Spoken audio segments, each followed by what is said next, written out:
marked by a tyrant after transmigrating Chapter 1 to Chapter 48. The moon hung high in the sky, and the night breeze was cool. In the autumn hunting grounds of the Xianxia kingdom's royal family, several squads of elite cavalry held torches high as they searched the forest around the camp. Half an hour ago, the ruler of Xianxia had been assassinated in his own tent, and it was unknown whether he was dead or alive. Inside the camp, there was a boiling cauldron of voices, cries, and shouts. In another tent not far away from the monarch's tent, a handsome young man was sitting in front of a table, reading a book. "Young master, are you really not going to take a look?" Beside him, a black-cloaked bodyguard brought a cup of tea and asked in a low voice. The youth didn't even raise his head. "I'm not going." But if something happens to His Majesty, before he could finish his sentence, the youth raised his eyes and coldly glanced at him. The youth was still young, and his facial features were elegant. He even looked a little weak. He should have just fallen asleep, as he was only wearing a thin inner garment, which made his figure look thin and slender. His face was white and flawless, except for a small cinnabar mole below his earlobe.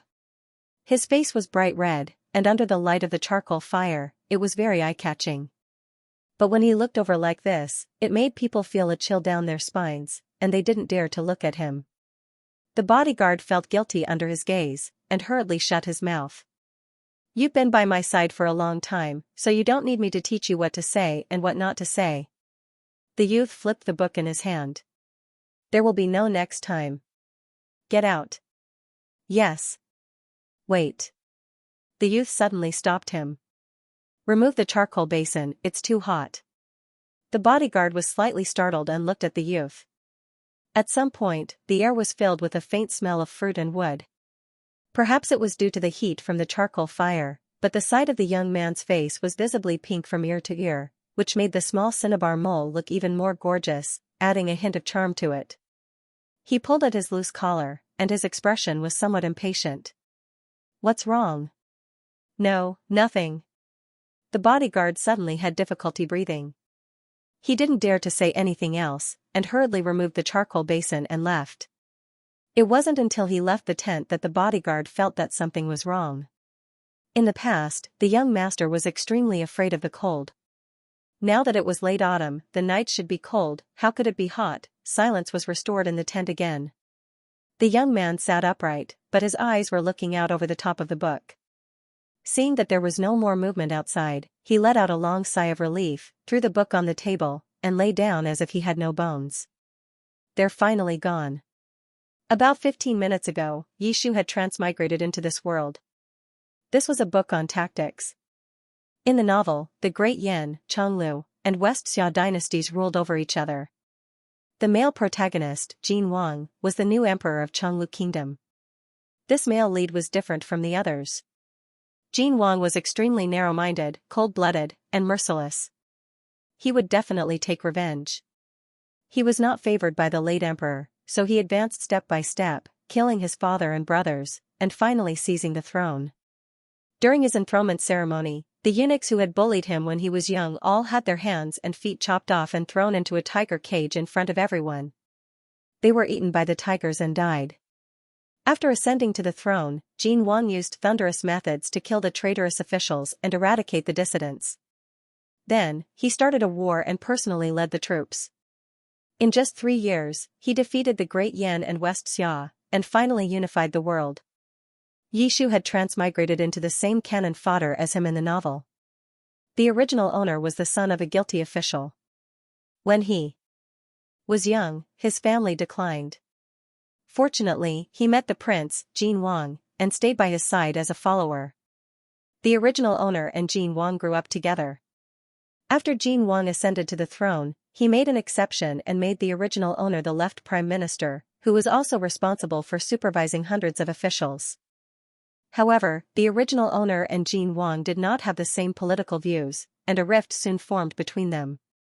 In the 3rd year of Jin Wang's enthronement, the original owner colluded with foreign enemies and plotted to assassinate the emperor during the autumn siege. Who would have thought that the assassination would fail and the plot would be exposed? Xianxia's entire family was implicated, and he became the first known cannon fodder to be brought down by Jin Wang. Simply put, he was just a tool for the male lead to gain experience. What is all this? Yishu slumped over the table. Hearing the cries outside the tent, he felt a headache coming on. The cries outside were very loud, but no one knew that Jin Wang was not in the camp tonight. Long before the original owner had planned the assassination, Jin Wang had already predicted that the person in the king's tent would be a fake. Once the assassin made a move, the original owner's plan would be completely exposed. 3 days later, Jin Wang would personally lead troops to surround the original owner's residence. Imprisoned, confiscated, and hacked to pieces. The original owner only lived for 3 chapters in the novel. At the end of the 3rd chapter, the original owner was dismembered until only a skeleton was left. He was personally pushed off the city gate tower by Jin Wang, and then trampled to pieces by thousands of cavalry. Truly crushed bones and scattered ashes. Yishu trembled and finally could not sit still. Not to mention anything else, this way of dying was too miserable. It was already bad enough that he had transmigrated into a book. He did not want to die like this. No, he had to quickly escape. Whoever wanted to be a tool could be his, he did not want to serve him anymore, the camp was in a mess. No one noticed that a figure had silently slipped out of the camp. Yishu knelt by the stream and washed his face with water. His fingers were slightly trembling. The water droplets slid down his neck and into his collar, leaving behind a trail of water. He pulled at his collar impatiently. Why was it so hot? The royal hunting ground was located in the forest outside the capital. It was late autumn and the mountain wind blew at night. However, when it blew on Yishu's body, he did not feel cold at all. He had been immersed in the panic of transmigration and did not notice the strangeness of this body. Now that the night wind blew, he was slightly more awake. The indescribable heat was like a wildfire burning in the prairie. Yishu's forehead was soon covered in a thin layer of sweat. Even his breathing became hot. Yishu lowered his head and looked at his hands. He suddenly had a guess. He couldn't have been poisoned by an aphrodisiac, right? Who the hell poisoned him? You didn't catch a single one? The tall canopy of the trees blocked the moonlight. A black-cloaked figure stood in the forest. Behind him, the person at the front trembled as he said, Your Majesty, those bandits are extremely cunning and premeditated. You can't, or you don't want to? Jin Wang's tone was light and steady. The imperial guards behind him all knelt down in unison, Your Majesty, please forgive us. This subordinate would never dare to betray Your Majesty. You don't dare? Jin Wang finally turned his head. His handsome eyes were cold in the moonlight. His gaze fell lightly on the leading imperial guard, this one, drag him away and cut him into pieces. Your Majesty, please spare my life. Your Majesty, please spare my life. The blood-curdling screams and cries resounded through the forest. Everyone looked at each other and did not dare to move. Jin Wang raised his eyes. Everyone trembled under his gaze. Immediately, 2 people stepped forward and dragged that person away. The cries gradually faded away. The forest was so quiet that one could hear a pin drop. Jin Wang calmly said, If you can't find him before he dies, you know the consequences. Everyone hurriedly replied, yes, and ran away in a panic. Jin Wang walked through the forest. Suddenly, a strange sound came from the darkness behind him. He stopped in his tracks and held a golden needle between his fingertips. A sweet fruity fragrance spread through the forest. Jin Wang's expression changed slightly. This smell is, before he could react, a figure crashed into his arms. Jin Wang was knocked back half a step. His back hit a thick tree trunk. At the same time, a piece of black silk covered his eyes and blocked his vision. Don't move. The voice in his ear was hoarse and weak. It was trembling. The sweet fruity fragrance filled his nose. The fragrance was very light, like a green plum after the rain. It seemed to be moving in the darkness, making one's mouth water. Yishu was feeling very uncomfortable. After discovering that he might have been drugged, his first reaction was to escape before the effects of the drug took effect. But who knew that the forest was so big and the paths were so rugged that he lost his way not long after he entered the forest. Yishu walked alone in the forest for a long time. His body was getting hotter and hotter under the effects of the drug. Moreover, he had no way of relieving himself. He wanted someone to help him. I've been poisoned. Yishu softly breathed in and said. Can you save me? There was a long silence. The body in his arms was frighteningly hot. Jin Wang calmly put away the golden needles and raised his hand to hold the other person's slender waist. When his fingers brushed against the other person's body, it caused a shiver. The sweet fruity fragrance suddenly became stronger. You want me to help you? Jin Wang seemed to find it interesting. He asked softly, do you know who I am? You're wearing an Imperial Guard's uniform. Yishu grabbed the other person's arm tightly as if he was grasping at straws. Help me find someone to cure the poison. I can repay you. 5 days later, go to a tea shop 10 li outside the city. Go to the private room at the end of the second floor under the table. That money can guarantee that you won't have to worry about food or clothing for the rest of your life. You won't have to work so hard to make a living. The original owner of the body had great power in Chonglu and was extremely wealthy. Yishu had already made up his mind to escape. He couldn't take his family's property with him, but it wouldn't be difficult to give some of it to this person. There was no one else in the forest, so he couldn't leave. This was the only solution Yishu could think of. But the man only laughed softly. His voice was extremely low and heavy, like a small hammer hitting Yishu's heart. I don't want money. Yishu's legs were so weak that he couldn't stand. His eyes were red. Then what do you want? The man asked back, you're the one begging me. Shouldn't you think about it yourself? I don't know. Yishu's consciousness gradually blurred. He leaned his forehead against the man's shoulder and whispered, help me. I'll give you anything you want. Yishu was too close. After being blindfolded, his senses were clearer than usual. The fruity aroma seemed to be 100 times stronger than before. The sweet smell was pervasive and drew out the most primitive instincts in people's hearts. Jin Wang had never thought that the young prime minister, who dared to argue with him in court and went against his superiors, would actually become a Kuan monarch. In this world, some men and women would experience a second division after they reached adulthood. Most Qian rulers were powerful and had a high status. Kuan rulers were relatively weak and had the ability to reproduce. With Yishu's personality, Jin Wang had originally thought that he would also be a Qian ruler. This was too interesting. Jin Wang's sharp lips curled up slightly. Under the sweet fruity aroma of the green plum blossoms, a brand new scent spread through the forest. The scent of a Qian ruler was cold and strong. It was extremely aggressive, like a wine that had been sealed for a long time, mellow and rich. Yishu couldn't help but groan. He seemed to have finally sensed the dangerous aura coming from this person. He staggered back half a step but was forcefully pulled back. Their clothes rustled against the grass as the two of them rolled into a patch of grass. The black silk covering Jin Wang's eyes finally slid down, revealing a pair of handsome and malicious eyes. Jin Wang looked down at the person in his arms. Yishu was completely unconscious from the fall. His brows were tightly knitted, but he still followed his instincts and burrowed into Jin Wang's arms. His head was tilted to the side, and the small mole by his ear had become as red as blood. This was the unique mark of a Kuan ruler. He didn't even realize that he had entered a phase of differentiation. He was still so muddle-headed.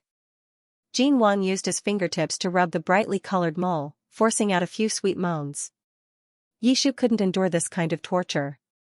He struggled slightly in his arms. Don't. Jin Wang's tone was indifferent. Does tonight's matter have anything to do with you? No. Jin Wang tightened his grip and said, speak. I'm not telling you. Yishu was already muddle-headed from the heat of passion in his body. He buried his head in the man's arms and muttered. You watched me die and didn't save me. You're too bad. Why should I tell you? He still had such a self-righteous look on his face. Jin Wang was almost angered to the point of laughing. In the 3 years since he ascended the throne, Yishu seemed to have changed into a different person. He began to oppose him at every turn. But tonight, he felt that the Yishu of the past had returned. That person, who had once fulfilled his every request, who had accompanied him for many years. The collar of the person in his arms had loosened during the struggle just now. Jin Wang finally raised his hand to cover it. There's no one else here. There's only me. What do you think we should do? Yishu whimpered softly. What answered him was a strong fruity scent. He had given up all resistance. He was like a ripe plum blossom, overflowing with fruity fragrance, ready to be plucked. Jin Wang stared deeply at him and finally smiled with satisfaction. Very good. The moonlight shone through the canopy, casting mottled shadows on the two people who were intimately hugging each other like gauze. Jin Wang used all his strength to hold the person in his arms tightly. The moans in his ears were broken and weak. Yi Shu, Yi Qianan, you better not have betrayed me. He lowered his head and covered the small mole beside Yi Shu's earlobe. He gently bit and pecked, injecting a strong fragrance into his body. Yi Shu's body trembled uncontrollably as Jin Wang held him in his arms. They were as intimate as lovers. Otherwise, I will definitely make you pay the price. Yi Shu opened his eyes. The sky was not completely bright yet. Faint rays of light seeped in and sprinkled on the gauze that was inlaid with gold. Yi Shu stared at the gauze canopy above his head in a daze. Where was he? The air was filled with a refreshing and warm fragrance. There was also a very faint smell of alcohol, so faint that it was almost undetectable. Yi Shu propped himself up on the soft bed and sat up. He heard his muscles and bones crack under the pressure. His lower back ached and he fell back down. Hiss, Yi Shu hissed. His memory of last night was not very clear. Ever since he entered the forest, his body had been getting hotter and hotter, and he had been craving for someone to touch him. But there was no one. He walked in the empty forest for an unknown amount of time before he finally heard footsteps. His brain was in a mess from the heat of passion. In his daze, he only remembered that he could not let anyone see his face. Thus, he casually pulled a piece of cloth to cover the other person's eyes and pounced on him. After that, madness, loss of control, confusion, and confusion. Yi Shu covered his face and did not dare to think about it anymore. He had only gone to ask for help. How did it become like this? In all honesty, he did like men and was indeed the one below. But this did not mean that he was willing to sleep with any man. Moreover, it was such a rough man. Yi Shu rubbed his waist and suddenly felt a little wronged. It was completely different from the gentle, considerate, and gradual first night of his fantasy. This experience was too lousy. Yinwan relaxed for a while before sitting up with the help of the bed. He had already changed into a clean inner garment. The material was soft and comfortable, but the size was not quite right. Half of the sleeve had grown out. Yi Shu casually tied it up and it hung loosely around his wrist. He quietly lifted the corner of the gauze canopy and looked outside. This place looked like a sleeping chamber. The interior of the chamber was luxuriously decorated, but it did not look tacky. Every decoration and carving was meticulously arranged. One look and one could tell that it was priceless. This was not good. No matter how little Yi Shu understood about this world, he could tell that the owner of this chamber was either rich or noble. He might even be more wealthy than the average person. Could he have slept with someone from the imperial family? Wasn't that man from last night an imperial guard? I can't be that unlucky, right? Yi Shu mumbled softly. Just as he was about to get out of bed, he heard footsteps outside the door. Yi Shu shrunk back at lightning speed and pulled the blanket over himself tightly. Someone pushed the door open and entered. There was more than one visitor. Yi Shu lifted his head from the quilt and peeked through the gap in the gauze curtain. The person walking at the front was dressed in black. From the Yi Shu's angle, he could not see his face. He could only see the hem of his robe embroidered with gold thread. Why isn't she awake yet? His voice was low and deep. Yi Shu felt his scalp tingle. It was really the man from last night. Yi Shu unconsciously tightened his grip on the thin blanket and held his breath. Then, he heard another person speak. Your Majesty, Yi Xiang's body is weak. Perhaps he's overworked. He'll be fine after a short rest. Your Majesty, Your Majesty, Your Majesty? Yi Shu froze in place, as if he had been struck by lightning. He did not recover for a long time. His memories of the original owner of the body were not clear. Last night was also a chaotic scene. Even if he saw the other person's face, he could not remember who it was. He actually slept with Jin Wang. Wait a minute, the ancients had always valued these things. As the saying went, a day as husband and wife means endless devotion for the rest of your life. After being tormented by Jin Wang last night, perhaps he could use this opportunity to beg the other party to let him live. The next moment, Jin Wang's cold voice rang out, "Use needles. Prick him awake." Yishu, this person must be crazy. The hall was silent. Yishu could only hear his own rapid heartbeat. Soon, someone lifted the gauze curtain and placed a hand on the back of his hand. Then, they lifted a finger. Yishu could no longer lie still. No. A second before the needle pierced his flesh, Yishu forcefully withdrew his hand and sat up abruptly. He did not hold back and rolled off the edge of the bed. Ugh, when Yishu fell, he felt a stinging pain in his back. His eyes turned red from the pain. A pair of black brocade boots walked in front of him. Yishu raised his head.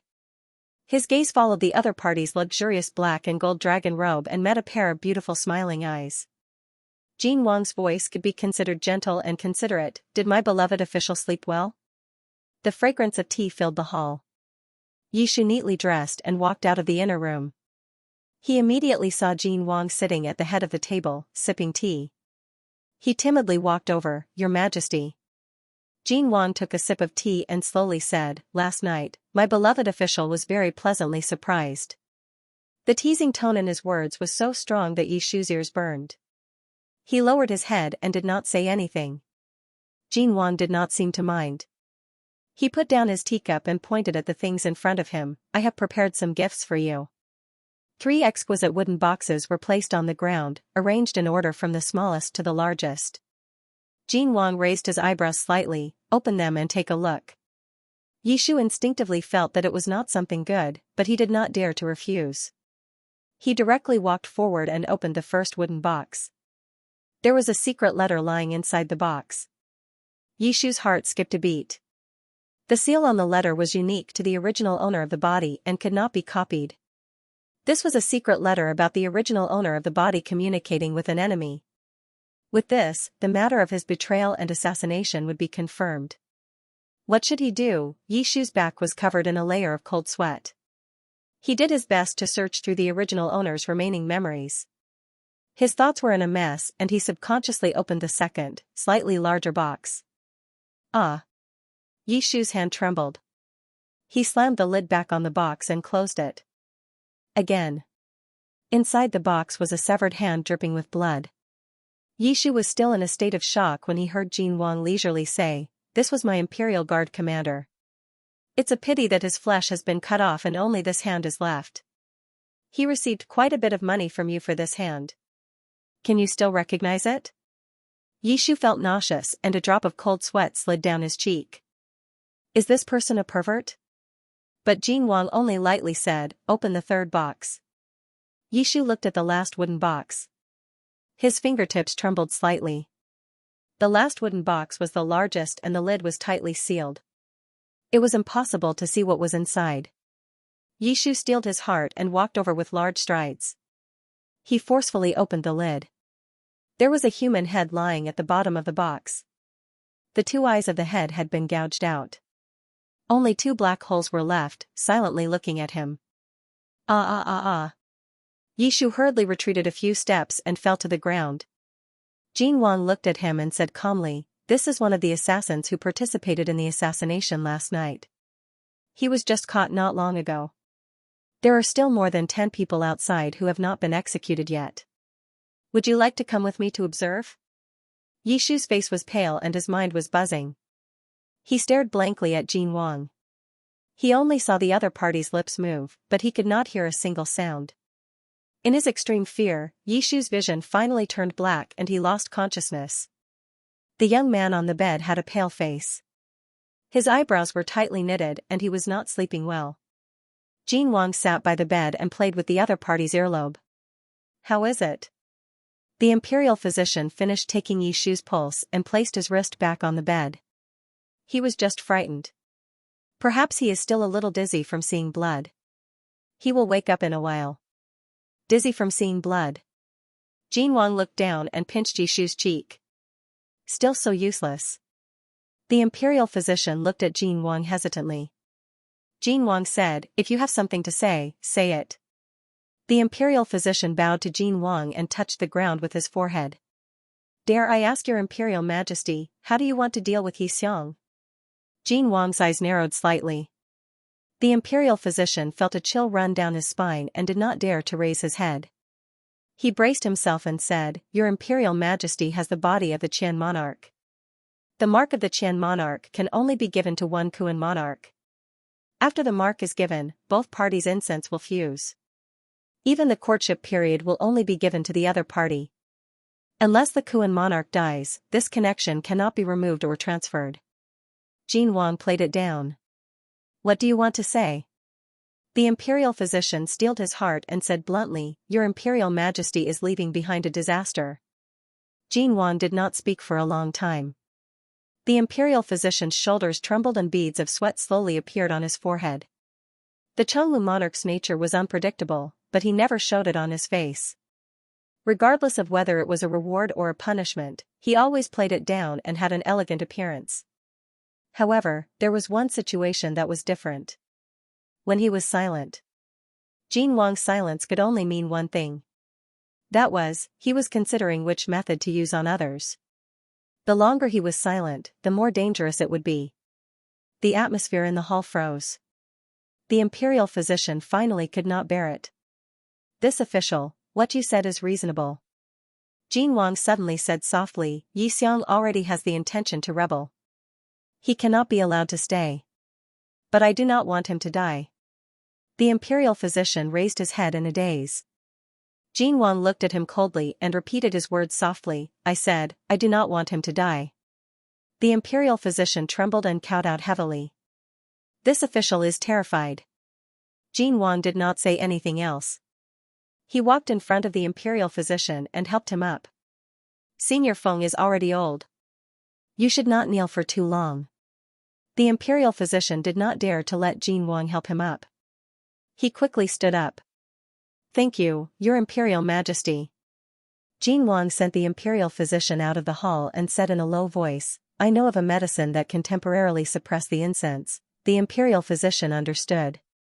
This official understands. This official. Will do it now. Jin Wang nodded. His expression was still gentle. Senior Feng is a senior official of 3 dynasties. He once saved my life. I will remember this. However, I do not want to hear today's words a second time. Yes. The doors of the hall slowly closed, isolating all sounds from the outside world. Jin Wang returned to the bed and saw Yishu's eyelashes trembling. It seemed that he was about to wake up. The corners of his mouth rose and he slowly lowered his head. Just as he was about to touch Yishu's lips, the person under him suddenly moved sideways and shrank into the bed. Yishu pulled the quilt and curled himself into a ball. He asked cautiously, What are you doing? Jin Wang saw him like this and was in a good mood. He asked, Am I that scary? Yishu was about to nod when he suddenly thought of something and quickly shook his head. Jin Wang smiled. You were not so afraid of me before. Yishu buried half his face in the quilt. He said in a muffled voice, Is that so? Yes. Jin Wang sat down on the bed and said, You once dared to scold me in court. Don't you remember? Yishu, the original owner, was really a tough guy. Jin Wang lowered his eyes. Forget it. Let's talk about something else. Yishu complained. Don't show me the heads again. I won't.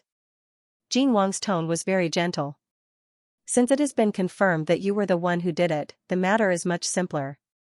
Your accomplices have already been imprisoned. As for the other people involved in this matter, I will investigate them one by one and punish them according to the law. As for you, you are the mastermind. According to the law, those who conspire against the government should be punished with 1,000 cuts. Jin Wang looked at Yishu and asked calmly. What else does my beloved official want to say? The hall fell into silence once more. Yishu clutched the soft silk blanket, his knuckles turning white as he barely managed to stop himself from fainting again. He even asked him what he wanted to say. Was there any point in saying anything now, this dog of an emperor? Jin Wang, on the other hand, was very patient. He sat on the edge of the bed and watched him quietly without rushing him. The two were in a deadlock for a while before Yishu asked with a trembling voice, If I said that I did all this for your own good, would you believe me? Jin Wang clearly did not expect him to say this and nodded slightly. I would like to hear the details.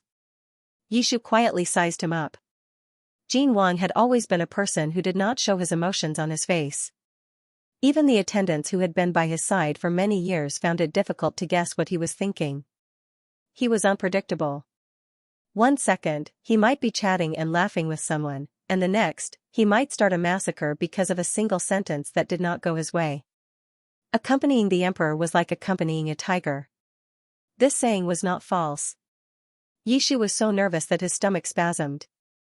He rubbed his abdomen and braced himself to say, I discovered that Western Xia had secretly sent spies into the capital, so I pretended to cooperate with them. I did all this to lure them out and help your majesty eliminate foreign enemies. Oh? Jin Wang calmly said, continue. As for the commander of the imperial guards, he had long had thoughts of rebelling. Naturally, I did all this to catch all the rebels in the court in one fell swoop. Perhaps he was too nervous, but Yishu's thoughts became clearer the more he spoke. He made it up to the point that he almost believed it himself. Also, didn't your majesty receive news from spies beforehand that there would be an assassination attempt last night? Jin Wang raised his eyebrows. Xiang wants to say that this matter was related to you? Of course. Yishu's expression was incomparably sincere. I was afraid that news would leak out, so I did not dare to inform your majesty of the plan. I could only use this method to pass on the information. Fortunately, your majesty is resourceful and cooperated seamlessly with me, so. Someone gently knocked on the door of the hall. Jin Wang raised his hand to stop Yishu from speaking and called out, come in. Several maids carried trays into the hall. Yishu immediately smelled the aroma of the food and his stomach rumbled. Jin Wang smiled. Hungry? Yeah. Ever since Yishu had transmigrated into this world, he had not eaten a single grain of rice. He had a chronic stomachache, and it was easy for the stomachache to relapse when he was too hungry. If the stomachache got serious, he would have to be sent to the emergency room. Jin Wang stood up and said in a gentle tone, come, let's talk while we eat. Yishu followed Jin Wang to the table. The servant who tested the poison had already finished testing the dishes. Jin Wang dismissed everyone and pulled Yishu to sit down. Most of the dishes on the table were bland. Jin Wang personally scooped a bowl of soft millet porridge and pushed it in front of Yishu. Yishu glanced at him suspiciously. What a scene of deep brotherly love, a scene of a sage monarch and virtuous minister. If he hadn't read the book, he would have thought that he was in a socialist bromance novel. What was Jin Wang acting out with him? The stabbing pain in his stomach became more and more obvious. Yishu did not intend to make things difficult for himself and obediently ate the porridge. Jin Wang did not move his chopsticks. He tilted his head and looked at him for a while, then said in a gentle voice, Xiang just said that you were the one who leaked the news of the assassination to my spy. Yishu paused for a moment, then said naturally, yes. Jin Wang frowned slightly, as if he was considering whether he was telling the truth or not. In the book, it was actually the original owner's subordinates who did not keep their mouths shut. When they passed on the information, the spy in the capital found out about it. Now, he was trying to take advantage of the situation and make it sound like he had deliberately exposed a flaw. If Jin Wang continued to ask, he could even tell him which spy had received the information and at what stage. He wanted to fight with him. You didn't expect that this young master had transmigrated into this world. Yishu was very pleased with himself. Even the porridge that he was drinking became more fragrant and sweet. Jin Wang only supported his chin and asked curiously, then can Xiang tell me how you were able to investigate my spy so clearly? Yishu's hand trembled and the spoon fell into the bowl of porridge. Fuck. In order to consolidate his power, Jin Wang had set up 300 spies in the capital when he ascended the throne. The spies wandered in the dark and helped Jin Wang do all the things that were inconvenient for him to do in the open. Of course, he knew this from reading the book. But in the book, this was the #1 secret of Chonglu. If he knew this secret, he would die a more miserable death than if he killed his own master. Yishu's back was covered in a layer of cold sweat. His voice unconsciously trembled as he said, Your Majesty, Jin Wang smiled slightly. I am here. Speak slowly. Yishu had nothing to say. He felt like he was dancing in a minefield. If he jumped, he would die. If he didn't jump, he would also die. Yishu's stomach was in pain. He gave up and said, just give me a quick death. Jin Wang asked, my dear minister, why do you say that? Look at your attitude towards me. Did you really believe me? Yishu pushed the bowl of porridge aside and stood up. He shouted, Jin Wang, we have known each other since we were 7. Don't you know how I have treated you in the past 10 years? Jin Wang was stunned. Suspecting me and testing me. Since you are so sure that I did it, then just kill me. Just treat it as if my sincerity over the past 10 years has been fed to the dogs. Yishu's eyes were red. Last night, you still treated me like that. Yishu's voice was choked and trembling. He couldn't say anything. Jin Wang fell silent. For a moment, only Yishu's rapid breathing could be heard in the large hall. He seemed to be unable to stand. He held his stomach and slowly squatted down. Jin Wang subconsciously went to help him up. Don't touch me. Yishu's forehead was covered in cold sweat. He said weakly, just let me die from the pain. Jin Wang's eyes darkened, but he didn't say anything. He quickly picked up Yishu and strode into the inner room. Jin Wang placed Yishu on the bed and went out to order someone to call for an imperial physician. Yishu raised his eyelids and quietly looked outside. It seemed that this dog emperor was amenable to coaxing, but not coercion. The book didn't go into detail about Jin Wang's feelings for the original owner. But it did mention a little. Jin Wang was born in the cold palace. His mother died of an illness when he was young. The previous emperor was greedy for beauty and indulged in pleasure.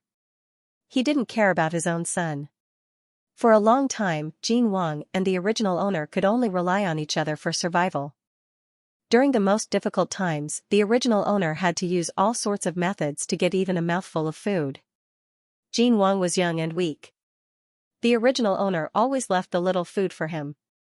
Because of this, the original owner developed an old illness in his stomach.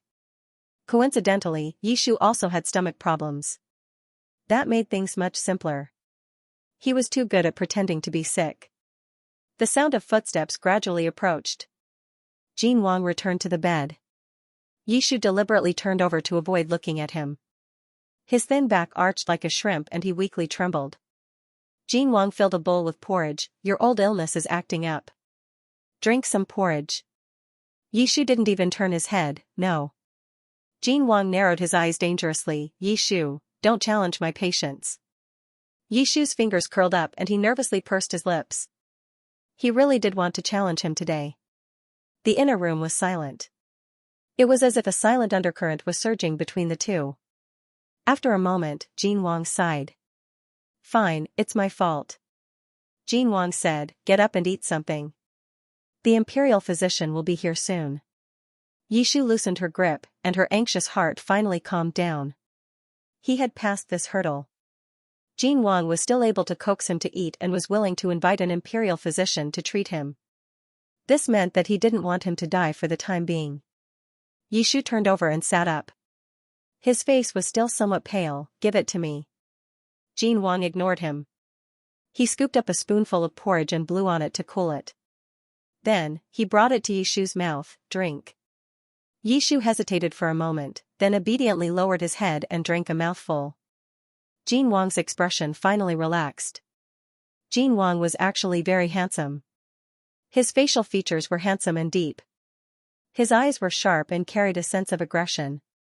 But when he looked at people with a smile in his eyes, the darkness in his eyes would disappear.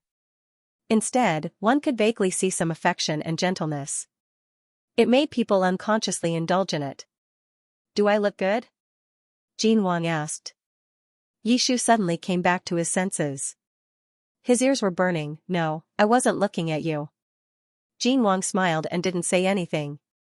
Jin Wang fed Yishu spoonful by spoonful of porridge. He had just finished half a bowl when the imperial physician arrived. In reality, the old imperial physician's legs were inconvenient. When Jin Wang sent someone to summon him, he had just walked to the palace gates. The imperial physician, who had done nothing the entire day other than go back and forth between the monarch's chambers and the palace gates. The imperial physician stepped forward to take Yishu's pulse. Jin Wang didn't move aside and continued to feed Yishu the porridge in a seemingly leisurely manner. The imperial physician didn't seem to notice and quickly took Yishu's pulse. Xiang has a stomach problem. It's not good for him to be in a state of great joy or sorrow or be nervous. He must be calm and eat regularly to relieve his symptoms. Yishu. Was there anyone who could remain calm while following this tyrant? Yishu obediently said, I understand. The imperial physician nodded and went outside to prescribe medicine. After finishing the bowl of porridge, Jin Wang took out a silk handkerchief and gave it to Yishu to wipe his mouth. Yishu finally couldn't take it anymore and tilted his head to avoid it. I can do it myself.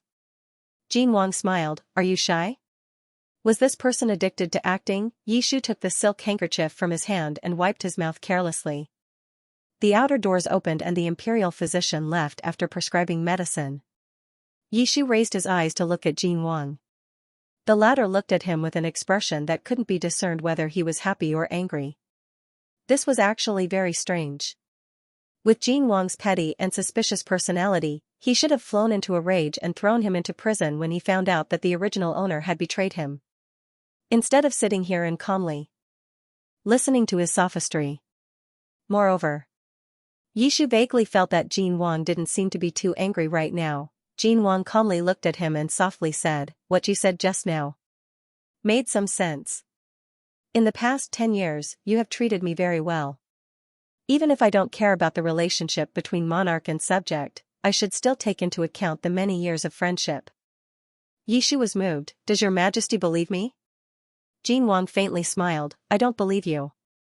I don't believe a single word. Yishu. This person really was crazy. After eating breakfast, the eunuchs quickly brought over a bowl of medicine. Perhaps the medicine had some calming properties, so Yishu obediently took it. Soon, he felt tired and drowsy, so he went back to sleep. When he woke up again, it was already afternoon. Jin Wang was no longer in the sleeping quarters. Yishu had just finished dressing when an eunuch quickly brought over lunch. The head eunuch, Gao Jin, bowed to Yishu. His Majesty has ordered that Xianxia go to the martial arts arena after lunch. Martial arts arena? What was Jin Wang up to now? Yishu asked. What does His Majesty want me to go there for? This servant does not know. After the eunuch passed on the message, he quietly waited to the side. Yishu glanced at him and did not ask any more questions. This head eunuch had followed Jin Wang for many years and was his trusted aide. He was also a shrewd person. It was unlikely that he would be able to get anything out of him. Yishu ate a tasteless meal, so he hurriedly filled his stomach and had Gao Jin bring him out. After leaving the sleeping quarters, he discovered that this was not the capital's imperial city. This was Jin Wang's summer palace on the outskirts of the city. The size of the summer palace was not much smaller than the imperial city. Yishu's sleeping quarters were surrounded by a sizable lake. Yishu followed the maid around the lakeside veranda. After walking for more than 10 minutes, he heard a loud bang before he even reached the martial arts arena. It was the sound of a gunshot. Yishu's footsteps paused and he immediately wanted to run away. He knew that Jin Wang was up to no good. The head eunuch next to him also stopped. Yixiang? No, it's nothing. Yishu's face was a bit pale as he shook his head. Yishu walked into the martial arts arena and immediately saw Jin Wang standing on a high platform in front of him. Jin Wang held a dexterous gun in his hand. It was made entirely of silver and looked similar to a gun, but was slightly different. Bang! A gunshot rang out and it hit the bullseye. Jin Wang put down his gun and smiled at Yishu. What are you waiting for? Come here. Yishu stepped forward. A small table was placed on top of the stage. Jin Wang pulled Yishu over to the table and sat down. Immediately, a servant came over to serve them tea. Jin Wang looked at Yishu and said, My dear minister, you look much better. Yishu said, Imperial physician Feng has miraculous hands. Thank you, your majesty, for your concern. Jin Wang nodded. Since my beloved minister has recovered, let us continue to talk about the previous matter. Yishu, is there an end to this? Yishu's heart was in turmoil, but his face remained calm. He looked at Jin Wang calmly and waited for his next words. Jin Wang tilted his head and motioned to the eunuch beside him. Soon, footsteps could be heard from afar. Yishu looked in the direction of the sound and his expression immediately changed. On the other side of the martial arts arena, there were a dozen men and women with their hands tied and their mouths and eyes covered. Jin Wang's voice carried a hint of laughter. "My dear minister, you said earlier that all these plans were to lure out the enemy's spies in the capital." These words were indeed true. "Look, haven't we found them all?" Yishu pursed his lips and vaguely realized what Jin Wang wanted to do. Sure enough, Jin Wang continued, "My dear minister, you have performed a great service this time. I will give you a chance to personally execute them. How about it?" Below the stage, the dozen spies were herded into the martial arts arena. The eunuch held up the gun. "This silver fire blunderbuss is a rare item. This prince has just obtained it, and it has never been stained with blood." Jin Wang propped up his chin and said calmly, "Let's use this. This tyrant actually forced him to kill people." Yi Shu looked at the gun in the eunuch's hand and then looked at the dozen or so young men and women below the stage. His fingers trembled. Even if they were in the book world, these were still living people. What are you waiting for? Didn't Yi Xiang want to prove yourself to me? Jin Wang stood up, took the gun, and solemnly placed it in Yishu's hand. His gaze was fixed on Yishu's face. "Kill them and I will believe you." The gun that had just been fired was still hot. Jin Wang placed his palm on the back of Yishu's hand and held it tightly. He turned the gun around and pointed it at the captives in the martial arts arena. The guards who were escorting the captives in the distance understood and released their chains and withdrew from the martial arts arena. In an instant, the dozen or so men and women began to flee in all directions. "No."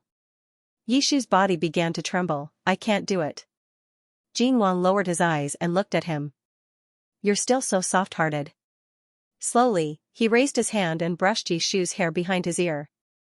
His voice was gentle but cold. "When you sent people to assassinate me, did you also feel this much pain? Or are you saying that if you didn't do it yourself, you wouldn't feel guilty? Or is it that my life is not worth mentioning in your eyes?" "It wasn't me." Yishu raised his eyes and looked into those malicious eyes. His voice trembled. "You still don't believe me?" "Yes, I don't believe you." Jin Wang released Yishu and took half a step back. "Do it." The martial arts arena was completely silent. Yishu only felt that the gun in his hand was at least 1,000 caddies heavy. It was so heavy that he almost couldn't hold it. The captives in the arena realized that they had nowhere to run and gradually calmed down. Only a few faint sobs could be heard. Fear spread silently. At the same time, a fruity aroma filled the air. This aroma was much fainter than before. The sweet and sour taste that made people salivate quickly filled the entire martial arts arena. Jin Wang's expression changed first. Last night, Yishu had just gone through a period of separation. After being marked by a Qian lord, the incense should have been temporarily suppressed. Perhaps it was because of the various stimuli today, but it actually caused the incense to go out of control again. The imperial palace's eunuchs and imperial guards, regardless of gender, were all mediocre people. They couldn't smell the unique incense of a Kuan lord. However, the spies in the martial arts arena were different. Many of them were even Qian lords. Everyone's eyes were covered, but they all looked in the direction of the high platform in front of them. The alluring incense gradually became sweet under the tense atmosphere. The atmosphere in the martial arts arena gradually became restless. Only Yishu, who was extremely nervous, didn't realize what was going on. Until Jin Wang snatched the gun from his hand. His voice was slightly hoarse. "Enough. Come with me." He casually tossed the gun into the eunuch's hands and pulled Yishu outside. Jin Wang ignored all the servants and captives in the arena. His footsteps were hurried as he quickly pulled Yishu back to his quarters. "How did you dash?" Yishu was just about to ask when Jin Wang suddenly pushed him hard against the door. Yishu furrowed his brows in pain and looked up to meet Jin Wang's slightly red eyes. The two's breaths immediately became hot. Perhaps it was because he had walked too quickly, but Yishu's body gradually heated up. The small mole next to his earlobe also strangely itched. He really wanted someone to touch it. He turned his head. Just as he raised his hand to do something, Jin Wang grabbed his wrist and forcefully pressed it to the side of his body. "Don't move." Jin Wang's voice was low and hoarse. It carried an oppressive pressure that made it hard for others to breathe. No one could tolerate a Kuan lord that they had marked releasing the incense in front of outsiders. This was especially true for someone like Jin Wang. Yishu's shoulders trembled slightly. He also didn't know why he was like this. The palm that grabbed his wrist seemed to become hot, as if a ball of fire was burning his heart. An unprecedented impulse seemed to appear in his body. He longed to be touched, longed for something more intimate. And it was this person. It could only be this person. This unfamiliar feeling made Yishu very uneasy. He struggled a bit, but was unable to break free. He said impatiently, "Jin." "Jin Wang." Jin Wang's eyes flashed with a trace of emotion. The youth in his arms had tears in his eyes. His long eyelashes trembled slightly, and his expression was a bit weak and helpless. Was this also an act? Ever since Yishu had woken up, Jin Wang had been constantly testing him. But the more he tried, the more uncertain he became. Even though there was evidence that it was this person, he still didn't think it was him. How could it be this little fool? Why did he betray him? Jin Wang had been a Kuan lord for many years. He had always understood the principle of killing one as an example to others, but only this person. It was this person who hugged him all night in the cold palace to keep him warm. It was this person who was willing to be beaten to get a bowl of hot soup for him. It was this person who knelt outside the Imperial Academy of Medicine for 3 days and 3 nights to invite an imperial physician to save his life. It was also this person who ran into his arms during the separation period and begged him to save him. In the end, he still couldn't bear to do it. Jin Wang leaned closer and breathed into Yishu's ear. His breath carried the strong fragrance of strong wine, causing the body in his arms to tremble. "Yi Chanon, I'll ask you one last time. You really didn't betray me?"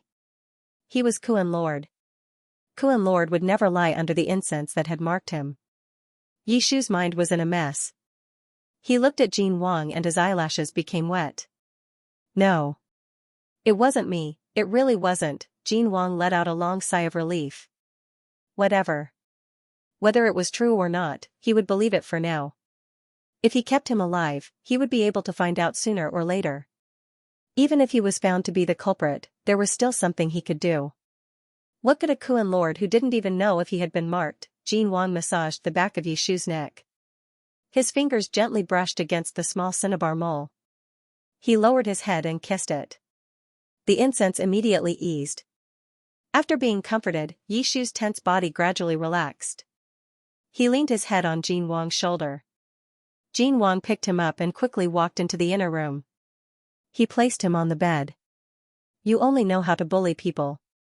Yishu closed his eyes and muttered softly.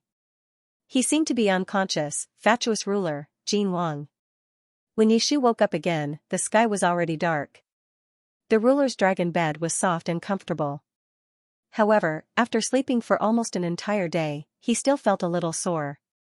Yishu stretched lazily and sat up. He was faced with a handsome face. Jin Wang was sitting by the bed.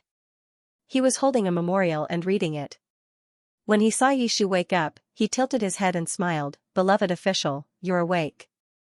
Why are you here?" Jin Wang asked. "Beloved official, don't you remember what happened earlier?" Yishu really didn't remember. He only remembered that Jin Wang had suddenly brought him back to the palace from the martial arts arena. During that time, he seemed to have continued to interrogate him. After that, why did he faint? Yishu pondered for a long time. Then, he suddenly realized, "You drugged me?"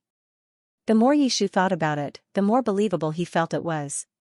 He questioned, "There must have been something wrong with the food I ate at noon." "You? What did you do to me?" Jin Wang was so angry that he almost laughed. He pressed the space between his eyebrows. "Yes, I drugged you. It's a secret drug newly developed by the Imperial Palace. After taking it, you can only speak the truth. You can't lie. Do you want to know what you said?" Jin Wang threw the memorial on the small table beside him. He bent down and looked down at Yishu. Yishu swallowed hard and forced himself to calm down. What did I say?" Jin Wang lifted a strand of his hair and smiled faintly. You called me a fatuous ruler 43 times, a dog emperor 37 times, and 25 times. Yi Shu's face turned deathly pale. He asked in a trembling voice. 25 times what? Jin Wang, you bastard. Perhaps it was because he had been frightened too much today, or perhaps it was because he had just woken up, but Yi Shu's mind was completely blank. After a while, he forced a laugh and said, You counted quite clearly. Jin Wang. Yi Shu. What was he saying? Jin Wang had been petty for a long time. When he had just ascended the throne, the state was still unstable. Some of the court officials had said behind his back that the monarch didn't know how to judge people, so Jin Wang had cut off their tongues and fed them to the dogs. He had cursed so many times. Yi Shu felt his tongue go numb, as if he was about to cry. I'm sorry. Jin Wang, however, laughed. His finger gently slid across Yi Shu's cheek, as if he was playing with it. You really should be punished. What should I punish you for? He straightened up and slowly said, It just so happens that when I was dealing with government affairs, there were a few areas where I couldn't decide. Yi Xiang, how about you give me some ideas? Yi Shu didn't know what he was playing at, so he hesitantly replied, This official doesn't dare. Why wouldn't I dare? Jin Wang raised his eyebrows. After I ascended the throne, didn't I always discuss government affairs with Yi Xiang? When I was busy, Yi Xiang would even read the memorials for me. Why don't you dare now? Yi Shu was startled. The original owner didn't have many scenes in the novel. Other than being executed by Jin Wang at the beginning, most of the scenes were memories of the time when he and Jin Wang depended on each other for survival. He never knew that Jin Wang trusted the original owner to this extent. No wonder Jin Wang was so angry after he learned of his betrayal. Yi Shu looked at Jin Wang's face from the side, and his heart faintly stirred up some other emotions. Rather than saying that he was angry, it was more like he was sad. He was actually really sad. Jin Wang didn't know what he was thinking. He got up and walked to the table, waving at Yi Shu, Come here. Yi Shu walked over. There was only one chair beside the desk in the bedroom. Jin Wang sat on the chair, and Yi Shu naturally stood beside him. How can you see from where you're standing? Jin Wang leaned back in his chair and gestured with his chin. Come and sit. Yi Shu, where to sit? On his lap, Yi Shu gritted his teeth. It's fine. I'll just stand.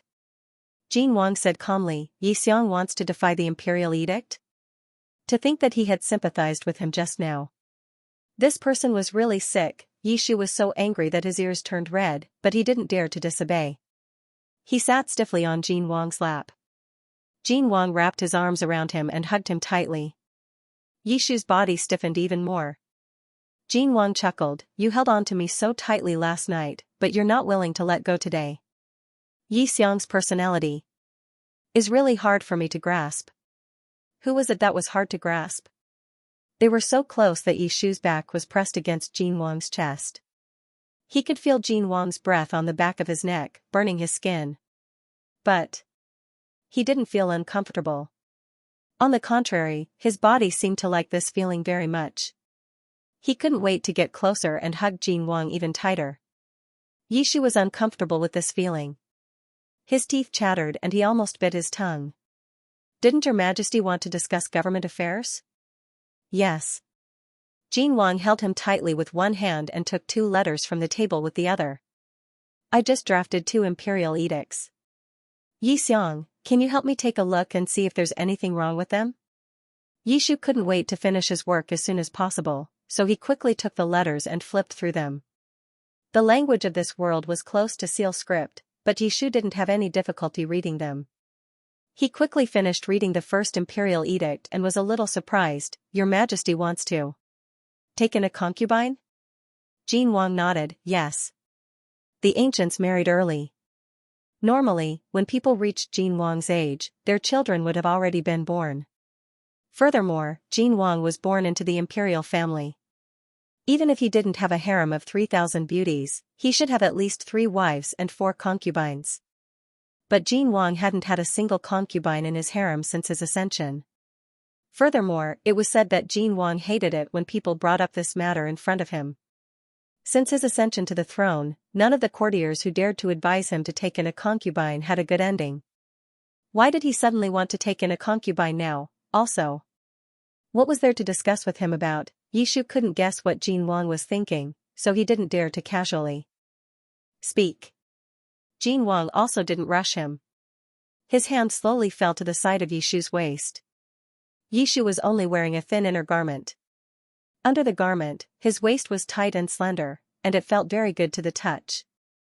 The body in his arms was tense and trembled with every touch. Jin Wang was having a lot of fun. Yishu couldn't stand him like this. He braced himself and said, Your Majesty is doing this for the sake of the bloodline of the imperial family, and for the sake of having a successor for the country. I have nothing to say. Wrong.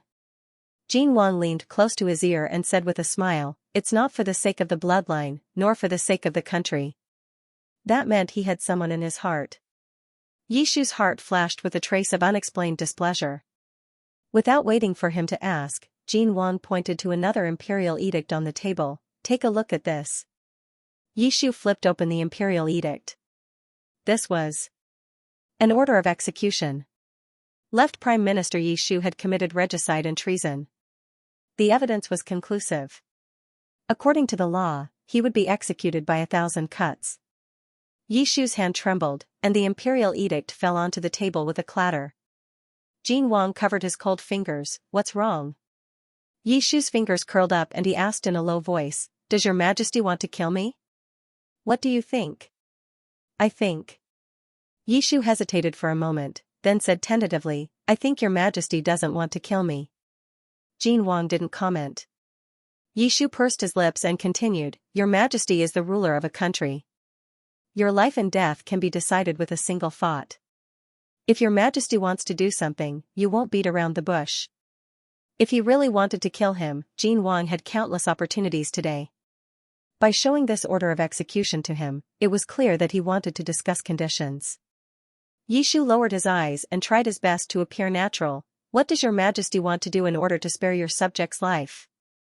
The original owner of the body was directly ordered to be executed in the novel, so he didn't encounter any of this. Although he didn't know why the plot was different, Jin Wang was willing to spare his life most likely because he still had some value.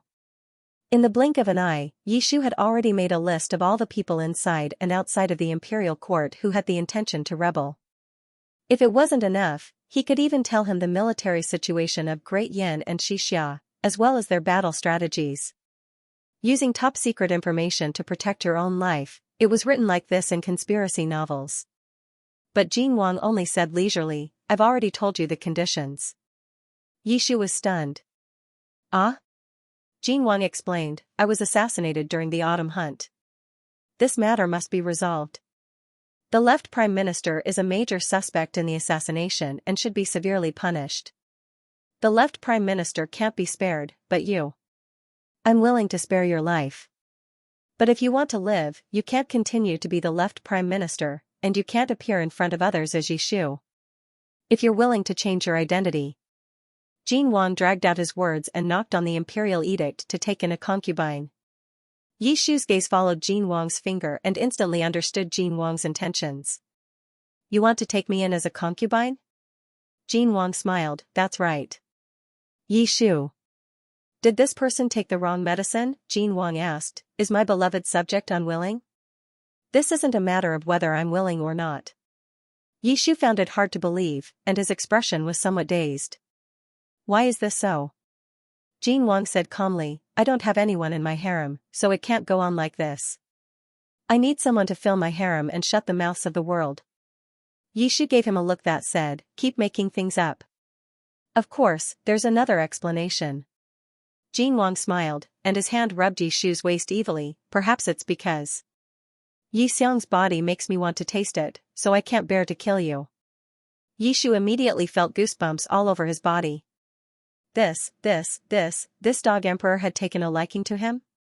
Your Majesty.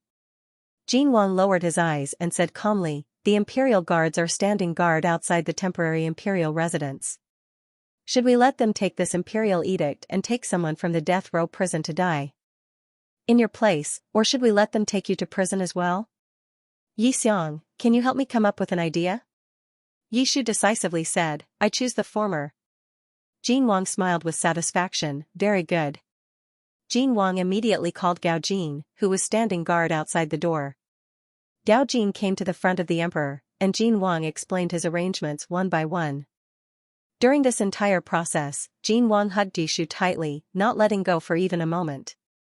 Yishu struggled to no avail, and he was too ashamed to face anyone, so he could only bury his head in Jin Wang's chest.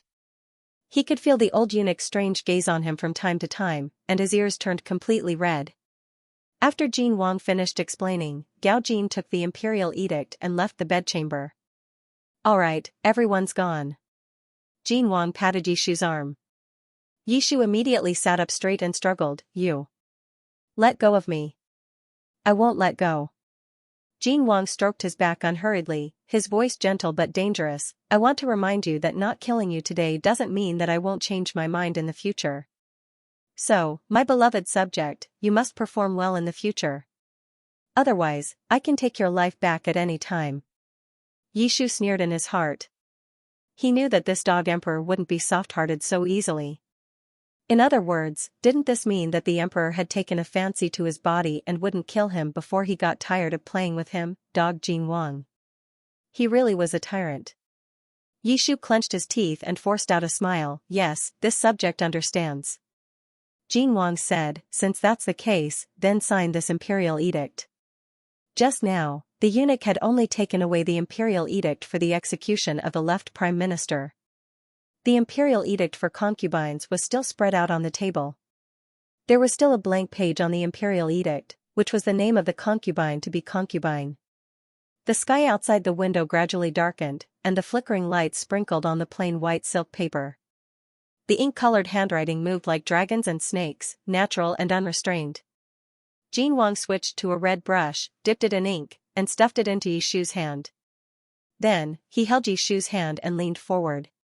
Stroke by stroke, Yishu was guided by Jin Wang and personally wrote down the name that had accompanied him for many years. Yi Shu. Yishu's heart suddenly flashed with a strange feeling.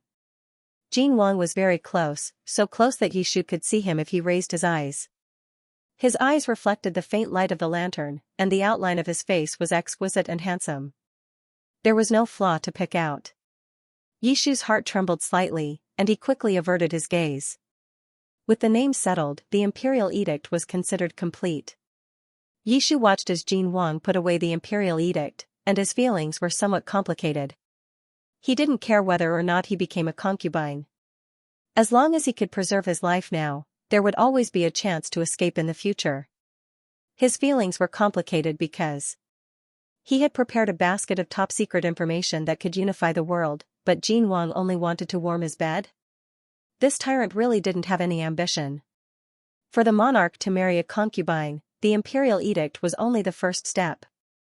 The process of a royal wedding was very complicated, and it would take at least a month to prepare. It was not difficult to simplify it. The previous emperor, Huang, was excessively lecherous. Whenever he fancied a young master or a woman, he would directly order someone to carry him into his palace. He would first spend a night with them, then casually bestow a position to settle the matter. Not to mention the wedding, it was unknown whether or not the concubines would even be able to see the emperor again. But Jin Wang did not want to.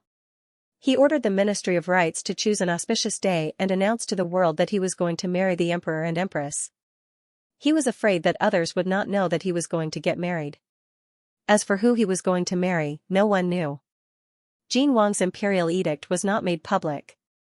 In reality, Yi Xiang's preposterous act of faking his death to enter the harem was only known by a few of the monarch's trusted aides. No one knew, and no one dared to reveal it. The monarch of Chonglu had always been unpredictable. Everyone tried to find out. But no one dared to provoke him, so they could only give up for now. 3 days later, the rebellious left prime minister, Yi Shu, was executed by 1,000 cuts outside the city gates. Tens of thousands of commoners and courtiers were forced to watch the execution. As for the monarch of Chonglu, It was said that he had not yet recovered from his injuries after the assassination attempt and had been recuperating in his palace. He did not even get to see Xiang for the last time. Everyone in Chenglu knew that Xiang and the monarch had grown up together and were as close as brothers. Who would have thought that a moment of glory would end up like this? Everyone felt that it was a pity, and they could not help but fear the monarch's ruthless methods. When the spies reported back, the monarch was hugging his unmarried concubine and eating fruit. Jin Wang raised his eyebrows and said with a smile that was not a smile, "There are still people who feel pity for the execution of a traitor." "Yi Xiang, what do you think we should do?" The traitor was currently peeling lychees for Jin Wang.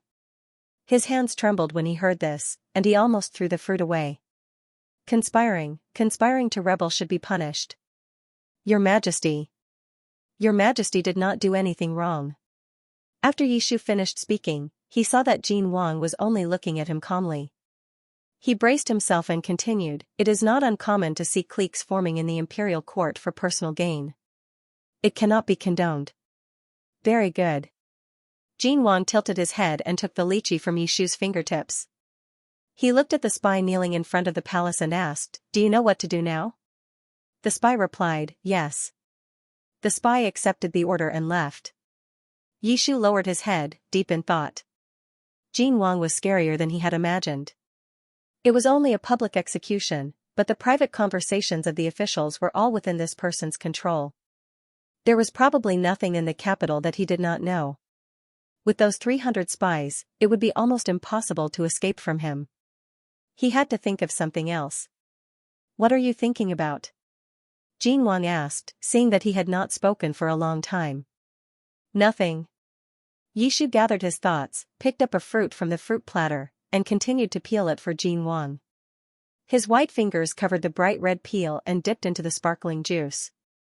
Jin Wang tilted his head and looked. Suddenly, his mouth felt dry.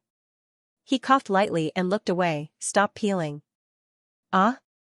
I told you to stop peeling." Jin Wang lifted his chin and ordered, "Go grind the ink." "Yishu, didn't you want to eat it just now?" "Dog Emperor. You only know how to order me around." Jin Wang pretended to be ill in the temporary imperial residence, but he did not neglect government affairs. Yishu felt his head hurt when he saw so many words, but Jin Wang was very patient and carefully read them one by one. This reading lasted for nearly 4 hours. It was already late. Yishu was bored to death as he leaned against the table. His stomach could not help but grumble. Jin Wang's hand paused as he flipped through the pages. He closed the memorial. "Let's eat first." As the dishes were placed on the table, Yishu's eyes widened. Just as he was about to eat, he was stopped by Jin Wang. The eunuch presented a brocade box with a small and exquisite pill inside. Yishu frowned. "What's this?" Jin Wang did not explain. He said calmly, "Eat it. It's good for your body." Yishu did not believe a single word. What was this dog emperor thinking of to mess with him again? Jin Wang really did not have any bad intentions this time. Ever since Yishu lost control of his incense, Jin Wang had sought out an imperial physician to treat him. Yishu had a special constitution. Even after being marked, the incense was still easily affected by changes in the external environment. This was a breath-suppressing pill that the imperial physician had just developed. It helped stabilize the incense. Unfortunately, the tyrant had too many dark histories. In Yishu's heart, he had zero credibility. In that instant, Yishu's mind was filled with countless plots. Yishu threw his chopsticks down and said, "Are you going to poison me again?" Jin Wang, "I already promised to stay by your side. Why don't you believe me?" Yishu said angrily, "I won't eat it." Jin Wang rubbed his forehead. "This is not poison, I don't believe you." Jin Wang was also angry. "If you don't eat, you're not allowed to eat. If you don't want to eat, then I won't eat." The eunuchs who were serving the monarch heard this and trembled with fear. They all knelt down in a row and lowered their heads like quails. They were afraid that the monarch would be implicated in his anger. Jin Wang said, "All of you, leave." Everyone felt relieved and hurriedly left. Only Jin Wang and Yishu were left in the hall. Yishu looked at Jin Wang with a wary expression. Jin Wang felt helpless. In this world, other than a small number of Qian and Kuan monarchs, most people were mediocre. Thus, it was not strange that Yishu did not realize that he had become a Kuan monarch. Furthermore, Jin Wang did not want to tell him the truth so early. Imperial physician Feng was right that day. Jin Wang should not have easily marked other Kuan monarchs. This was a disaster. Jin Wang was a disaster, and Yishu was also a disaster. Taking this breath-suppressing pill regularly would not only help Yishu stabilize Xianxia, but it would also make him look like an ordinary person. It would save him a lot of trouble. He had to take this medicine even if he did not want to. Jin Wang narrowed his eyes. You really don't want to eat it? Yishu was most afraid of him looking like this. His previous stubbornness dissipated. No. I don't want to eat it. Of course he could not eat it. He had read books and knew Jin Wang's methods. The reason why those 300 secret agents were so loyal to him was because they had taken Jin Wang's special goo poison. Since ancient times, this was the method used to control the shadow guards. If they really ate his medicine, they could forget about escaping in this lifetime. Yishu, have I been too good to you these past few days? Jin Wang picked up the pill and played with it between his fingers. Didn't I tell you before that I can take your life back at any time? Even if this is poison, what right do you have to say that you don't want to eat it? Yishu's legs went soft. He was not afraid of arguing with Jin Wang, but he was most afraid of this person speaking in such a tone. It was as if he wanted to kill someone. Yishu silently took a deep breath and pinched himself with the hand hidden under the table. When he looked up, his eyes were red. Can I not eat it? Jin Wang was stunned. The young man's eyes were misty and he looked as if he was about to fall. He had a frightened expression and looked very weak. I already agreed to follow you. Can you believe me? I will definitely listen to you and treat you well like I did in the past. Don't give me this. Jin Wang. Don't force me. Jin Wang could no longer maintain his expression. He could not stand Yishu mentioning the past. This was a tried and tested tactic that never failed. Yishu lowered his head and quietly waited for Jin Wang to give in. His life was already in Jin Wang's hands. Poisoning him was completely unnecessary. If it was just a test, then it should have ended here. Yishu was thinking this when his chin was suddenly lifted up by someone. Oh. His lips suddenly touched the other person's soft and cool lips. Yishu's eyes widened in shock. Then, a pill was poured into his mouth. Jin Wang forcefully clamped down on Yishu's chin. With a gentle push of his tongue, the pill slid down Yishu's throat. But Jin Wang still did not let him go. His hand moved to support the back of Yishu's neck. His fingertips brushed the back of his ear and gently caressed it, as if he was gently comforting him. That pill was not bitter. Instead, it had a hint of sweetness. That taste lingered on their lips and tongues for a long time, causing their breathing to gradually become heavier. After a moment, Jin Wang let go of him. It really isn't poison. If I lied to you, I would be a Wang. Jin Wang's fingertips brushed Yishu's crimson cheeks as he said, let's eat. A Wang was a yellow dog that the original owner picked up when he was young. He had already died of old age. Yishu looked at Jin Wang's calm and composed appearance and was so angry that his neck turned red. Calling you a dog is an insult to dogs. You're even more of a dog than a dog. Idiot Jin Wang. After dinner, Jin Wang continued to deal with the rest of the government affairs. Yishu waited on the side, pouring tea, grinding ink, and lighting a lamp. It wasn't until the third time that Jin Wang almost fell asleep that he finally closed the booklet. Jin Wang was in a rare good mood.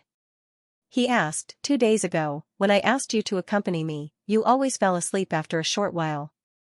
Why are you so obedient today? Yishu lowered his eyes and obediently said, it's my duty. Do you have a request? Jin Wang saw through his intentions and said, speak. As long as it's not too excessive, I will agree to it. Yishu hesitated for a moment, then said in a low voice, I want to go home and take a look. Jin Wang's movements paused.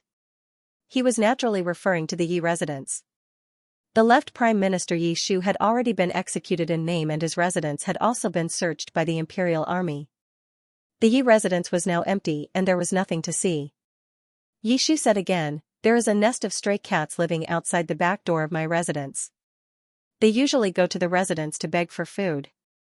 Now that winter is coming, without care, I'm afraid they won't survive this winter. Of course, this wasn't fake. Yishu's memories of the original owner of this body were very vague. If it wasn't for Jin Wang mentioning a Wang today, he wouldn't have remembered this matter. Jin Wang said, I'll send someone to bring the cats here. It's not convenient for you to show your face right now, so why do you have to personally go? No. Yishu shook his head, they're afraid of strangers. If you send someone else, they definitely won't dare to come out. Jin Wang pulled Yishu to sit down on the bed. His tone was very gentle, is it really just for the cats? Of course. No. If Yishu had previously wanted to deal with this tyrant for a few days, he had now completely dispelled that idea. This person's personality was unpredictable. The longer he stayed by his side, the more dangerous it would be. There was still more than a month until the wedding, so he had to find a way to escape as soon as possible. Once he entered the palace, there would be even less of a chance. If he wanted to escape from this tyrant, he couldn't rely on himself. He had to find a way to contact the outside world. Yishu's fingers trembled nervously. He quietly clenched his fists in his sleeves and forced himself to look straight into Jin Wang's scrutinizing eyes. After a moment, Jin Wang softly said, it's not impossible. Your Majesty, but it depends on your performance. Jin Wang raised his hand and gently brushed his finger across Yishu's lips. There was a hint in his voice, I told you before, as long as you make me happy, I will naturally grant you any request. Yishu felt a chill run down his spine. His ears instantly burned. He wanted to. Jin Wang met his gaze and gently smiled, go take a bath. I'll wait for you. Yishu was now living and eating with Jin Wang, so he naturally used the emperor's bath. The white jade bath was half the size of a room. It was filled with hot spring water from the mountains, and steam filled the room. Yishu stepped into the warm steam, but the eunuch who brought him here was in no hurry to leave. What's wrong? The eunuch brought out a tray from somewhere. On the tray was a freshly opened cream that still had the faint scent of roses. The eunuch said, this servant will help you bathe. Yishu glanced at the cream and his vision darkened. No, get out. But His Majesty ordered, Yishu sneered. Try touching me. The eunuch paused. When working in the palace, the most important thing was to know how to read people's expressions and judge the situation. Although the youth in front of him had lost his power, he was once the prime minister of a country with unlimited power. His methods could not be underestimated. This person had committed a serious crime, but not only did His Majesty not sentence him to death, he even secretly replaced him with someone else. This showed how important he was to His Majesty. This kind of person could not be provoked. The eunuch thought about the pros and cons. He put down the tray, bowed to Yishu, and left. The palace doors closed, leaving only Yishu in the room. Dog. Emperor. Emperor, Yishu was angry and annoyed. He hated that he was now under someone else's control and had nowhere to run. If he had known that this day would come, he would have been tortured to death by the aphrodisiac in the forest. He would not have asked for help. How could he pounce on someone he saw? He had no self-control at all. Yishu cursed both Jin Wang and himself as he finished bathing in a huff. The box of cream was still beside the bath. To use it or not to use it, Yishu could not make up his mind. That dog of an emperor said that he would serve him in bed tonight. It was impossible that he was just saying it. There was no need. He would be the one suffering. But to use it, how was he supposed to use it? The steam from the bath made Yishu's face turn red. He gritted his teeth and used his fingertips to look behind him. Yishu had never experienced something like this in his life. The fragrance of the rose melted under his fingers. Yishu messed around with it a few times, but no matter how hard he tried, he couldn't find the right method. Instead, he ended up making himself feel uncomfortable all over. A moment later, Yishu quickly cleaned his hands and put the things back in place. About an hour later, Yishu finally returned to his sleeping quarters. As soon as he entered the inner room, he was embraced by a tall figure from behind. Jin Wang buried his head in the side of his neck and sniffed gently. Did you do it yourself? After the young man took the breath-suppressing pill, there was no smell of incense on his body. Instead, there was a faint rose fragrance. Sweet and seductive.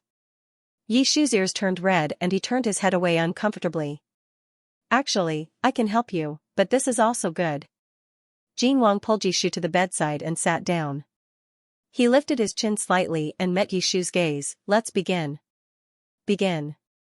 What? Yishu's helpless appearance fell into Jin Wang's eyes. He chuckled softly. You have a request to make of me, so you naturally have to show me your sincerity. Yishu bit his lips, his eyes slightly red. I don't know how. A beauty coming out of the bath was always pleasing to the eye. Moreover, the young man in front of him had an otherworldly temperament that couldn't be compared to ordinary women. His wet hair was scattered behind him, and the side of his face and neck were red from the steam. A meandering trail of water streaked across his neck and disappeared into his collar, causing one's imagination to run wild. No wonder people said that Xianxia was the #1 beauty in Chenglu. These words were not false. But Jin Wang was not soft-hearted. He half-raised his eyes and said in a gentle tone that left no room for argument, if you don't know how, then you won't be able to go back. Dog, Emperor, Yishu silently watched Jin Wang, thinking that this dog emperor was truly a pervert. Even showing weakness didn't work. I probably won't be able to hide tonight. Forget it, it's just an act. I'll just treat it as being bitten by a dog. With this thought in mind, Yishu took half a step forward and placed his hand on Jin Wang's shoulder. I can learn. Please give this subject a chance, Your Majesty. Jin Wang didn't reply. Yishu steeled his heart and lowered his head to kiss him. Jin Wang's lips were thin and sharp. This kind of face was usually cold and emotionless. But his lips were very soft and slightly cold. In short, it wasn't annoying. Yishu had no experience with these things, and this kiss also didn't have any technique. But both of their breaths were in a mess. After a while, just as Yishu was about to let go of him, Jin Wang forcefully pulled him back. Jin Wang pulled him onto the bed, allowing the young man to fall into his arms. His ink-black hair spread out on the bed. The young man's eyes were like stars. He looked at Jin Wang with a clear gaze that couldn't hide his panic and nervousness. Jin Wang's heart immediately softened. He raised his hand and brushed the young man's loose hair behind his ear. It's okay if you don't know how. This prince will teach you. The bed curtain swayed and fell. Yishu buried his head in Jin Wang's arms. He frowned slightly. Did you drink? Unknowingly, the fragrance of wine drifted out from within the muslin curtain. Jin Wang was slightly stunned. He nodded. Yes, I drank a few cups while waiting for you. What kind of wine is this? It smells so good. Yishu was mesmerized by the smell. He couldn't help but raise his head and move closer to Jin Wang's neck, where the smell was the strongest, and take a deep breath. He didn't know that this action was almost seductive to others. Jin Wang's eyes darkened. The strong fragrance of wine exploded within the bed curtain. Jin Wang split up 2 years before Yishu. Furthermore, he was born into the imperial family. He had learned how to control the fragrance long ago. However, he didn't need to do so in front of his Kuan Jun. He didn't need to do so in bed either. As the fragrance of wine grew stronger, Yishu's fingertips trembled slightly. He couldn't help but let out a low moan. Yishu had taken the breath-suppressing pill earlier. No matter how strong the fragrance of Jin Wang's fragrance was, he shouldn't have been affected. There was only one possibility for this reaction. That was, the compatibility between the two was extremely high. The instinctive attraction between the two broke through the barrier of the medicine, causing him to be unconsciously affected by the smell. However, that was the extent of the effect. After taking the medicine, he would not be tempted, nor would he release his own scent. Jin Wang lowered his eyes to look at the person in his arms. He suddenly felt a little regretful. He shouldn't have been in such a hurry to give him the medicine. He had seen the young man's appearance when he was tempted by his fragrance. That appearance was 100 times more beautiful than it was now. The sound of clothes rustling could be heard from inside the tent. It was Jin Wang taking off Yishu's outer clothes. The young man's body still had traces from last time. Yishu's skin was fair and thin. A light pinch would leave a red mark. Jin Wang took advantage of him for a while. When he saw that the young man's ears were dyed red, he gently patted his shoulder. Wait for me to serve you. Learn it yourself. The young man was already dazed by the high concentration of the incense. He looked at Jin Wang in a daze and noticed that Jin Wang's hand had slid down his forearm to grab his wrist. Jin Wang's voice became low and sexy. Ashu, be good. Give me your hand. Yishu blinked. He didn't seem to understand what Jin Wang wanted to do. Don't. Yishu's rebellious spirit returned. He threw himself into Jin Wang's arms and sniffed him like a puppy. Your body smells really good. Let me smell more. Jin Wang guided him patiently. Be good. I'll give it to you right now. You said it yourself. You can't lie to me. Yishu finally put his hand on Jin Wang's and whispered, You're always lying to me. Jin Wang's breathing tightened. He asked in return, When have I ever lied to you? You've always lied to me. Not only have you lied to me, you've also scared me and bullied me. Jin Wang, there's no one more despicable than you. Jin Wang. Ever since he ascended the throne, Jin Wang had never been scolded like this. After interacting with the young man for a few days, he was actually scolded back to square one. But Jin Wang couldn't get angry. He had never been able to be ruthless to this person. You're clearly the one who lied to me. Jin Wang was silent for a long time. Then, he whispered, Do you still remember what you said 3 years ago? You said that in the future, I would unify the world and become the supreme ruler. You said that all lands under the heavens belonged to the king, and all the people who lived on the shores of the earth were the king's subjects. Except for you. You'll never be my subject. You're my friend, my confidant, and my brother. Yishu remained silent. He lowered his head and slowly leaned into Jin Wang's arms. Jin Wang stroked his hair and whispered, It's been 3 years. I've always wanted to ask you this, but I never had the chance. What do you want to ask? Yishu's voice was so soft that it sounded like he was sleep-talking. Jin Wang. Jin Wang lowered his head. The young man was resting his head on his shoulder and had already closed his eyes. Yishu? Yi Chanon, are you still pretending? Yishu didn't respond. The corners of his eyes and cheeks were flushed red. His entire body was curled up in Jin Wang's arms, and he was even muttering something under his breath. One of his hands was even holding Jin Wang's. When Jin Wang moved, Yishu subconsciously tightened his grip. Jin Wang gasped and said angrily, Yi Chanon, what are you doing? Yishu still didn't respond. The two of them were in a deadlock for a while. Then, Yishu's breathing gradually stabilized and he even started snoring. No matter how one looked at it, he looked like he was drunk. Drunk? Yishu had a dream. In his dream, it was raining heavily, and he was holding a boy who was smaller and thinner than him. The water that seeped through the roof formed puddles on the ground. Outside the window, lightning flashed and thunder rumbled. Every time there was a boom, the boy in his arms would tremble. So timid. Yishu smiled and gently rubbed the boy's cold fingers and cheeks. A Yuan will be the emperor in the future. There is no emperor in this world who is afraid of thunder. The boy raised his head, revealing a pair of bright eyes. Can't an emperor be afraid of something? Of course not. Yishu said, as an emperor, you have to be strong in order to make the country strong and the people submit to you. Any trace of timidity or fear will become a fatal weakness.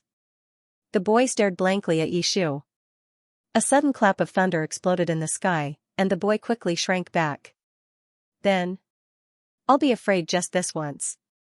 The boy grabbed Yishu's clothes tightly and said in a muffled voice, This is the last time. Yishu smiled and hugged the boy tightly. The scene changed, and the clouds broke and the sun rose. Yishu leaned on the side of the winding corridor, drowsy from the warm sunlight. I'm so busy with all the trivial matters of the coronation ceremony, but you're hiding here and relaxing. The clear voice of a young man sounded. Yishu narrowed his eyes and saw a figure walking towards him from a distance. The young man was tall and straight. His handsome eyebrows were slightly furrowed, but he was still very good-looking. Yishu grinned. You're shouting about trivial matters of the coronation ceremony. Be careful not to let those old fogies hear you. The young man didn't answer and slowly walked to Yishu's side.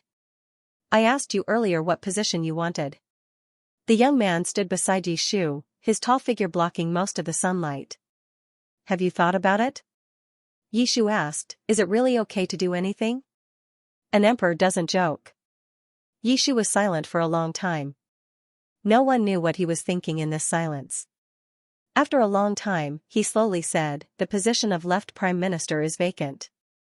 Is your majesty willing to give it to me?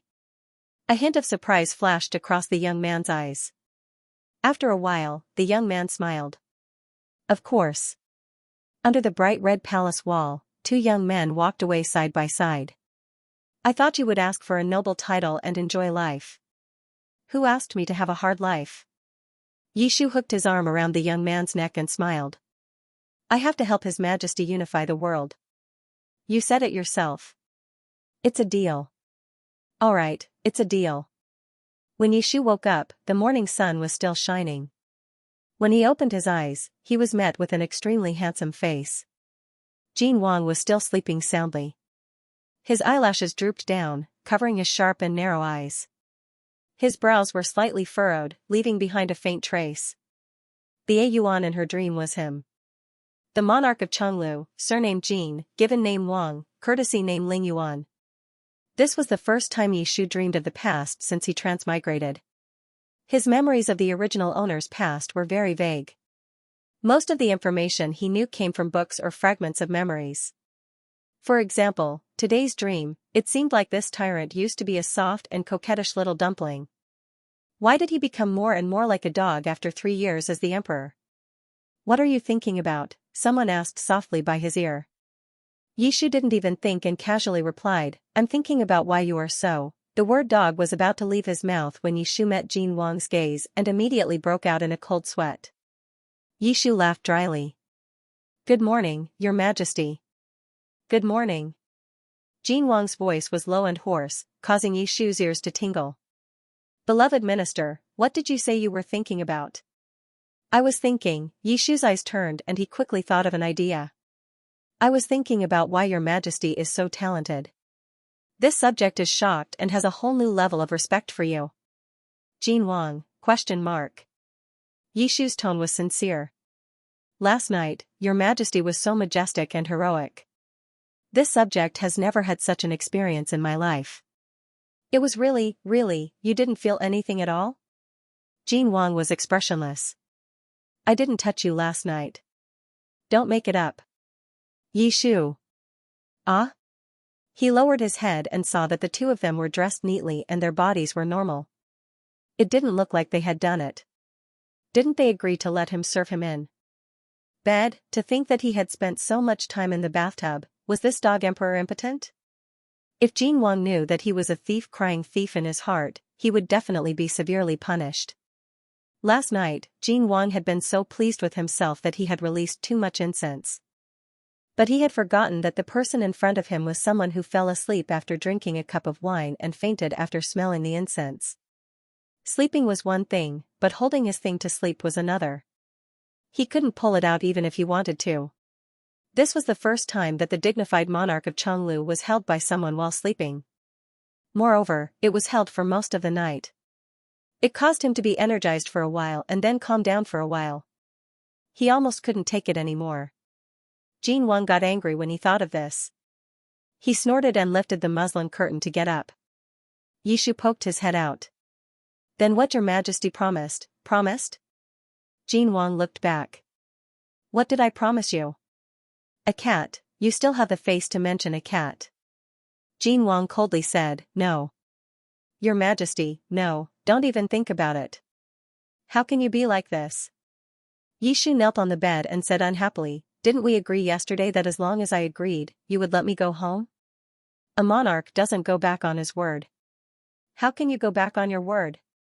Who was the one who went back on his word? I didn't touch you. Jin Wang couldn't be bothered with him. Yishu got off the bed on his knees and chased after him barefoot on the soft carpet. Your Majesty, just promise me.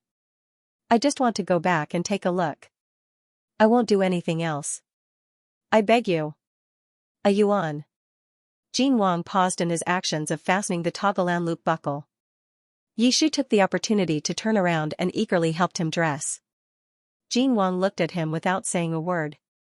Yishu dressed him neatly and looked up to meet his gaze. The two looked at each other for a while. Jin Wang suddenly grabbed Yishu's chin and smiled. I haven't heard you call me that for many years. It seems that you really want to go back. His smile was gentle but dangerous. Yishu felt his scalp go numb.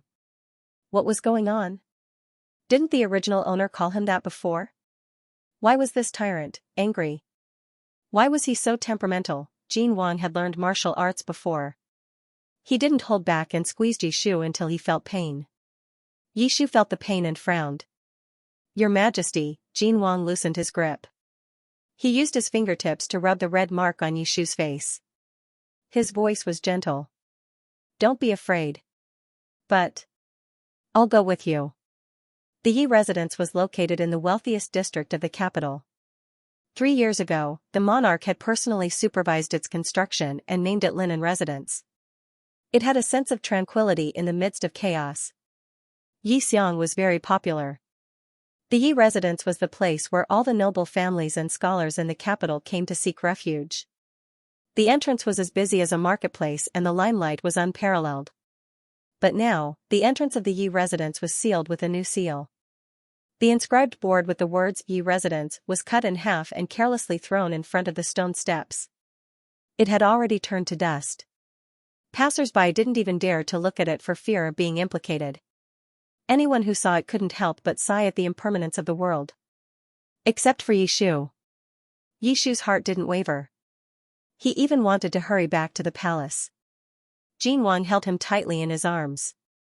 His tone was very gentle. My dear minister, where is the cat you mentioned? Yishu silently moved away, but was forcefully pulled back by Jin Wang. He lowered his head and obediently said, It's usually here. Let's wait a little longer. Let's wait. The two of them had changed into civilian clothes. Jin Wang was dressed in black and had a black bone bamboo fan at his waist. He had the charm of a dissolute young master. Yishu, on the other hand, was dressed in a green robe. He looked gentle and weak. The back door of the Yi residence led to a narrow alley. Few people passed by it and it was overgrown with weeds. The two of them waited in the alley for a while. Finally, they heard a soft meow. Meow. Yishu looked in the direction of the sound. A yellow and white kitten was squatting in the grass, revealing a pair of watery eyes. Just as he was about to go forward, the kitten shrank back in fear. Yishu thought for a moment and said, Your Majesty, with you here, they won't dare to come out. Can you wait for me outside? Jin Wang didn't answer. He lowered his eyes and looked at him. After a long time, he slowly nodded. Okay, I'll wait for you in the carriage. The carriage stopped at the entrance of the alley. Yishu watched as Jin Wang left and sighed silently. At this moment, the kitten suddenly turned and ran into the depths of the alley. Yishu hurriedly chased after it. Not far from the back door of the Yi residence, there was an abandoned courtyard. Yishu chased the kitten into the courtyard. He saw the kitten squatting in the corner of a bush, meowing at him. Yishu lifted the bush. Inside was a litter of kittens that had just been born. The kittens had just opened their eyes. Their fur was soft and sparse, and they were especially cute. Yishu was so adorable that his heart trembled. Just as he was about to reach out and touch them, a strange sound suddenly came from the courtyard. The door of the small house next to Yishu opened with a creak. A damp and cold aura came from the door. Yishu looked up and frowned slightly.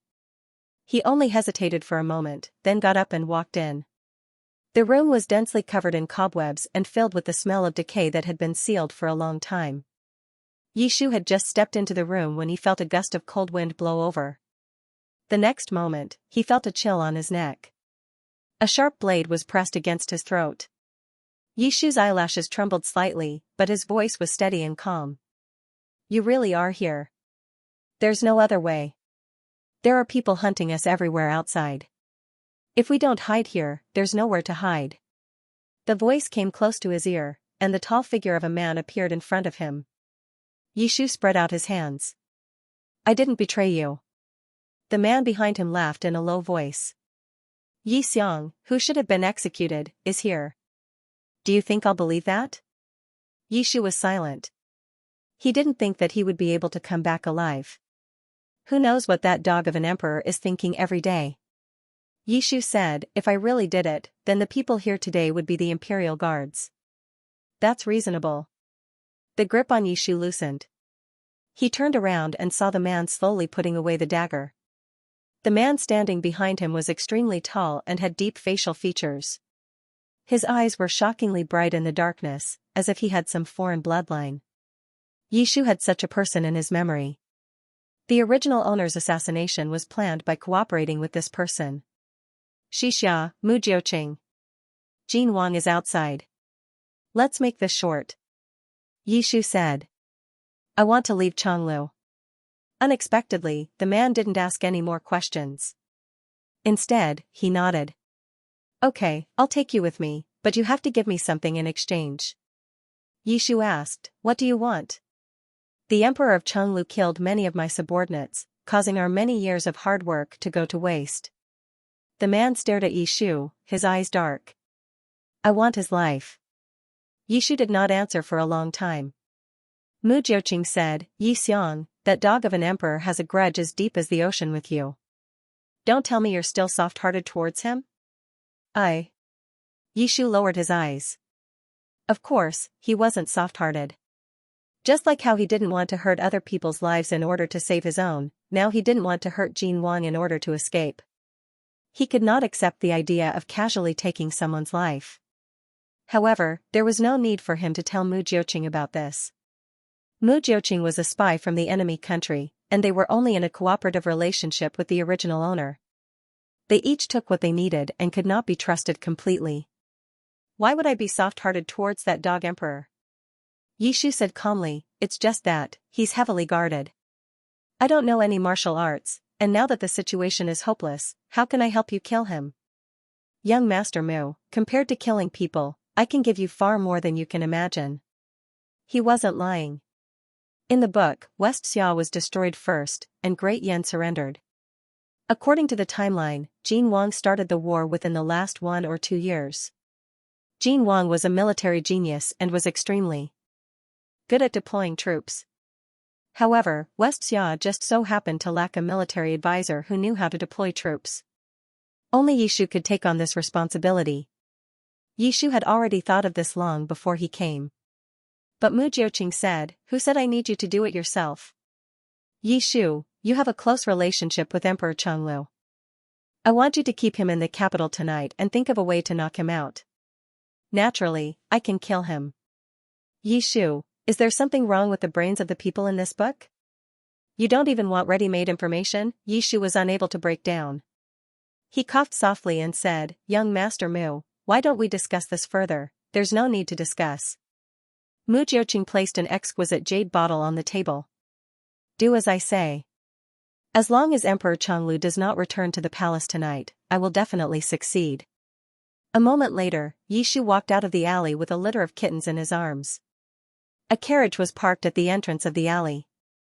A black-clothed youth was leaning against the side of the carriage, resting with his eyes closed. Hearing footsteps, he raised his head. Light and shadow passed through the treetops and sprinkled on the side of his face, as if it was plated with a layer of light gold, making his eyebrows look somewhat gentle. Yishu met his gaze and stopped in his tracks. Are you done? Jin Wang asked. Yishu responded and walked forward. Look, they're so small. A litter of yellow and white kittens sat with their heads close to each other. The mother cat lay beside them obediently, not making any noise. Jin Wang reached out and patted the head of one of the kittens. A Wang was about this big when you brought him back. Yishu smiled and casually said, that's right. Weren't you jealous of him? It was a cold winter in the 12th lunar month. The original owner of the body had brought back a dying little yellow dog from somewhere. Not only did he fight with them for food, he even insisted on naming it a Wang, causing little Jin Wang to be jealous for several days. When Jin Wang heard this, the smile in his eyes faded a little. He turned his head and ordered someone to take the kittens away and send them back to the temporary imperial residence to be cleaned and fed. Yishu followed him into the carriage. The carriage slowly moved forward. Yishu asked, "Aren't we going back to the temporary imperial residence?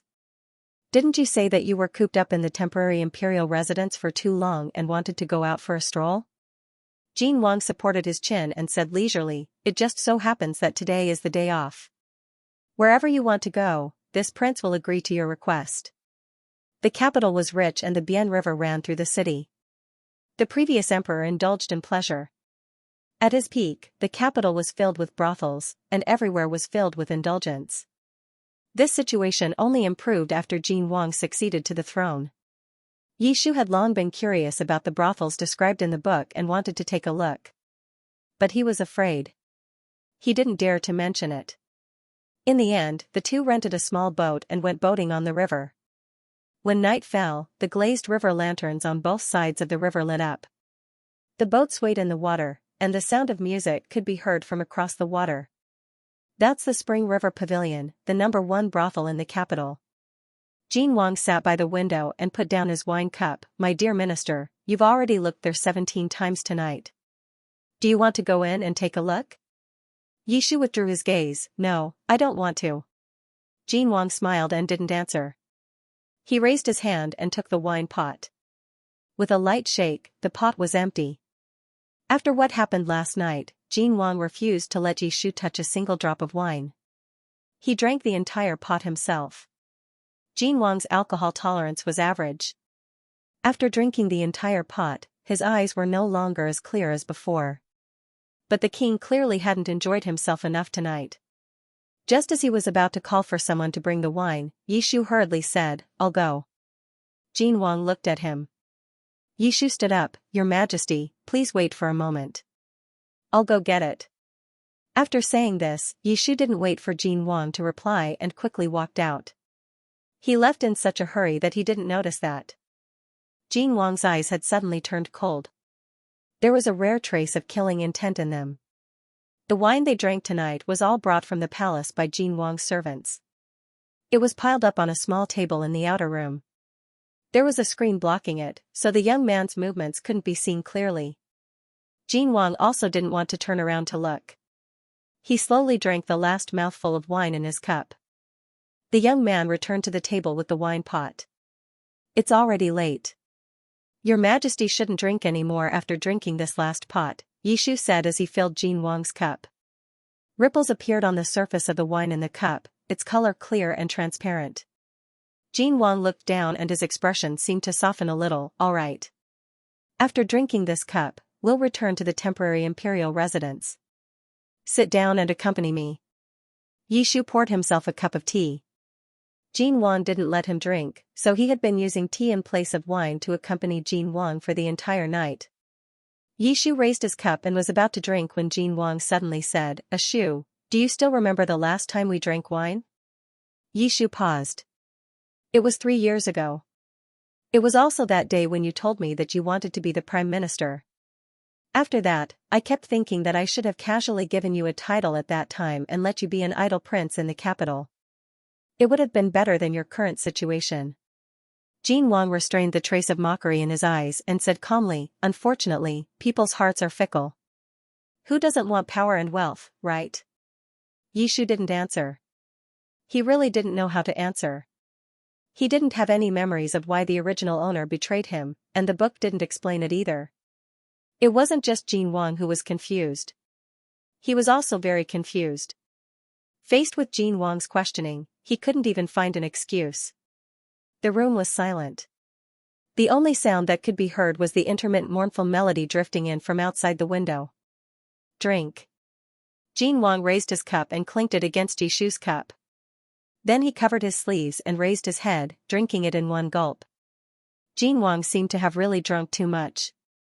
He threw the empty cup on the table and stood up with the help of the table, almost falling to the side. Yishu hurriedly steadied him. The boat docked, and Yishu helped Jin Wang off the boat. "Ah, why is your Majesty so drunk?"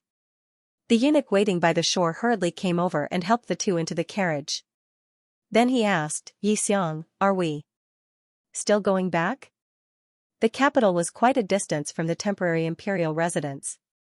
It would take at least 3 hours to drive back. Jin Wang was so drunk that he needed to rest as soon as possible. Sitting in the carriage would only make things worse. But it was even more inappropriate to return to the palace now. Yishu should have someone find an inn to rest for the night. That way, he could coordinate with Mu Jiuqing. But Yishu had one arm around Jin Wang. The latter was leaning on his shoulder. His half-closed eyes were filled with drunkenness as he stared deeply at Yishu. This gaze reminded Yishu of the scene in his dream last night. The youth curled up in his arms and whispered, "Be afraid one last time." Yishu took a deep breath and ordered, "Send some hangover soup," and returned to the temporary imperial residence. The night was quiet, and a carriage was slowly moving along the mountain path. The interior of the carriage was spacious. Yishu helped Jin Wang up and brought the hangover soup to his mouth. Jin Wang frowned and dodged. "What is this?" "I don't want to drink it." "Hangover soup," Yishu said, "drink it quickly. You won't feel so bad after drinking it." "No." Jin Wang seemed to think for a while. Then he closed his eyes and said, "Feed me, or else I won't drink it." "Yishu, you might as well get drunk to death." The jade bottle in his bosom was still sealed. He hadn't drugged Jin Wang at all tonight. In all fairness, this dog emperor had treated him quite well besides scaring him often. Jin Wang hadn't even tried to take his life, so how could Yishu harm him to save his own life, not to mention using such underhanded methods? But the dog emperor was really useless for him to get so drunk even without drugging him. Yishu sighed and scooped up a spoonful of hangover soup to feed Jin Wang. The carriage was bumpy and Jin Wang wasn't cooperating. Yishu tried many times, but he couldn't get a single mouthful in. "Don't move around." Yishu was anxious. He pressed down on Jin Wang's shoulder with one hand, tilted his head back, and drank a mouthful of the hangover soup. The other party's lips were soft and cool. Yishu pried open Jin Wang's lips and teeth, and the sweet and sour hangover soup slowly entered his mouth. Jin Wang immediately stopped moving. After feeding him a mouthful of soup, an unforeseen event occurred. The neighing of horses suddenly came from outside the carriage. The carriage shook violently and stopped. "Protect the emperor. There's an assassin, protect the emperor." Yishu was startled. He was about to retreat when he was suddenly pulled back. The unforeseen event happened too quickly. Yishu didn't even have time to react before he was pressed down onto the soft couch in the carriage. His lips were once again covered by someone. Yishu opened his eyes and met a pair of handsome and malicious eyes. There wasn't the slightest hint of drunkenness in those eyes. Yishu subconsciously raised his hand to push him away, but Jin Wang tightly grasped his wrist and pressed him against the side of his body. Outside the carriage, there was a cacophony of noises and shouts. Inside the carriage, Jin Wang kissed Yishu's lips. The faint fragrance of wine spread between their lips. When Jin Wang kissed others, he was so gentle that it didn't seem like his personality at all.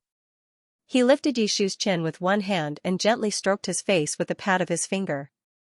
Two slightly cool thin lips covered Yishu's lips.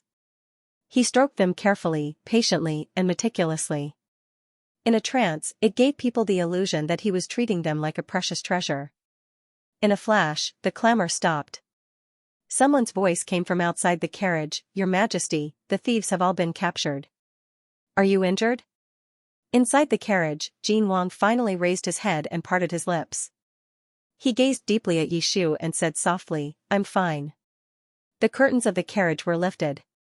The imperial guards were escorting several black-cloaked men to kneel in front of the carriage. Jin Wang walked out with Yishu in his arms. The youth's lips were bright red and the corners of his eyes were moist. It was obvious what had happened just now. The imperial guards closed their eyes and pretended to be blind. Yishu buried his head in Jin Wang's arms and carefully looked over. The one kneeling at the front was Mu Jiuqing. Was this brother so impulsive? Mu Jiuqing also saw him. His eyes immediately lit up with anger. He understood. He understood everything. Yishu was in cahoots with the Emperor of Chenglu from the start. He pretended to cooperate so that he could catch them all in one fell swoop today. Mu Jiuqing's eyes were about to pop out of their sockets. However, his mouth was gagged and he couldn't open his mouth. He could only make vague whimpering sounds. Yishu curled up in Jin Wang's arms and didn't dare to move. When we were capturing the West Xia spies, a few escaped after receiving the news in advance. It seems like these are the ones. Jin Wang said indifferently, kill them all. Mu Jiuqing, woo woo woo. Jin Wang ignored him and walked into the carriage with Yishu in his arms. Mu Jiuqing was even more violent. Woo woo. Woo woo woo. Jin Wang paused and looked back. Do you have anything else to say? Yishu's heart instantly jumped. However, before he could open his mouth, Jin Wang ordered, let him speak. The Imperial Guards pulled down the black cloth covering Mu Jiuqing's mouth. Mu Jiuqing shouted, Doggy, how dare you go back on your word? Then, his second sentence was, fatuous ruler, I won't regret my death today, but you won't have an easy time either. Mu Jiuqing was at death's door and no longer had any scruples. A sinister smile appeared at the corner of his mouth as he coldly threw down an earth-shattering sentence. This one beside you has been thinking about it day and night. He can't wait to see your Jin family die without a burial ground. Yishu was stunned. He instantly felt Jin Wang's gaze and half of his body went numb. It's over. For a moment, everyone's eyes fell on Yishu. Under everyone's gaze, Yishu forced himself to calm down and cleared his throat. I am loyal to His Majesty. Why are you accusing me wrongly? Whether you are wrongly accused or not, we will know once we investigate. Mu Jiuqing sneered, Yi Xiang, have you forgotten your origins? The book had mentioned the origin of the original owner of the body. The father of the original owner of the body was the commander of the 3 armies. He had fought for the previous emperor and achieved many outstanding military achievements. When the original owner of the body was young, his father colluded with the enemy and caused many casualties in Chonglu. His father was escorted back to the capital and his entire family was executed. The father of the original owner of the body had many wives and concubines. The original owner of the body was born of a maid in the residence. When the incident happened, he was only 7 years old and was sent to the palace to save his life. So, the reason for the original owner's betrayal was to avenge his entire family. Yishu suddenly understood. The original owner of the body did not get close to Jin Wang sincerely. From the beginning, he wanted to use Jin Wang to kill the previous emperor and the other princes. Then, he would use Jin Wang's trust to easily kill him. Mu Jiuqing was right. The original owner of the body wanted to use the lives of the Jin clan to pay with blood. The more Yishu analyzed the situation, the colder his heart became. Save me. Even the feelings of the past 10 years have become a lie. How could he make up for this? Yishu's face turned pale and a layer of cold sweat appeared on his back. Jin Wang only asked in a low voice, Are you done? He reached out and placed his hand on Yishu's shoulder. The latter reflexively shook and was pulled into Jin Wang's embrace. If you are done, then kill him. Make it clean. After he finished speaking, Jin Wang returned to the carriage with Yishu in his arms. The carriage's curtains were lowered, isolating the sound of dragging and footsteps outside. The carriage continued to move forward slowly. Jin Wang pressed Yishu to sit on a small couch. The latter was unusually silent, and no one could tell what he was feeling. Yishu looked at him quietly and asked in a low voice, Your Majesty. You don't believe that thief's nonsense, do you? Why don't I believe you?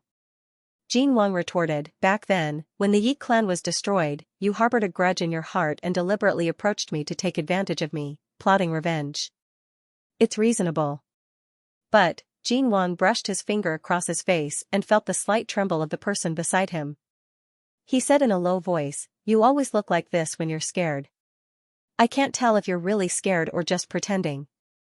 Yishu bit his lip and didn't answer. There was still some hangover soup on the small table beside the bed. Jin Wang glanced at it and asked, Why didn't you put poison in it? Yishu was stunned. How did you, Mu Jiuqing? I already knew that he was hiding in that abandoned courtyard, Jin Wang said quietly. You were gone for so long today. I can guess what you said to him. Did he ask you to poison me?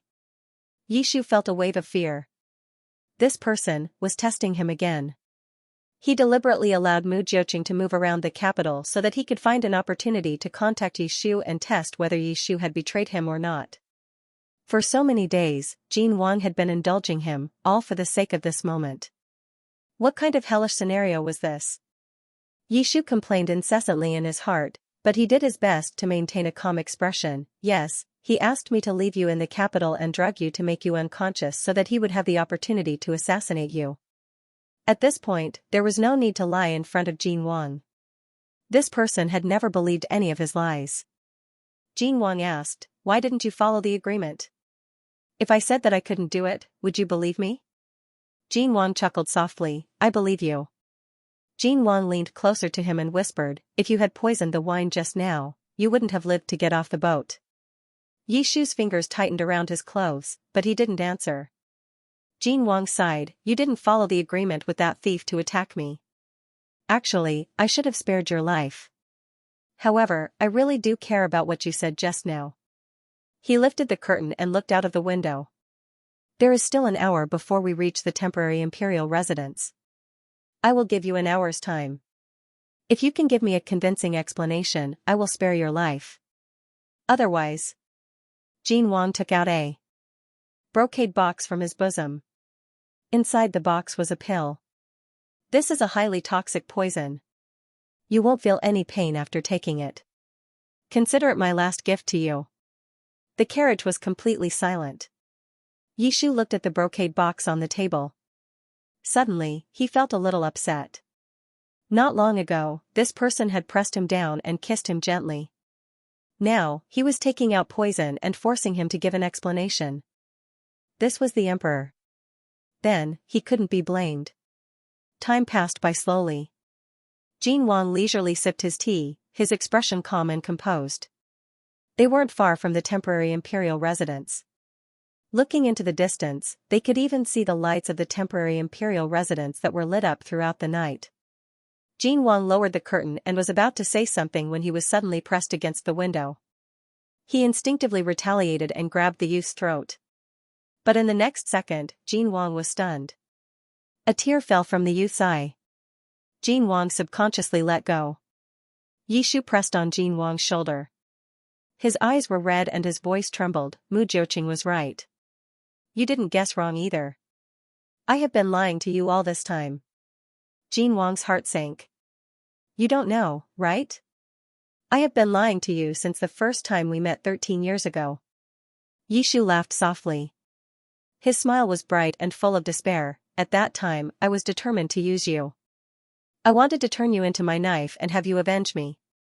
You killed your father and brothers to seize the throne. You were no longer useful. After that, I only needed to kill you to avenge my great hatred." Jin Wang's voice was low and hoarse. "Then why have you kept me alive until now? Why have I kept you alive until now? You are extremely intelligent. Why can't you understand this?" Yishu's eyes flashed with a trace of pain. He closed his eyes, "Because I have fallen in love with you." Jin Wang was stunned. Yishu lowered his head. As if gathering his courage, he planted a trembling kiss on the corner of Jin Wang's lips. The youth's lips trembled. The bitter taste of tears melted on his lips. The kiss was brief. Yishu stared at him, tears rolling down his cheeks. "I am very funny, right? I wanted revenge, but I fell in love with my enemy. I thought that by avoiding you, I would be able to forget this feeling.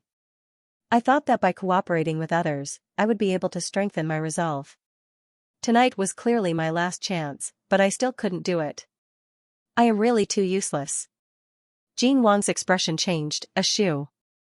Just as he was about to speak, the sound of horse hooves outside the carriage stopped. They had arrived at the temporary imperial residence. "It seems that I don't have time." Yishu lowered his eyes, hiding a trace of self-mockery, "But I still have to thank you. No matter what your motive was, these few days in the temporary imperial residence, you have fulfilled my dream." Jin Wang looked at the youth's moist and red eyes. His throat was dry. "Your dream was to be together with Gudu," but before he could ask, Yishu straightened his body. He didn't know when, but his fingertips were holding a pill.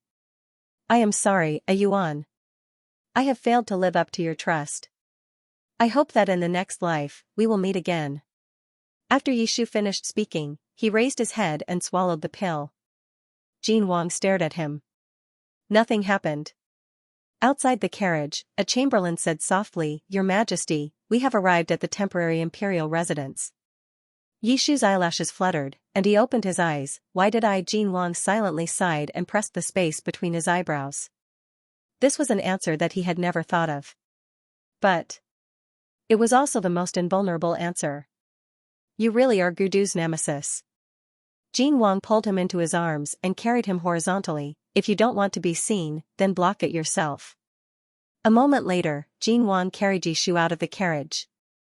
Yishu buried his head in Jin Wang's arms, covering his red eyes from crying. The imperial chamberlains all knelt on the ground. Jin Wang looked straight ahead as he carried Yishu into the temporary imperial residence. Even after they had walked far away, Yishu was still sobbing as he asked, Why wasn't I poisoned?" "Idiot, that wasn't poison. I have never seen someone as stupid as you." Jin Wang carried Yishu back to his quarters. Yishu had been crying too hard and had not recovered yet. He gently gasped for air. Jin Wang placed him on the bed. Just as he was about to get up, a pair of hands grabbed his sleeve.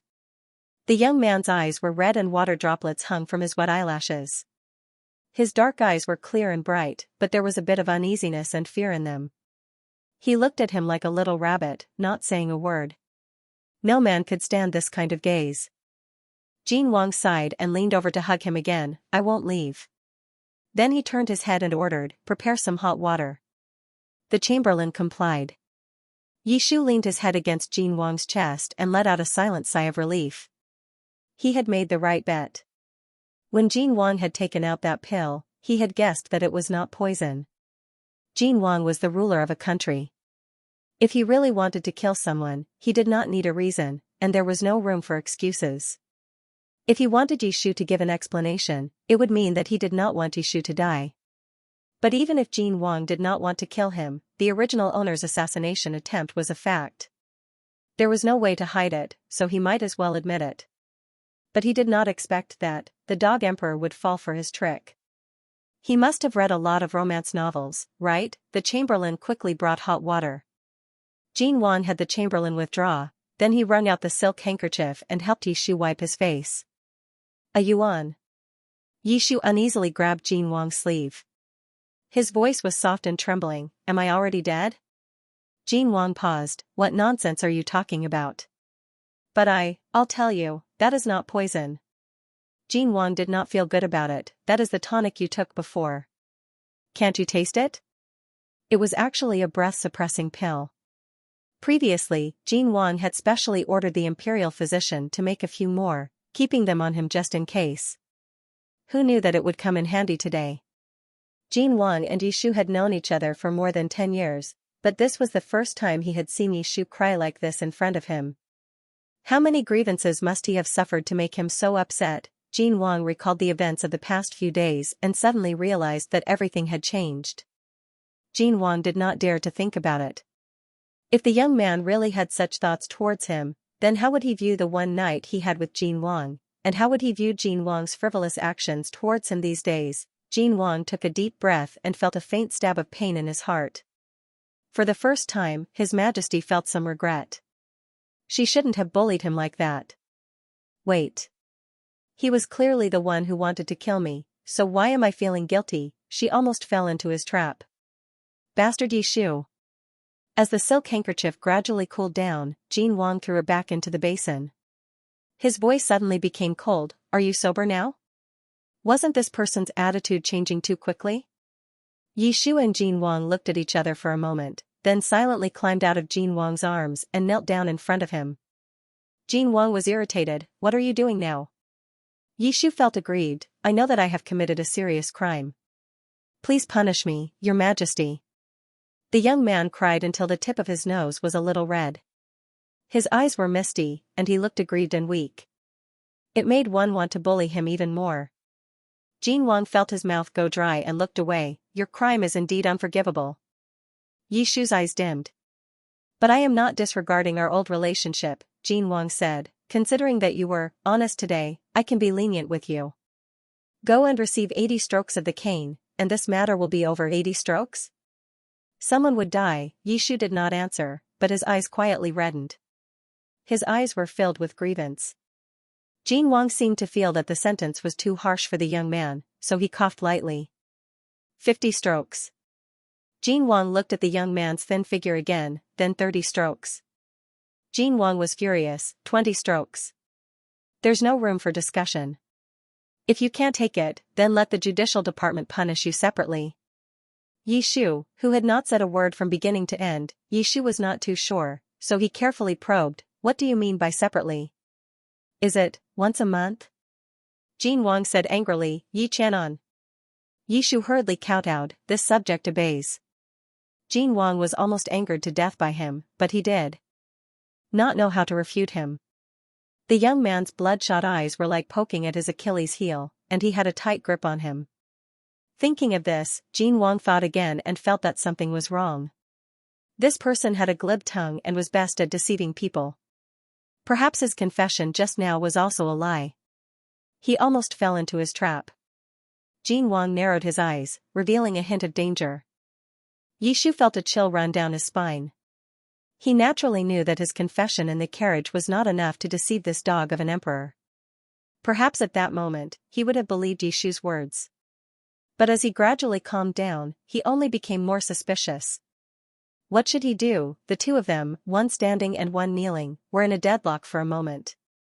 Then, an eunuch came to report, Your Majesty, the bathing pool is ready. The deadlock instantly faded, and Jin Wang smiled gently at Yi Shu. Yi Shu instinctively felt that something was wrong.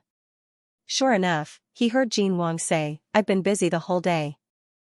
Shu, accompany me to bathe. Steam rose from the bathing pool. Yi Shu stood beside the white jade pool, his ears slightly red from the steam.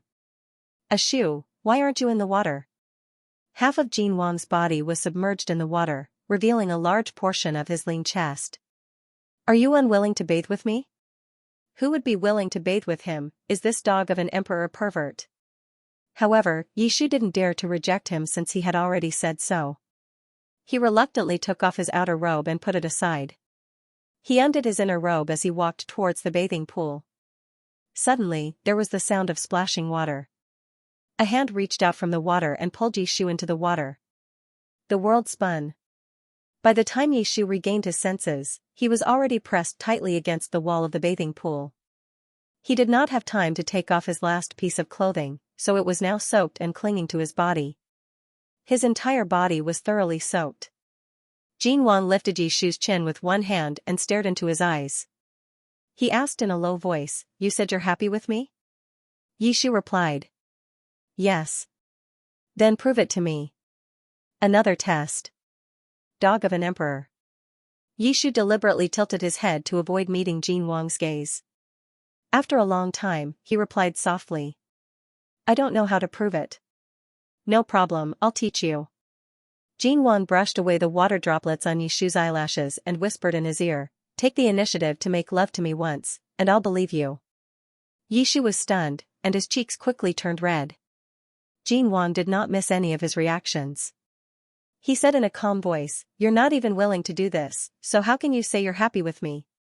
After Jin Wang finished speaking, he turned to leave, but Yi Shu pulled him back. The youth's lips trembled as he whispered, I'm willing. Jin Wang did not move. Yi Shu closed his eyes and slowly kissed Jin Wang's lips. I'm happy with you. It's true. Please believe me. The youth's technique was shaky. When his trembling lips touched Jin Wang's, he was quickly at a loss as to how to continue. Jin Wang sneered in his heart. He grabbed the youth's wrist and pressed him against the jade wall. The breathing of the two men quickened. Suddenly, Yi Shu's body stiffened, and he struggled with all his might. Jin Wang loosened his grip slightly and laughed mockingly, Can't keep up the act? I knew you would. Jin Wang's voice came to an abrupt halt. The two of them were extremely close to each other, so close that even the slightest change could be seen clearly. Jin Wang looked at Yi Shu in disbelief. In such a humiliating situation, he could still. Yi Shu's shock was no less than Jin Wang's. His acting skills were not that good. That reaction, it really wasn't an act. Wasn't it just a kiss? Was there something wrong with his thing? I'll just chop it off. Yi Shu's ears turned red. He could no longer keep up the act. He could only reluctantly turn his head to the side, wishing he could dig a hole and bury himself. But this expression, in Jin Wang's eyes, was one of unbearable humiliation and painful struggle. Now, he understood everything. A shoe. After a long time, Jin Wang sighed softly and pulled the youth's tense body back into his embrace. Yi Shu's teeth chattered. He forcefully grabbed Jin Wang's wrist. Don't touch. What's there to be shy about? Gu Xian, can't you do it? Jin Wang pushed his hand away and whispered into Yi Shu's ear, don't move. This time I really won't bully you. Yi Shu will help you. In front of Jin Wang, Yi Shu's resistance was almost negligible. Of course, he didn't even have the slightest resistance left. The sound of water in the bathtub continued. Tonight, Yi Shu cried and made a scene. Then, he was bullied by Jin Wang in the bathtub. In the end, he fainted from exhaustion and was carried back to his bedroom by Jin Wang. As soon as Yi Shu touched the bed, he immediately rolled to the inside of the mattress, leaving only his thin back facing Jin Wang. Jin Wang also lay down on the bed. Jin Wang believed Yi Shu's words today, but he still had his doubts. Even if this person was deeply in love with him, it couldn't erase the fact that he had once plotted to kill the emperor. To you, Jin Wang, this was still a hidden danger. Yes, this is a hidden danger, so I definitely can't. The person next to him suddenly moved, turning over and burrowing into Jin Wang's embrace. He rubbed against Jin Wang's chest like a small animal. Finally, he found a comfortable position and stopped moving. Jin Wang hugged the youth's soft body and came back to his senses after a while. What was I thinking just now? That's right, this person gave up on the assassination attempt today because he was deeply in love with me. But what if one day, his feelings are no longer there? The feelings in this world can't last long. He should still, Jin Wang. The sleeping youth suddenly murmured in his sleep, why don't you believe me? Jin Wang's heart trembled. The youth curled up in his arms and complained in a low and hoarse voice, you never believe me. Forget it. Jin Wang closed his eyes and sighed in compromise, I'll believe you one last time. If you dare lie to me again, I'll definitely kill you. A monarch doesn't lie. Yi Shu wasn't sure if Jin Wang believed him or not. But from that day onwards, Jin Wang didn't continue to test him and her attitude towards him became much better. This proved that the act that day was quite successful. Except for the epic level of embarrassment in the bathtub. Yi Shu didn't think that he was someone who couldn't control his lower body. It could only be said that everyone had a love for beauty. After all, Jin Wang was a rare beauty. Being pressed down by such a beauty and kissed in the bathtub, it would be abnormal if he lost control of his body. That's right, it was like that. Yi Shu convinced himself and continued to play the role of the emperor's unmarried concubine with a clear conscience. Of course, he never gave up on escaping. However, the Xianxia spies were either captured or killed by Jin Wang, so his escape route was completely cut off. He had to think of another way to escape. What are you thinking about now? Yi Shu looked up at the sound of horse hooves in front of him. Jin Wang threw the bow in his hand to an attendant and said with a displeased expression, this prince asked you to come out and hunt to exercise your muscles, but you're actually lazing around here? What the hell was this about hunting to exercise his muscles? He couldn't even draw his bow. Yi Shu put down the warm sour plum soup in his hand and said calmly, Your Majesty, this subject doesn't know how to hunt. As he spoke, several attendants were carrying the game that Jin Wang had just hunted. Yi Shu swept his gaze across the area. There were goats, red deer, and wild hares. There were no less than a dozen of them. Some of the game hadn't even breathed their last before their throats were slit by the attendants. Blood splattered everywhere. The smell of blood in the campsite was so strong that it made Yi Shu vomit once. His complexion wasn't very good, so he could only drink the sour plum soup to relieve the nausea in his stomach. If you don't know how to hunt, then learn. Jin Wang stopped his horse in front of Yi Shu and stretched out his hand, Come up, this prince will teach you. Yi Shu was a little reluctant, but... Don't the disciplinary department owe me 20 beatings? Yi Shu said decisively, I'll learn. The two of them did not return to the palace, so Yi Shu naturally did not have time to go to the Xianxia department to receive the 20 beatings. Jin Wang had no intention of rushing him. He only mentioned it from time to time to make things difficult for Yi Shu. Jin Wang smiled in satisfaction. He bent over and pulled Yishu up onto the horse's back and pulled him into his arms. He took the bow from the chamberlain and spurred his horse into the woods. It was already late autumn, but today was a rare good day. Yishu took a deep breath of the pleasant forest air, and the nausea caused by the smell of blood finally subsided a little. At least she wouldn't vomit on Jin Wang. Jin Wang pulled open his cloak and pulled Yishu into his embrace. Seeing the pale face of the youth in his arms, he suddenly thought of something. When did you start to faint at the sight of blood again? Yishu was stunned. I was born this way. Yes, I remember. Jin Wang nodded. When you were young, you never saw these things. Even a cut on your finger would cause you to faint from fright. He changed the topic and said, but I also remember that 2 years ago, when you were supervising the spring imperial examination, one of your subordinates was secretly bribing someone. You sent someone to beat him to death outside the palace gates. By the time I arrived, he was already dead. All that was left was a pool of blood. At that time, you weren't even afraid of human blood. I thought you had already been cured. The original owner's methods were not any worse than the tyrant's. Yishu gave a hollow laugh. Maybe I was confused by my anger at the time. Jin Wang only smiled and did not comment. The forest was quiet. Jin Wang ordered the chamberlain not to disturb them, so no one dared to follow. The two of them rode on the same horse and quietly rode through the forest. A rustling sound came from the grass beside him. Jin Wang stopped the horse's hooves, his right hand noiselessly knocked the bow. He held his breath and waited for a moment. Then, a gray hare jumped out from the bushes. The forest they were in was part of the imperial hunting grounds. Game was regularly released into the forest. They were all rabbits, sheep, deer, foxes, and other small animals that were harmless to the nobles of the capital to satisfy their cravings. Of course, there were also other hunting grounds for wolves, tigers, and leopards. However, Jin Wang was only bringing Yishu to relax today and did not go there at all. The game is here. Try it. Jin Wang guided Yishu to hold the bow.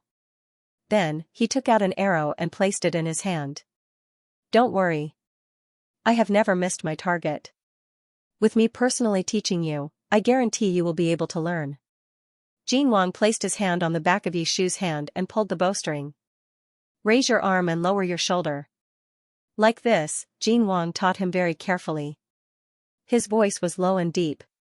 Because the two of them were in such a close position, Yishu could clearly feel Jin Wang's warm breath as he spoke.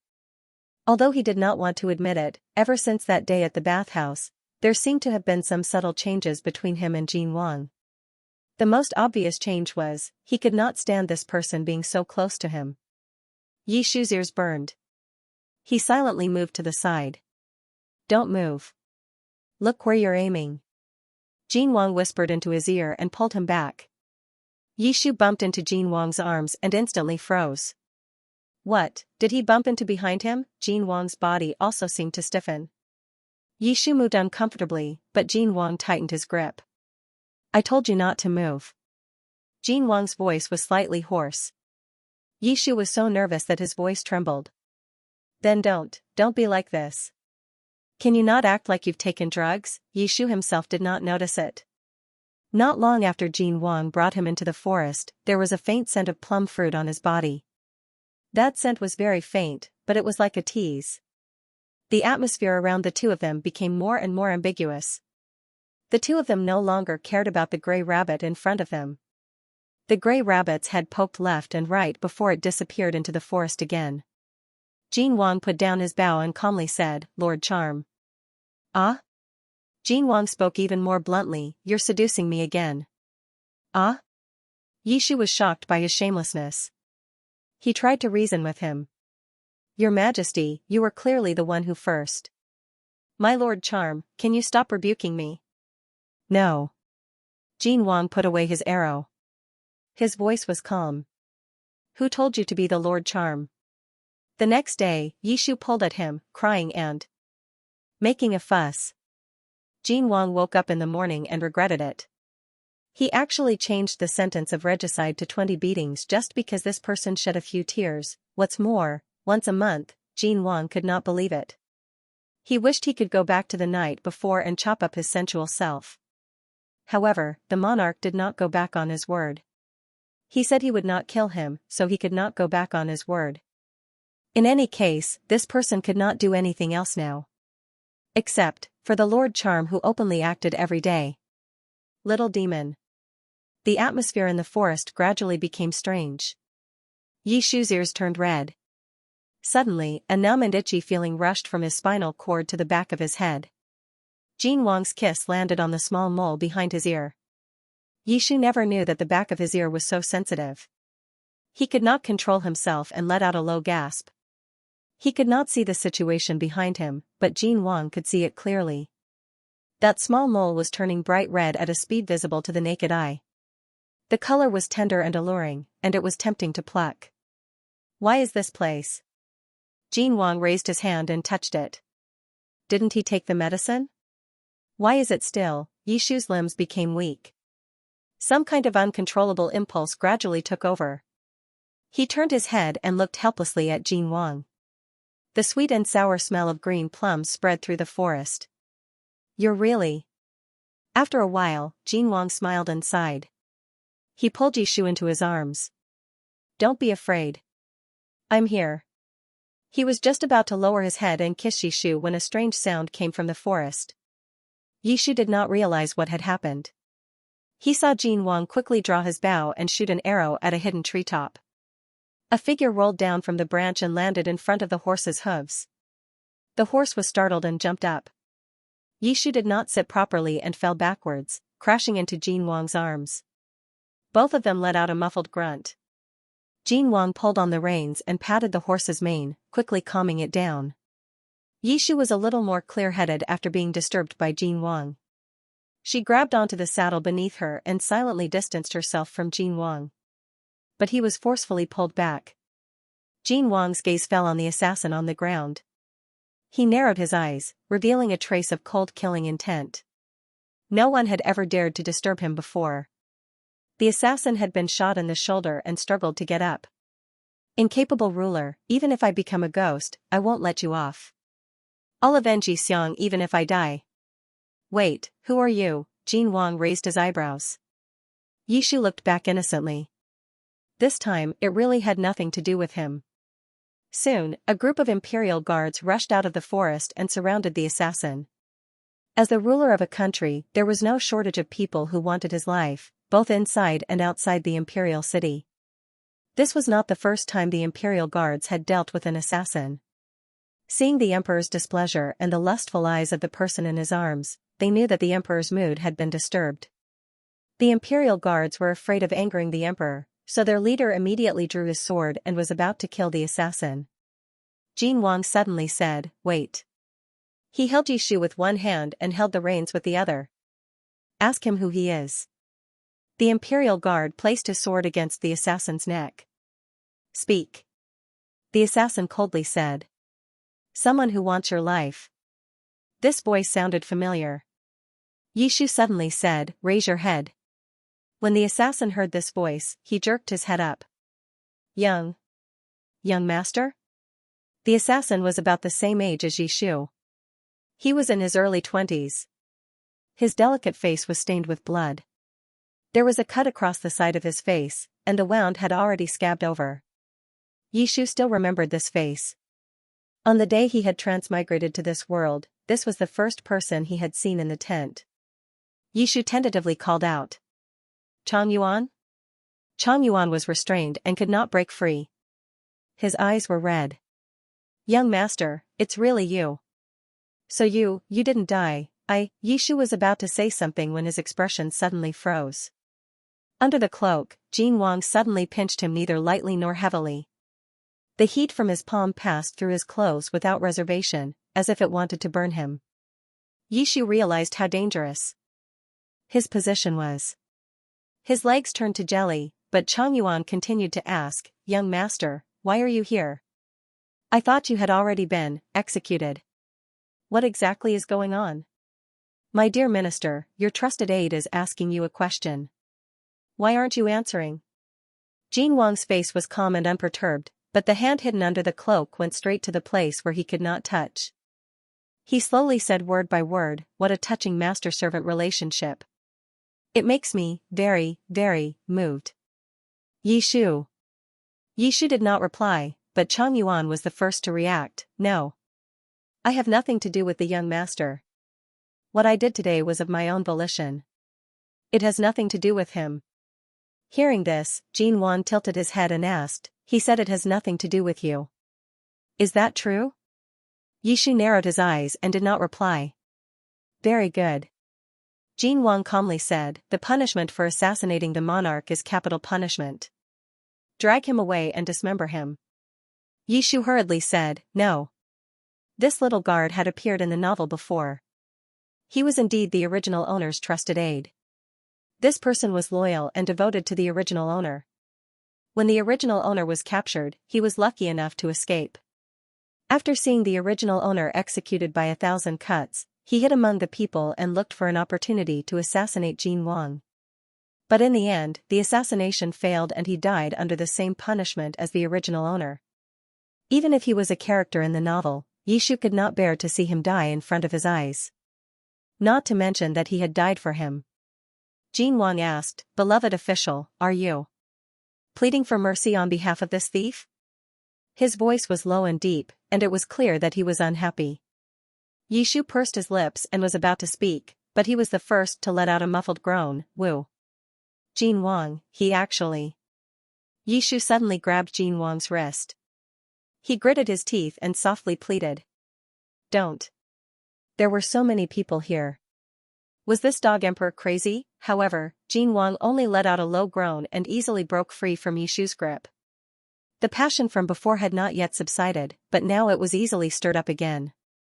The dizzying familiar feeling came back. Yishu's fingertips trembled as he helplessly grabbed Jin Wang's clothes. But the cloak covered all movements. Only the corners of Yishu's eyes, which were gradually turning red from being bullied, could be seen. He felt the small area behind his ear begin to heat up again. Jin Wang whispered in his ear, "Say something. Beloved official, aren't you going to plead for mercy on his behalf?" Yishu was speechless. The trusted subordinate of the original owner was still kneeling in front of him, and there were more than 10 imperial guards with high martial arts standing around him. He was so nervous that he couldn't stand being bullied. However, the other party appeared to be calm and collected.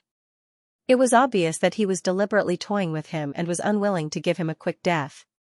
Neither up nor down, it was extremely unbearable. Yishu couldn't take it anymore and begged softly, "Your Majesty. I beg you." The word beg was not only for the guard, but also for herself. Jin Wang naturally understood the meaning behind his words, but he did not let go. Instead, he calmly increased his strength and said, "Not enough. My beloved, you have to show me your sincerity." The imperial guards had already lowered their heads before Jin Wang spoke, and the assassins were also pressed down on the ground. No one could see their movements on the horses. The corners of Yishu's eyes turned red. He turned his head and quickly kissed Jin Wang on the lips. "Is this okay?" Jin Wang stared at him and whispered, "It's still not enough. Dog. Emperor. Emperor." Yishu tried his best to maintain his rationality and gritted his teeth. "What does your Majesty want me to do?" Jin Wang asked, "My beloved, do you mean that I can do whatever I want?"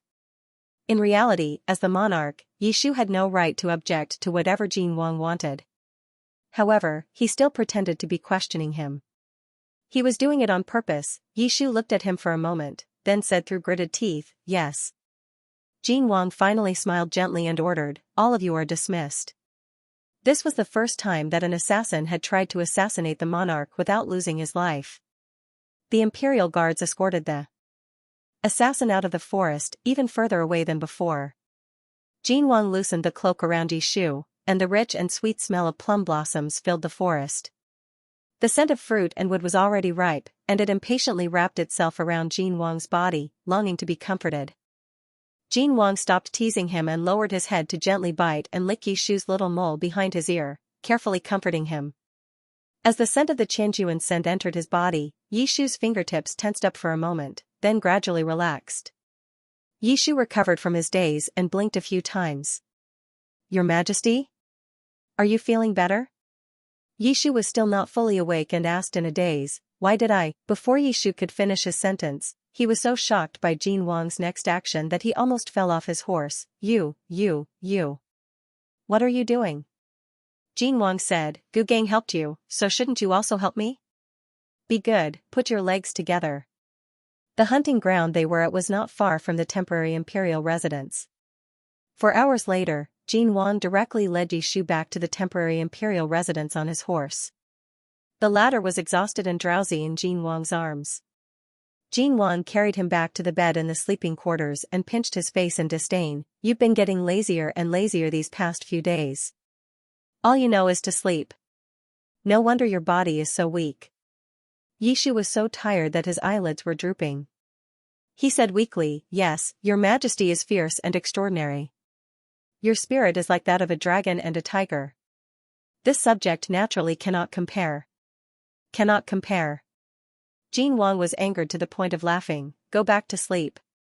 Yishu did not reply. He rolled over and fell asleep on the inside of the bed. Jin Wang carefully covered him with a blanket, then got up and walked towards the door. Head Chamberlain Gao Jin immediately came forward to greet him. After the door to the sleeping quarters was closed, Jin Wang ordered, Bring the assassin you just captured to see me. Gao Jin replied, Yes. Warm incense was burning in the imperial study.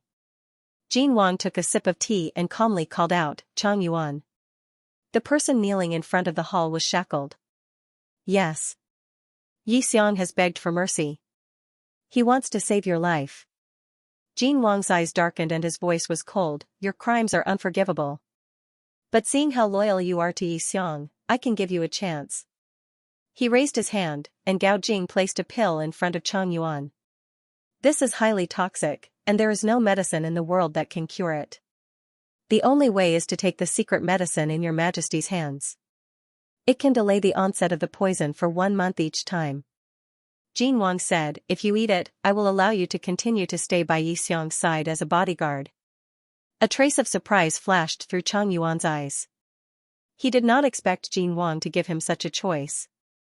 Without any hesitation, he took the pill and swallowed it. Jin Wang said, Untie him. Gao Jin stepped forward and untied Chang Yuan's shackles. Chang Yuan bowed and said, Thank you, Your Majesty. Jin Wang said to Gao Jin, You can leave first. Gao Jin replied, Yes. Gao Jin closed the door of the imperial study and left. Only Jin Wang and Chang Yuan were left in the hall. Jin Wang played with the teacup in his hand and asked, Chang Yuan, I remember that you were taken in by a shoe's side 7 years ago, right? Chang Yuan replied, Yes. 7 years ago, Yishu had saved Chang Yuan's life. Jin Wang knew about this. A few years after that, the three of them lived together for a period of time until Jin Wang ascended the throne. Yishu, Jin Wang, and Chang Yuan were about the same age. Chang Yuan was the oldest of the three, while Jin Wang was the youngest. Jin Wang said, At that time I was still a prince. During the struggle for the throne, you actually helped me quite a bit. I don't dare. This subordinate only listened to young master's orders. Listen to young master's orders. Jin Wang narrowed his eyes. So when he wanted to kill me, you helped him fulfill his wish?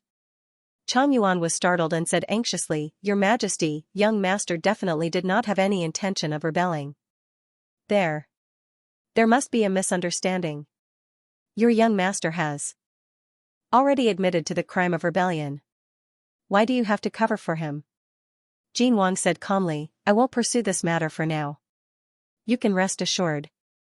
I'm keeping you here to ask about another matter. You need to answer truthfully. Chang Yuan replied, Yes. Jin Wang was not in a hurry to speak. The imperial study was silent for a long time. After some time, Jin Wang said softly, You've been following a shoe all these years. Don't you feel that? A shoe seems to have changed a lot in recent years? Chang Yuan was startled. What does your majesty mean? Jin Wang replied, You only have to say yes or no. Yes. Chang Yuan hesitated for a long time before saying in a low voice, Young master's personality is very different from before. His methods are also more ruthless. It's like Chang Yuan did not dare to continue speaking. The young emperor sitting on the dragon throne sighed softly and spoke slowly.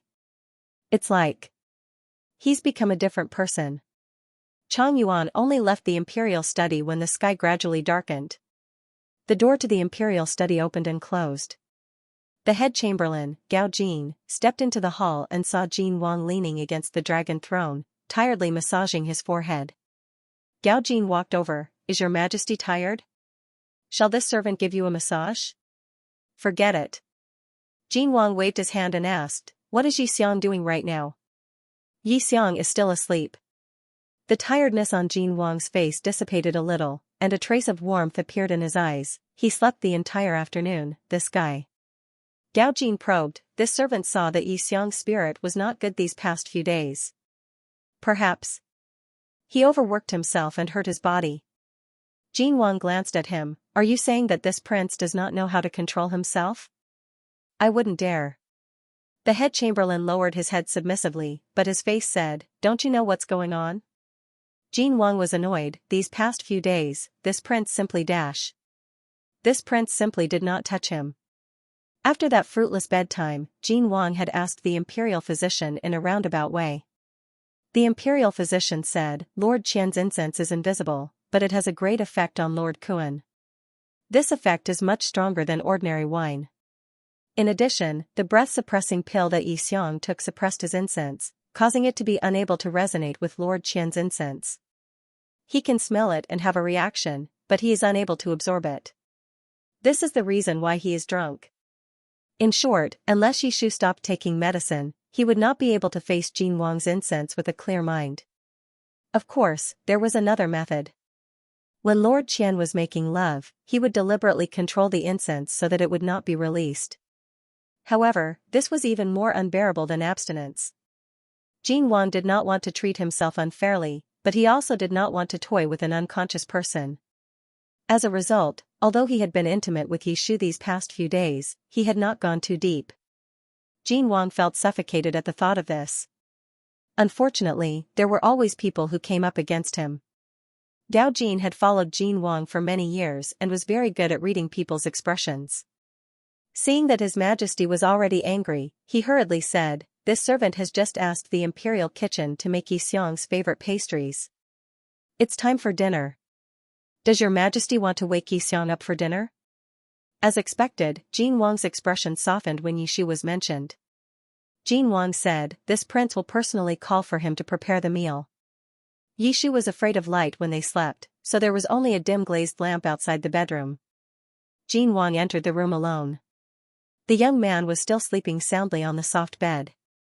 Today, he asked Chang Yuan many questions. Everything that had happened in Yishu over the past 3 years, every single strange incident, every single detail, no matter how big or small. Jin Wang did not completely believe the words of the imperial bodyguard. However, he could tell that the past 3 years were not as simple as he had imagined. Was it a case of grafting flowers onto a tree, or was there something else going on? Jin Wang could not understand at the moment. He sat down by the bed and looked at the sleeping man. He sighed and said in a low voice, how many more secrets do you have that this prince doesn't know? The young man on the bed suddenly closed his eyes and said, I'm not telling you. Jin Wang, for a moment, Jin Wang thought that the young man was deliberately pretending to be asleep. However, in the next second, he heard Yishu mumble, why should I tell you, dog Jin Wang? Jin Wang, very good, he's still asleep. Jin Wang was so angry that he laughed. He leaned down and instantly closed the distance between the two of them. Why don't you say another word? Yishu seemed to feel the pressure from the outside world even in his dream. He frowned slightly and moved his lips. Dog, before he could finish his sentence, he was fiercely blocked. Jin Wang used a little more strength and licked and nibbled on those two soft lips, sucking them ferociously. Yishu woke up in the midst of this breathless kiss. He opened his eyes and his hazy vision immediately met with a pair of handsome eyes. The two of them looked at each other silently for a moment. Yishu blinked in a daze. Jin Wang calmly let go of him. You're awake? Yishu had not woken up from his long sleep. He tilted his head and touched his lips that were numb from Gu Shizhou's kisses. Jin Wang loved this dazed look of his and couldn't help but pinch the young man's cheek. It was warm and smooth, and it felt good to the touch. Yishu gradually regained consciousness and asked, "Are you secretly taking advantage of me again?"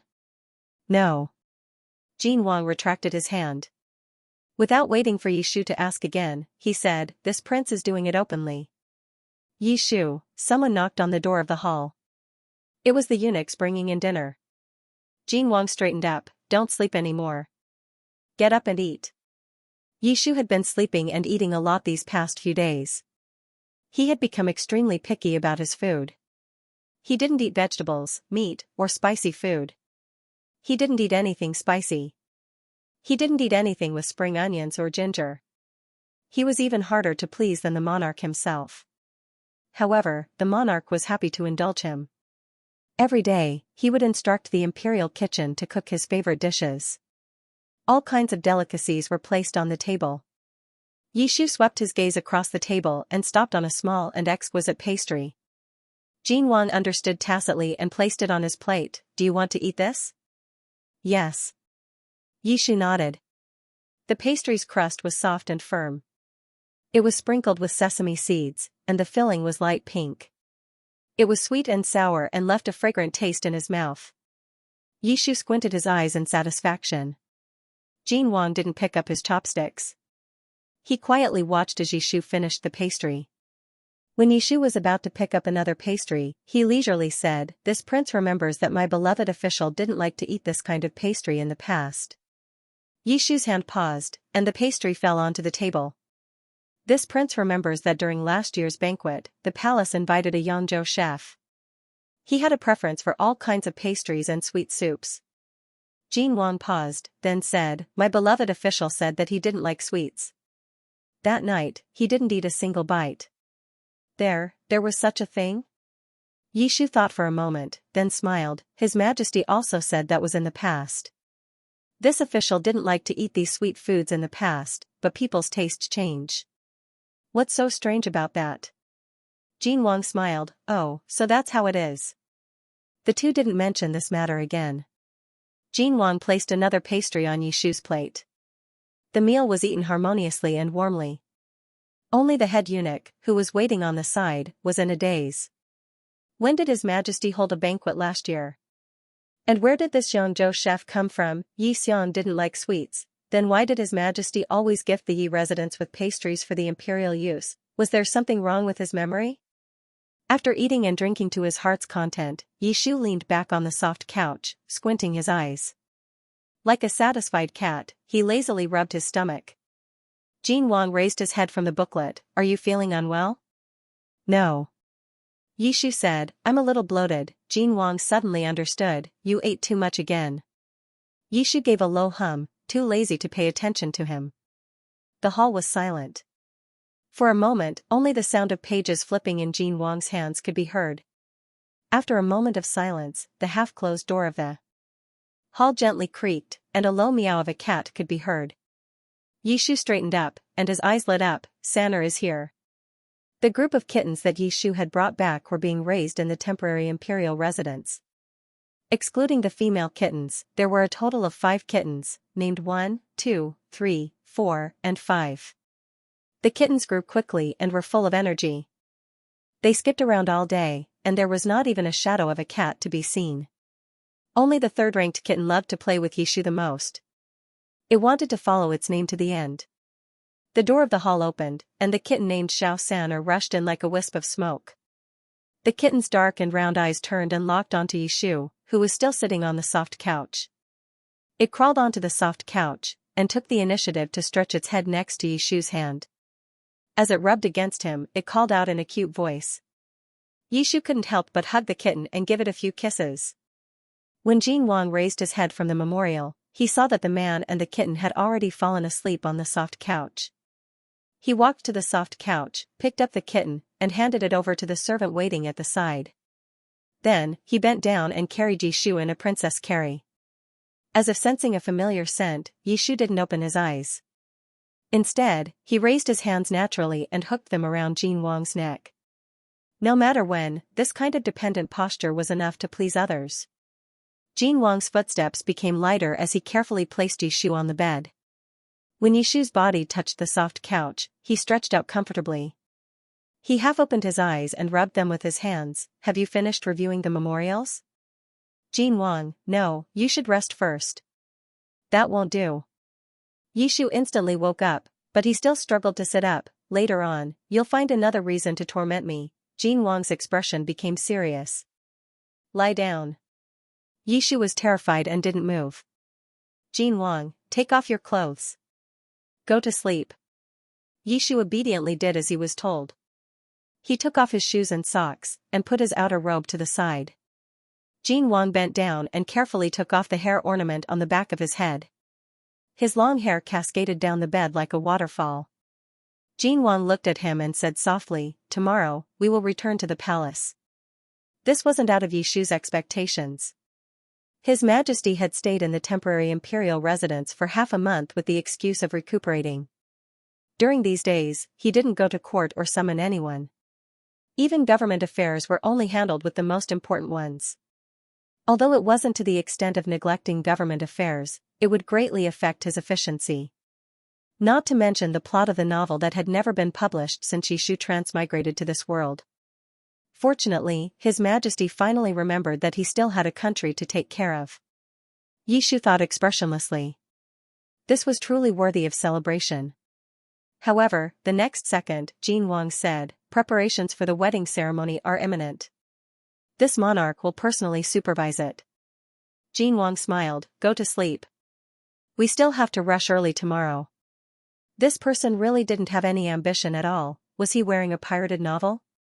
The next morning, the monarch's carriage set off from the temporary imperial residence and headed for the imperial city. This time, the monarch was traveling in a low-key manner. There were only a few guards with swords accompanying the carriage. Most of them were hidden in the shadows. At the front of the carriage, Chang Yuan was on horseback, vigilantly patrolling the area. Yishu let down the curtains of the carriage and let out a sigh of relief. Jin Wang kept his word and didn't do anything to Chang Yuan. How is it? This monarch didn't lie to you, right? Jin Wang leisurely sipped his tea inside the carriage. Yishu nodded and sincerely said, many thanks to your Majesty for sparing his life.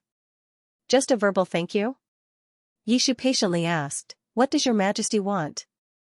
Jin Wang didn't rush to answer. He scrutinized Yishu and tilted his head with a smile. This monarch wants you to give me a secret that no one else knows about in exchange. You can't lie. When he heard Jin Wang's words, Yishu was the first to remember where he came from. If he had a secret that no one else knew about, it would be that he was a book transmigrator. But he didn't dare to say it. Not to mention that Jin Wang wouldn't believe him, but more importantly, Jin Wang treated him like this because of his old relationship with the original owner. If he knew that he was an imposter, would he still be able to live? But other than that, what else could he say? Jin Wang saw his hesitation and asked, do you not want to tell me? He wasn't asking if he wanted to or not, but if he wanted to or not. Jin Wang had a keen eye for people. Lying in front of him was definitely not a wise thing to do. The carriage slowly swayed as it moved forward. It was silent inside for a long time.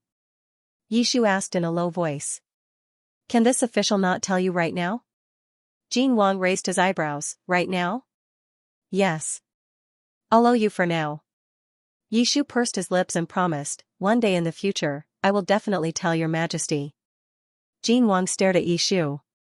The youth's eyes were clean and sincere, without any impurities. A soft part of Jin Wang's heart moved slightly. Seeing that he didn't answer, Yishu moved to Jin Wang's side and lowered his head. His head went under Jin Wang's arm that was holding the tea. Your Majesty, I don't want to tell you right now. Just let me owe you for a few days. His position made the distance between the two very close. Jin Wang's expression changed. Get out. Yishu didn't move. After spending half a month together, he had already seen through Jin Wang's attitude towards him. This person had a hard mouth but a soft heart. On the surface, he looked unapproachable, but in reality, he liked Yishu very much. He couldn't stand it when Yishu acted coquettishly towards him. If this kind of person was in the real ancient times, he would probably be an incapable ruler who brought disaster to the country. Fortunately, Yishu didn't want to bring disaster to the country. He just wanted to live well. Yishu wrapped his arms around Jin Wang's neck and said coquettishly, "Your Majesty, just promise me." How could Jin Wang not see through her thoughts? He chuckled, put down the teacup, and pulled her into his arms. "My beloved official, it's not impossible for you to owe me, but if you let me pay you a visit in the carriage, I'll agree." Yishu froze. Naturally, no one dared to board His Majesty's carriage. However, this carriage was not soundproof at all, and the curtains on both sides of the carriage could not be closed. As the carriage moved forward, gaps would appear from time to time. With so many experts outside, it was almost impossible not to be noticed. Why did this dog emperor have such a bad taste? Yishu silently tried to move away, but Jin Wang held him even tighter. "What's wrong? You don't want to?" I haven't been feeling well these past few days." Jin Wang narrowed his eyes and smiled. "Where do you feel unwell? Let me examine you." Yishu and Jin Wang looked at each other for a moment. Then, he suddenly pushed Jin Wang away and lifted the curtains. "Wretch, Jin Wang." Yishu vomited until he was dizzy, but he did not forget to turn around and explain. "Your Majesty, please listen to my explanation. I didn't mean to vomit, Jin Wang." This nauseating feeling came without warning. Yishu only felt his stomach churn and vomit. When he woke up this morning, he did not have much of an appetite. He was only half forced to eat a few mouthfuls of porridge by Jin Wang, and now he vomited it all out. After a short while, a pair of hands reached over and held Yishu's shoulders. A cup of tea was placed in front of his mouth. "Drink some water." Jin Wang gently stroked Yishu's back and fed him some water. Then, he took out a brocade handkerchief and helped him wipe his face. He said with disdain, "You're dizzy from blood and motion sickness. Your body is so useless." Although he said this, he still pulled Yishu into his arms. Yishu lay weakly in Jin Wang's arms. He did not have the energy to bicker with others. He only raised his red eyes and looked innocently at Jin Wang. Was he willing to do this? Moreover, he did not get motion sickness before. No matter how he thought about it, it was the original owner's fault. When the carriage entered the imperial city, it was almost sunset. The emperor's imperial carriage had already been prepared. The eunuchs on both sides of the road bowed and kowtowed. The carriage stopped by the roadside, but no one came out. A palace maid in the crowd dared to raise her head. At this moment, the curtains of the carriage were pulled open. The emperor walked out with a young man in his arms. The young man in His Majesty's arms looked thin and weak. His appearance could not be seen clearly. From the palace maid's angle, she could only see half of his handsome and fair face. He lay quietly in His Majesty's arms, as if he had fallen asleep. Jin Wang did not look sideways. He carried the young man out of the carriage and into the emperor's imperial carriage. The muslin curtains outside the imperial carriage fell down, completely covering the two figures. The imperial carriage slowly left. Only then did the eunuchs begin to whisper. "Is that the emperor's imperial concubine that will be included in the imperial harem? His Majesty actually personally carried her into the imperial carriage. I have never seen His Majesty dote on anyone like this before. I just don't know how long this favor will last. His Majesty used to treat Xianxia very well, but in the end, didn't he?" Before they could finish speaking, the eunuchs looked at each other in dismay and did not dare to continue. Ever since left Prime Minister Yishu was publicly executed, this name had become a taboo. Inside and outside the imperial city, everyone who had discussed this matter had either quietly disappeared or suffered an unexpected calamity. There was a rumor in the palace that Xianxia had died with grievances and had turned into a vengeful spirit to take revenge. The eunuchs did not dare to continue their discussion and quickly dispersed. Behind the crowd, only the palace maid who had raised her head earlier was still looking in the direction of the imperial carriage, deep in thought. Inside the emperor's imperial carriage, Jin Wang looked down at the pale face of the person in his arms and wrapped him in a blanket. Yishu was suffering from severe motion sickness today. She vomited every hour. Even tea and plum juice were not enough to help her. The short 4-hour journey from the temporary imperial residence to the capital had taken them twice as long. The emperor's imperial carriage had always only been used by the monarch. It was not as spacious as a carriage, so it was naturally not comfortable to hold. Yishu's brows furrowed tightly. He groaned and woke up. Jin Wang comforted him in a low voice, "We're almost at the sleeping quarters. Bear with it a little longer." "Oh." Yishu raised his hand and pressed the space between his eyebrows. He said weakly, "I will never sit in a carriage again." Jin Wang disdainfully said, "Isn't it because your body is weak? Why don't you take a look at who is like you?" Yishu was silent for a moment, then explained. "Your Majesty, motion sickness and blood sickness are innate. It has nothing to do with the strength of the body." Jin Wang raised his eyebrows. Yishu immediately changed his words. "Yes, you're right." The imperial carriage quickly arrived at the sleeping quarters. Jin Wang did not let Yishu get out of the bed and directly carried him into the sleeping quarters. Yishu had been tortured by the carriage for an entire day. As soon as he touched the bed, he immediately took off his shoes, socks, and outer robe. He rolled into the bed and pulled the blanket over himself. Jin Wang took off his outer robe and turned his head to see that the young man had already arranged everything for him. He shook his head and smiled. "I will go to the imperial study to summon a few officials to discuss some matters. You can sleep for a while. If you're hungry, ask them to prepare food. There's no need to wait for me." Yishu was covered from head to toe. His exposed head nodded, "Yes, yes." Jin Wang changed into a black and gold dragon robe with the help of a servant. He walked to the bedside and removed the jade hairpin from Yishu's head. "You've been vomiting a lot these past few days. I'm afraid it has something to do with your stomach. Remember to ask Imperial Physician Feng to take a look at you next time." Yishu was so sleepy that he could not open his eyes. He mumbled, "I know." Jin Wang laughed and placed the jade hairpin at the head of the bed. He ordered the windows to be closed and the lights to be extinguished. Only then did he leave the sleeping quarters with his men. When Yishu woke up again, the sky was completely dark. The sleeping quarters were silent. Only the moonlight shone through the window and cast a cold shadow over the hall. He raised his head and stared at the muslin canopy above his head. It took him a while to realize where he was. After a while, Yishu sat up and called out in a low voice, "Chang Yuan?" The unlatched window opened and a figure knelt in front of him, "Young master." Yishu glanced outside the window. Chang Yuan understood, "Young master, don't worry. His Majesty was worried that you would be disturbed. He has already sent the palace servants far away and won't be able to hear us." "Good." Yishu nodded and said, "I called you here to ask, what did Jin Wang say to you?" Chang Yuan was the original owner's trusted aide and was absolutely loyal to him. The original owner's conspiracy to rebel had never been hidden from him. Chang Yuan immediately recounted the conversation he had with Jin Wang in the palace.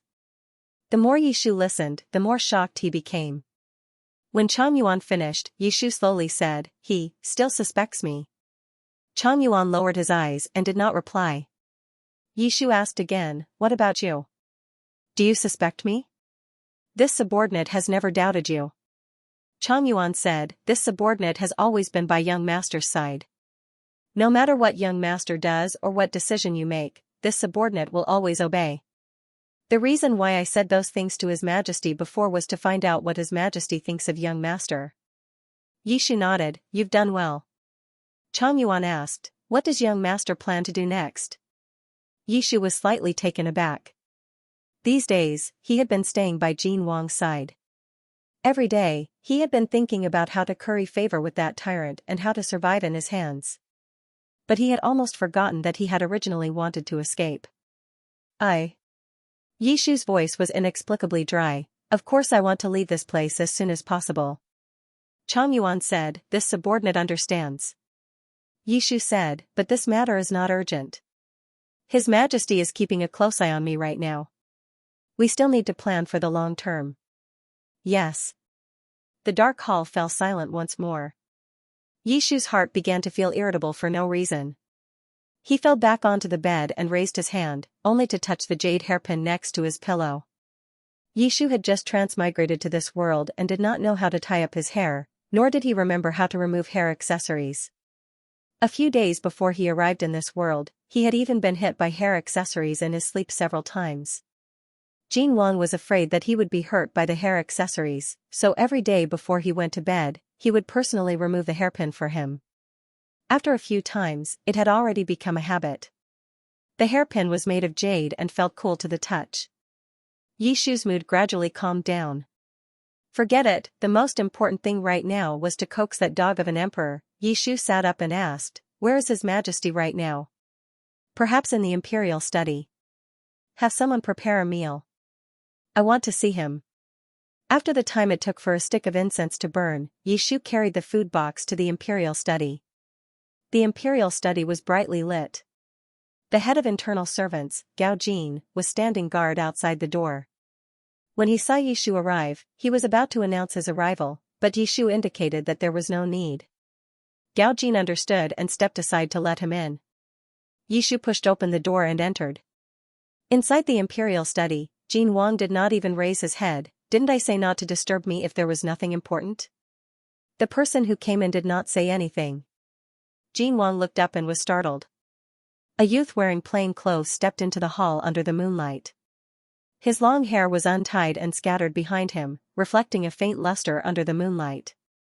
The door closed behind him. Yishu smiled and looked into Jin Wang's eyes. "It's boring to eat by yourself, so this official came to have a meal with His Majesty." The youth's facial features were gentle and handsome. When he smiled, his eyes shone slightly and his eyebrows moved. Without any warning, Jin Wang's heart trembled, as if a small hammer had gently struck it, sending out a ripple of aftershock. Jin Wang suppressed the throbbing in his heart and said calmly, "Didn't I ask you to eat by yourself earlier? Do you know that this will delay my work?" The smile in Yishu's eyes disappeared, revealing a trace of panic. He pursed his lips and said in a low voice, but people still need to eat. "I heard that Your Majesty has been busy with work since this afternoon and hasn't eaten yet. How can your body withstand this?" Jin Wang asked, "Are you worried about me?" Yishu lowered his eyes and said with a trace of shyness, "This official likes Your Majesty, so of course I'm worried." Jin Wang looked at him steadily, as if trying to determine whether he was telling the truth or not. After a while, he waved at Yishu, "Forget it, come over." Yishu walked over obediently. Jin Wang took the food box with one hand and pulled him into his embrace with the other. Jin Wang stroked his long hair and asked softly, "You walked over like this?" Yishu pretended not to understand. "Is there anything wrong with this official's behavior? Letting your hair down is a disgrace in front of the palace." Yishu said innocently, "But I don't know how to. I've left a palace maid for you. I don't like the way they comb my hair." Yishu took out a jade hairpin and stuffed it into Jin Wang's hands. "This official wants Your Majesty to help this official tie up his hair." Ever since Jin Wang ascended the throne, no one had dared to order him around like this. He pinched the hairpin and laughed, "Yishu, you're so bold." Yishu and Jin Wang looked at each other for a moment. Then, they narrowed their eyes and a trace of disappointment flashed through them. "Then forget it, this official just had a dream and remembered that Your Majesty always tied up my hair when I was young." As he spoke, he wanted to take the jade hairpin back from Jin Wang's hands. Unexpectedly, Jin Wang suddenly clenched his fingers tightly around the jade hairpin. "Your Majesty?" Jin Wang's expression had completely sunk. His voice was cold as he said, "Yi Qianan, if you want to test my bottom line, I advise you to stop now." Yishu's eyelashes fluttered, but he didn't dare to answer. He was indeed testing the waters. Jin Wang had always been very conflicted. Because of his friendship with the original owner, he treated Yishu with consideration and indulgence. But whenever Yishu brought up the past to please him, he was very resistant. It was as if he did not want Yishu to mention these things. Yishu could not understand what this man was thinking. He could only take a risk. But, he seemed to have gone too far. It was hard to guess what this dog emperor was thinking. Jin Wang's aura was no longer gentle. His handsome eyes carried a trace of cold killing intent. He was like a dragon that had its reverse scale touched and was finally showing its fangs. He clasped Yishu's chin with one hand, forcing him to raise his head and look directly at him. "Just because I treat you well, it is not a reason for you to be lawless. What I think has nothing to do with you, and it is not something you can probe." Since ancient times, no one who dared to guess the emperor's intentions had a good ending. "Yishu, you only have one life. Don't put yourself in danger." The atmosphere in the imperial study suddenly became very heavy. Yishu stared into those deep eyes. After a while, he lowered his gaze. This subject understands. I won't dare to do it again. Jin Wang released his grip, leaving 2 red marks on Yishu's cheeks. Yishu reached out and rubbed them, muttering, Your Majesty, can't we talk things out? You're hurting this subject. Even at this time, he did not forget to put on an act and admit defeat. He had known Jin Wang for more than half a month, and this was not the first time he had seen this kind of attitude. This person could carry him back to his chambers in front of so many people, but in the next second, he could kick him away because of something he said that didn't go his way. Emperors were heartless. No matter how much Jin Wang doted on him, he was not foolish enough to think that it was sincere. To put it bluntly, this dog emperor was only using him as a tool to vent his sexual desires. A well-behaved tool could not do anything unnecessary. I can't. Seeing that Yishu had become obedient, Jin Wang's expression softened. If I don't do this, you won't remember. Not only that, I will also punish you. Yishu asked, How will I be punished? Jin Wang lowered his eyes and did not speak. The youth's face was still somewhat pale, and his hands that had clenched into fists earlier were cold to the bone. It was a sign that his body was weak. Jin Wang thought for a moment, then pulled out a booklet from the table and threw it into Yishu's arms. He could not hide the disdain in his voice. I actually want to punish you. There are hundreds of punishments in the palace. You can choose for yourself. Which one can your broken body endure? Yishu flipped open the booklet and carefully read a few pages. He shook his head regretfully. I don't think so. This body's foundation was not good, and Yishu was scared to death of pain. If Jin Wang were to punish him, it would be very easy for him to lose his life. And Jin Wang never wanted him to die. Jin Wang laughed. So you're saying that I really have no way of punishing you? Yishu probed. Then, why don't you continue to owe me? Jin Wang did not comment. You owe me this, you owe me that. You're getting more and more things you owe me. But what can I do if I don't owe you? Yishu's voice was gentle. If I were to be beaten to death, who would serve your majesty? Jin Wang was momentarily at a loss for words. After a short while, he smiled and raised his hand, gently rubbing his finger against Yishu's lips. Your mouth is so sweet that I really like it. Usually, when this person said this, it meant that they had forgiven him. Yishu was secretly delighted. Just as he was about to speak, he heard Jin Wang speak again. I just don't know how good your mouth servant is. What the hell is mouth? Yishu's expression stiffened, and he almost could not maintain his docile appearance. He said hoarsely, Your Majesty, this subject doesn't know how to. If you don't know, then learn. Jin Wang's lips curled up, and a trace of ridicule appeared in his eyes. I believe in you. The lights in the imperial study gradually dimmed. Head Chamberlain Gao Jin knocked on the door. Your Majesty, this servant has come to light the lamp. There was no response from within the hall. After a while, Jin Wang's low and hoarse voice sounded, Come in. Gao Jin led a few palace maids into the imperial study. The palace maids opened the lantern and replaced it with a brand new wick. Gao Jin walked to the table with a somewhat puzzled expression. Under the light, the young emperor's features were handsome, but his ears were strangely tinged with a trace of crimson. He raised his eyes and asked coldly, What's wrong? Your Majesty, this servant remembered that the young master had come to the imperial study. Why is he now? Yishu had returned to the palace, so it was inconvenient for him to be addressed as Prime Minister. Now that he was not yet married, he could only address him as young master. As soon as Gao Jin finished speaking, Jin Wang suddenly coughed lightly. His brows slightly furrowed, revealing an indescribably strange expression. Gao Jin was standing very close to the table, so he accidentally glanced at the bottom of the table. The table in the imperial study was covered with a long silk cloth. But now, the edges of the silk cloth were strangely revealing the hem of a plain robe. The robe looked somewhat familiar. Gao Jin suddenly thought of something, and his old face instantly turned red. Jin Wang's eyes darkened. He gritted his teeth and coldly said, Scram. Out. Yes. Gao Jin did not dare to delay and hurriedly left with the palace maids holding the lantern. As the door to the hall closed, Jin Wang closed his eyes and let out a long sigh of relief. Only then did he remove the silk cloth under the table. The young man knelt under the table. His breathing was slightly unstable, and his eyes were covered with mist. He looked at Jin Wang with an aggrieved expression. Jin Wang felt the back of his head go numb from this gaze. He hurriedly pulled the young man up. Jin Wang fed the tea to Yishu and said, "Rinse your mouth." Yishu obediently rinsed his mouth. His eyes were filled with resentment as he said, "You're too much." Jin Wang said, "Who's the one who's too much?" "You almost," Jin Wang's voice trailed off. He also did not expect Yishu to be so nervous. When Gao Jin spoke just now, Yishu was so frightened that his teeth chattered. He actually almost. In short, it was a long story.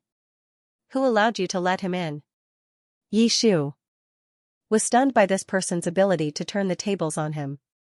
He complained in a hoarse voice, "Also, you clearly said that he wasn't inside. Isn't it true that a monarch doesn't go back on his words?" "Fine, it's my fault." Jin Wang hugged him and stroked his hair. "Can't I apologize to you? How can a verbal apology count? Unless you bring it back next time." Yishu's eyes were red. "What, you're still not happy?" "I'm not." Jin Wang did not know what to do with him. He helplessly said, "You can do whatever you want." "I'll do it." Jin Wang put the teacup aside and glanced at the food box that Yishu had brought over. "It's already cold. I'll get someone to prepare some more. Eat something first." "I'm not eating."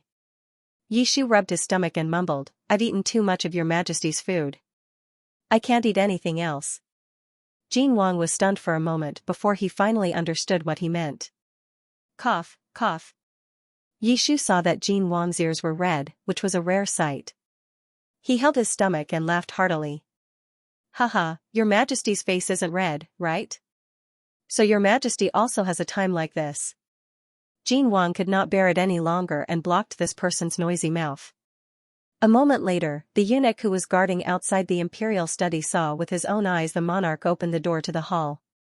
With a sullen face, he grabbed a plain-clothed youth by the collar and threw him out. Then he personally bestowed the imperial carriage to send him back to his chambers. The next day, the news that the king had brought his future imperial concubine back to the palace spread throughout the entire imperial city. However, no one knew who the imperial concubine was. After the imperial concubine returned to the palace, the king did not arrange for her to stay in her quarters. Instead, he had her stay in Xianxia Palace Hall. The eunuchs in Xianxia Palace Hall were all tight-lipped. They kept the imperial concubine's identity a secret and did not reveal anything. As for the imperial concubine's departure, she directly rode in the imperial dragon carriage.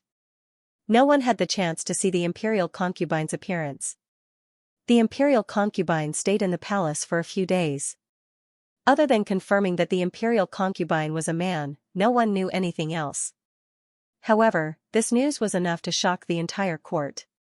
The entire court naively thought that their king had finally come to his senses and decided to take in a concubine for the imperial family. Who knew that the imperial concubine was actually a man, although there were precedents of men being concubines in Chenglu, which emperor didn't first have wives and children before taking in a male concubine? Looking at how His Majesty doted on the imperial concubine, it was obvious that his love for her was deeply rooted. If this continued, there would probably be no other women in the imperial harem. The entire court could no longer sit still. Letters of remonstrance were sent to Jin Wang's table, piling up into a mountain. Jin Wang threw the letters at the officials in front of him. He was so angry that he laughed. "What, is it your turn to criticize my marriage?" In the imperial study, everyone knelt down. "Your Majesty, please calm down." Jin Wang laughed coldly. These people did not care whether his imperial concubine was a man or a woman. They only cared about whether she could bear an heir. It was not that there were no men in this world who could bear children, but they were all Kuan monarchs. They were even rarer than Qian monarchs. Everyone was prejudiced. No one thought that this imperial concubine would coincidentally be a Kuan monarch. When Jin Wang thought of this, his heart suddenly moved. Not all Kuan monarchs could bear children. He did not care about this, so he had not asked the imperial physician to check on Yishu's constitution. Now that he thought about it, there was indeed a need to ask the imperial physician to check. Even if they found out that she was unable to conceive, it was fine. Jin Wang had never worried about having an heir. Even if he really did not have an heir, it would not be difficult to adopt a child from a side branch. The group of old officials in the hall were still talking endlessly. No one knew what they were talking about. Jin Wang was irritated and coldly said, "Since everyone is willing to kneel, then continue to kneel here." Then, he led his men out of the imperial study.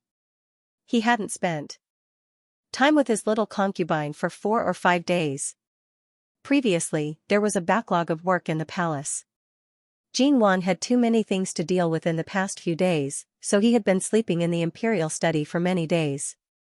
Even when he met with Yishu, it was only for a short while. He didn't even have much time to talk. The two of them were used to sticking together day and night in the temporary imperial residence. Now that they were suddenly separated, they couldn't help but feel a little nostalgic. Of course, this longing was limited to Jin Wang. Since she no longer had to be on tenterhooks in front of Tyrant every day, Yishu was happy to be free. She ate and played as she pleased. In the imperial garden, a small boat was floating on Qingyuan Lake. Yishu leaned against the boat. He was drowsy from the sun's rays and yawned sleepily. Chang Yuan was at the other end of the small boat. He gently rowed the oars and said, "If young master is tired, this subordinate will send you back to your chambers." "I'm not tired." Yishu rubbed his eyes and sighed. "I just feel that the palace is a little too boring. There's only these few things to play with all day. It's boring." Chang Yuan lowered his eyes and didn't reply. Yishu glanced at the palace maid waiting by the lakeside and said in a low voice, "We've toured the entire palace these past few days. Did you find any weak spots in the guards?" Chang Yuan hesitated for a moment, then said truthfully, "No. The palace is heavily guarded. There are even hidden guards lying in ambush. It's very difficult to escape." Yishu clicked his tongue and instantly lost interest in the lake. "Let's go back." Chang Yuan rowed the small boat back to the lakeside. Yishu got up and went ashore. The dizziness came without any warning. Yishu's body swayed slightly, and Chang Yuan hurriedly supported him. The faint scent of plum blossoms was caught by a martial artist's keen sense of smell. "It's this smell again."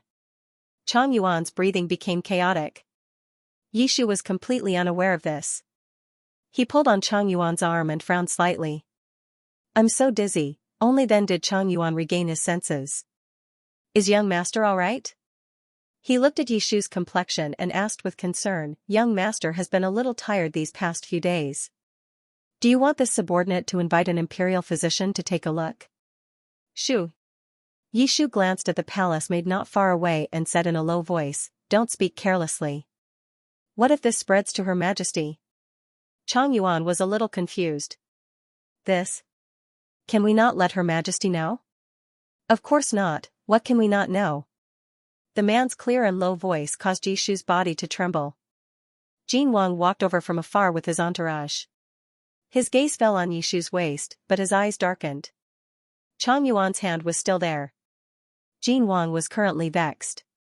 He originally wanted to find his little concubine to relax, but who would have thought that he would see such a scene as soon as he arrived? The suppressed anger in his heart immediately flared up. Jin Wang's voice immediately turned cold. "What are you all doing?" The palace eunuchs were so frightened that they all fell to their knees. Yishu finally noticed that Jin Wang's expression was not good, so he hurriedly pushed the people beside him aside. "Why, Your Majesty?" Jin Wang walked in front of him and swept his gaze over him. His voice was steady and calm. "Didn't we find someone to teach you the rules of the palace?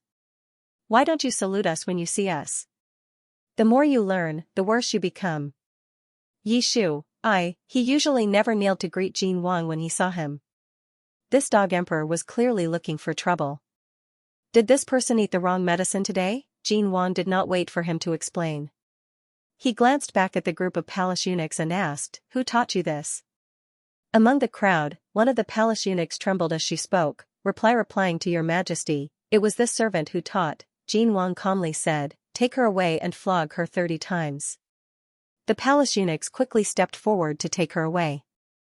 The palace eunuch sobbed and begged for mercy, "Your Majesty, please forgive us." Jin Wang. Yishu stepped forward and blocked the eunuch's path. He said angrily, if you're unhappy, you can just take it out on me. Why implicate a woman for no reason? Being called by his full name, Jin Wang's eyes did not show any anger. Instead, there was a slight smile on his face. His handsome face was almost devilish. You're saying that we implicate her? We had her teach you the rules of etiquette. You didn't learn them, so it's her fault. We're already being lenient by not flogging her to death. How can we implicate her? The palace eunuchs were already sobbing in fear. Yishu could not bear to see women cry. He steeled his heart and said, I'll take it on her behalf. Just hit me. Jin Wang's eyes flickered. Yishu was so angry that he was speechless.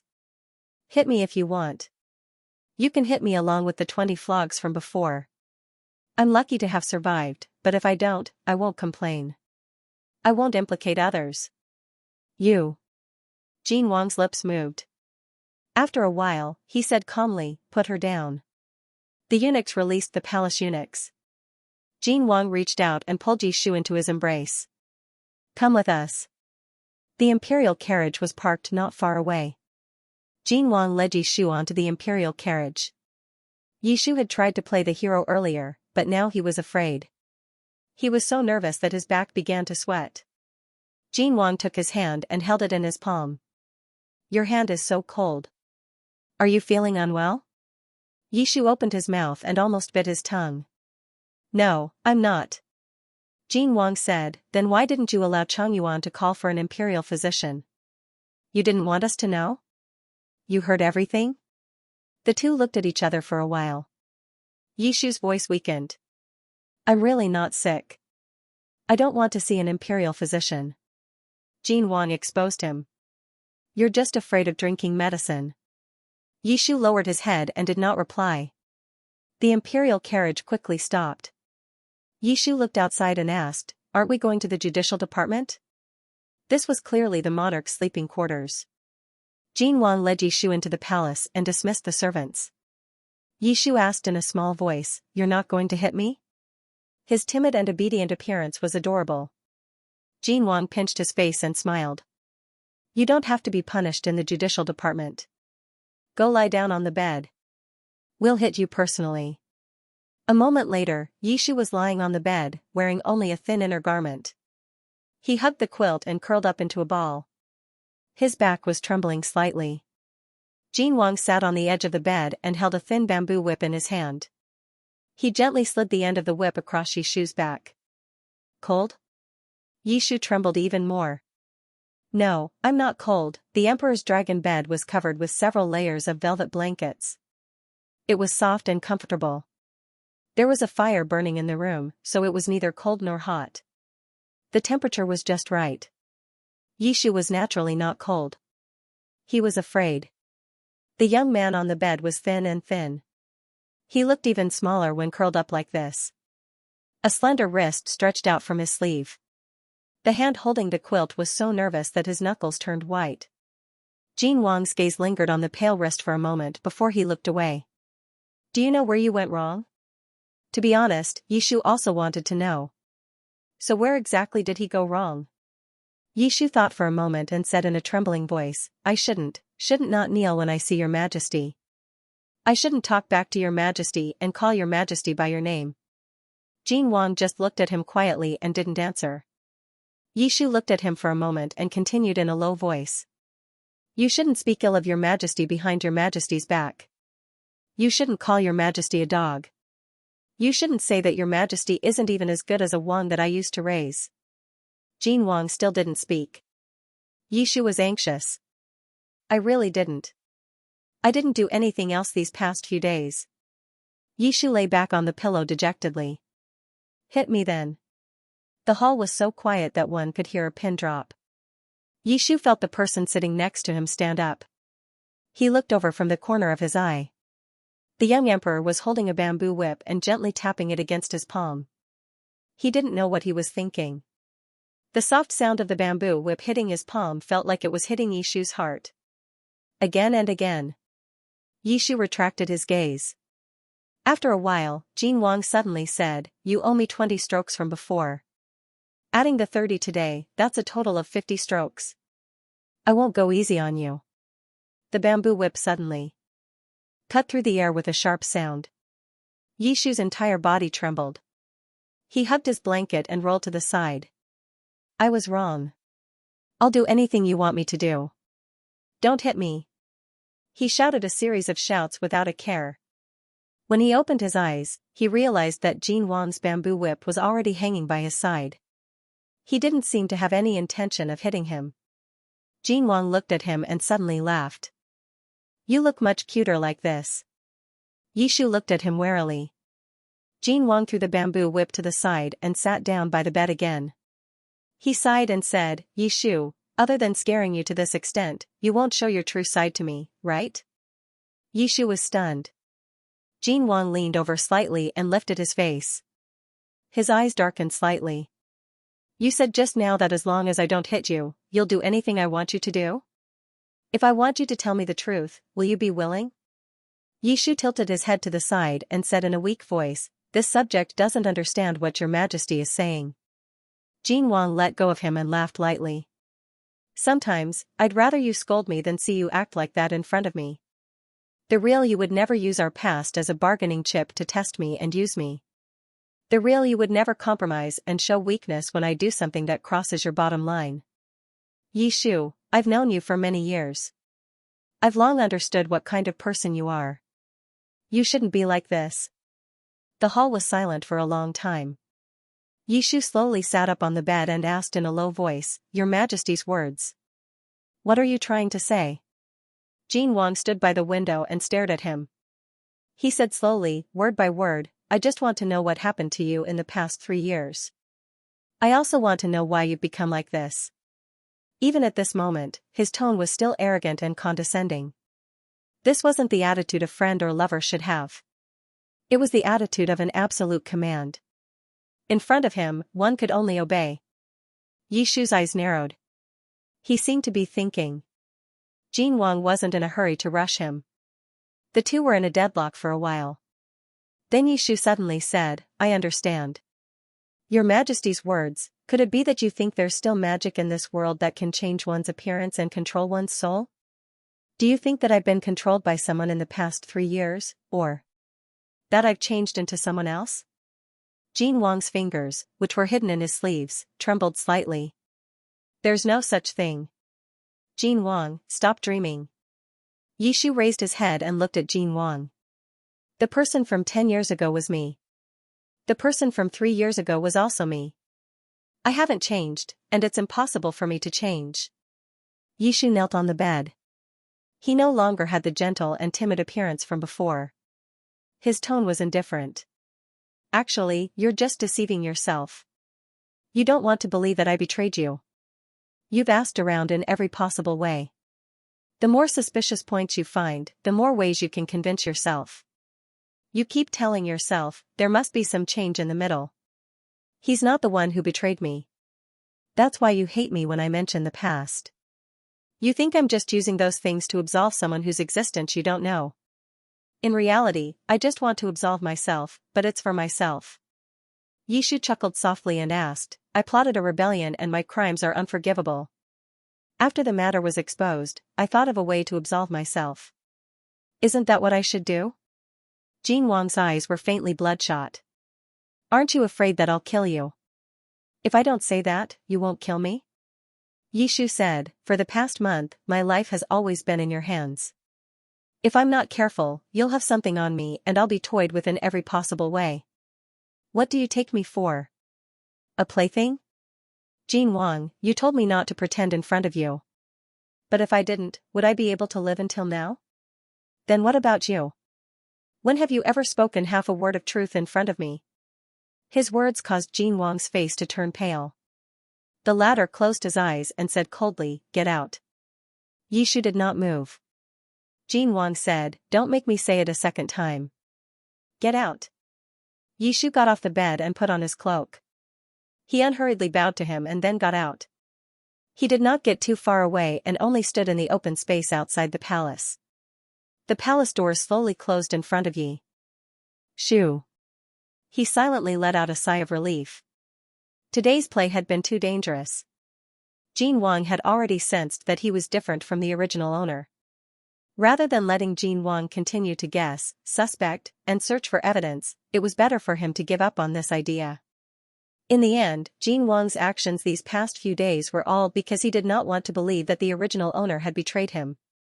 Yishu not only tore apart his previous pretense today, he also tore apart the last bit of hope in Jin Wang's heart.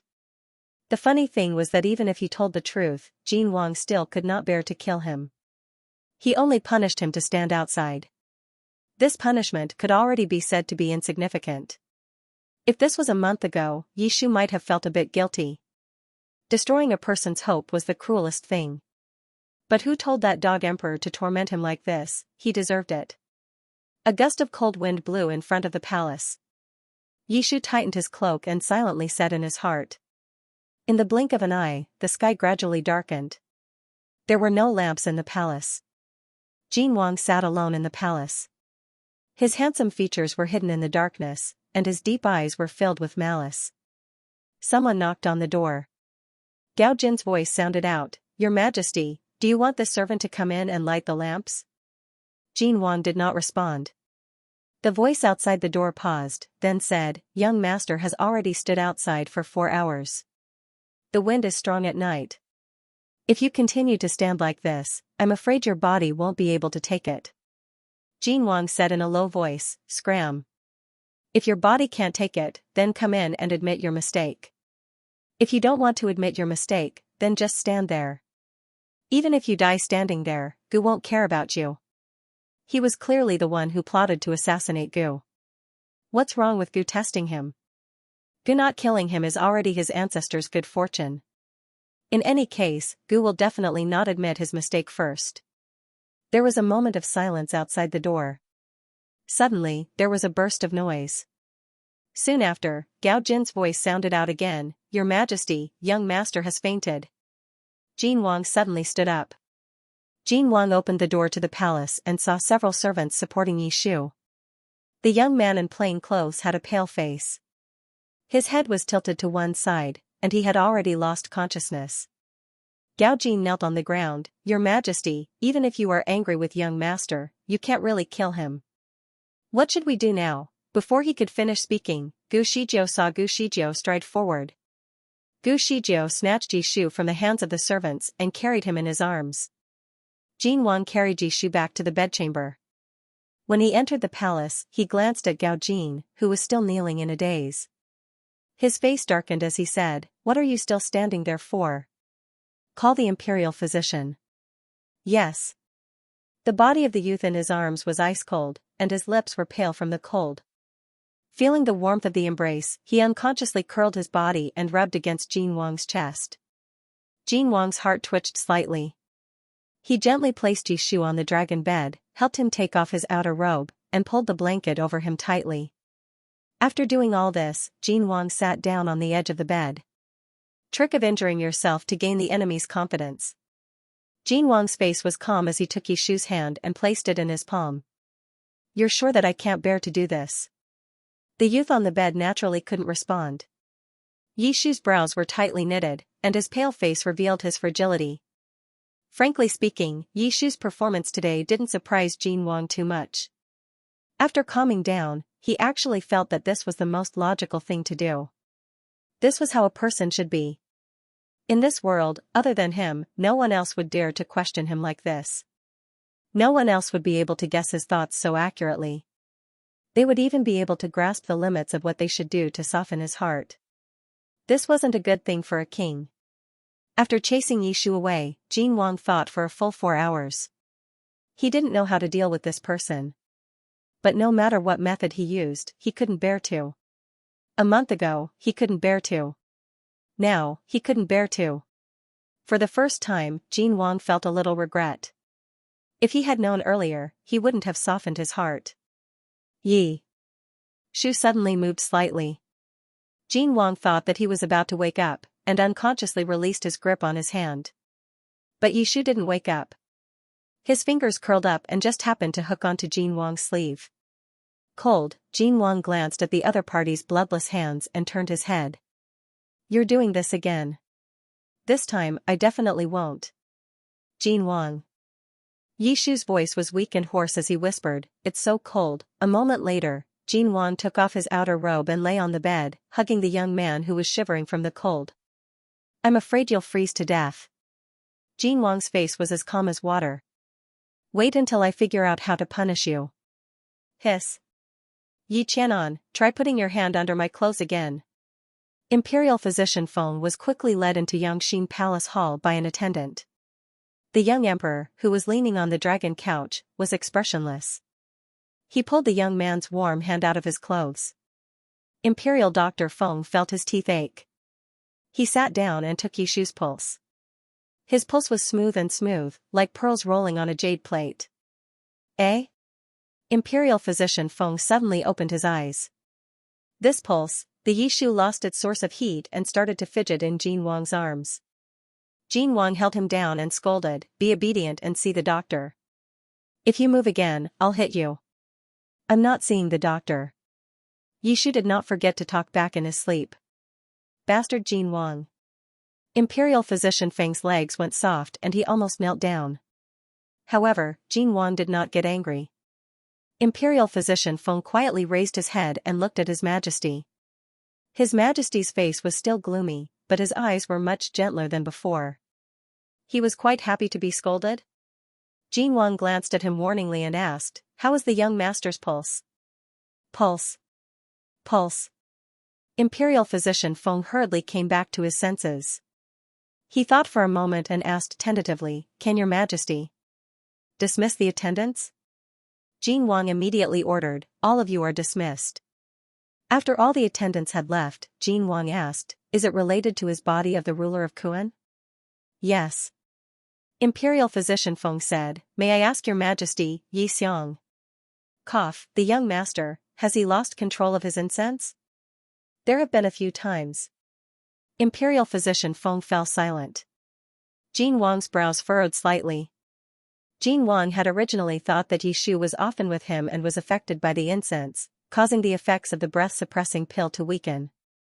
However, during this time, Yishu's abnormalities were not as simple as the incense going out of control.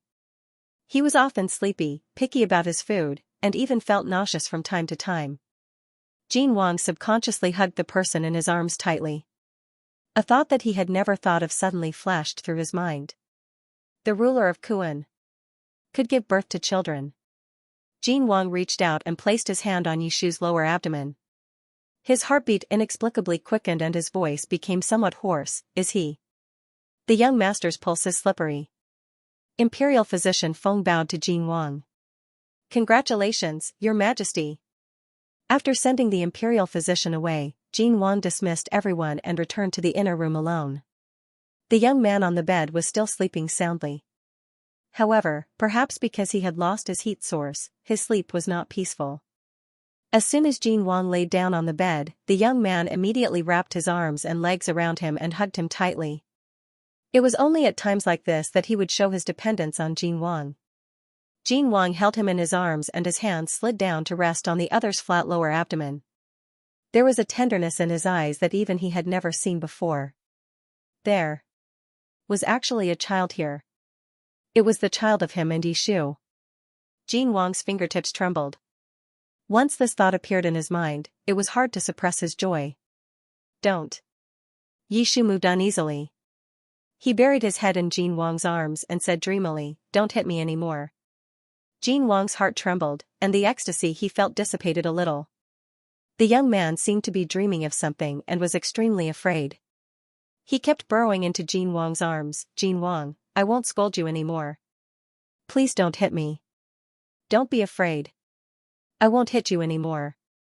Jin Wang stroked his back and comforted him warmly. "I won't hit you anymore." "I don't believe you." Yishu did not buy it. He closed his eyes and said angrily, "Dog Emperor." Jin Wang. When Yishu woke up again, it was already bright outside. He sank into the soft bed and felt exhausted. Everything below his waist was numb to the point that he could not feel anything. He did not expect that this body's physical strength would be so weak.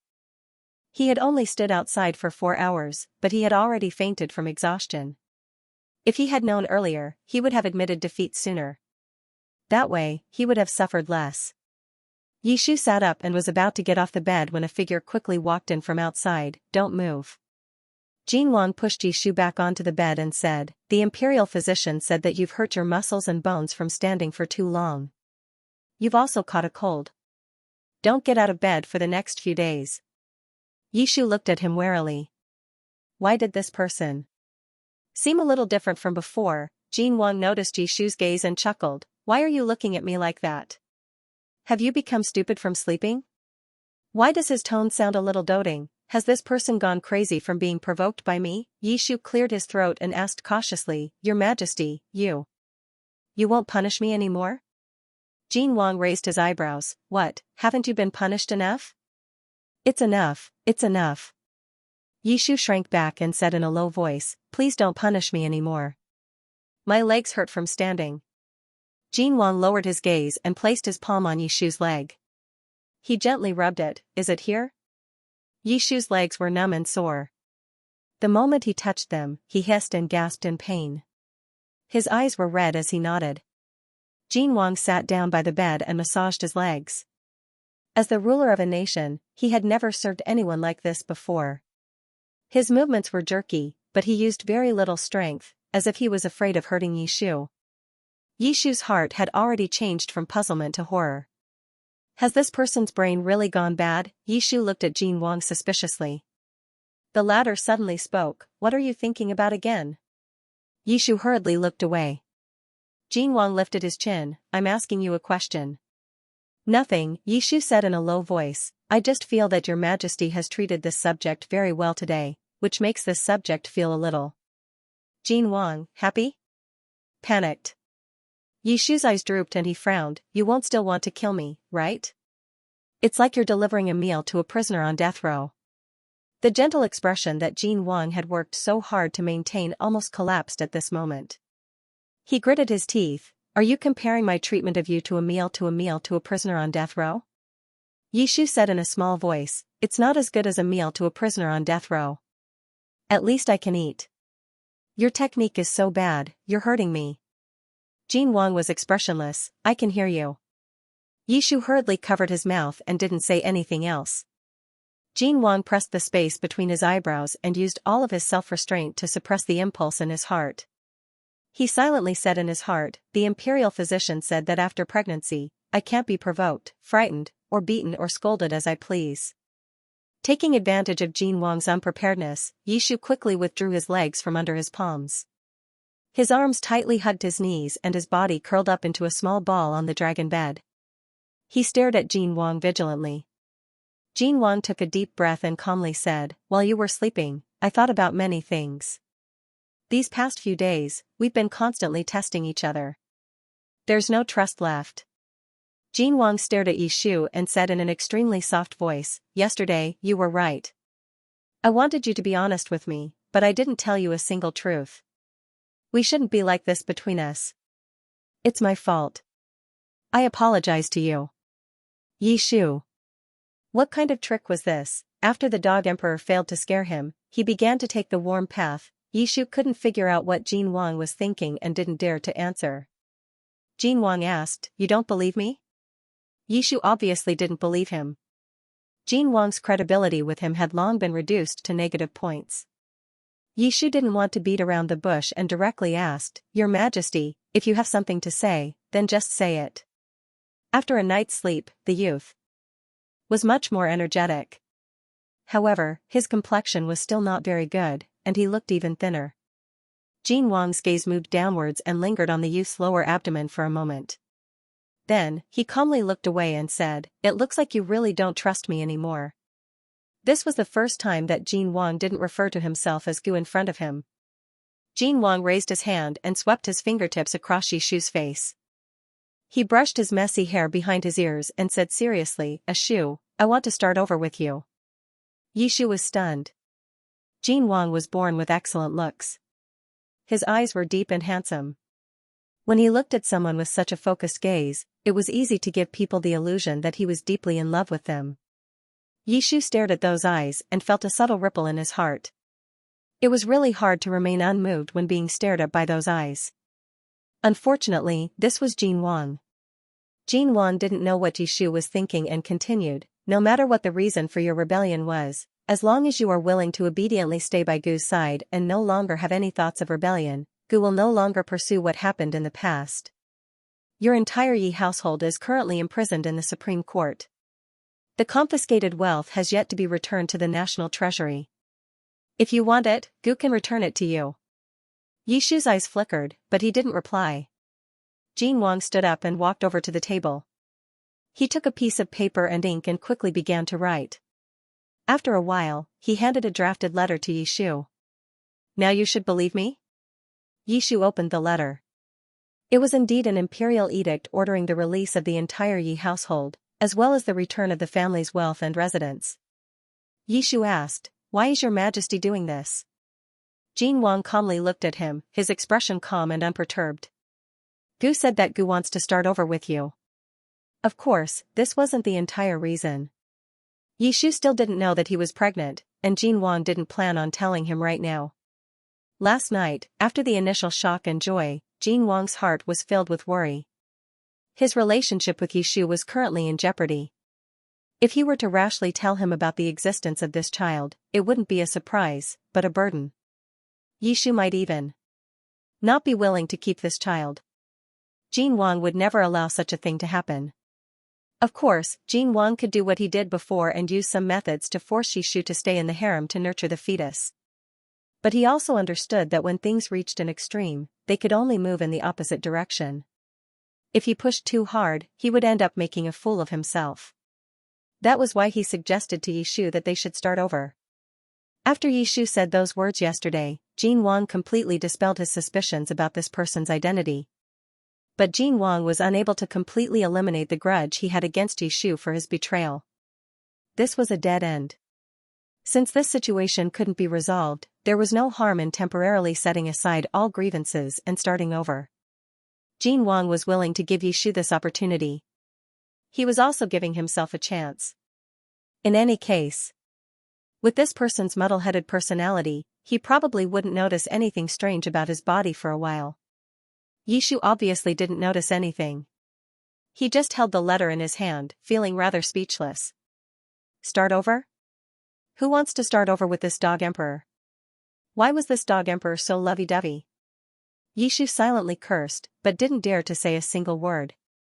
Jin Wang took his silence as tacit agreement and continued, "Since that's the case, I will order people to postpone the wedding, as well as the ancestral worship ceremony in a few days." Wait. What ancestral worship ceremony? Yishu keenly grasped the crux of the matter.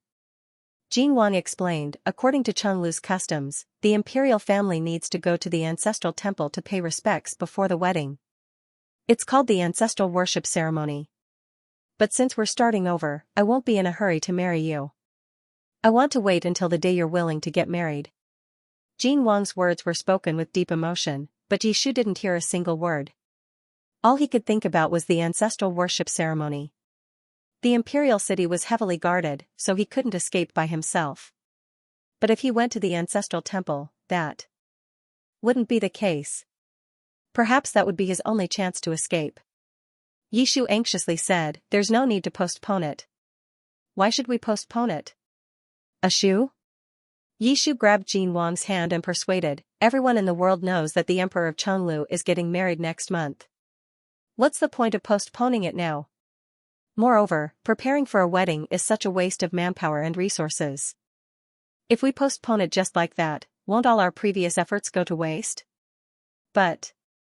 No buts. Listen to me. Yishu decisively said, "We can start over, but the wedding doesn't need to be postponed." It was rare for him to be so resolute. Jin Wang felt suspicious and looked at him in confusion. After a while, Jin Wang raised his hand and stroked Yishu's hair. "All right. I'll listen to you." For the next few days, Jin Wang kept Yishu in his bedroom to recuperate. Recuperate my ass. It was just that he didn't exercise often, so his muscles were sore after standing for a few hours. He could have recovered in a day or two, but Jin Wang acted as if he was seriously injured.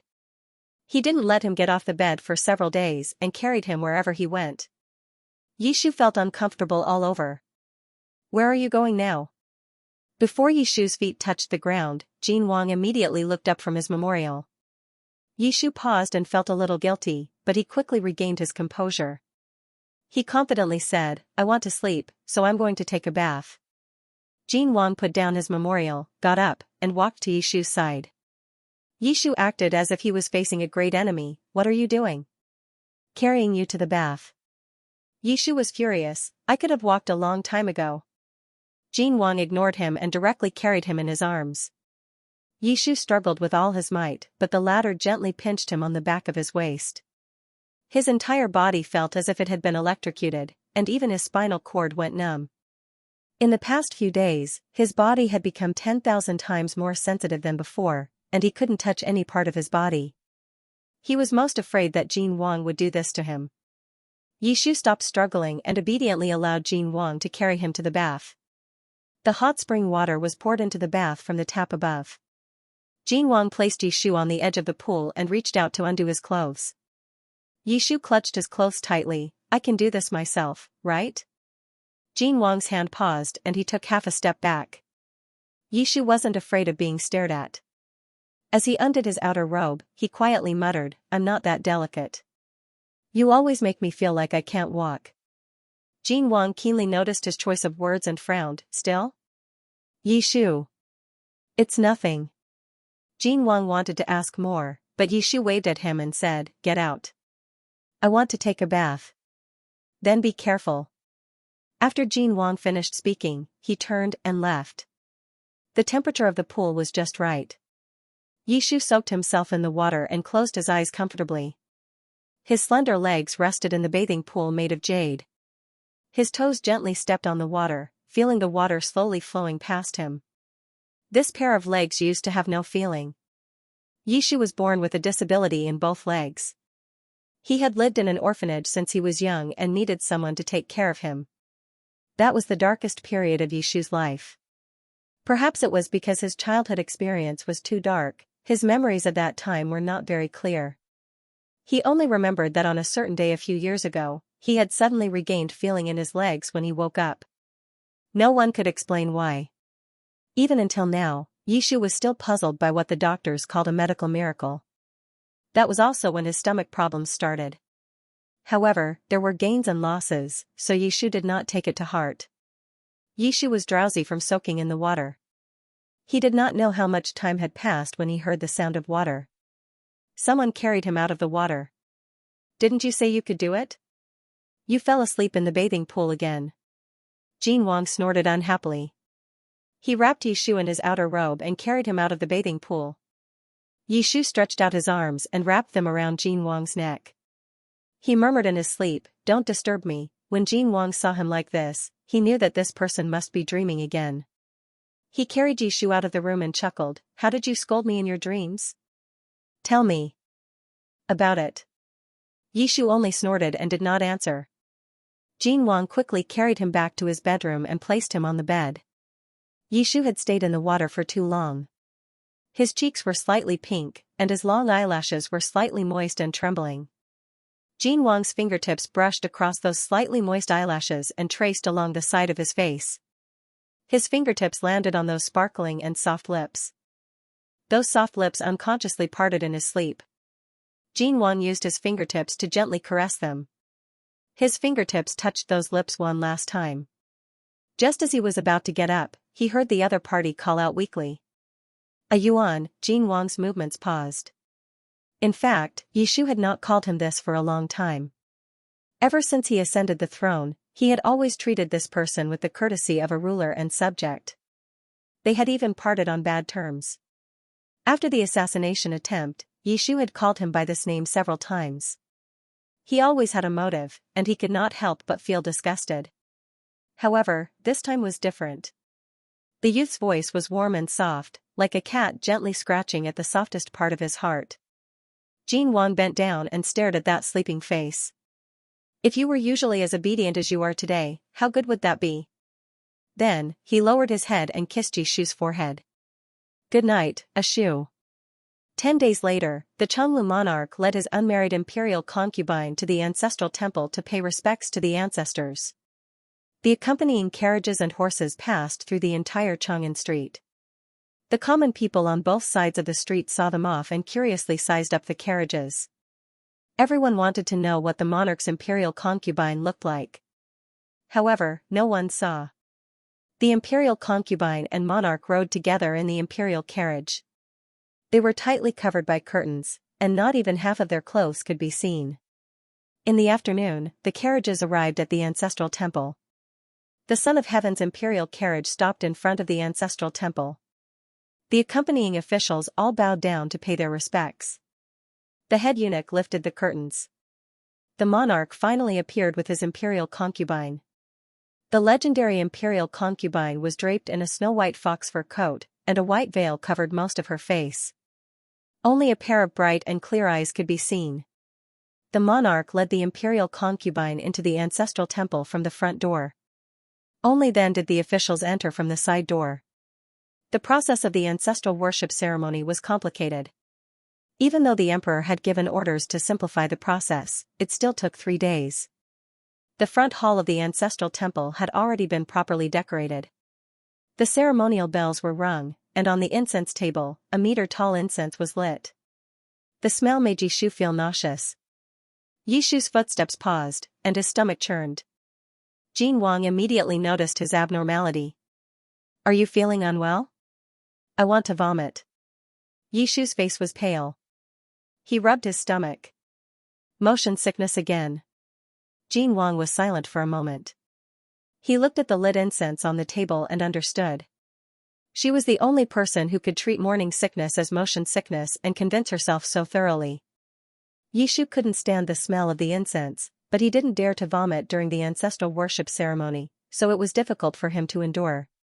Jin Wang saw this and tilted his head to Gao Jin. "Take the young master to rest first." Gao Jin was startled and hurriedly said, "But, Your Majesty, according to the rules, the young master has to light incense with you to be considered to have comforted the ancestors." Jin Wang coldly glanced at him. Gao Jin's voice paused, and he bowed. "Yes." Several servants quickly helped Yishu away. The accompanying officials were standing far away and didn't know what had happened. Now that they saw the imperial concubine leave, they exploded. Who would leave in the middle of the ancestral worship ceremony? Even the previous emperor's most beloved imperial concubine didn't receive such treatment. This was completely against the rules. Everyone only dared to have doubts in their hearts, and no one dared to raise any objections. Only the Taichung temple official, who was in charge of preparing for the ancestral worship ceremony, was standing closest and had the clearest view. He stared at the imperial concubine's departing figure and felt a little confused. Why did that person's brows look so familiar? Yishu was sent back to the ancestral temple's side hall to rest. The servants opened the incense burner in the room and placed a small piece of incense in it. After leaving the front hall, Yishu's condition improved a lot. He asked, "What is this?" The servants replied, "This is incense to relieve the young master's nausea. His Majesty ordered this servant to put it in. It's used to treat motion sickness?" The servant's expressions became very subtle. This was actually a concoction made by the imperial physicians to relieve morning sickness. With His Majesty's orders, the servants didn't dare to say much. They could only reply in a low voice. "Yes." Yishu didn't suspect anything. "You're considerate. You may leave." The servants bowed and left. Yishu rested in the room for a while. Under the effects of the incense, the lingering nausea finally dissipated. He lazily lay on the couch for a while. Then, someone gently knocked on the door. Yishu quickly sat up and said, "Come in." Chang Yuan pushed the door open and entered. "How is it?" Chang Yuan took out a rolled-up craft paper and presented it to Yishu. "This subordinate has already drawn the route out of the ancestral temple and the weak points of the defense on this paper. Young master, please take a look." Yishu took the map and quickly scanned it. "Good. We'll move out tonight." Chang Yuan seemed to hesitate for a moment. Yishu saw this and asked, "What do you want to say?" "This subordinate wants to say." Chang Yuan lowered his eyes and said in a low voice, "His Majesty treats young master sincerely." "Does young master really want to leave?" That's not called sincere. Yishu put the map into his clothes and casually explained, Jin Wang is the ruler of a country. Thunder, rain, and dew are all part of the ruler's grace. No matter how good he treats others, to others, it's nothing more than grace. Since it's grace, it can be taken back at any time because of that person's nature. Moreover, he still had the original owner's affection. To put it bluntly, even this grace wasn't for him. Chang Yuan said, this subordinate doesn't understand. If you don't understand, then don't understand. Chang Yuan's point of view was different from Yishu's. He didn't expect this person to understand. Yishu asked, have you finished preparing tonight's plan? Chang Yuan replied, this subordinate will lure the nearby hidden guards away tonight and use a bamboo whistle to send out a signal. Young master, please be sure to calm His Majesty down before that happens. Take the opportunity to leave and meet up with this subordinate at the foot of the mountain. The two of them finalized the plan for tonight, and Chang Yuan left. It wasn't until nightfall that Jin Wang returned to the side chamber. When he returned, Yishu was leaning against the couch and reading a book. There was a fire burning inside the room, so it was much warmer than outside. Yishu placed a snow-white fox fur blanket on a small table next to the couch. He was only wearing a thin plain robe, which made his figure seem even thinner. One of his legs rested on the edge of the bed and swayed unconsciously, revealing a section of his bare and fair ankle. Jin Wang walked forward and lifted his leg. Sure enough, he felt a cold sensation. How many times have I told you, you're not allowed to run around the house barefooted? Yishu hurriedly retracted his leg back into the blanket, I know. Jin Wang smiled and was about to lean over when Yishu covered his nose and moved away, you smell so strongly of incense and candles. Go take a bath first. This was the first time the emperor had been disliked. He had no choice but to take a bath and change his clothes. After dinner, Jin Wang continued to deal with government affairs. Yishu brought him tea. Your Majesty, please have some tea, Yishu said in a low voice. Jin Wang raised his eyebrows slightly and looked at him, why are you so obedient today? Yishu asked, what are you saying? Was I not obedient in the past? Jin Wang glanced at him. His eyes were naked as he asked in return, what do you think? Jin Wang took the teacup and was about to drink when he suddenly paused and lowered his head to smell it, you made this yourself? Yishu's fingertips curled up and he was inexplicably nervous, how did you know? It's overcooked. Jin Wang took a sip of tea and smiled, in the future, you can leave this kind of thing to the palace maids. You don't have to do everything yourself. Yishu narrowed his eyes, I understand. His obedient appearance greatly pleased Jin Wang. Jin Wang patted the couch next to him and Yishu obediently sat down. Jin Wang hugged Yishu and continued to deal with government affairs. The two of them were very close to each other. Yishu's hand rested on Yishu's waist, which quickly made Yishu uncomfortable. Perhaps it was because of the argument that day that Jin Wang had developed some conscience. For many days, Jin Wang did not touch him like before. The contact between the two of them was limited to ordinary hugs. It was not enough. Yishu moved without a sound and leaned his head on Jin Wang's shoulder. When he raised his head, he just happened to be able to see the side of Jin Wang's face. As he watched, Yishu felt his body gradually heat up. Jin Wang slammed the memorial and pressed the space between his eyebrows. Yishu suddenly came back to his senses and asked in a low voice, you're not going to read anymore?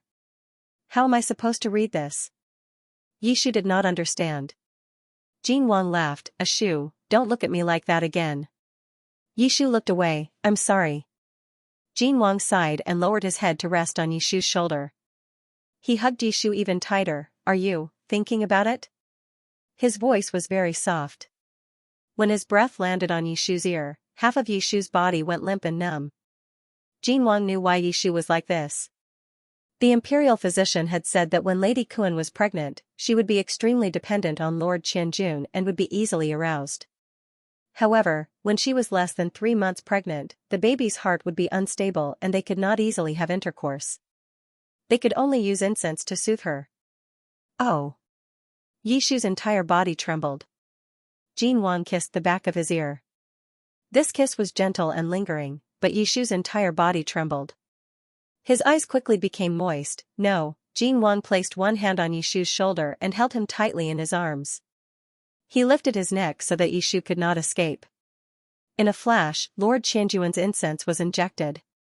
Yishu collapsed in Jin Wang's arms, exhausted. Jin Wang picked him up and placed him back on the bed. His palm lovingly stroked Yishu's hair. Bear with it for a little longer. Just bear with it for 2 more months. Yishu's unfocused gaze slowly focused. He asked in a low voice, why 2 more months? His voice sounded a little aggrieved. Lady Kuan needed Lord Xianxuan's comfort. After all, the soothing of incense could not be compared to true intercourse. It could not easily satisfy her. Jin Wang was a little hesitant. Yishu had been very obedient these past few days. It seemed that after that day, he had really thought it through and wanted to stay by Jin Wang's side. The atmosphere in the room was ambiguous and warm. It was as if everything was the best atmosphere to tell the truth. Jin Wang's hand slid down Yishu's arm and landed on his lower abdomen. I have a secret that I haven't told you. Jin Wang's voice was gentle. Yishu asked, what is it? Jin Wang tilted his head and smiled, then said softly, your place. His voice trailed off. The dizziness in his head had come without warning. Jin Wang quickly realized something. His brows furrowed tightly. That cup of tea. Before he could finish speaking, Jin Wang fell to the side of the bed and quickly lost consciousness. Yishu lay on the bed for a moment to calm down. Then, he turned over and laid Jin Wang flat on his back. He leaned over Jin Wang's side and stared at the handsome face that was still sleeping soundly. He had drugged that cup of tea. It was the drug that Mu Jiuqing had left for him. In order to prevent Jin Wang from noticing, he had deliberately boiled the tea for a long time. Sure enough, this person did not suspect anything. Yishu took out the human skin mask that Chang Yuan had prepared for him and put it on. He muttered softly, bastard Jin Wang, now you can't bully me anymore. Whether you have old feelings or grudges with that Yishu, it has nothing to do with me. Why are you taking revenge on me? However, I might be able to find a way to leave this place in exchange for your Yishu. Even if I can't find a way, don't come looking for me. I don't really want to see you again. The sound of a bamboo whistle came from outside the door. Yishu had just finished preparing. He walked to the bedside and tucked Jin Wang in. He got up and was about to leave when he suddenly remembered something. Speaking of which, what did this person want to say to him just now? Yishu looked at the person sleeping soundly, then lowered his head to look at his flat abdomen. He blinked sleepily. Forget it, I'll leave first. He opened the door and left the bedroom. Sure enough, there were no longer any guards outside the side hall. Yishu had intentionally memorized the path during the day, so he followed his memory and easily slipped out of the ancestral shrine. And then he got lost. The imperial ancestral shrine was no small matter, so the main mountain roads near the ancestral shrine were all heavily guarded. Thus, the map that Chang Yuan had left Yishu only showed small mountain paths. But the style of the map, it was simple and abstract, making it impossible for people to recognize. After circling around the same forest several times, Yishu finally accepted the fact that he was once again lost.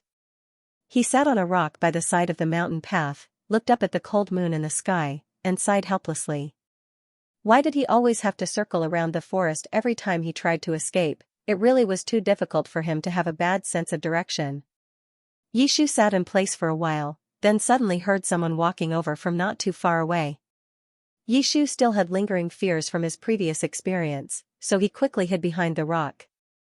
He crouched down, curled up his hands and feet, and completely hid himself behind the rock and grass. He had just hidden himself when he heard someone talking. We can't go on like this, we have to quickly think of something. What can we think of? His Majesty found that vixen from who knows where and is so infatuated with her that even the imperial ancestral shrine made an exception for him.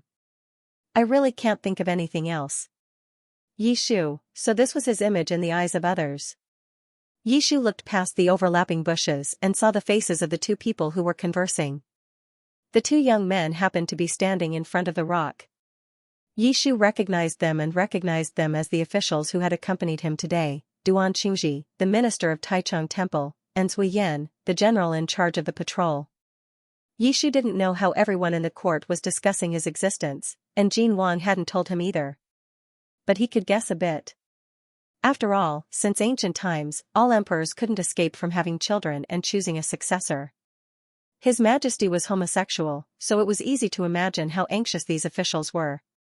General, you can't say that. His Majesty was temporarily deceived, and as officials, we can't just let him be. We have to advise him. Advise? The person beside him snorted coldly. Didn't the previous lords go and kneel in the imperial study for an entire day as punishment? If Lord Duan wishes to give it a try, feel free to do so. The two men walked past the blue stone and continued their discussion as they walked forward. Yishu heaved a sigh of relief. This Taichung temple official was a subordinate of the original owner and had appeared in the novel before.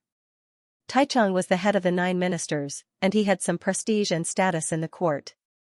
He did not have any bad intentions. However, he was still disliked by the monarch.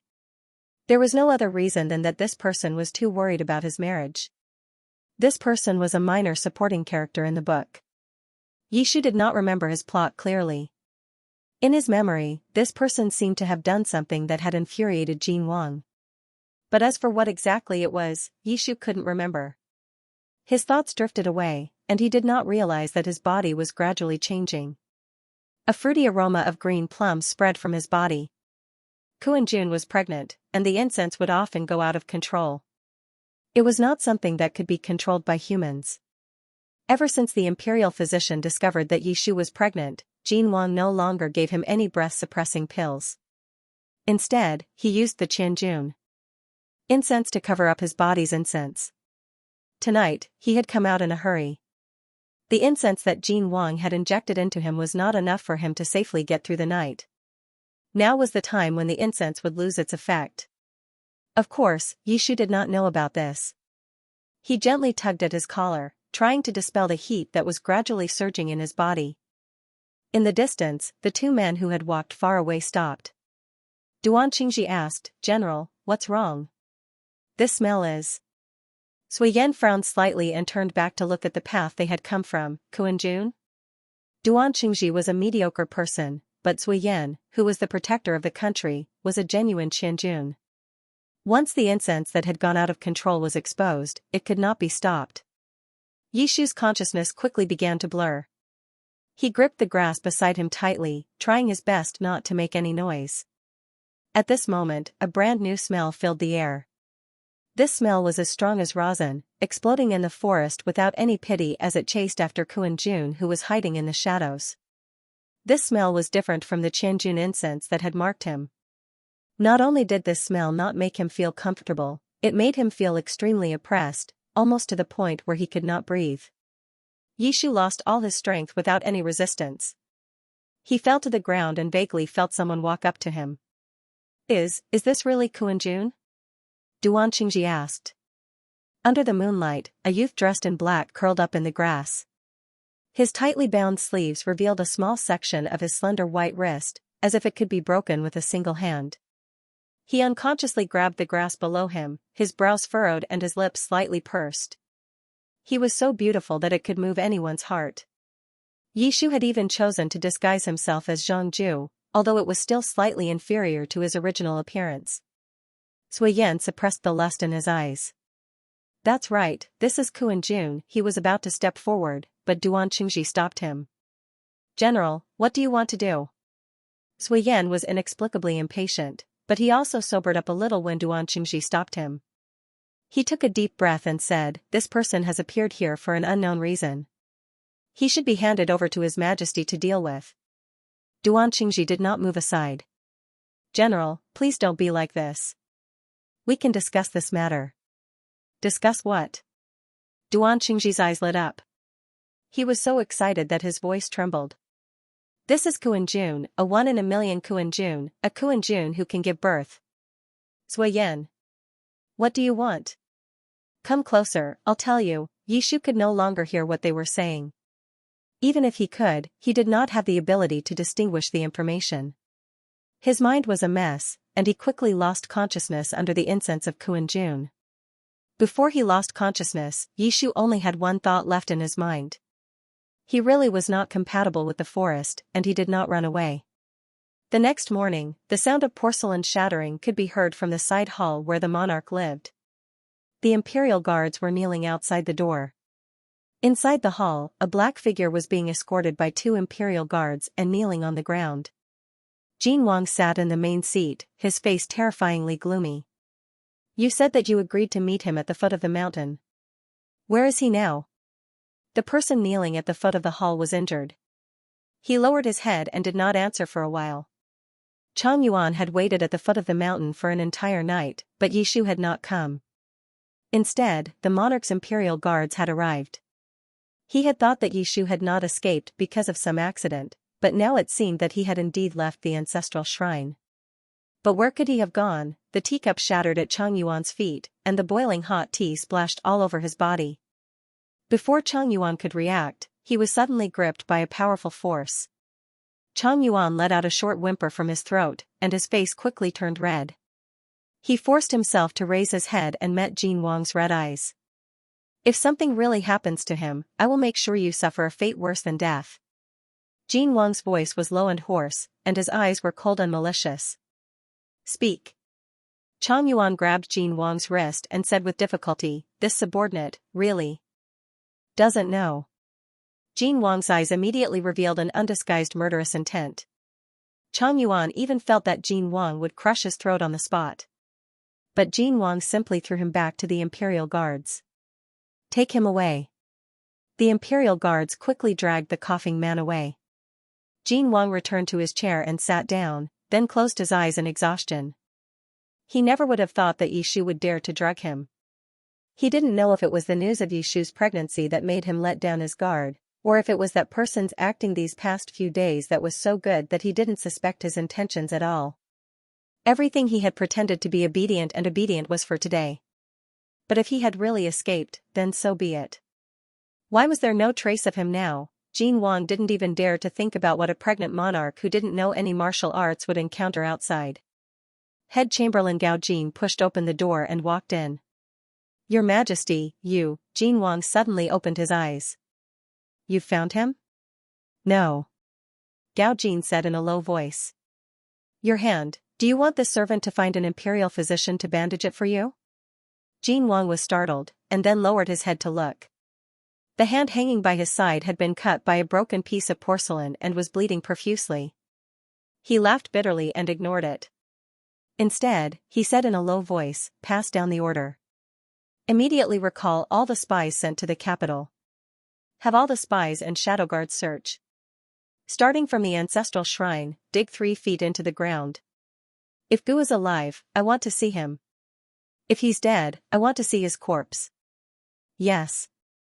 Gao Jin asked again, then the ancestral worship ceremony, postpone it for now. Jin Wang said tiredly, the news of the imperial concubine's escape cannot be known to anyone. Just say that Gu is unwell and that the ancestral worship ceremony will be held at another date. Gao Jin, yes. From that day onwards, all of Jin Wang's spies and shadow guards began to search in secret. But there was still no news of his whereabouts. 1 day, 2 days, 3 days, the news of Yishu was like a stone sinking into the ocean, disappearing without a trace. And besides losing control of his emotions on the first day, Jin Wang appeared to be very calm throughout. The imperial procession returned to the capital on the 3rd day. The monarch even began morning court the next day, and he didn't seem to be ill at all. Apart from his expression becoming increasingly gloomy and his methods becoming more ruthless. For the next few days, there were frequently ministers who said the wrong things in court and were punished by His Majesty by being dismissed and imprisoned. Even the lightest culprit was beaten dozens of times and almost lost half of his life. The civil and military officials endured a few days of court and began to speculate in their hearts. The conclusion that everyone believed the most was that His Majesty had finally awakened from being blinded by the imperial concubine and was beginning to regret his decision to take in a concubine.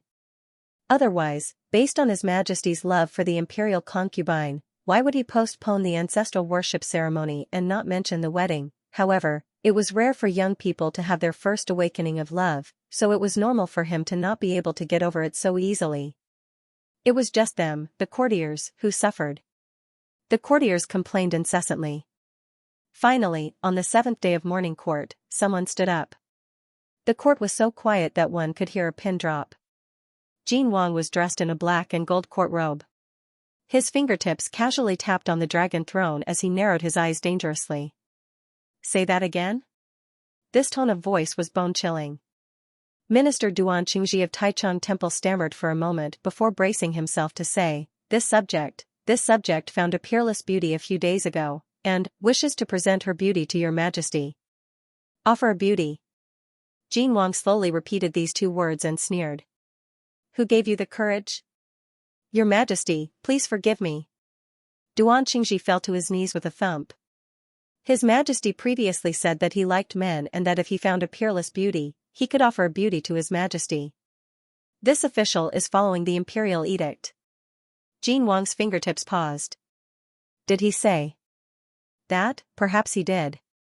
He had a headache from being quarreled by these courtiers for the past few days and used this as an excuse. It was hard to find a peerless beauty in this world, so he didn't expect that they would find one so quickly. And it just so happened to be at the muzzle of a gun. Jin Wang was so angry that he laughed and softly said, Since it's a peerless beauty, of course this prince would like to meet him. Duan Qingji had just breathed a sigh of relief when he heard Jin Wang casually say, However, if Duan Qingji exaggerates, how about we punish him according to the crime of deceiving the monarch? As soon as he said this, Duan Qingji immediately regretted it. However, the matter of offering a beauty had already been spoken. If he changed his words, it would be considered deceiving the monarch. Duan Qingji could only brace himself and say, Yes. Jin Wang calmly said, Bring him in. 4 eunuchs quickly carried a palanquin into the palace hall. The palanquin was wrapped in bright red silk. Duan Qingji went over on his knees, grabbed the silk rope on one side, and pulled it with force.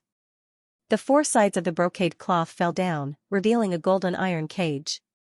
The bottom of the iron cage was also covered in a thick layer of red silk, and a plain-clothed beauty lay on top of it. The cage wasn't small, and it was just big enough for a grown man to lie down. The beauty was curled up at the bottom of the cage, her face rosy and peaceful. She was sleeping soundly without a care in the world. Her long hair that reached the ground was spread out, revealing only half of her delicate and fair face. Just this half of her face was enough to make people stunned. However, Jin Wang lazily said, That's all there is to it. Her appearance couldn't even compare to 1/10,000th of Yi shoes. Was this the so-called peerless beauty?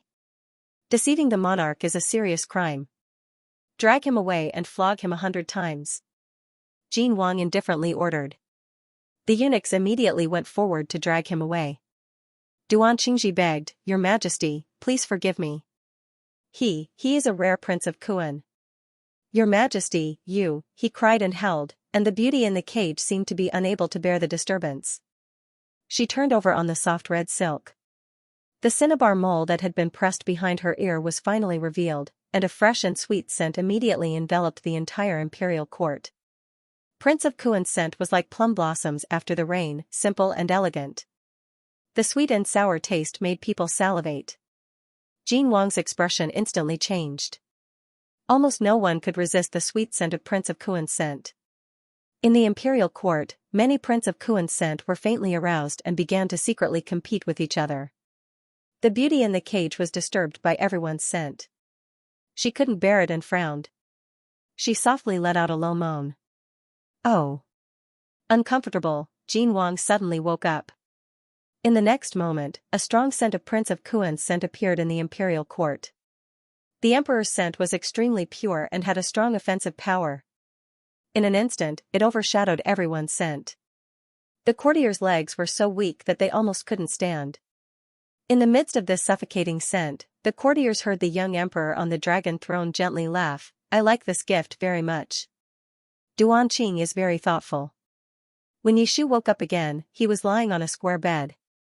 He rubbed his eyes and sleepily turned over. He had been in the hands of that Duan Qingji for the past few days. Perhaps that person had given him some kind of sleeping drug. He slept more than he woke up, and didn't know what day it was. Occasionally, when he woke up, he would hear that Duan Qingji say that he was going to offer him to his majesty. Wait, offer him to His Majesty? Yishu suddenly remembered that it was written in the book that not long after Prime Minister Yishu's death, the Duan Qingji began to search everywhere and offered a peerless beauty to the Emperor of Chenglu. Who would have thought that the offering would be so simple and crude, and coincidentally met with Jin Wang's picky eyes? He didn't even look at the beauty that was offered and directly ordered people to drag her out and beat her to death. The Duan Qingji was also beaten 100 times and almost lost his life. This wouldn't do. If he was really offered to Jin Wang as a beauty, wouldn't he be a lamb in a tiger's den? No, he had to quickly escape. Yishu dragged his sore body to sit up and pulled open the gauze curtain. He was so frightened by the person sitting quietly beside the bed that his entire body trembled. He was met with a pair of malicious red eyes. The air was still for a moment. In the next second, Yishu's hand fiercely pulled the gauze curtain back up. Jin Wang. Yangxing Palace Hall fell into a long silence. Yishu knelt on the dragon bed and looked at the figure outside through the veil. His heart was beating like a drum. After going around in a circle, that Duan really did send him back, and he even sent him directly to the tyrant's bed. He was really done for this time. Yishu gripped the silk blanket tightly. He wanted to cry, but no tears came out. What was going on? In the book, the Duan Qingji had clearly presented a woman, and Jin Wang didn't even take a liking to the beauty that was presented. He directly dragged her out and beat her to death. Wasn't this plot different from what he had imagined? Yishu raised his hand and touched his cheek. He realized that his disguise hadn't been removed.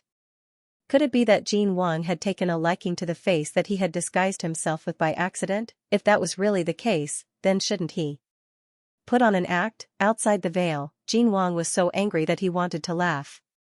In these 7 days, he hadn't been able to close his eyes for a single night. The beauty that the Duan Qingji had presented to him was actually him. This was both mysterious and absurd. After the initial shock, what appeared in his heart was anger and fear. This little fool didn't even know how to escape. If the person who had captured him hadn't been the Duan Qingji, but someone else with ulterior motives, would he still be alive? As expected, he couldn't be too gentle with him. With this thought, Jin Wang reached out to open the veil. Yishu also happened to move at this moment. The two of them opened the veil with one hand and suddenly looked at each other. There was a short silence. Yishu was the first to react. He blinked his eyes innocently and said in a soft and weak voice, "You. Who are you?" Jin Wang. Yishu's gaze frantically scanned the palace hall for a moment, then returned to the man in front of him. He seemed to be a little afraid. "Why am I here?" Jin Wang, you. Yishu seemed to have finally woken up. His face instantly turned pale. He hugged the silk blanket around him and hid in the bed. You are His Majesty? If that's the case, then official Duan really did send me here. I haven't seen my mother for the last time. He looked as if he was about to cry. His eyes were filled with tears, making one feel pity for him. Jin Wang was so shocked by his actions that he forgot what he wanted to say. If he hadn't seen it with his own eyes, he wouldn't have thought that this person's act would come so easily. His acting was quite good. Jin Wang coughed lightly. His expression was instantly restrained. His voice was gentle. So, you are not willing to enter the palace? Yishu looked at him carefully, not daring to answer. Jin Wang said warmly, this monarch has never done things that force others to do.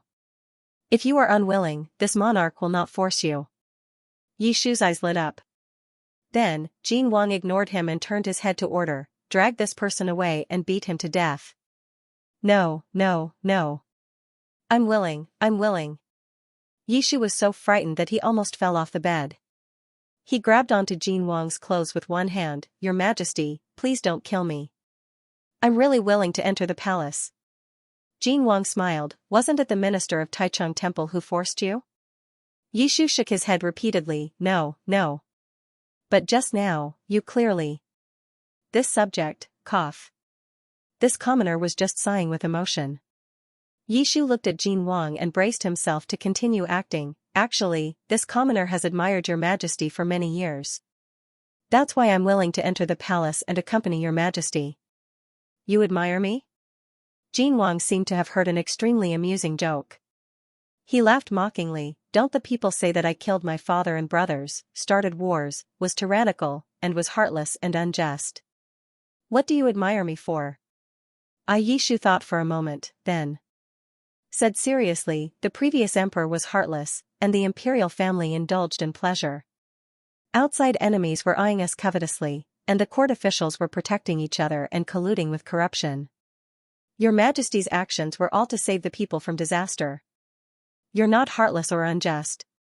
Jin Wang's expression changed slightly. So you knew, he said with a sigh. Before Yishu could say anything, Jin Wang suddenly grabbed his wrist and pressed him onto the bed.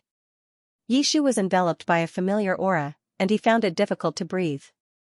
It was only now that he realized that the pair of handsome eyes that were so close to him were bloodshot. The sound of the door closing came from outside. The eunuchs in the hall had all left. Yishu gulped. This dog of an emperor wouldn't want to. Jin Wang looked down at him and repeated softly, you clearly know everything. Yishu didn't understand. What should I know? Jin Wang didn't answer. His eyes darkened slightly, and his fingertips brushed across Yishu's face, causing the person beneath him to tremble slightly. Yishu had been delirious for the past few days, and it had been many days since he had come into contact with Jin Wang's incense. After Lady Kuan became pregnant, she desperately needed Lord Qian's comfort. The emptiness she felt these days wasn't obvious under the effects of the drug, but now that the drug's effects had faded, it was making a comeback. This kind of instinctive desire was far more honest than his reason. He moved impatiently and reached out to grab Jin Wang's clothes. Your Majesty. Lady Kuan's soft pleading almost made one lose all reason, but Jin Wang only looked at him and said softly, repeat what you just said to me. Yishu paused for a moment, then obediently repeated, Your Majesty's actions are to save the people from disaster. You're not heartless or unjust. Jin Wang placed his palm under Yishu's chin and made him look straight at him, the sentence before that. Yishu, the previous emperor was heartless. No, the sentence before that. Yishu looked into the pair of malicious eyes and probed. I have admired your Majesty for many years. I willingly entered the palace and am willing to stay by your Majesty's side? Jin Wang smiled, all right. As his voice fell, his fingertips finally reached the edge of Yishu's human skin mask. With a slight tug, he removed the mask from Yishu's face. The human skin mask fell to the ground, and that handsome and gentle face appeared in front of her. Yishu. Yishu laughed dryly, good evening, your Majesty. Jin Wang maintained the smile on his face, good evening. There was silence again. The smile on Yishu's face faded bit by bit, and he looked like he was about to cry. If I said that I was just going out for a walk that day, would you believe me? Jin Wang asked in return, what do you think? Of course not. His Majesty's lust may make him dizzy, but he was not a fool. Yishu had a bitter expression on his face. Then is it too late for me to apologize now? Jin Wang was still expressionless, what do you think? Yishu turned his head away, resigned to his fate, punish me. You should be punished. Jin Wang's tone was very light, but it revealed a sense of danger that made people shudder. You deceived the monarch, went back on your word, took the opportunity during the ancestral worship ceremony to escape from the marriage, and even did not hesitate to drug me. Each of these crimes, each of them is a capital crime. Yishu, how do you think I should punish you? Yishu turned his head to the side, his eyelashes trembling slightly, but he did not answer. If you don't say anything, then I will decide for myself. Jin Wang's eyes flashed with a teasing smile as his hand reached down and touched Yishu through his clothes. Yishu's entire body trembled. Jin Wang. Yishu's voice trembled, but it was not because of discomfort, rather. It was very comfortable. His body seemed to have an inexplicable dependence on Jin Wang. Just a light touch was enough to make him feel so comfortable that he almost could not hold himself back. But Jin Wang only maintained his original position and did not make any other movements. Yishu's eyes were red from being pressured by him. Why are you looking at me like that? Jin Wang was cold and emotionless as he said indifferently, it's not for you to feel comfortable. Don't forget, this is punishment. Yishu did not understand at first why Jin Wang said this was punishment, until he began to carry out the punishment. The imperial family had always had a rule of sending palace maids to teach the princes about sexual matters, but the book said that Jin Wang did not care about this and even chased away all the palace maids sent to teach him. In the book, he clearly had a pure heart and few desires, but who knew why he was self-taught and knew so many ways to torture people in this world. Yishu was soon tortured to the point of delirium. In the end, he was unable to break free from Jin Wang's control and had no choice but to cry and plead in every possible way, saying all sorts of soft words. This was truly the most terrifying punishment in the world.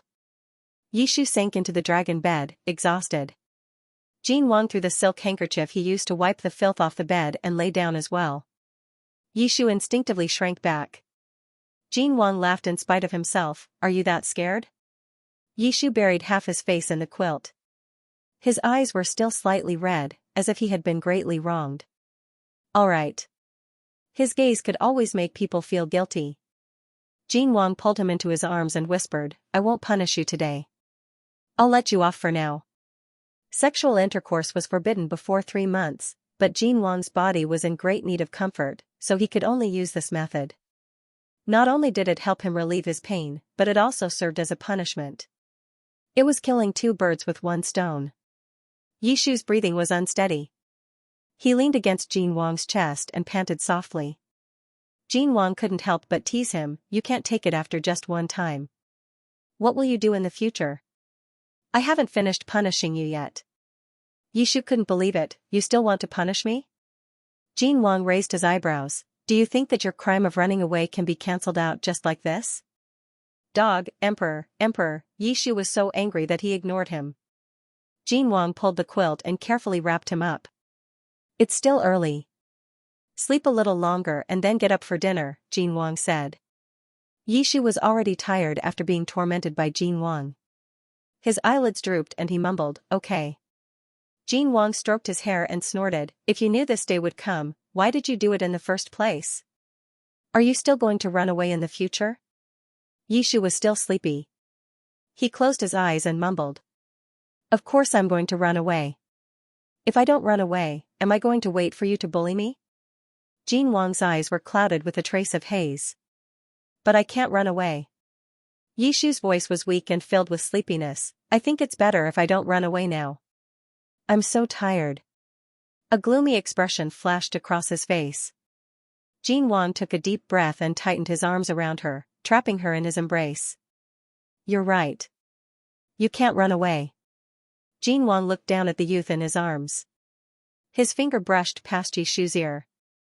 There was a trace of pity in his eyes. "Idiot, you couldn't run away a long time ago. I won't let you run away." The incident at the ancestral shrine was an accident, and Jin Wang would never make the same mistake twice. The corners of his mouth curved into a smile. He lowered his head and kissed Yishu on the forehead. Yishu slept until the middle of the night and was woken up by hunger. Yishu rubbed his stomach and sat up. He accidentally touched the warm body beside him. Jin Wang was still sleeping. Yishu lowered his head to look at him. There were still no lights in Xianxia Palace Hall. Only the moonlight seeped into the hall through the windows. Jin Wang slept on his side. Half of his handsome face was hidden in the darkness, while the other half was pale and cold under the moonlight. His face looked very tired. Yishu looked at him and reached out to touch the shadows under Jin Wang's eyes. It was rare for Jin Wang to be in such a state. Even when the original owner betrayed him, Yishu had never seen Jin Wang so tired and weak. As an emperor, he shouldn't show his weak side to the outside world. No matter when or who he faced, it was always like this. Was he really worried these past few days? Yishu grew up alone without parents. He learned how to be friendly to others and tried his best to fit in, but the environment he grew up in made him distrustful and distant. He had a few friends by his side these past few years, but he was never able to trust them wholeheartedly. This was the first time he felt that someone in this world cared about him. Yishu's finger slid down and lightly poked Jin Wang's cheek. Actually, this feeling wasn't too bad. A rumbling sound came from her stomach. Yishu rubbed her stomach and was about to get up to get someone to prepare something to eat when she heard a grumbling sound. Just as he got up, he suddenly heard the crisp sound of metal chains colliding. Yishu paused and looked in the direction of the sound. His white and slender ankles were shackled with a thin golden chain. The shackle was made of exquisite material and was thin and light. The inside of the shackle was also covered with a layer of soft wool, so it didn't feel strange to wear it. The golden chain was long and sturdy. The other end of the chain was inserted into the bed and was firmly fixed in place where Yishu couldn't see. Don't. What's with the stakes? Yishu reached out and tugged at the golden chain around his ankle, making sure that the other end of the chain was completely locked shut. Jin Wang's method of preventing him from running away was really simple and crude. The dog was still Jin Wang's dog. This was the first time Yishu had encountered such a situation. For a moment, he didn't know whether to laugh or cry as he sat on the bed in a daze. The golden chain was scattered between the plain white silk quilts. The end of the chain was clasped around Yishu's ankle, making it seem even fairer and more slender. For some reason, it gave off an indescribable feeling of ambiguity. This way, it seemed like it was especially easy for something bad to happen. Thinking about what had happened before, Yishu shuddered. Suddenly, a warm body covered him from behind. "You're awake?" The voice was deep and hoarse, making one's ears tingle. "Do you like the present I gave you?" Jin Wang rested his head on Yishu's shoulder and tilted his head to look at him. There was a smile in his eyes. "I specially ordered it for you." Ever since Yishu had escaped, he had begun to order this item. 7 days was neither too long nor too short, just enough time for the golden chain to be completed. Yishu laughed dryly. "Your Majesty, I won't run away again." Jin Wang smiled. "I don't believe you." Yishu said pitifully, "Your Majesty." Jin Wang was concerned. "Are you hungry?" "I'll have Gao Jin bring food." Jin Lingyuan. "I'm here." Yishu sighed helplessly. "How long are you going to lock me up for?" "Until you stop thinking about leaving." Jin Wang held Yishu's hand as he stood up. His voice was extremely gentle. "This golden chain is long enough for you to move about in the bedchamber. Be careful not to trip when you walk." Jin Wang helped Yishu put on his shoes and put on a coat. "Let's eat first." Jin Wang went out and ordered the servants to bring food. Yishu was so hungry that his chest was sticking to his back. He had no time to argue with Jin Wang and sat down to focus on filling his stomach. Yishu ate happily. Jin Wang glanced at him from time to time. Finally, when Yishu finished 6 pieces of pastries, 2 bowls of soup, and 3 bowls of rice and was about to have another bowl, he couldn't help but speak up. "Didn't Xianxia feed you these days?" When Jin Wang asked this question, his tone was not very pleasant. He thought that as long as Yishu said yes, he would immediately make up for the 100 beatings. Yishu ate until his cheeks were puffed up. He blinked innocently and shook his head. Jin Wang frowned. "Did he really abuse you?" "No, no." Yishu quickly pulled her back and said, "He treats me quite well, really." For the past few days, Yishu's consciousness had been hazy. He only ate when he was asleep. However, that person did not treat Yishu unfairly. He always took good care of Yishu and even fattened him up a little. But today, in order to enter the palace, Yishu did not have the opportunity to eat since the afternoon. Jin Wang was skeptical. While he was thinking, Yishu quickly grabbed another piece of cake and finished it like a whirlwind. This was the 7th piece. Jin Wang coughed softly and vaguely advised, "Ashu, it's not good to eat too much." Yishu looked at the bowl in front of him and then looked at Jin Wang. He was a little unhappy. It was bad enough that he was locked up and not allowed to go out, but now he was not even allowed to eat, even Xianxia did not treat him like this. The more Yishu thought about it, the angrier he got. He put down his chopsticks. "Humph, Jin Wang face-bombed. You eat, you eat." After eating and drinking to his heart's content, Yishu lay down on the small couch and rubbed his stomach contentedly. Jin Wang concentrated on reading the memorials under the lamp. How boring. He wanted to do something. Yishu said, "Jin Wang." Jin Wang did not raise his head. "What's the matter?" "I want to admire the moon." Jin Wang got up and opened the window for Yishu. The cold moonlight shone in. Yishu said, "Admiring the moon in the house is not good."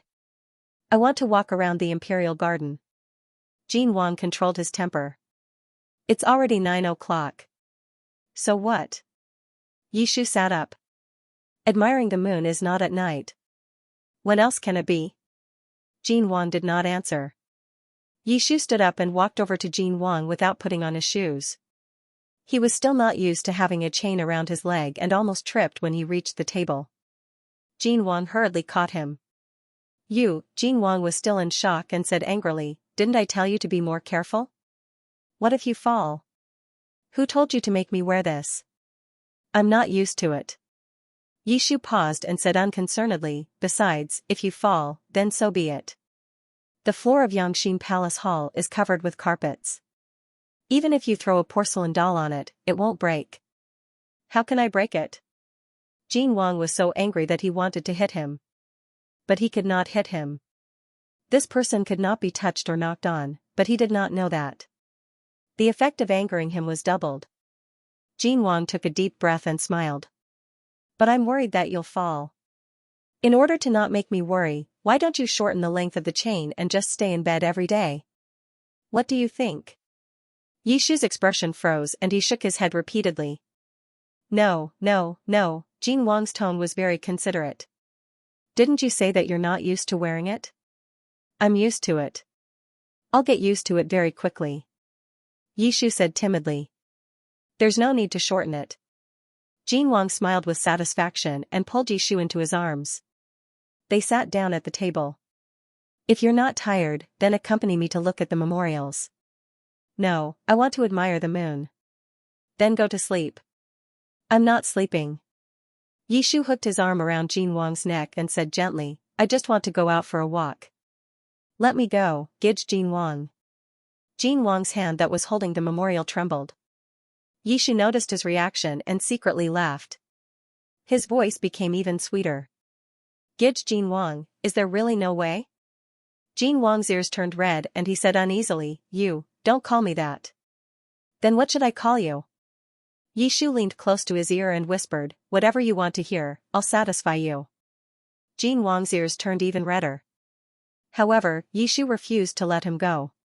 He called him Gidged Jin Wang again and again, each call softer than the last. Jin Wang couldn't bear it any longer. He threw Yishu back onto the bed and kissed him fiercely. After a while, Jin Wang let him go.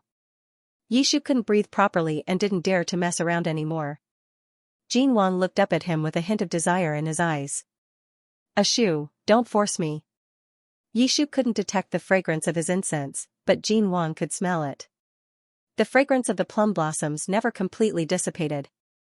It was constantly teasing him, making it difficult for him to calm down. If it weren't for the child in his stomach, Jin Wang's eyes darkened and his chest felt stuffy. He straightened up and turned his head to avoid looking at Yishu. It's too late today. You should rest first. I'll take you to admire the moon early tomorrow. After he finished speaking, he walked out. Yishu asked, where are you going? To take a bath. The next day was a break. After the two ate lunch, Jin Wang summoned an imperial physician to examine Yishu. Yishu sat on the small bed and let the imperial physician take his pulse. After a while, Imperial Physician Feng said, young master's pulse is stable. His body is, in short, his body is healthy and unharmed. Your Majesty can rest assured. Yishu, ? That pause in the middle was too suspicious. Imperial Physician Feng asked again, has young master's body been feeling unwell recently? Yishu thought for a while and said, yes. He didn't know if it was because he had been eating too much recently, but Yishu's stomach often felt bloated, as if something was hanging from it. Yishu reported this to the imperial physician. The physician replied, this is a normal phenomenon. I'll prescribe some medicine for young master. After taking it, it should be alleviated. Yishu asked, is it related to stomach problems? Imperial Physician Feng said, yes. Why did he pause for so long? Yishu looked at him suspiciously. Imperial Physician Feng turned a blind eye to his gaze and said seriously, young master should not sit or lie down for too long. Walk slowly for at least 2 hours every day and bathe in the sun more. Jin Wang nodded, all right, I'll remember. The more Yishu listened, the stranger he felt. I just feel bloated. What does it have to do with bathing in the sun? Jin Wang interrupted him. Listen to the imperial physician. Yishu. Imperial physician Feng looked at the golden chain tied to Yishu's leg. He had an expression that said, this old man doesn't understand the interests of you young people. The golden chain extended from the head of the bed to the small couch outside. It couldn't be hidden, and Yishu had no intention of hiding it. His leg that was tied to the golden chain dangled by the side of the couch, making the chain creak. Jin Wang still cared about his face. He turned his head uncomfortably. Does the imperial physician have anything else to say? The news of Yishu's escape had not spread, so imperial physician Feng naturally did not know. He only thought of it as the emperor's special hobby. But it was not appropriate to treat a pregnant husband like this. Imperial physician Feng deliberated over his words and tactfully said, young master's body is not suitable for sexual intercourse. Could your majesty exercise some restraint? Jin Wang almost choked on his tea. He tried to explain, this prince actually. Imperial physician Feng looked into the hall with a strange gaze. The more he thought about it, the more he pitied Yishu. He said in a low voice, this official is bold, but young master needs to maintain a peaceful and happy mood. I hope that your majesty can understand. This time even Jin Wang did not understand. How can this prince not understand? Imperial physician Feng said, this official heard that your majesty brought back the beauties that the Taichung temple officials presented to you yesterday to Xianxia Palace Hall. Your majesty enjoys the blessings of having 2 wives. This official does not dare to dissuade you, but your majesty should understand young master's feelings. At the very least. Imperial physician Feng's face turned red. He said in a low voice, at the very least, don't let 2 beauties serve you at the same time. This is not good. Cough, cough, cough. Yishu was lying on the couch drinking water. When he heard this, he almost choked to death. 2 beauties serve him at the same time? Last night's matter had already spread to this extent. He looked at Jin Wang in shock. The latter's expression was also blank. This could not be blamed on imperial physician Feng. Yesterday, Jin Wang directly brought the beauties that were presented to him to Xianxia Palace Hall and did not send them out for an entire night. Anyone would have thought that the emperor had already taken care of the beauties. In addition, Jin Wang had previously lied that the imperial concubine was still living in Xianxia Palace Hall. Combining these 2 together, wouldn't that mean that he had taken care of 2 beauties in one night? After figuring out the ins and outs of this matter, Jin Wang was silent for a moment. Enjoying the blessings of having 2 wives?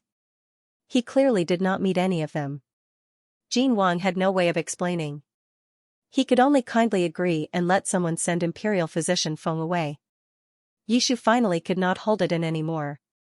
He rolled around on the couch, laughing, your majesty is hugging 2 beauties in each hand. Enjoying the blessings of having 2 wives is really enviable. Ha ha ha, Yi Chanan. Jin Wang grabbed the golden chain on his leg and shook it threateningly. Yishu quickly stopped laughing. Jin Wang asked, do you want to go to the imperial garden? Yishu turned around and leaned on the other side of the couch. He turned his head and did not look at him, no. He did not allow him to go. Yesterday, so he really did not want to go today. Jin Wang's expression froze for a moment. He bent over and untied the golden chain on his leg. He asked patiently, then where do you want to go? This prince will accompany you. Yishu's eyes lit up, but he still did not turn his head. Anywhere is fine. Yes, anywhere is fine. Yishu said, I want to leave the palace. Jin Wang fell silent. Yishu looked at him for a moment, then looked away dejectedly. As expected, it won't work. Then forget it. I'm not going anywhere. You can continue to chain me up. He curled up his legs and curled up into a ball on the couch. He looked very aggrieved. However, imperial physician Feng had just said that he wanted to make him happy. Jin Wang sighed and compromised, fine, this prince will accompany you out of the palace. Yishu's expression changed in a second. He stood up from the couch and quickly walked into the inner room to change his clothes. He did not even bother to continue acting. Jin Wang felt very frustrated. He originally wanted to lock this person up in Xianxia Palace Hall and not let him go anywhere. He wanted to teach him a lesson. How could he be tricked by this person into wanting to take him out of the palace after just a few words? Jin Wang looked into the inner room, speechless. He reflected on when he had spoiled this person to the point that he wanted a yard after giving him an inch. This won't do. If this continues, he will ride on this prince's head. I shouldn't have agreed to let him out of the palace. This prince is still angry. As Jin Wang thought this, he stood up and walked towards the inner room. He wanted to tell Yishu that they were not going out of the palace. No matter how much they cried and begged, it would be useless. Before he could enter the inner room, he saw Yishu striding out. The two of them almost bumped into each other. Jin Wang instinctively caught him and asked, "What's wrong with you?" Yishu broke free from his arms and raised his hands with a smile. He held the human skin mask in his left hand and the white veil covering his face in his right hand. He looked up at Jin Wang and smiled, "Your Majesty is going out of the palace today. Do you want an imperial concubine to accompany you or a new beauty?" Jin Wang was dazzled by his smile. He suddenly forgot what he wanted to say and said absent-mindedly, both are good." The streets of Chang'an were bustling with people. Jin Wang ordered the carriage to stop in a secluded alley. Without bringing any attendants, he led Yishu out of the carriage. Yishu chose to disguise himself in the end. The reason was, since His Majesty had taken in a beauty, he couldn't disappoint the officials and had to pamper her well. But Jin Wang knew that he was purposely causing trouble. He couldn't wait for the outside world to think of him as a fickle person. His intentions were truly hateful. Jin Wang silently thought. Shall we go over there and take a look? Yishu turned to look at him, his eyes bright and smiling. Yishu's face was also very beautiful, but compared to his original appearance, it was much lighter and more delicate. Jin Wang was used to seeing beauties that could topple cities. This kind of appearance was simply not pleasing to his eyes. But now that he knew who this person was, even this face became pleasing to the eye. Jin Wang was momentarily dazed. Yishu didn't wait for him to reply and directly pulled him into Chang'an Street. It was still daytime, so the streets weren't as lively as at night, but it wasn't bad either. Vendors hawked their wares on both sides of the street, and pedestrians walked in groups of 3 or 5. It was a peaceful scene. As an emperor, he should be gratified to see such peace and prosperity under his rule. But with this ancestor beside him, Jin Wang wasn't in the mood to admire the scenery of the common people. Why was he running so fast? Didn't he know that he had to walk slowly because he was pregnant, and he was still trying to squeeze into crowded places? What if he bumped into something? Yishu shook off his hand again. "Be careful that I won't let you out next time." Jin Wang forcefully grabbed Yishu's hand. "Hold on tight." Yishu turned to look at him and happened to meet Jin Wang's gloomy expression. The two silently looked at each other for a moment. Yishu smiled. "Come out and have fun.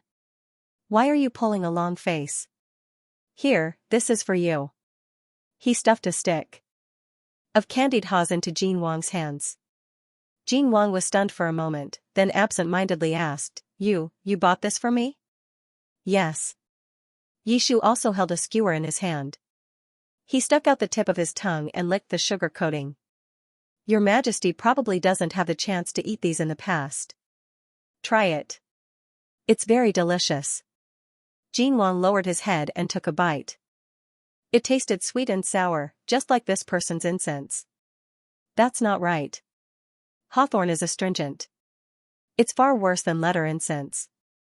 Wait, hawthorn. Not long ago, the imperial physician had instructed Lady Kuan not to eat hawthorn during her pregnancy. This person was courting death again. Yishu was taking a bite of the tonghulu when Jin Wang reached out at lightning speed and grabbed the stick of his tonghulu. "Yishu?" ? Jin Wang said expressionlessly, "I vomited." Yishu opened his mouth obediently. Jin Wang pulled out the candied haws and said, "I want this one." "Yishu?" Yishu asked, "Don't you have one?" Jin Wang was unreasonable. "But I want to eat yours." Yishu was silent for a moment, then spread his hands. "Fine, I'll give it to you." "Who asked you to be Her Majesty?" Perhaps he didn't mean anything by this, but Jin Wang suddenly remembered that during the most difficult days of his life, Yishu had always given him the best. He always gave in to him and never fought with him. Jin Wang was lost in thought for a moment, But Yishu's attention was quickly attracted by something new. He pulled Jin Wang and quickly walked forward. They soon arrived in front of a small building. There were 3 large words hanging above the building. Spring River Pavilion. This was the capital's #1 brothel. Ordinary brothels were deserted during the day and only bustled at night. But this place was different. People came and went outside the Spring River Pavilion. The upstairs was also different from ordinary brothels. There were men and women welcoming guests with charming smiles. There were only 2 servants standing in front of the door, welcoming guests and sending them off. They were refined and courteous, turning the brothel into a place of elegance. Yishu couldn't help but take a few more glances. Jin Wang asked, "Do you want to go?" Yishu hurriedly shook his head. I don't want to. If you want to go, just say it. This prince can agree." "No." Yishu's eyes lit up. "You can really?" Jin Wang smiled and directly pulled him into the Spring River Pavilion. Soon, a servant came forward to welcome them. Jin Wang had someone lead them to a first-class private room. The room's windows were wide open, just enough to take in the entire Spring River Pavilion. The window faced a high platform in the main hall of the Spring River Pavilion. After the servant finished serving tea and left, Yishu couldn't help but ask, You've been here before?" Not only had he been here before, but based on Jin Wang's familiarity with the place and his familiarity with the servant, it was clear that he was a regular customer. Yishu's expression suddenly became very subtle. "I didn't expect you to be this kind of dog emperor." Jin Wang coughed lightly and explained, the previous emperor indulged in pleasure and was very fond of these kinds of brothels. As a result, the capital was filled with brothels. "Do you think that the imperial family didn't secretly add fuel to the fire?" You mean," Jin Wang lightly said, "at the time, most of the brothels in the capital were actually part of the imperial family's business." Yishu understood, so this place is also. After this prince succeeded the throne, he closed down all the brothels, leaving only the Spring River Pavilion. Jin Wang paused and frowned. "Don't look at me like that. This prince is different from that incapable ruler. This prince doesn't open brothels for pleasure." Yishu pretended not to hear Jin Wang call his father incapable ruler and asked, "Then why?" Jin Wang was silent for a very long time. After a while, he leisurely said, "This prince's 300 spies are spread throughout the common people. They need a place to circulate information." Yishu still remembered that the book said that the 300 spies were usually hidden in the marketplace. They specifically chose inns, restaurants, and other places with a large flow of people to pass on information. The book didn't specifically mention the Spring River Pavilion, but the Spring River Pavilion was indeed on the list. Yishu took a sip of tea and felt that it was quite interesting. The country's largest brothel, and the boss behind the scenes was actually the country's ruler. Who would dare to believe this? During the day, the Spring River Pavilion can only be enjoyed by singing, dancing, poetry, and drinking tea and listening to music. At night, it's a place for romance. Jin Wang glanced at him and leisurely said, "We'll leave when the sun sets." Yishu understood the meaning behind his words and gave a muffled "oh." Going to a brothel without asking for a beauty to accompany him. How boring. Song and dance performances began on the stage in the main hall. Jin Wang wasn't in the mood to watch this. He propped up his chin and looked at Yishu. But strangely, Yishu was also somewhat absent-minded. The room was silent for a moment. Yishu finally couldn't help but ask, "Why do you keep looking at me?" Jin Wang smiled, "You're already this prince's person. Can't this prince look at you?" "Up to you." Yishu placed his teacup on the table and said, "It's nothing interesting. Let's go somewhere else to play." Jin Wang didn't move. The two silently looked at each other for a long time. Jin Wang sighed, "Ashu, when will you learn to be more obedient?" Yishu's expression was uneasy. What did I do?" Jin Wang said lightly, "From the moment you left until now, you've left 7 or 8 marks in the marketplace. Do you think this prince can't tell?" Yishu's fingers, which were hidden under the table, curled up. He had indeed left marks along the way. After he left the ancestral temple and fell into the hands of others, he hadn't met up with Chang Yuan. If Chang Yuan couldn't wait for him, he didn't know where Chang Yuan would go. He had coaxed Jin Wang to leave so that he could leave a mark in the marketplace to tell Chang Yuan about his whereabouts. Yishu laughed dryly. Your Majesty, what mark are you talking about? This subject doesn't understand. Jin Wang only looked at him with a gentle expression. Yishu lowered his eyes and said in a low voice, Fine, I'll say it. I just want to find Chang Yuan. Hearing him mention this name, Jin Wang's eyes flashed with a trace of ruthlessness. Afraid that Jin Wang wouldn't believe him, Yishu explained, I really don't want to escape.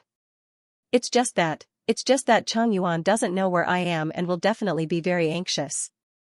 I just want to find him. Jin Wang stared at him intently. After a moment, he raised his hand and brushed the loose hair in front of Yishu's forehead behind his ear. His voice was gentle. Actually, you could have had an easier way. His tone was somewhat dangerous. Yishu shrank back and asked, What? Jin Wang smiled, Beg this prince. Yishu didn't answer. Although it was daytime, Spring River Pavilion was still a brothel. The interior was decorated ambiguously with sweet incense. The atmosphere around the two of them also became ambiguous. Yishu swallowed, Your Majesty, Yishu's expression was somewhat nervous. His hands, which were hidden under the table, clenched tightly. He suddenly said, There's no need. Jin Wang was slightly surprised. Yishu quickly said, If he can't find me, he will leave on his own. This is also good. There's no need to drag him into this. The room fell silent again. After a moment, Jin Wang smiled gently. The dignified aura around him faded away. All right, I'll listen to you. Yishu silently let out a sigh of relief. He had passed another hurdle. Chang Yuan had helped him escape. It would be strange if this dog emperor was willing to help him find him. If he really asked Jin Wang to help him find someone, it would be hard to say whether the person he found was still alive or not. Poor little Chang Yuan. He hoped that he would never be caught by this dog emperor. Yishu silently thought to himself. The two of them sat for a while longer before getting up to leave the private room. Just as they reached the staircase, a figure suddenly rushed over and almost crashed into Yishu. Jin Wang hurriedly protected Yishu and retreated half a step. The person fell at their feet. Jin Wang frowned. A trace of ruthlessness flashed through his eyes. The youth who had fallen couldn't care less. He crawled forward and grabbed onto Yishu's clothes. Save me, the fragrance of nectar filled the air.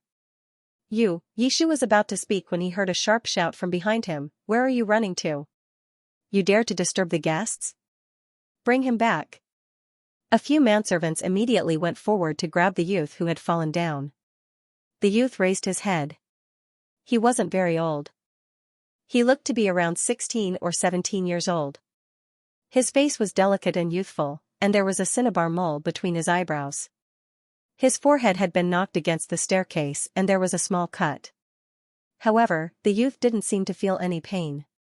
He struggled with all his might. Let go of me. I don't want to stay here, Yishu said. Wait.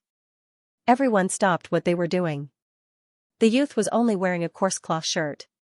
He seemed to be extremely afraid as his entire body trembled slightly. Yishu immediately understood what was going on. He couldn't have encountered a scene of a poor youth being sold to a brothel, right? Sure enough, a woman dressed as a brothel keeper walked over. What are you waiting for? Catch him.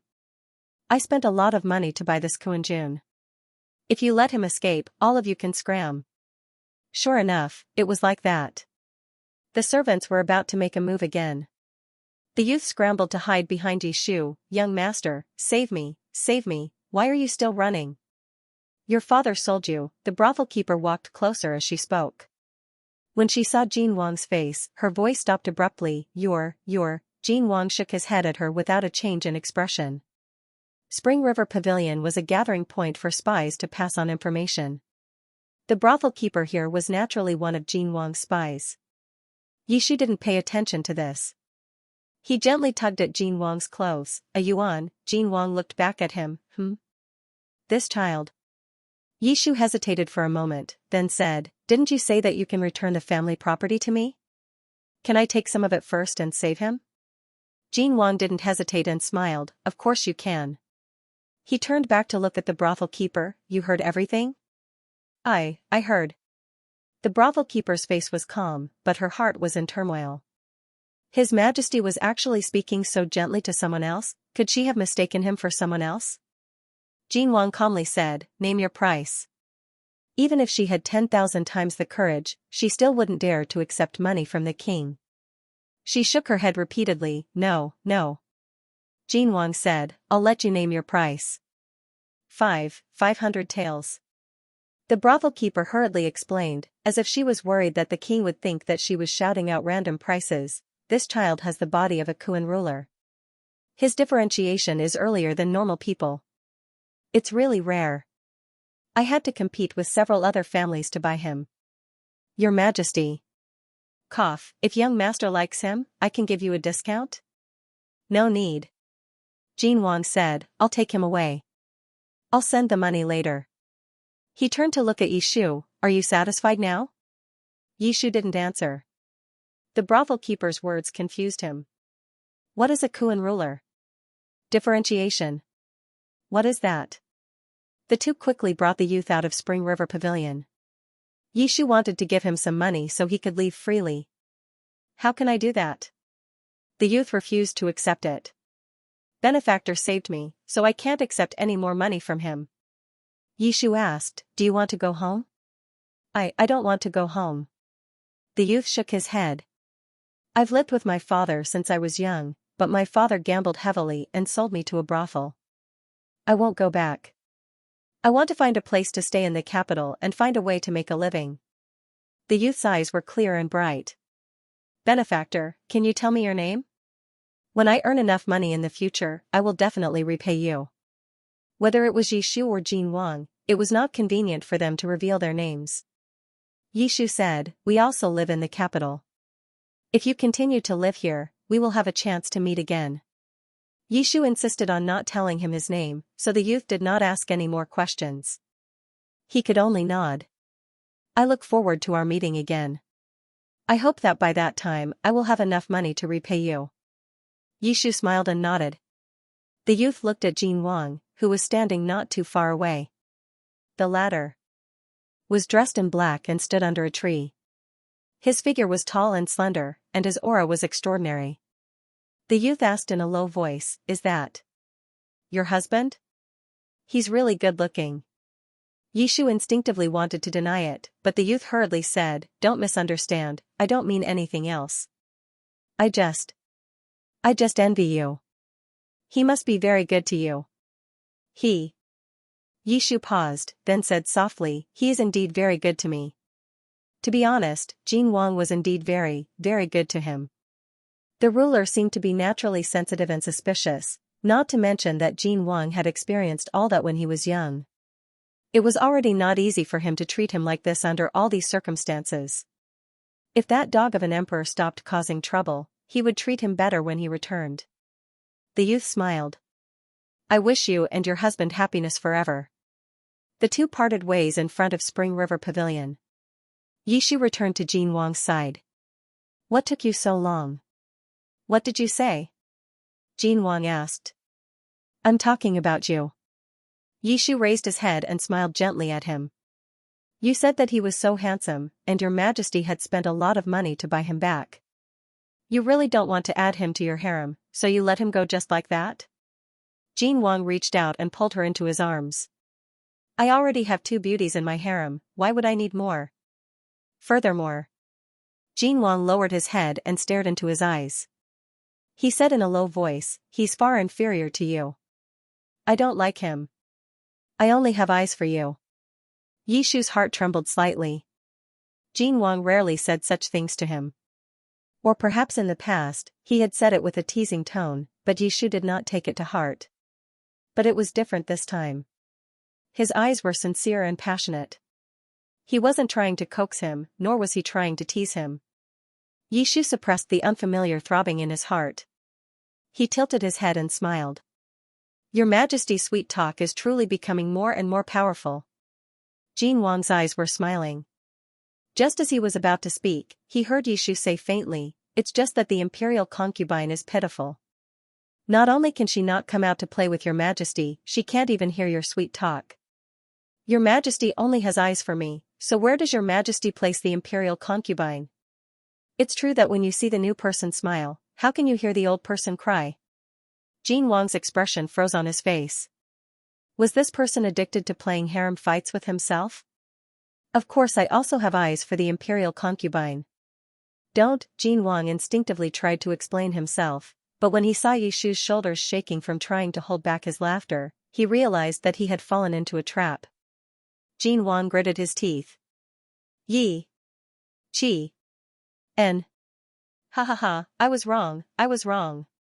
Your Majesty, please spare me. The sky gradually darkened. Yi Shu and Jin Wang returned in a carriage.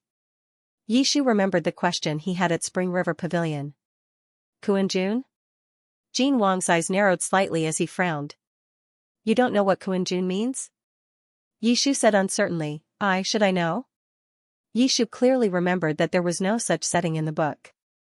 Moreover, from the original owner's remaining memories, there was no mention of this word. However, the plot of this world was already very different from the book. If there was any new setting, Yi Shu wouldn't find it strange. Jin Wang remained silent. He originally thought that Yi Shu hadn't noticed his own differentiation because he was muddle-headed and slow. But now, it seemed that he didn't know the difference between heaven and earth. The difference between heaven and earth was like the difference between men and women. Was there anyone in this world who didn't know this? Jin Wang's intuition told him that there was something strange about this, but he couldn't come to a conclusion. He was silent for a moment, then replied, Kuan-jun is just a title that the brothel gave to the youth. The brothel has always had a distinction between heaven and earth. Heaven-jun is good at his skills and sells his skills but not his body. Kuan-jun is beautiful and uses his looks to serve others. Jin Wang began to speak nonsense. As for the differentiation, you can just treat it as a title. Yi Shu looked puzzled. That's it? Jin Wang said firmly, that's it. All right. Yi Shu didn't doubt him and said, let's continue discussing the topic from before. Has your Majesty decided on what position to give me? Jin Wang. Yi Shu had only said this to tease Jin Wang. Who would have thought that on the second day after they returned to the palace, Jin Wang would actually issue an edict? The beauty sent by the Taichung Temple was conferred the title of Anbin. Her position was slightly lower than that of the imperial concubine. Just like the imperial concubine, the chamberlain had to address him as Gongzi. As one of the few imperial concubines of the current emperor, one was given the Eternal Longevity Palace and the other was given the Qingqian Palace. They were on the left and right sides of the Yangxin Palace Hall. It could be seen how much His Majesty favored these two imperial concubines. However, the wedding ceremony that had been put on hold was not mentioned again. At this point, no one in the imperial court objected to the matter of taking in an imperial concubine. As long as His Majesty took in Kuan-jun, it was only a matter of time before they would have a prince. There was no need to be too anxious. As for Yi Shu, he didn't go to the Eternal Longevity Palace or the Qingqian Palace. He returned to the Yangxin Palace Hall and locked himself in the small, dark room. I don't think this will work. Yi Shu stood by the bed and said to Jin Wang in a serious tone, you can't continue to lock me up. The chamberlain was helping Jin Wang change his clothes. Jin Wang heard this and raised his head. Why? Yi Shu said angrily, I put on weight these past few days. Yi Shu's figure was thin, but when he changed his clothes today, he discovered that his waist and abdomen were rounder than before. No matter how he thought about it, it was all Jin Wang's fault. When Jin Wang heard this, his eyes lit up. Come over here and let us take a look. Yi Shu walked over angrily and was hugged by Jin Wang to sit down. He gently placed his hand on Yi Shu's abdomen. His flat abdomen had not yet become obvious, so it wasn't obvious from the outside. However, when he touched it, he could clearly feel that it was rounder than before. It was soft to the touch. Jin Wang restrained the smile in his eyes and deliberately said, How have you put on weight? There doesn't seem to be any difference. Yi Shu said angrily, In any case, you can't lock me up anymore. I want to go out. Jin Wang said, No. Yi Shu said. Humph, Jin Wang knocked his forehead. Who told you to be disobedient earlier? If I only let you out after locking you up for a few days, would I still have any dignity left? Bastard Jin Wang. Yishu was so angry that he didn't want to bother with him. When it was time for the morning court session, Jin Wang left with his people, leaving Yishu alone in his chambers. Yishu was bored and began to fiddle with his disguise tools again. These days, Jin Wang would take Yishu out for a walk after the morning court session. Yishu was now addicted to playing the role of two imperial concubines.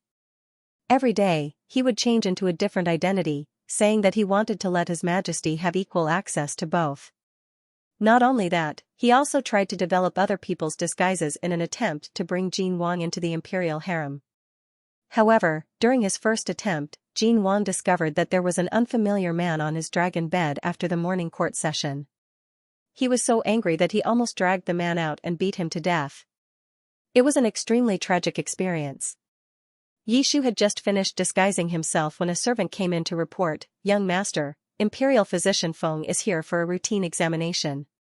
Have him wait outside." Yishu responded and was about to remove the disguise on his face when he suddenly stopped. Imperial Physician Feng would come every few days to check Yishu's pulse. However, every time, he would come to the conclusion that his body was in good health and that there were no abnormalities. However, he was tired and sleepy, his stomach was bloated, and he would occasionally vomit. All these symptoms had not completely disappeared. Could it be that the imperial physician was in cahoots with Jin Wang and was hiding something from him? Yishu thought of this and put down his hand. He turned around and walked to the side of the bed. Let him in. When Imperial Physician Feng came in, he didn't see Xianxia, but a young master. The young master was leaning against the side of the dragon bed with a tired expression. He looked at Imperial Physician Feng through the open bed curtains and seemed to be feeling unwell. Imperial Physician Feng naturally recognized that this was Bin. Imperial Physician Feng immediately bowed to him. "Greetings, young master." Yishu softened his voice and gently said, "Imperial Physician, you don't need to be so courteous." Imperial Physician Feng stood up. "Young master, this official is here to check the imperial concubine's pulse. I wonder if the imperial concubine is not here today. Imperial Physician Feng can come later." Yishu lay down weakly and said in a gentle voice, "It just so happens that I am not feeling well today. Can the imperial physician also check on me?" A hand stretched out from the bed curtains. Imperial Physician Feng had never seen Yishu's superb acting skills before, so he did not suspect anything and immediately went forward to take Yishu's pulse. He placed his finger on Yishu's wrist and quietly counted for a moment. Then his eyes suddenly lit up. Bin's pulse was clear, it was clearly the pulse of pregnancy, as expected of His Majesty. "Prime Minister Yi just got pregnant not long ago. So soon, even Pin is pregnant." The heavens were really blessing Zhonglu. It was worthy of celebration. Imperial Physician Feng was overjoyed. Just as he was about to convey the good news to the youth on the dragon bed, his expression suddenly froze. Wait, why was this pulse? The bed curtains had already been lowered. From the outside, one could only vaguely see the figure of a person reclining on the dragon bed. The corners of Imperial Physician Feng's mouth twitched and his expression changed several times. Bin's pulse of pregnancy was indeed good, but the date of her pregnancy, no matter how he looked at it, it was close to 2 months old.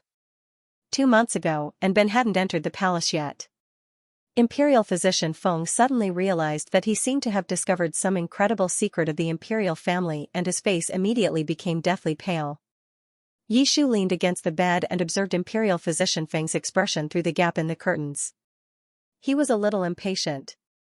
Why did this old man's expression change so quickly? What was he thinking? No, the gentle and virtuous image of a beauty could not be destroyed. Yishu cleared his throat and asked politely, "Imperial Physician Feng, did you see anything?" Imperial Physician Feng's body trembled and he suddenly woke up. As an old official of 3 dynasties, he had seen a lot of things, but he had never seen such an absurd thing. There was such a scandal in the imperial family, so he could not reveal it no matter what. And from the looks of it, Bin did not seem to know that she was pregnant. There was still a chance for things to turn around. Imperial Physician Feng had already figured out the situation in an instant. He let go of Yishu's hand and forced himself to speak calmly, "Young master, you are lacking in blood and qi. You should rest well for the next few days. It's better to eat more nutritious food." A moment later, Imperial Physician Feng left Yangxin Palace Hall and discovered that his back was covered in a layer of cold sweat. Inside the hall, Yishu lifted the bed curtains and the doubts in his heart finally dissipated. So there really wasn't anything wrong with his body? After about 3 hours, Jin Wang returned. Ever since the imperial physician had instructed that the pregnant Lady Kuan had to take a walk and bathe in the sun every day, Jin Wang would spend 2 hours with Yishu after court every day. Then, he would go to the imperial study to handle official business. Jin Wang undid Yishu's golden chains and brought him out of Yangxin Palace Hall in the imperial carriage. To be precise, it was His Majesty and Ben. Jin Wang would never be able to understand the joy of this person playing 2 roles. It's so boring to be locked up in the palace. If you don't find something fun to do you want me to die of boredom? Yishu said. Jin Wang was stunned when he heard this. He remembered that Yishu had always liked freedom. The imperial harem had always been lonely, especially with Yishu's personality. He would not be willing to be trapped in the depths of the palace. But he had locked this person in his room. Yishu did not know what Jin Wang was thinking and acted as if nothing had happened. Soon, his attention was drawn to the scenery outside the imperial carriage. The interior of the imperial carriage had been widened, but it was still not very spacious. The 2 of them sat side by side and their bodies were very close, as if they were snuggling up to each other. But Jin Wang had never felt like this before. He felt that the distance between them was so far apart. His Majesty's heart was wrapped in a strong sense of guilt. He had completely forgotten the reason he had locked this person up. He raised his hand and placed it on Yishu's shoulder. Just as he was about to speak, Yishu suddenly said, "It's snowing." Jin Wang paused. Yishu did not care about him and immediately called for the imperial carriage to stop. He did not wait for the eunuchs to help him and jumped down. Jin Wang was so scared that the back of his head went numb. "Yi." Jin Wang paused and changed the way he addressed him, and Ben, stop right there. Yishu stopped in his tracks and turned around innocently. Jin Wang did not need anyone to help him. He jumped down from the imperial carriage and strode over to Yishu. "Did you forget what I said to you?" "I didn't forget." Yishu said softly, "You can't walk quickly, you can't jump, you can't go on the gravel paths, and you can't go near the edge of the lake." "I say, are you treating me like a 3-year-old child?" Jin Wang said coldly, "You're much more mischievous than a 3-year-old child." Yishu. Jin Wang ordered the eunuchs to bring a snow-white fox fur coat and draped it over Yishu. He then took his hand. "You're so happy to see snow that you forget everything. Hold my hand and walk slowly." They were not far from the imperial gardens. Jin Wang dismissed the eunuchs and slowly walked over while holding Yishu's hand. This was the first snow since the beginning of winter in the capital. Although it was said to be snow, it was actually just a few scattered flakes that disappeared as soon as they landed on the ground. However, for a southern child like Yishu who had never seen snow in a year, this was already enough to make him excited. "You still like snow so much?" Jin Wang tilted his head to look at him and laughed. It was quite strange. Yishu was born in the capital, and there was never a lack of snow in the capital. However, this person acted as if he had never seen snow before. Every time he saw snow, he would be excited for most of the day. He had been like this since he was young. Yishu wore a hood over his head, and most of his face was hidden in the snow-white fox fur coat, which made his face appear even fairer and cleaner. He raised his head to look at the drifting snowflakes. His eyes lit up slightly, and the snowy scenery in the sky seemed to lose its color. Jin Wang was momentarily dazed. The snow gradually grew heavier, and the 2 of them had no choice but to find a pavilion to shelter from the snow. There was a man-made lake next to the pavilion, and the snowflakes fluttered and fell onto the lake. It was a beautiful sight. Jin Wang hugged Yishu and sat down in the pavilion. He held both of Yishu's hands in his palms. "Are you cold?" "I'm not cold." Yishu looked at the lake in the distance and muttered softly, "It's still too light. We can't have a snowball fight." Jin Wang sternly said, "Even if it's too heavy, you're not allowed to have a snowball fight." She was pregnant, yet she still wanted to have a snowball fight. Could this person not seek death for even a day? Yishu was displeased. Why do you even care about this? Jin Wang replied, yes, I do. But, Jin Wang calmly said, gold chain. Yishu's expression changed in a second, you're right. I'll listen to you. The snow grew heavier and heavier, and snow gradually accumulated on the branches. However, he didn't feel cold. Yishu's body was wrapped in a thick fox fur coat. His hands were held in Jin Wang's hands, and he carefully placed them in his bosom.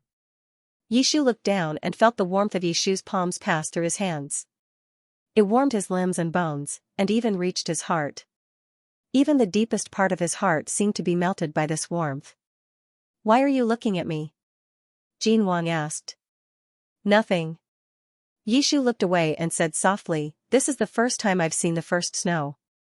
I didn't expect it to be with your majesty. Jin Wang understood the meaning behind his words, but he didn't quite understand. The first snow refers to the first snow of early winter? Is there a deeper meaning? Yishu smiled but didn't answer. Seeing that the snow was getting out of control, an eunuch quickly came over with an imperial carriage. Yishu was pregnant, so he couldn't stay in the snow for too long. There was a small path outside the pavilion, and the imperial carriage couldn't enter. It could only stop 10 steps away. Yishu's eyes turned, and he began to act up again. I don't want to walk. Your Majesty, please carry me there. In the past, no one would have thought that someone would dare to order the monarch around like this. However, the eunuchs who came out today were all from Xianxia Palace Hall. They were already used to this person's impudence towards the emperor, so they closed their eyes and pretended to be blind. As expected, Jin Wang didn't get angry. He walked in front of Yishu and bent down, come up. The eunuch came forward to hold an umbrella. Jin Wang carried Yishu on his back and walked into the snow. Yishu buried his face in Jin Wang's shoulder. He could see the other's handsome side profile just by tilting his head. Your Majesty, I feel that you're different from before. Jin Wang asked, what's different? You weren't so good to me in the past. You wouldn't even let me tie up my hair when I asked you. Yishu paused, then whispered, you even punished me. He was referring to the incident in the imperial study. Jin Wang paused in his steps, if you're obedient, I won't punish you in the future. That depends on your performance. Yishu snorted, unless you can stop being so fierce to me and stop scheming and testing me. Jin Wang returned his words to him, that also depends on your performance. Yishu. The two of them quickly returned to Xianxia Palace Hall. Jin Wang let Yishu bathe first. There was only one bath in Xianxia Palace Hall. It was unknown when Jin Wang had started to insist on not bathing with Yishu. It wasn't that the old dog was rarely human, but that after Yishu became pregnant, the incense would occasionally leak out and he couldn't hide it well. It was fine in the room, but once he entered the bath, the steam would make the incense smell even stronger. Jin Wang suffered from it several times, but he didn't ask for trouble anymore. After Yishu finished bathing and changed his clothes, he returned to Xianxia Palace Hall just as Imperial Physician Feng happened to enter. When he saw Yishu, a complicated look appeared in his eyes. Yishu? Jin Wang instructed, this prince will go bathe. Imperial Physician Feng, please take the Imperial concubine's pulse to prevent her from catching a cold. Imperial Physician Feng. Yes. Yishu walked over and was carried over by Jin Wang, who placed him on a small bed. But that was it. Jin Wang didn't continue to put the golden chains on him. Yishu looked at him blankly. Jin Wang didn't mention this matter and rubbed Yishu's hair, gently saying, drink some ginger tea to warm your stomach.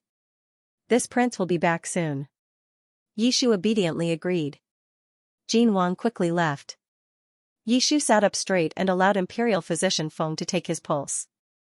Imperial Physician Feng seemed to be a little absent-minded when he was taking Yishu's pulse today.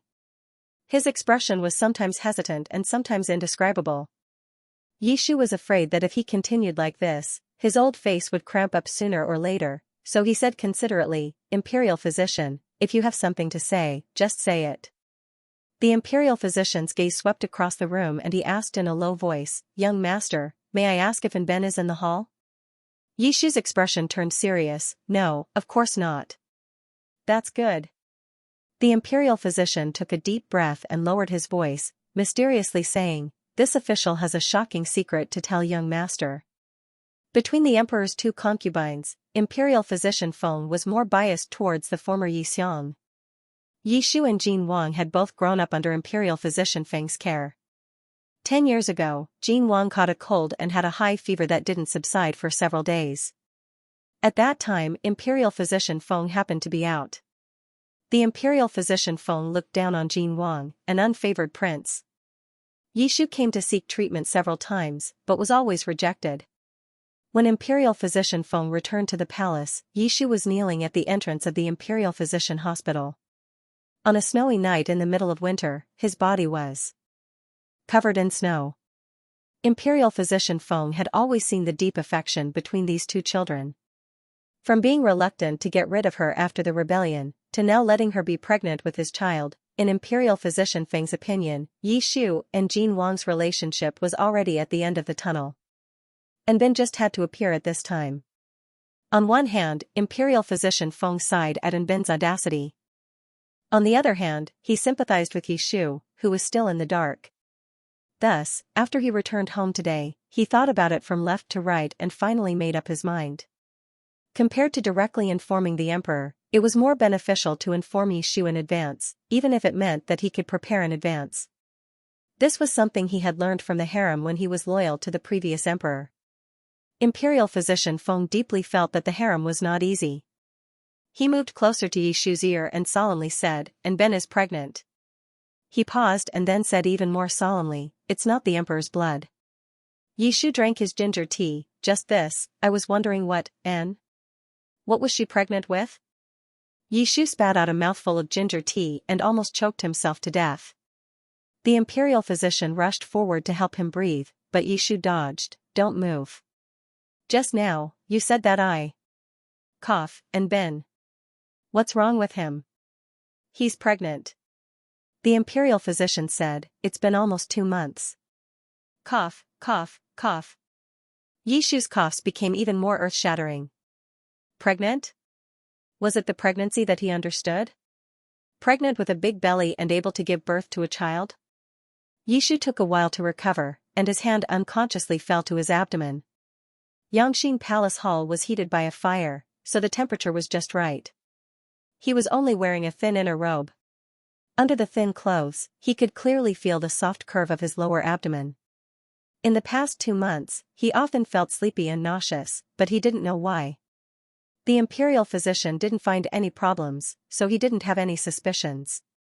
He also didn't think about the possibility of pregnancy. Nonsense, which normal man would think about pregnancy?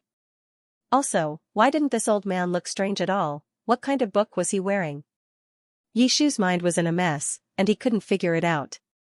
He forced himself to calm down and asked the most practical question, And Ben is a man, so why? Why would he be pregnant? He had a hard time enunciating those 2 words. Imperial physician Feng casually replied, "And Ben is Kuan Jun, so according to common sense, it's possible for him to be pregnant." Kuan Jun? Yi Shu was puzzled. Isn't Kuan Jun a brothel boy? Imperial physician Feng, ? Yi Shu, the two looked at each other, and Yi Shu held his forehead. "Forget it, you can continue." After a while, Yi Shu collapsed on the couch with a head full of new terms that she had never heard of before. He thought that after experiencing so much, he wouldn't be surprised by any novel settings in this book, but what imperial physician Feng said was beyond his expectations. What was Chankuan? What was Xianxia? How could men in this world get pregnant? Young master? Imperial Dr. Feng saw that he didn't speak for a long time, so he called him, "Gongzi, this is not a trivial matter. How do you plan to deal with Ben? Dispose of? I want to punish you right now. This person definitely wouldn't dare to hide the news of his pregnancy. He didn't say anything earlier, so it was definitely Jin Wang's instructions. If he had not used Ben's identity to find out the truth, who knows how long this person would have colluded with Jin Wang to hide it from him. Fortunately, he had discovered it in time. If the child had been born, what would have happened? Accomplice, Yi Shu glared at Imperial Physician Feng. Imperial Physician Feng? The more Yi Shu thought about it, the angrier he got. Suddenly, he had an idea. He sat up and said, "This matter concerns the reputation of the imperial family. We cannot let His Majesty know that you know about this matter."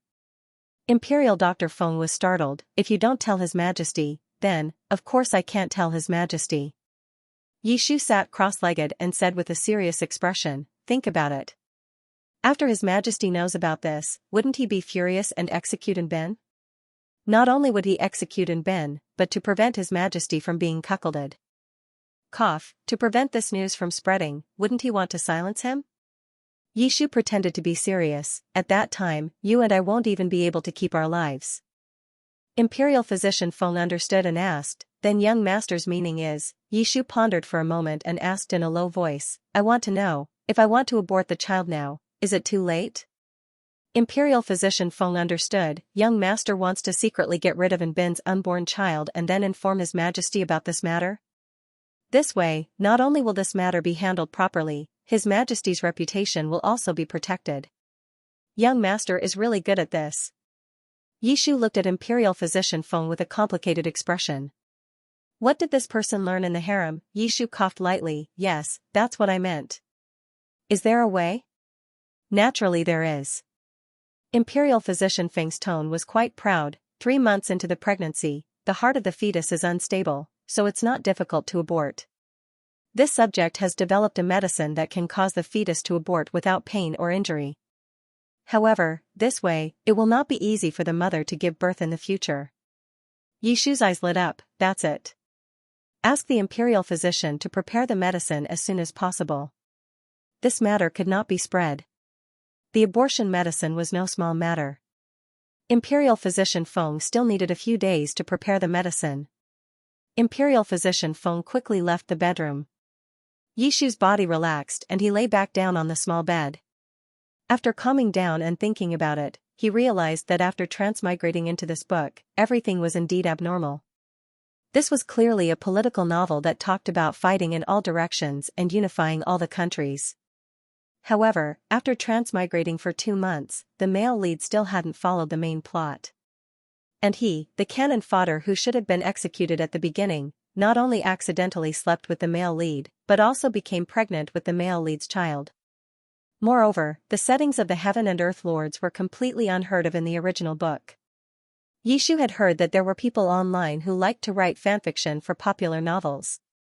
Could it be that the novel he transmigrated into was? Yishu covered his face.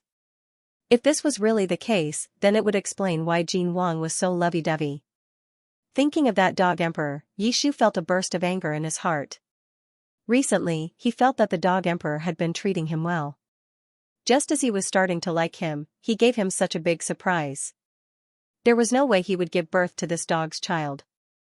"Jin Wang, you bastard." When Jin Wang walked into Xianxia Palace Hall, he happened to hear Yishu's words. His eyebrows jumped, but he wasn't angry. He smiled and asked, "What did this prince do to you?" Yishu turned around to look at him, then turned his back to him. "Humph." Jin Wang walked to the small bed and leaned over to pull her into his embrace. "What happened? Who provoked you again? Tell this prince will punish him." Yishu didn't even turn his head. "If I tell you, will your majesty really make a decision for me?" "Of course." Jin Wang sat down beside him. "Don't be angry. The imperial physician said that being angry is harmful to the body. You can't be like this right now." Yishu sneered in his heart. "I can't be like this right now." As expected, this person already knew. Dog Emperor, he sold me out with just one sentence. Yishu's eyes turned, then he said in a low voice, "Actually, it's not a big deal." Jin Wang hugged him and coaxed him gently. "It's okay, just say it. I just suddenly wanted to eat white walnut cake, Sephora flour cake, emerald shrimp, Songjiang perch soup." Yishu listed more than 10 dishes in one breath. Jin Wang was dizzy from listening to them and couldn't remember a single one. However, he didn't hesitate and replied warmly, "Okay, this prince will have the imperial kitchen make them for you." "No." Yishu turned to look at him. "This official wants to eat what your majesty makes." Jin Wang had never stepped into a kitchen since he was young. He couldn't even differentiate between rice, oil, and salt, let alone cook. He was stunned for a moment, then said patiently, but this prince doesn't know how to cook. If you don't want to, then forget it. Yishu wriggled out of Jin Wang's embrace and curled himself into a ball. With his back facing Jin Wang, he said, other than these, I don't want to eat anything else. Jin Wang frowned, Yishu, don't be rash. Yishu couldn't be bothered with him. Starving him was a small matter, but starving his imperial heir was a big matter. He didn't believe that Jin Wang would have the heart to do that. Sure enough, Jin Wang sighed and rubbed his forehead, okay, this prince will make it for you. Jin Wang was gone for the entire afternoon. Yishu was happy to torment him and heartlessly stayed in the palace to take an afternoon nap. He was awakened by the smell of food. Yishu opened his eyes in a daze. Someone lifted the bed curtain and leaned over to stroke his hair. Ashu, it's time to eat. Yishu looked at the person in front of him and sat up abruptly. I really can't have another child. Jin Wang, Yishu was still in a state of shock. He just had a nightmare.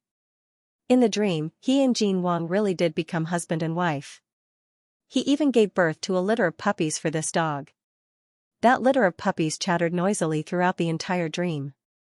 At the end of the dream, Jin Wang also lowered his head to stroke his hair and whispered in his ear, Ashu, you're pregnant again. Yishu was so frightened that his scalp went numb. There was a moment of silence in the bedroom. The two of them looked at each other in silence, their faces blank.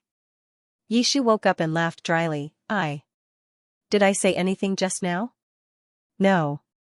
Jin Wang was clearly stunned by his earth-shattering cry. He forced out a smile, let's eat first. Exquisite delicacies were placed on the table. They smelled good and smelled good. Yishu's gaze swept over the dishes on the table. After a moment of silence, he asked, did you make this? Jin Wang said with a guilty conscience. No. Yishu threw his chopsticks to the ground. Jin Wang hurriedly explained, this prince did make it, but I only made this. He pointed at a bowl in front of Yishu. Yishu opened the lid. This was not any of the dishes he had mentioned before. It was just a simple bowl of porridge. The temperature of the porridge was not controlled well, so it was not thick or white. There was even a faint smell of burning. Jin Wang was not lying when he said that he did not know how to cook. No matter how bad he was in the past, he was still a prince. He had never cooked for himself. However, when the two of them were at their wits' end, the original owner had secretly cooked porridge for him in the cold palace. Just like that, it was plain porridge with a slight smell of burning. Yishu's heart trembled slightly. It was very strange. That was clearly the original owner's experience. Now that it appeared in his mind, he could not help but feel a trace of bitterness. It was as if it really was his and Jin Wang's past. Jin Wang also felt that this plain porridge was too simple. He coughed lightly and said, this prince will remember what you want to eat. Allow this prince to slowly learn. Today, let's eat something else first. Don't starve yourself. Yishu took a deep breath and put the lid back on, all right. I hope that your majesty will do as you say.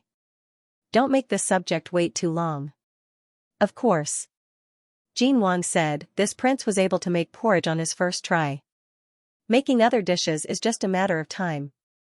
Yishu looked at Jin Wang's confident expression and restrained himself. He did not say, isn't it easy to make porridge out of raw rice? The two of them began to eat peacefully. Only Gao Jin, who was waiting on the side, wanted to cry but had no tears. What? His Majesty still wants to continue learning? It looks like he won't be able to protect the remaining half of the imperial kitchen. After dinner, Yishu ate and drank to his heart's content. As he was reading a book on his couch, he realized that something was wrong. He had originally planned on tormenting this dog emperor. How could he let him off so easily? This dog emperor was using this to trick him into softening his heart. His intentions were truly hateful. Yishu was very dissatisfied with his performance today and decided to make a comeback. Jin Wang was reviewing memorials at the table when he instinctively felt a chill at the back of his head. He raised his head and saw Yishu walking towards him with a cup of tea. Yishu poured him a cup of tea and smiled warmly. This subject personally brewed this tea. Your Majesty, please enjoy. If he remembered correctly, the last time Yishu brewed tea for him, the result was that he fell into a coma for half a day, while this person ran away without a trace. Jin Wang still had a lingering fear and decisively shook his head, no need. Yishu lowered his eyes, Your Majesty dislikes this subject. Jin Wang. No, I don't. You do. Otherwise, why were you hesitating just now? Yishu placed the teapot on the table and said angrily. If you don't want to drink it, then forget it. Jin Wang. This person's actions today made him feel suffocated.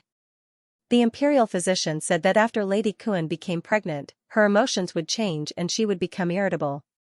He could not get angry with her and had to be coaxed. Jin Wang convinced himself. He put down the memorials and pulled her into his arms. Ashu, are you unhappy today? Yishu was not only unhappy, he was about to explode in anger. However, he did not show it. Yishu smiled slightly and leaned into Jin Wang's arms. He raised his head and looked at him. No, it's just that Your Majesty personally cooked for this subject today. This subject is very happy and wants to repay Your Majesty. Jin Wang's gaze softened and he asked in a low voice, How do you want to repay me? Yishu's face revealed a trace of embarrassment. Then I don't know. What does Your Majesty want to repay me? Jin Wang's heart skipped a beat. The body in his arms was gentle and soft. Her collar was slightly loose, revealing her porcelain-like skin and exquisite collarbone. Yishu's arms were wrapped around Jin Wang's neck. His eyes were clear and there was a hint of hesitation in them. Jin Wang understood what he meant and his ears turned red. In Xianxia Palace Hall, the atmosphere was ambiguous. The temperature between the two gradually rose, as if the air had become thin. Jin Wang took a deep breath and pushed Yishu away. Not tonight. Yishu, ? Jin Wang said, I still have some matters to deal with. Be good. Jin Wang had spent the entire afternoon in the imperial kitchen to coax his little imperial concubine. He still had many matters to deal with. Yishu pursed his lips and said, Oh. His plan had failed.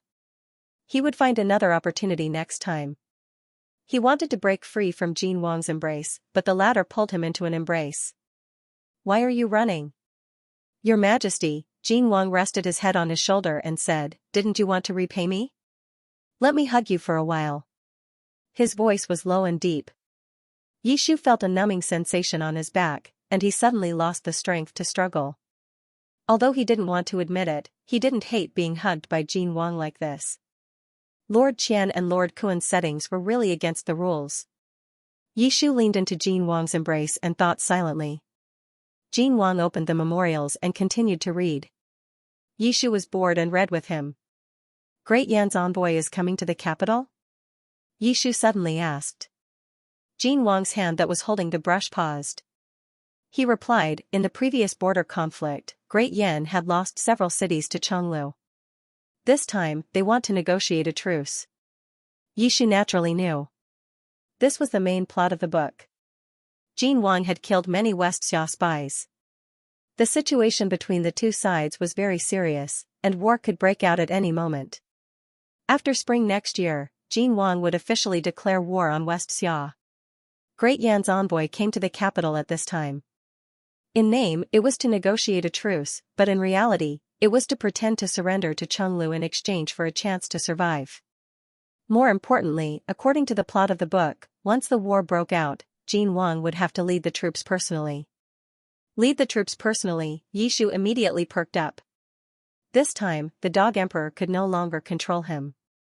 As if sensing the change in his mood, Jin Wang tightened his arms and asked in a low voice, What are you thinking about? Yishu blinked innocently. No, nothing. Jin Wang did not say anything. He buried his head in the crook of his neck and sniffed lightly. Kuan Jun's incense perfectly reflected its master's mood, becoming lively and strong.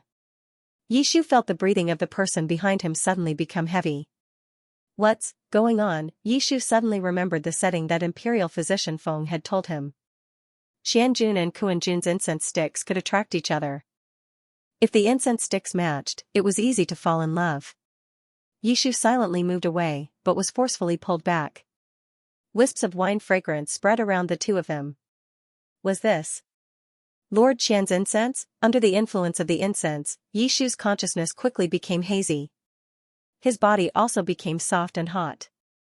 The small area behind his ear quickly became red and swollen. His cinnabar mole was bright red and glistening. The ripe plum fruit was sweet and enticing, perfectly blending into the fragrance of the wine. Yishu instantly forgot his original goal. He clung onto Jin Wang's arm, tears welling up in his eyes. Jin. Jin Wang. His voice was warm and soft, with a hint of longing. He really wanted it. He wanted this person's comfort, hugs, kisses, or even more intimate actions. Yishu's consciousness became hazy. By the time he woke up, Jin Wang had already pressed him onto the couch and was gently kissing him. Jin Wang held Yishu's wrist and pressed it to the side of his body. He looked down at Yishu and kissed him gently and deeply. Ashu, Yishu responded clumsily, his body moving uneasily. It's not enough, I want, but Jin Wang stopped. He brushed Yishu's hair behind his ear and said in a hoarse voice, "Tell me, are you angry today?" Jin Wang and Yishu had known each other for more than 10 years. He understood this person's personality all too well.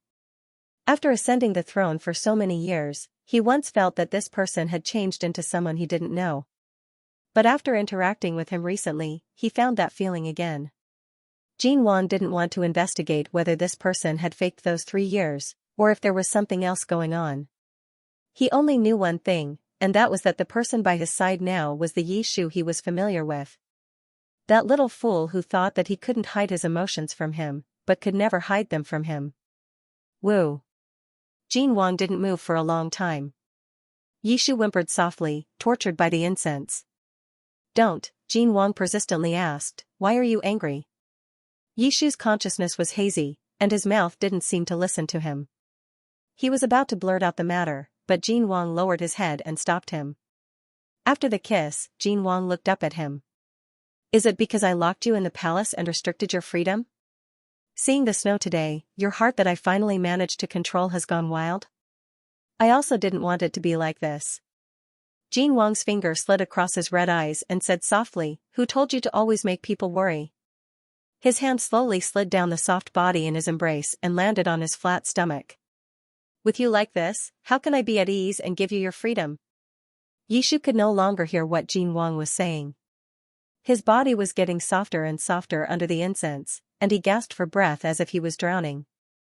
Jin Wang was too close, and Yishu couldn't help but move. It looked like he was actively rubbing against Jin Wang's palm. Can't wait? Jin Wang immediately understood and said with a smile, the imperial physician said that the older the month, the greater the need. It seems that it's true. Speaking of which, don't I still owe you one? Although your performance in the imperial study last time wasn't very good, a monarch doesn't joke. I'll return it to you right now. After the time it took to burn a stick of incense, Jin Wang rinsed his mouth with tea and lowered his head to kiss Yishu. The latter's limbs were weak, and he curled up on the dragon bed, his eyes red. Seeing Jin Wang kiss him, Yishu turned his head to avoid it, but he couldn't and was kissed on the corner of his lips. What's wrong, are you not feeling well? Jin Wang's voice was still a bit hoarse, but he seemed to be in a very good mood.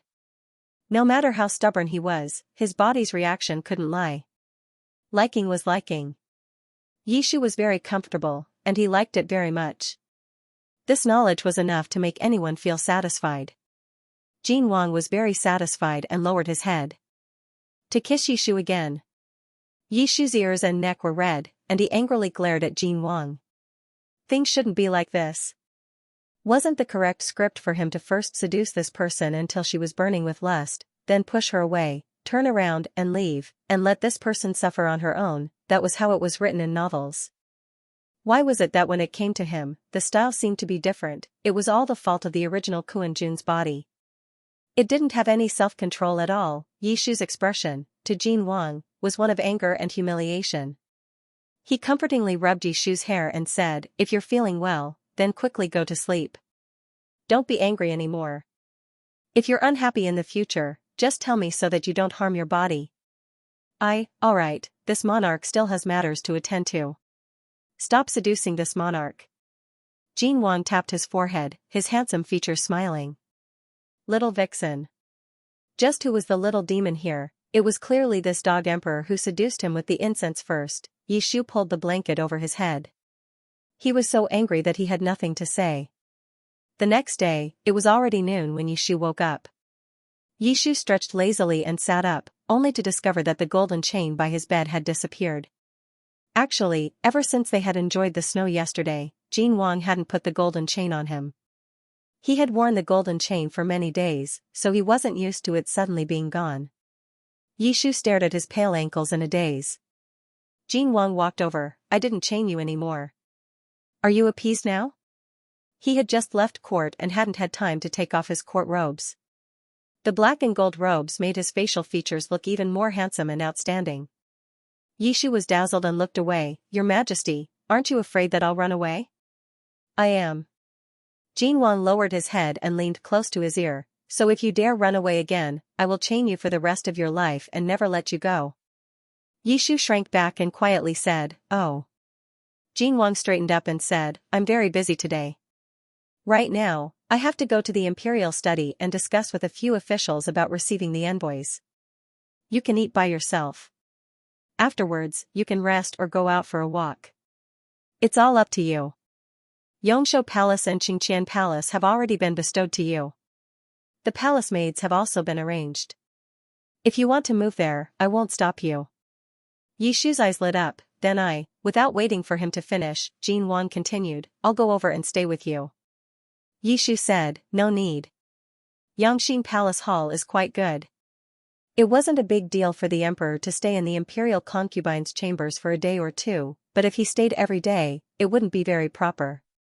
Yishu didn't want people to point at him behind his back and call him an evil concubine. Although it wasn't any better right now. Jin Wang stroked his hair. I've arranged for half of the shadow guards to secretly protect your safety, but you have to be careful. I won't restrict your freedom, but I hope that you can protect yourself well. Do you understand? Yishu softly replied, this official understands. Jin Wang led his men out of Xianxia Palace Hall. For the next few days, Yishu was much more peaceful than before. He didn't even go out often. It was snowing outside the room all day. Yishu was afraid of the cold, so he just wanted to curl up on the bed and not go anywhere. In addition, Jin Wang was so busy these days that he didn't have time to accompany him. Yishu couldn't find an opportunity to torment him even if he wanted to. The imperial physician's medicine wasn't ready for him either. It was too boring. It turned out that the palace was so boring without that dog of an emperor. When he was bored, Yishu wanted to do something. Yishu flipped over and sat up on the bed, ordering, prepare a sedan. Someone quickly came up to him, young master, where are you going? Yishu was about to blurt out the words imperial study when he coughed lightly and said seriously, to Xianxia Palace. Xianxia Palace was the residence that Jin Wang had bestowed upon Anben. He had never been there before. Now that Anben was suspected of cuckolding the monarch, it was time to make his future plans more convenient. Xianxia Palace Hall wasn't far from Xianxia Palace Hall, but Yishu had the palace servants bring him a sedan to send him there. He swore that he would continue to be arrogant because of the emperor's favor. Several days after Xianxia Palace was bestowed by the emperor, it finally welcomed its owner. After being led around the entire Xianxia Palace, Yishu returned to the main hall. Very quickly, a palace maid came up to him to serve him tea. Thank you. Yishu took the cup and subconsciously replied. The palace maid hurriedly said, I don't dare. Yishu didn't reply and just sat there quietly drinking tea. The palace maid quietly sized him up. Yishu's disguised face was despised by Jin Wang, but in the eyes of others, it was a rare beauty. The palace maid was momentarily dazed. Yishu smiled and asked, do I look good? The palace maid knelt on the ground, young master, please forgive me. Hey, don't be nervous. Yishu helped her up and said gently, I was just asking casually. I didn't mean to punish you. He took a sip of tea and asked, speaking of which, are all the people in the palace like this? There are much fewer people than Xianxia Palace Hall. The palace maid hurriedly said, young master, you don't know, but Xianxia Palace's standards are the same as the previous dynasty's Empress Palace. It's second only to His Majesty's Palace of Heavenly Purity. Yishu glanced at her and asked faintly, then how does it compare to Xianxia Palace? The west of Chenglu was revered, and Xianxia Palace was west of Xianxia Palace Hall. Naturally, Xianxia Palace was more revered. Even if it was based on distance, Xianxia Palace, which was bestowed to the imperial concubine, was closer. His Majesty's 2 imperial concubines were bestowed with their positions on the same day and were bestowed with their sleeping quarters on the same day. Before this, they had even been living together with His Majesty. Everyone in the imperial harem had long been curious about how the 2 of them were getting along. When Yishu said these 2 sentences, everyone could tell that he and the imperial concubine didn't get along well. For a moment, the palace servants in the room all had their own plans. Yishu had achieved his goal, so he sent everyone away. Only Yishu was left in the sleeping quarters. He yawned and felt sleepy. Yishu had been especially good at sleeping recently. After eating, he would feel sleepy, and after waking up, he would feel hungry. His life was no different from the kittens in the palace. If I get fat, it's all your fault. Yishu gently rubbed his lower abdomen, then walked to the side of the bed and lay down, preparing to take a short nap. The bed in Xianxia Palace was definitely not as comfortable as the dragon bed. It wasn't soft enough or big enough. Yishu had recently gotten used to sleeping in the dragon bed, so he was a bit squeamish and couldn't sleep well. He didn't know how much time had passed when a strange sound suddenly came from the hall. Yishu opened his eyes and saw a black shadow flipping onto the bed and covering his mouth. The sky had already darkened and there were no lights in the hall. Yishu could only vaguely make out a blurry silhouette. The faint smell of blood spread through the bed curtains. Don't shout. If you attract other people, your reputation will be ruined. The person covering Yishu's body spoke in a hoarse voice. Yishu, what kind of script was this, and why did this person's voice sound so familiar? Before Yishu could speak, a voice came from outside the door. Young master, are you all right? The hand covering Yishu's mouth suddenly tightened. Yishu had no choice but to raise his hand and lightly tap the person's forearm a few times. This was a signal. It was a signal that only he and Changyuan knew. The person immediately let go of him with a shocked expression. You are? Yishu shook his head at him and raised his voice. I'm fine. What's wrong? The person outside the door replied. Just now, an assassin snuck into Xianxia Hall. Young master, would it be convenient for this subordinate to come in and search? Yishu decisively let down the muslin curtains outside the bed and pulled the blanket over the person beside him, saying, Come in. The door to the hall was quickly pushed open and several people who looked like shadow guards entered the room. Yishu leaned against the head of the bed and quietly watched their movements. One of the shadow guards came to the side of the bed and was about to lift the bed curtains when Yishu stopped him from inside. Are you going to search my room? The 2 of them were in a deadlock for a moment before the shadow guard took half a step back. This subordinate doesn't dare. The shadow guards found nothing and quickly bowed and left the bedroom. Yishu let out a sigh of relief as the door to the bedroom closed. He tilted his head and asked, Changyuan, why are you here? Changyuan's appearance was somewhat disheveled. He was dressed as a eunuch and when he got close, he could smell the faint smell of blood on his body. He retreated to the end of the bed and was about to speak when a voice suddenly came from outside the door. Greetings, Your Majesty. Yishu. Changyuan was startled. He immediately wanted to get off the bed, but Yishu pulled him back. Where are you going? Do you not want to live anymore? But, Yishu threw the blanket over Changyuan and made a prompt decision. Hide inside and don't move. He quickly got off the bed and closed the curtains. At this moment, Jin Wang pushed open the door and entered. Your Majesty. Yishu stepped forward and tried his best to appear natural. Why have you come? An eunuch followed Jin Wang into the room and lit the lights. Jin Wang looked around and asked, Are you all right? I'm naturally fine. Yishu pretended to be sleepy and rubbed his eyes. I just woke up. It's so noisy outside. This prince heard that an assassin escaped here. Jin Wang's expression was calm as he asked, You really didn't see anyone? It was rare for Jin Wang to finish his work early today. He wanted to return to Xianxia Palace Hall early to accompany his little concubine, but he didn't see anyone when he returned. Only after asking did he find out that the assassin had come here.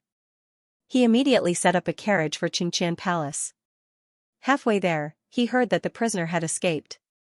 Jin Wang didn't want to make it public that Yishu had escaped, so he didn't imprison Chang Yuan. Instead, he found another palace to imprison him in. Who would have thought that the assassin would find an opportunity to escape today when the guards were on duty? Coincidentally, the shadow guards found traces of Chang Yuan near Xianxia Palace. Could things be so coincidental, or was this person starting to be disobedient again? Jin Wang's eyes darkened. Yishu didn't know that after waking up, he was once again locked up in a small black room. He reached out to pull on Jin Wang's sleeve. "Your Majesty, I'm hungry. Let's go back to Xianxia Palace Hall?" Jin Wang looked at him for a moment and smiled gently. "Why bother? Isn't it the same to eat in Xianxia Palace?" But Jin Wang didn't wait for him to say anything and ordered, "Servants, prepare the meal." When had Xianxia Palace ever had the experience of serving a monarch? All the servants were trembling with fear, busying themselves in and out, afraid that they would do something inappropriate and anger the dragon face. Yishu did not enjoy the meal, and his gaze kept drifting to the inner room. Poor little Chang Yuan. If this continued, he would suffocate to death. Jin Wang naturally noticed his absent-mindedness. He tilted his head and asked, "Not to your liking?" Yishu subconsciously wanted to shake his head, but after thinking for a moment, he nodded. "I don't have much of an appetite." He paused and said, "I want to eat the porridge cooked by your Majesty." All the servants were shocked. Previously, there were rumors in the palace that His Majesty often went to the imperial kitchen these days and personally cooked. During this period, he almost set the imperial kitchen on fire 3 times and broke countless pots and bowls. Everyone was guessing which consort could be so favored by His Majesty. From the looks of it, it was Anben. Jin Wang just put his chopsticks on the table and said calmly, "You're lying." When the servants serving the meal heard His Majesty's tone, they were so scared that their legs went soft and they almost knelt down. Yishu frowned. "I'm not lying." Jin Wang said, "You didn't even finish the porridge I cooked that day." Yishu was stunned by this person's unreasonable behavior. "Didn't you not let me drink it?" Jin Wang said, "You didn't like it." Jin Wang was simply being unreasonable in this regard. It was wrong for him to eat the food he cooked, and it was wrong for him not to eat it. It was wrong for him not to show that he liked it after eating it. But the problem was, it was just plain porridge. No matter how good his cooking skills were, how good could it be? Jin Wang said, "Eat obediently. I'll make it for you another day." Yishu resentfully said, "Oh," and did not say anything else. He was still thinking about Chang Yuan, who was hiding in the inner chambers. He really did not have much of an appetite and only ate a few simple bites before he could not eat anymore. Fortunately, his appetite was sometimes good and sometimes bad after he became pregnant, so this was not considered abnormal. Jin Wang really did not force him. The two of them quickly finished their dinner and the servants took away the food. Yishu once again urged Jin Wang to return to the bedroom. "What's the rush?" Jin Wang sipped his tea and pointed outside the window. "It's snowing so heavily. Won't it be cold outside?" Yishu looked out the window. The sky outside was dark and snowflakes floated in the dark night accompanied by a biting cold wind. It looked like it would snow for the entire night. Even the weather was opposing him, Yishu did not change his tone and continued to persuade, "Take the sedan back. We'll be there soon. It won't be cold." Jin Wang did not reply. He waved at Yishu.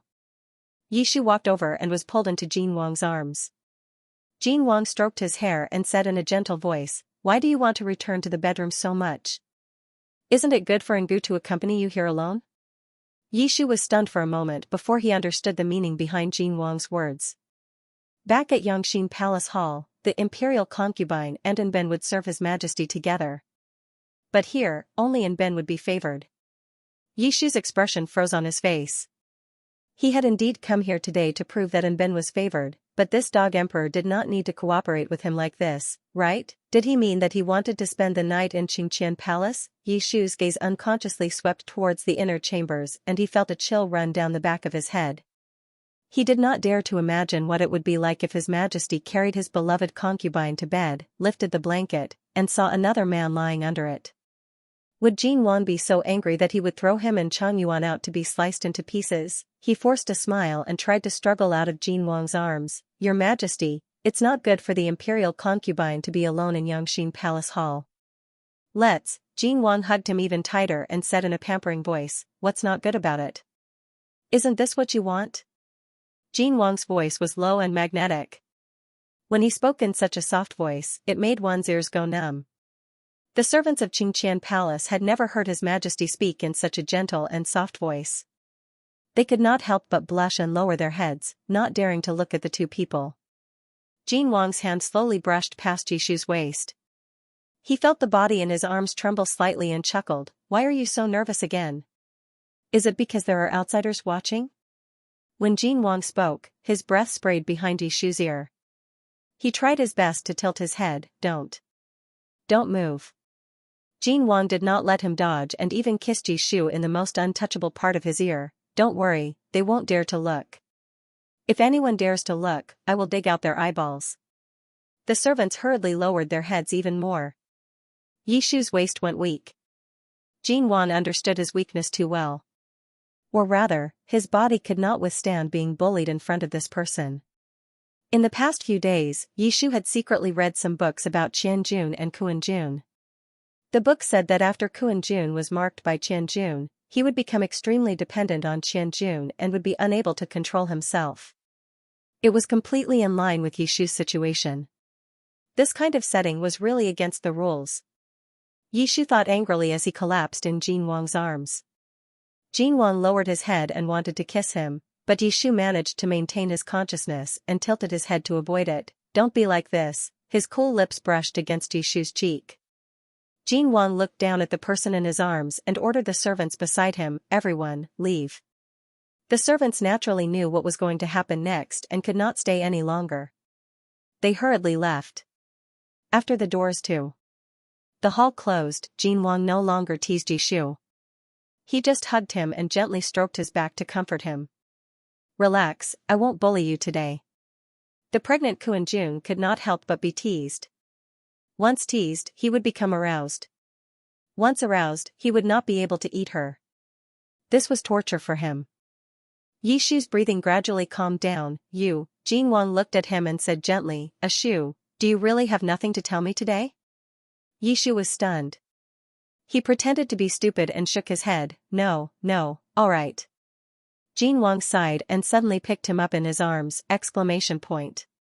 Yishu exclaimed, what are you doing? Jin Wang said, it's already late. I'll take you to rest. After saying this, Jin Wang directly walked towards the bedroom. Yishu cried out in alarm, don't. Jin Wang put him down and asked, do you have something to say? Yishu braced himself, I can't sleep in a good bed. It's not good to sleep here. No matter, I'll hug you to sleep. Jin Wang smiled, you always sleep well in my arms. Jin Wang pulled open the bed curtains. Yishu closed his eyes in despair. A silver light flashed in front of his eyes. Jin Wang seemed to have expected this. His expression didn't change as he leaned to the side to avoid the other party's attack. Chang Yuan held a dagger in his hand and chopped down sharply, but suddenly changed targets in midair and stabbed at Yishu, who was standing beside Jin Wang. The unforeseen event happened too quickly. Yishu didn't have time to dodge. Jin Wang clearly didn't expect that the other party's target wasn't him. He subconsciously moved forward and hugged the frozen youth. In the next second, Jin Wang felt a chill on his forearm, followed by a sharp pain. This kind of flesh wound was nothing to a martial artist. Jin Wang snatched the dagger from Chang Yuan's hand and pressed it against the other party's throat. Your Majesty, did something happen? The shadow guard outside the door heard the strange noise and asked. Jin Wang's eyes were dark and ruthless. He coldly looked at the person beside him. After a long time, he slowly said, I'm fine. No one is allowed to come in. The person outside the door replied, yes. The atmosphere in the room was so heavy that it was hard to breathe. But Yishu didn't seem to be able to feel anything. Jin Wang's injured arm hung by his side. Blood flowed down his black robe and bloomed on the floor. Yishu stared blankly at the glaring red blood. He was in a daze and his face was pale. He was injured. He He was injured in order to save him.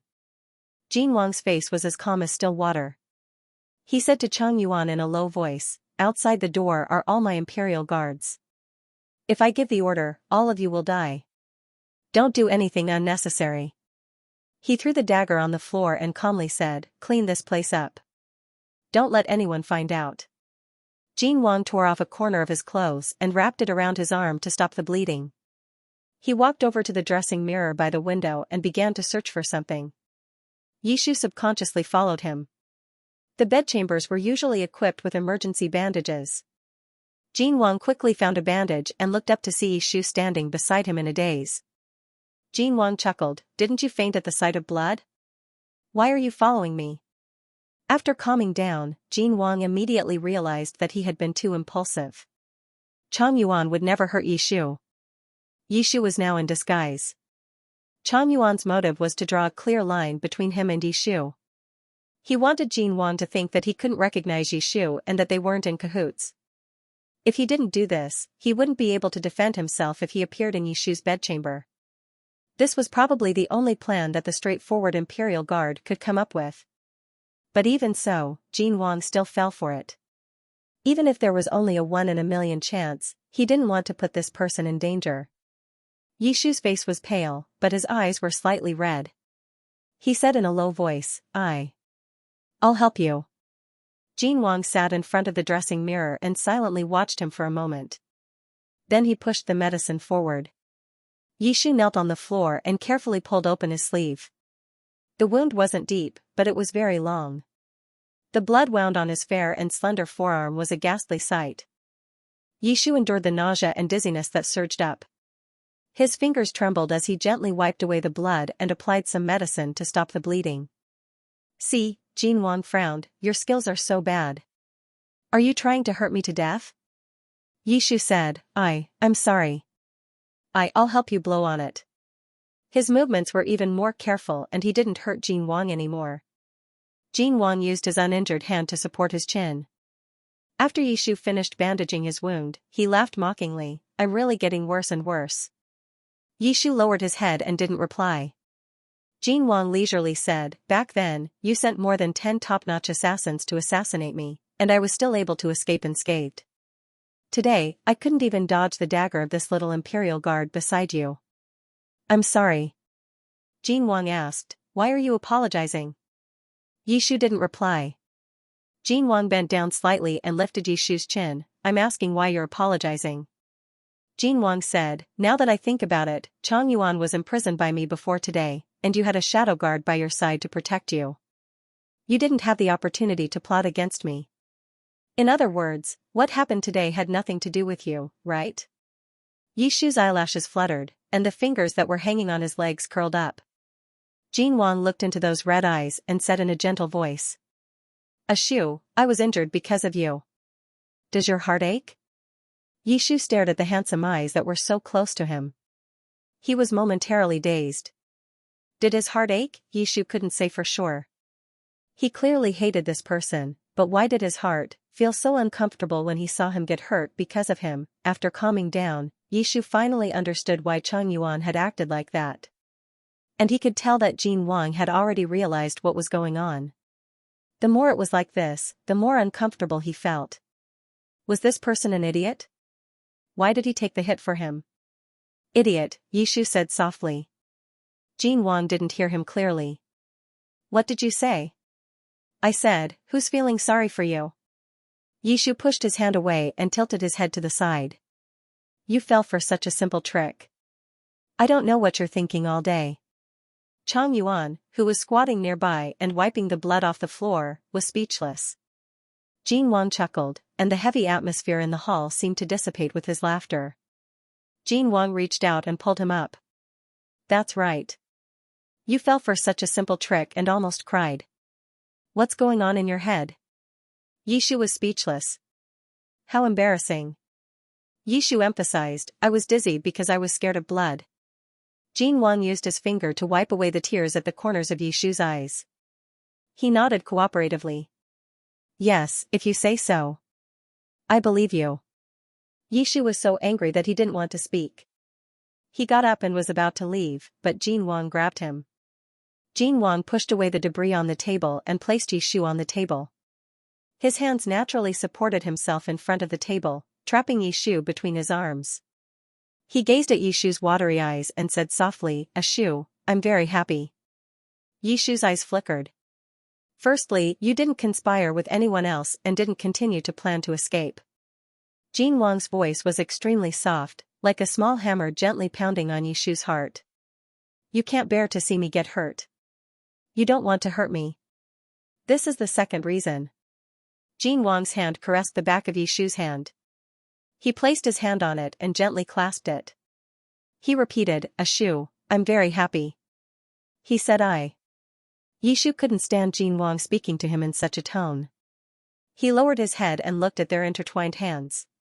His heart was sour and soft, and he almost wanted to throw away his armor. Yishu tilted his head, not daring to look at him. He muttered, "You're still happy even though you're injured. Doesn't your wound hurt anymore?" "It hurts," Jin Wang whispered with a smile in his eyes. "It hurts a lot." Yishu's gaze fell on Jin Wang's forearm. He indeed didn't bandage it well. The bandage was a mess, and the bleeding hadn't stopped completely. Specks of blood seeped out of the white gauze. Yishu suddenly felt a little dizzy. He hurriedly grabbed Jin Wang's hand. "Let's summon an imperial physician to take a look." No need," Jin Wang whispered into Yishu's ear. His voice was low and soft. "It won't hurt anymore if you kiss me. Yishu, I'm injured because of you." He paused for a moment, then added, "I haven't been injured in many years." Yishu's fingers trembled as he held Jin Wang's hand. Jin Wang was the ruler of a country. Even if his body was slightly unwell, there would be a group of people rushing to take care of him. But now, not only was this person injured because of him, he was even concealing the truth for him. Jin Wang had a tight grip on his Achilles heel. Yishu's face was inexplicably hot. His voice was a little hoarse. "Then close your eyes." "Okay." Jin Wang closed his eyes. Yishu took a deep breath and raised his head. He had been kissed by Jin Wang many times, and he had taken the initiative many times as well. But those were all just for show. It was completely different from what he was feeling right now. The other party's lips were slightly cold, and as soft as he remembered. Yishu didn't have time to think about where this subtle feeling of loss of control came from when he was interrupted by footsteps behind him. He subconsciously pushed the person away, but when he turned around, he saw Chang Yuan's panicked expression. Chang Yuan was standing not far behind them. He had a panicked expression, and his ears were red. I didn't see anything." Chang Yuan seemed to feel that his words weren't convincing enough, so he added, "I'll go wipe the floor again." "Yishu, Jin Wang rubbed his forehead. "Come back." A moment later, Jin Wang sat down on the main seat, lifted the teacup in his hand, and took a sip. Yishu and Chang Yuan were in front of him. One of them was standing, while the other was kneeling. They both had their heads lowered. Jin Wang put down his teacup and said lightly, "So you heard that my beloved concubine was in Xianxia Palace today, so you wanted to use him to help you escape?" Chang Yuan. Yes. Chang Yuan had been under house arrest for many days, so he didn't know that Yishu had already returned to the palace. After he found an opportunity to injure the shadow guards and escape, he heard that His Majesty's new beloved concubine, and Ben, was in Xianxia Palace. He wanted to threaten His Majesty to help him escape, but who knew, ahem. Yishu coughed softly and said, "It's all my fault." "It's not your fault, young master." Chang Yuan hurriedly said, "It's my fault. Your Majesty can punish me, but don't implicate young master." Yishu also said, "Don't. It was my idea to escape. It has nothing to do with him, shut up." Jin Wang glanced at him and said coldly, "You haven't even been punished for escaping. Do you not learn your lesson again?" "Yishu, Chang Yuan helped the imperial concubine escape, injured my shadow guards, and even stabbed the monarch." Jin Wang said slowly, "Any one of these crimes is enough for him to be sentenced to death." Yishu looked at Jin Wang in silence, his gaze filled with grievance. Jin Wang looked away and said calmly, "You can avoid death, but you can't escape punishment." This person can't stay by your side anymore. But, Jin Wang interrupted, or do you want him to be a chamberlain? A chamberlain, isn't that just a eunuch? Chang Yuan was a one-track-minded person. When he heard this, he didn't even think before saying, if I can stay by young master's side, this subordinate is willing, you shut up. Yishu looked at Chang Yuan, who was dressed as a eunuch. When he thought about how this getup might become real one day, he felt his scalp go numb. No matter what you say, this won't do. Young master, Yishu had a headache. Of course, he couldn't let little Chang Yuan stay in the palace as a eunuch. That would be too humiliating. Yishu thought for a moment, then asked Jin Wang, Your Majesty, my family property, shouldn't you return it to me? Jin Wang nodded, yes. Other than the Yi residence, the Yi family still had dozens of shops in the capital. Yishu said, Chang Yuan, the Yi family property will be handed over to you in the future. Chang Yuan hesitated, but this subordinate doesn't know. If you don't know, then learn. Yishu said, You're just helping me look after the property outside the palace, or working for me. In short, you have to take good care of those shops. You're not allowed to squander away all of my family's property, understood? Chang Yuan. Yes, this subordinate understands. Jin Wang quickly summoned Gao Jin and ordered him to take care of this matter. Chang Yuan was taken away, leaving only Jin Wang and Yishu in the palace. Yishu said, Thank you, Your Majesty, for your leniency. Just as Jin Wang had said, every crime that Chang Yuan had committed was enough to take his life. Yishu hadn't expected this kind of treatment. Is that all you need to do? Jin Wang asked with a smile. Yishu asked, What does Your Majesty want? Jin Wang thought for a moment, then looked out the window. The snow has stopped. Come with me for a walk. The heavy snow came and went quickly. The dark clouds in the sky dispersed, revealing a sky full of stars and a waning moon. The snow outside Xianxia Palace was already deep, and several palace servants were sweeping the snow. When they saw the two of them come out, they all bent their knees to greet them. Jin Wang didn't bring any attendants with him, so he held Yishu's hand as they slowly walked through the snow. The glazed palace lanterns on both sides of the road were bright, and the long palace seemed to have no end. The red walls and golden tiles were covered with snow, and a red plum tree poked out from the wall. It was covered in snow and ice, and looked like a sparkling and translucent ice flower in full bloom. Yishu's heart itched when he saw this. When Jin Wang wasn't paying attention, he reached out to touch the snow on the plum tree. Yishu. Jin Wang coldly called out. Yishu immediately made a decision. He picked up a red plum tree and handed it over. This is for Your Majesty. He was wrapped in a snow-white fox fur coat, and the hand holding the flower was slender and fair. His fingertips were slightly red from the cold. Her eyes were bright and smiling, and the reflection of the beautiful plum blossoms and Jin Wang could be seen in her eyes. Jin Wang looked away with difficulty and took the plum tree. His mouth was dry as he said, How many times have I told you that you're not allowed to play with snow when you're enjoying the snow?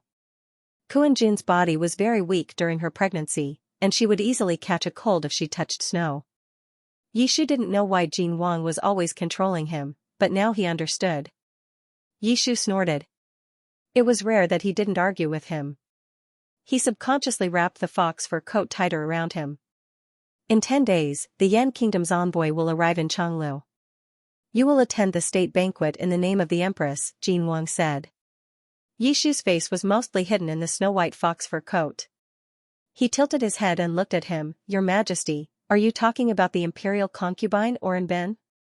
Jin Wang looked back at him and said seriously, I'm talking about you.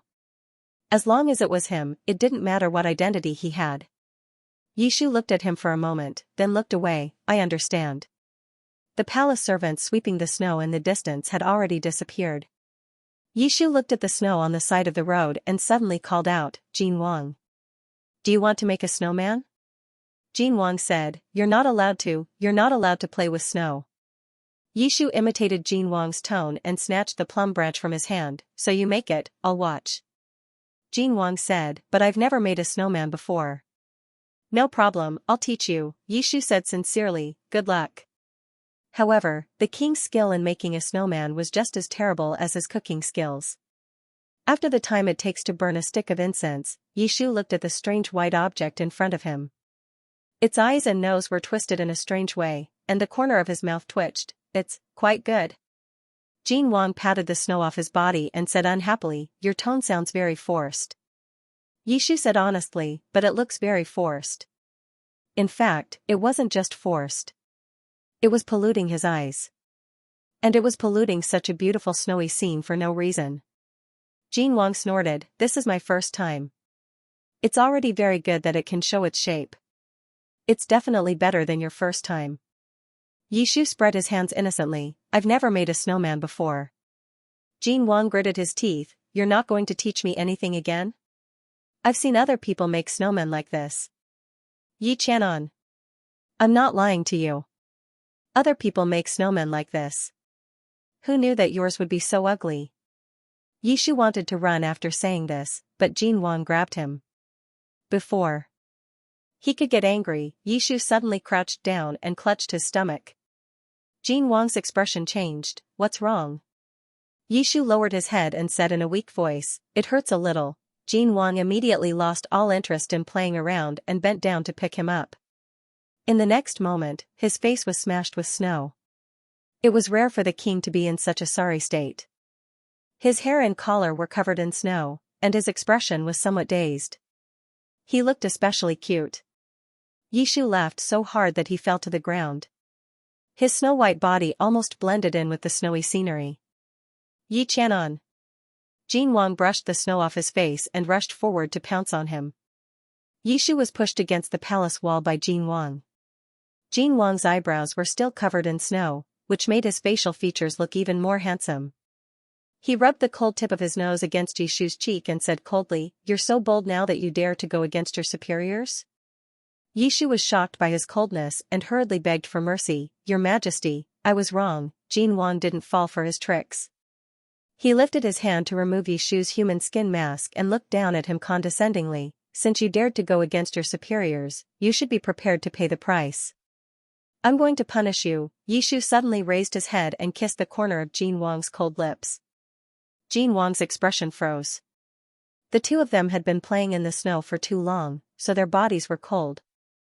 Only their breaths were exceptionally hot, so hot that it was almost scalding. After a while, Yishu let go of him and smiled slyly, Your Majesty, do you think this apology is enough? Jin Wang had long forgotten what he was about to say. He barely maintained his consciousness, don't think. Yishu kissed him again. This time it took longer than before. The moonlight was cold, shining on the red walls and white snow, reflecting the two kissing figures at the bottom of the wall.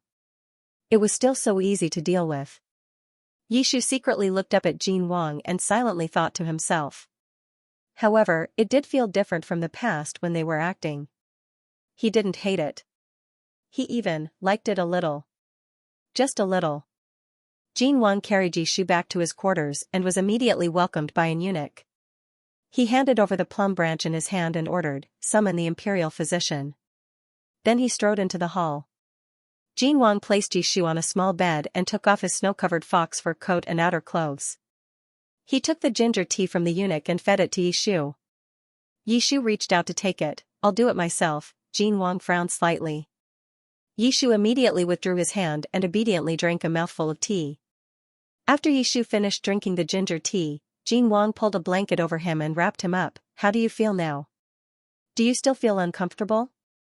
Yishu shook his head. He had gone too far just now, and when he walked back, he did feel some pain in his stomach. Jin Wang was so scared that he hurriedly carried him back.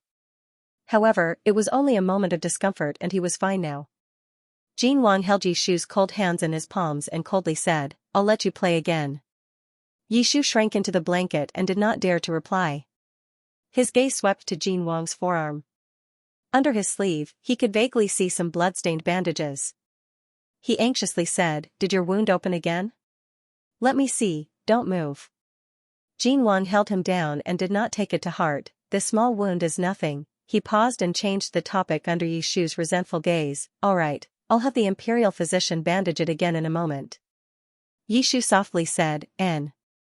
The eunuch brought over a jade bottle. The plum branch that Yishu had casually plucked earlier was inserted into the bottle.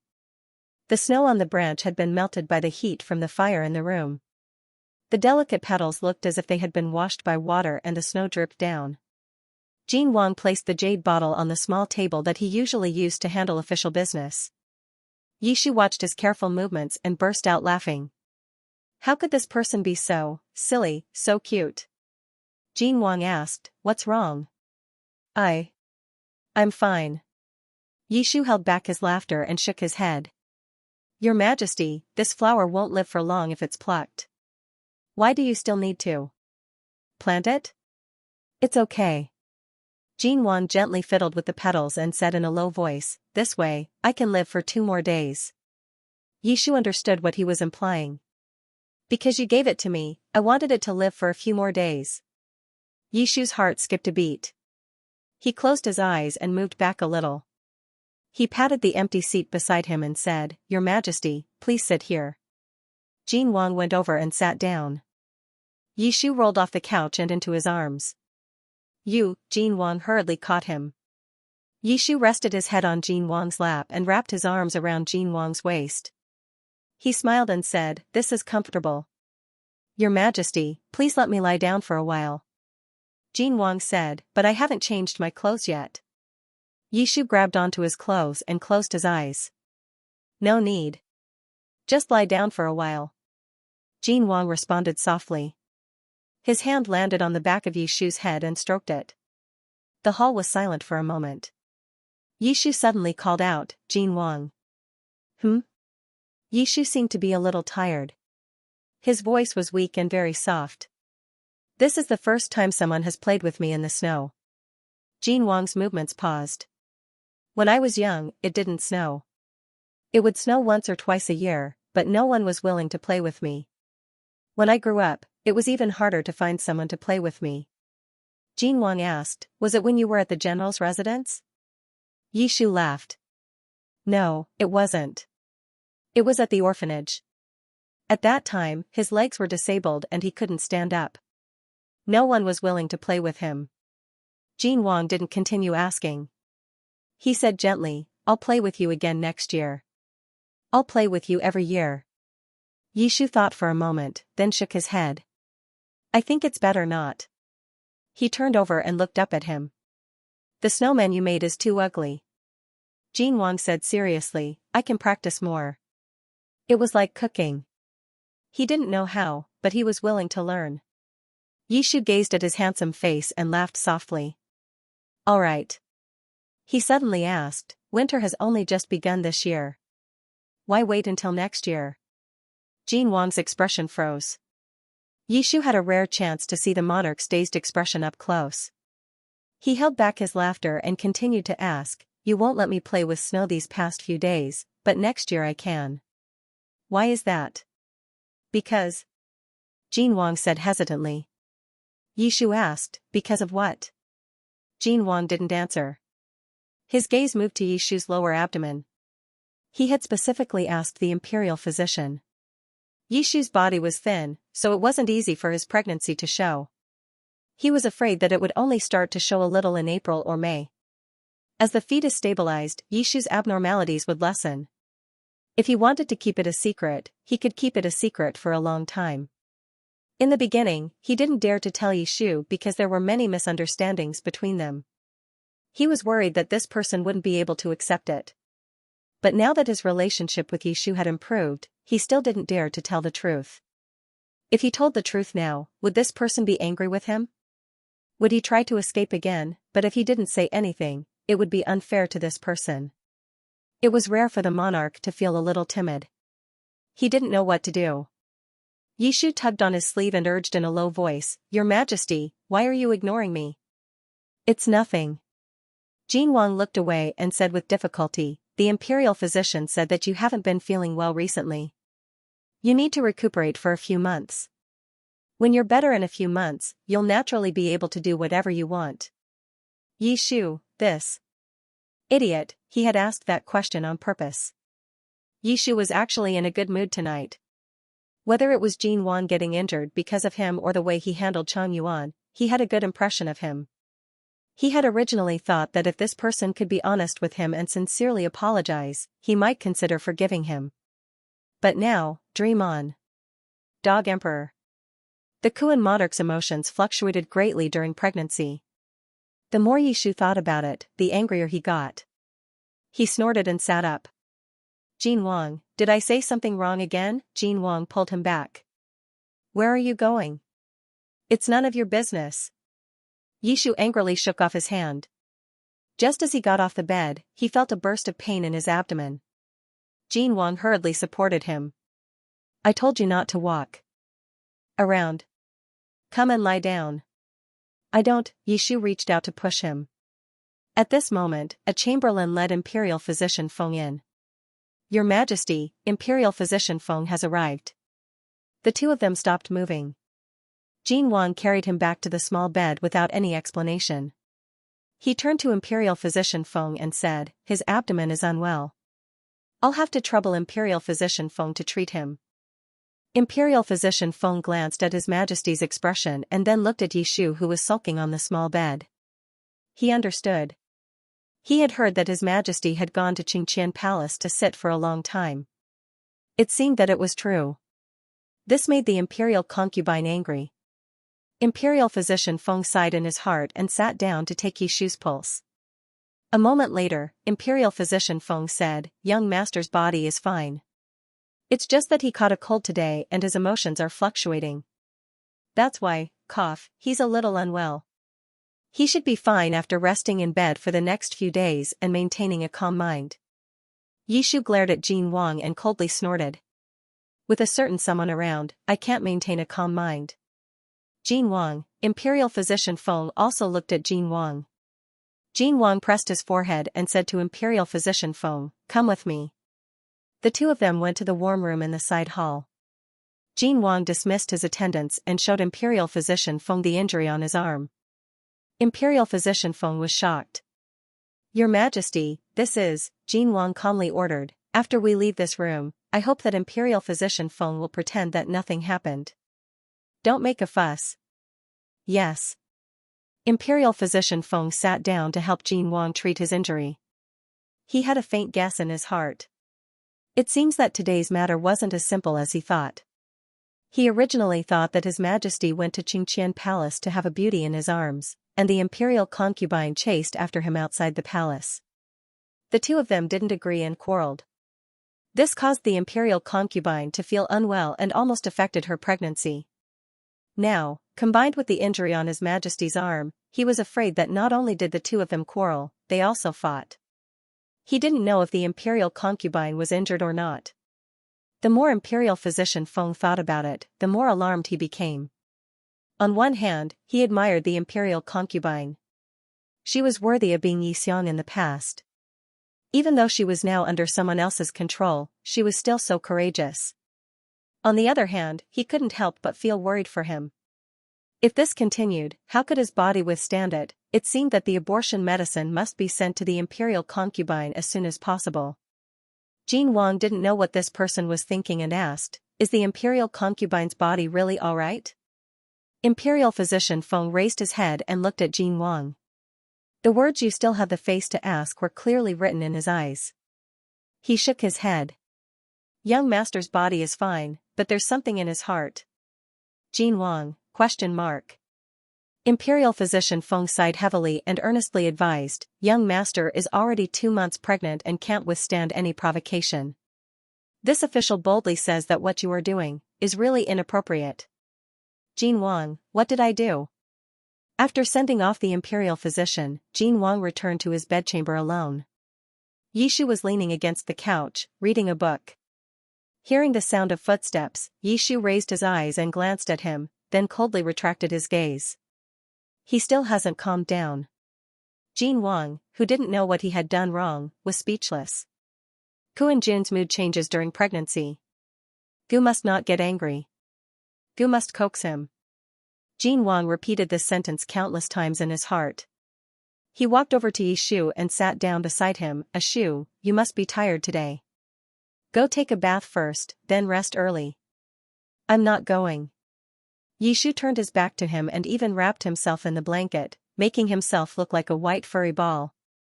Jin Wang continued to coax impatiently, you caught a cold today. You must take a bath to dispel the cold. Otherwise, you will get sick tomorrow. Yishu was silent for a moment. He threw the book in his hand onto the couch and opened his arms, then carry me there. Jin Wang. When did this person become so good at ordering goo? Around, this is too much. Jin Wang was already a little depressed at the imperial physician's place, but now he suddenly got angry. Walk on your own. Yishu decisively said, then I won't go. The two of them, one sitting and one standing, looked at each other for a moment. Jin Wang. Carry. He is Gu's Kuan-jun. He is pregnant with Gu's child. Gu must coax him. Jin Wang carried him to the side chamber. Under Jin Wang's instructions, the bathing pool was already filled with herbs to dispel the cold. The temperature of the water was higher than usual, and the room was filled with steam. When the servants saw that His Majesty had personally carried the imperial concubine, they all calmly bowed in greeting. Even the servants were used to this. Jin Wang dismissed his servants and placed Yishu beside the bathing pool. Just as he was about to leave, he suddenly stopped in his tracks. Yishu looked at him suspiciously. Why hasn't Your Majesty left yet? Jin Wang cleared his throat and said calmly, I want to be with you today. Yishu. Jin Wang reflected on his actions over the past few days and finally felt that it was inappropriate. He had overindulged the man. This person wasn't trying to ride on Gu Shizhou's head, he was already having fun on Gu Shizhou's head. This won't do. His Majesty decided to get back at them. Jin Wang said, today, you will serve me as I bathe. Yishu narrowed his eyes. Jin Wang met Yishu's gaze and added in a low voice. My hand is injured, so it's inconvenient. Yishu. Oh. His reasoning was irrefutable. Anyway, she had bathed with Jin Wang more than once, so there was nothing to be shy about. Yishu didn't say anything else. He took off his coat and went into the water. A moment later, the water beside him rippled, and Jin Wang sat beside him. The bathing pool carved from white jade was big enough to accommodate a few more people. The two of them sat side by side on one side of the pool, their faces blurry from the reflection of the water. Jin Wang's injured hand rested on the edge of the pool. Yishu scooped some water and helped him wash his hair. For a while, only the sound of water could be heard in the bathing pool. But gradually, it was Jin Wang who couldn't hold himself back anymore. He grabbed Yishu's hand, and his ears reddened imperceptibly. Don't come any closer. Yishu said innocently, didn't Your Majesty ask me to serve you? I didn't ask you to spread so much incense. Jin Wang felt the air in the bathing pool become thinner and thinner, and even breathing became difficult. If this continued, something bad would happen. Jin Wang got up to leave, but Yishu grabbed him. Where is Your Majesty going? I'm going. Jin Wang's palms were very warm from the water, and the places where their skin touched were so hot that they almost burned. Jin Wang's ears immediately turned red. I'm going out to get some fresh air. Jin Wang said this, then hastily got up, wiped himself dry, and ran off. Yishu burst out laughing. He really was an idiot. Yishu took a deep breath and sensed the green plum blossom incense lingering in the air. He had been learning how to control the incense for the past few days, and although he still hadn't mastered it well, it wasn't difficult to release a little bit to tease this person. Releasing was always easier than controlling it. Who told this dog emperor to lie to him? Serves him right. Yishu stretched her body in the water. Soon, she was drowsy. Jin Wang stood outside for a full 10 minutes in the cold wind before he finally calmed himself down. When he returned to the side chamber feeling refreshed, Yishu had already fallen asleep in the water. The youth was lying on the edge of the bathtub, his black hair spread out and his head resting on his bare arms. He was sleeping soundly. Jin Wang's heart immediately softened. Why was he angry with him? He was clearly the one who had let him down. He walked to the edge of the bathtub, then lowered his head and stroked Yishu's hair. Ashu, go back to your room and sleep. Yishu was still in a daze. He resisted by burying his face in his arms and said in a gentle and seductive voice. Don't be noisy. Jin Wang, this person was definitely doing this on purpose. Jin Wang scooped him up from the water. Yishu was extremely obedient after falling asleep and allowed Jin Wang to fiddle with him. Jin Wang expended a great deal of self-control before he was finally able to help him. Put on his clothes, dry his hair, and carry him back to his room. Jin Wang hugged Yishu as he laid him down on the bed and tucked him in. Yishu was half asleep and half awake from his antics and began to squirm about in his arms. Yishu! Jin Wang's blood was boiling from Yishu's rubbing, and he restrained Yishu's limbs. Don't move around anymore. Bastard Jin Wang. Yishu's entire body was restrained and he couldn't move. He closed his eyes and scolded, "You're really annoying." Jin Wang was already used to this person spouting nonsense after he fell asleep, so he laughed instead. I'm treating you so well, yet you're still annoyed. Can you be reasonable? Yishu was unreasonable. You're just annoying. Jin Wang asked, how am I annoying? Yishu was silent for a while, then he said in a low voice. I won't tell you.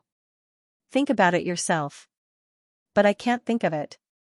Jin Wang leaned closer and said in a soft voice, Ashu, how did I make you unhappy? You make me angry in every way. Yishu rubbed his head against Jin Wang's chest and said vaguely.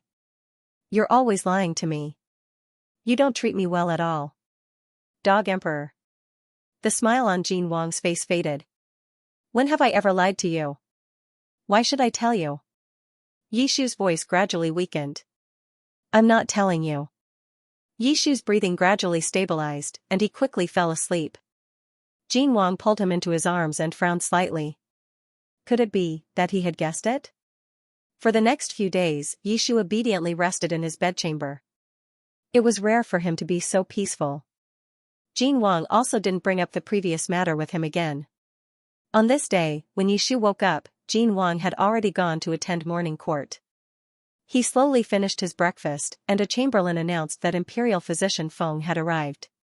After the previous incident, Imperial Physician Feng deeply felt that it wasn't easy for the Imperial concubine to survive in the harem. After returning to the Imperial Hospital, he didn't close his eyes for several days. He worked day and night to prepare the medicine, and today, he finally finished it. He couldn't wait any longer and immediately came to Xianxia Palace Hall under the pretext of examining the Imperial concubine. Yishu poured out a pill from the jade bottle and examined it with his fingertips. This is the abortion medicine? Yes. Imperial Physician Feng leaned closer and lowered his voice. This medicine dissolves in water and is colorless and tasteless. It can also be mixed in with food. I guarantee that it won't be discovered by anyone. Yishu put the pill back into the bottle and said with a serious expression, I'll have to trouble the Imperial Physician. It's fine. It's fine as long as this official can help Gongzi. Imperial Physician Feng thought about it and said seriously, that's right, this medicine is extremely harmful to the body. It must not be used by normal people. Gongzi, please don't eat it by mistake. Of course, the Imperial Physician had to remind him not to eat it by mistake. After all, he was also pregnant. Yishu played with the jade bottle in his hand, while his other hand unconsciously fell to his lower abdomen. No one knew what he was thinking. After a while, Yishu smiled and said, all right, I'll remember. Yishu hid the pill well and said, I hope that the Imperial Physician will keep today's matter a secret for the time being. You must not let His Majesty know about it. This official understands. Imperial Physician Feng nodded in response. When he saw that Yishu was about to get up to send him off, he hurriedly said, Gongzi, please stay in bed and rest. This official can leave on his own. Yishu was about to nod when he suddenly heard a voice from outside the door. A figure dressed in black and gold walked in with his entourage. There was a dangerous smile in his eyes. What is it that you can't let me know? Yishu was so frightened that he almost fell off the bed. Fortunately, Imperial Physician Feng was close to him and helped him up in time. Jin Wang quickly walked over and took Yishu from him. Be careful, are you all right? I'm fine. Yishu shrunk back guiltily and grabbed Jin Wang's clothes. Why did your Majesty come back so early today? There's nothing else to do today, so I'll leave early. Jin Wang caressed Yishu's hair and said, recently, you've been saying that you're bored in bed, so I wanted to come back early to accompany you. Who knew that when he walked to the door, he would hear this person telling him not to tell him anything. Jin Wang had been the emperor for many years, and the most taboo thing was for him to keep a secret, especially when it came from this person's mouth. It was definitely not a good thing. Jin Wang thought of this and asked softly, "What were you and the imperial physician talking about just now?" Yi Shu, Gu Gang seemed to have heard it. "You told the imperial physician not to tell me?" Jin Wang narrowed his eyes slightly and said in a calm and gentle voice, "What secret do you have with the imperial physician that you have to hide it from me?" Yi Shu did not dare to answer. Jin Wang tilted his head and looked at imperial physician Feng. "Why don't you tell me?" Imperial physician Feng looked at Yi Shu in Jin Wang's arms and also did not dare to speak. Jin Wang calmly said, "Do you know what the crime of deceiving the emperor is?" Imperial physician Feng knelt on the ground. "Your Majesty, please calm down. It was all my idea, don't vent your anger on him." Yi Shu grabbed Jin Wang's wrist. Jin Wang had not spoken to him in such a tone for a long time. Once he did, it meant that he was angry. And he was very angry. Jin Wang did not pay attention to him and continued to question Imperial physician Feng. "Speak." There was a layer of cold sweat on Imperial Dr. Feng's back. He looked at the attendant standing not far away and said in a low voice, "Can I ask your Majesty to dismiss the attendants?" "No." Jin Wang sneered. "What is it that you have to hide from others?" Jin Wang's tone left no room for argument. "Let's just say it like that." "This?" Imperial physician Feng looked very hesitant. And Ben was pregnant with someone else's child. How could this kind of thing be said in front of so many people? If this were to be revealed, where would His Majesty's face go? He definitely couldn't say it now. The atmosphere in the hall froze for a moment. Imperial Dr. Feng didn't answer for a long time. Jin Wang's patience was exhausted. He ordered in a low voice, "Take him away and flog him 50 times. We'll talk after that." "Don't." Yi Shu suddenly spoke up. "It's me who wants the imperial physician to prescribe medicine for me." Jin Wang lowered his head and asked, "What kind of medicine?" Yi Shu felt the other party's gaze on him. He gulped and said with difficulty, "This medicine is for His Majesty." Jin Wang, ? Imperial physician Feng? All eyes in the room instantly gathered on Yi Shu. Yi Shu braced himself and said, "His Majesty hasn't touched this official for a long time. This official's heart can't bear it and can only use this method." Jin Wang was stunned. The group of attendants who followed him back to the palace were also stunned. They heard that His Majesty summoned his imperial concubine every day. How could he not have touched her in Xianxia Palace Hall? Why would he need to take medicine to treat it? Could it be that His Majesty actually had that kind of hidden illness? Arranging for the imperial concubine to stay in Xianxia Palace Hall was also to prevent this matter from spreading. Imperial physician Feng's expression was also blank. Could it be explained like this, as expected of Yi Xiong? In the silence, Jin Wang was the first to regain his senses. After Kuan Jun's pregnancy, her needs were extremely high.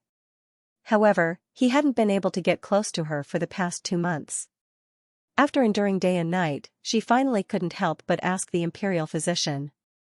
Imperial physician Feng was under Jin Wang's orders and didn't dare to reveal the pregnancy.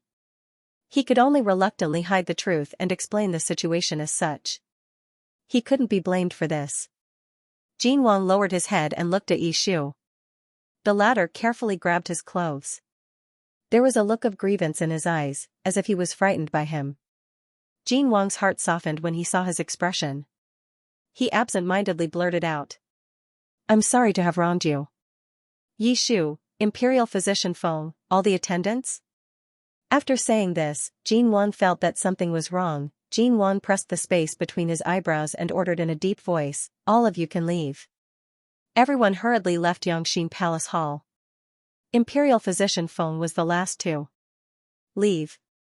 He couldn't help but take one last look at Yi Shu. His Majesty sat down by the bed and gently pulled her into his arms. As expected of Yi Xiong. In this way, it wouldn't be a problem to get an abortion in Anben without anyone knowing. Even after Imperial physician Feng left, he still hadn't recovered from what had just happened. When someone beside him asked him about it, he didn't even listen and just casually nodded his head. After that, he turned around and slowly left Xianxia Palace Hall under everyone's unreadable gazes, hiding his achievements and fame. Inside the room, Jin Wang took a cushion and placed it behind Yishu's waist. He then helped him lie down. Yishu grabbed the blanket and wrapped himself in it. He stared at Jin Wang without saying a word. He had been recuperating in bed for the past few days. His complexion was much better than before, and his face was also rounder. He looked adorable. The two of them looked at each other in silence. The atmosphere was a little strange. Jin Wang coughed softly and stroked Yishu's hair. I've wronged you during this period of time. But there was a reason for that. It's not what you think. Yishu had the abortion medicine in his arms, but he pretended to be aggrieved. Then why? Is your Majesty no longer interested in this subject? Jin Wang immediately replied, of course not. Yishu touched the bottle of abortion medicine through his clothes. I advise you to think carefully before you speak. Yishu thought expressionlessly. Jin Wang looked down at him and said seriously, Ashu, my feelings for you have never been spur of the moment. Yishu's eyes flickered. It's all because of how I treated you before. Now you don't even dare to believe me. He stroked Yishu's hair and sighed, Ashu, no matter what misunderstandings we have, I will never lie to you about this matter. Yishu tilted his head and looked away, asking in a small voice, then are you lying to me about something else? Jin Wang stared at him and didn't hide anything, yes. Yishu subconsciously tightened his grip on the quilt, feeling inexplicably nervous. What is it? Jin Wang fell silent. This time, he took a longer time to think. After a while, Jin Wang said, I can't tell you right now. Yishu immediately became angry, then when are you willing to tell me? Was he going to lie to him until he gave birth to the child? Ashu, I don't want to continue lying to you, but now is indeed not the time to talk about this. Jin Wang said, tomorrow, Great Yan's envoys will enter the capital. No matter what, I hope you can give me some more time. For the past few days, Jin Wang had been considering whether to tell Yishu about this matter, but he couldn't make up his mind and couldn't find an opportunity to do so. Unfortunately, the envoys were entering the capital. The arrival of the foreign envoys was when the situation in the capital was at its most chaotic. He couldn't afford to let this person cause any trouble. Jin Wang closed his eyes and said in a low voice, give me a few more days, I will definitely tell you everything. At that time I will be at your disposal. No matter what decision you make, I will not oppose it. He stared straight into Yishu's eyes, his expression serious. His facial features were accentuated by his black and gold robes. Yishu suddenly didn't want to force him anymore. He sighed and compromised, all right, then I will give you 7 more days. The pup had been in his stomach for so long, 7 more days wouldn't make a difference. If you don't tell me the truth after 7 days, then you can just wait to say goodbye to your pup. Jin Wang nodded, all right, 7 days it is. There was still some time before lunch. Yishu stretched his body and wanted to catch up on some sleep, but he saw that Jin Wang was still sitting by the bed, staring at him. Yishu asked, Your Majesty isn't busy today? Why are you sitting here looking at me instead of taking care of business? Jin Wang smiled and pinched Yishu's cheek. If I were to leave now, what would you do? Yishu, ? Jin Wang lifted Yishu's blanket and leaned over to pull him into his embrace. He kissed the side of Yishu's ear. I haven't touched you these past few days. Do you miss me? Yishu's body stiffened and he reached out to push him away. No, why are you still so shy in front of me? If you didn't miss me, why did you ask the imperial physician about those things?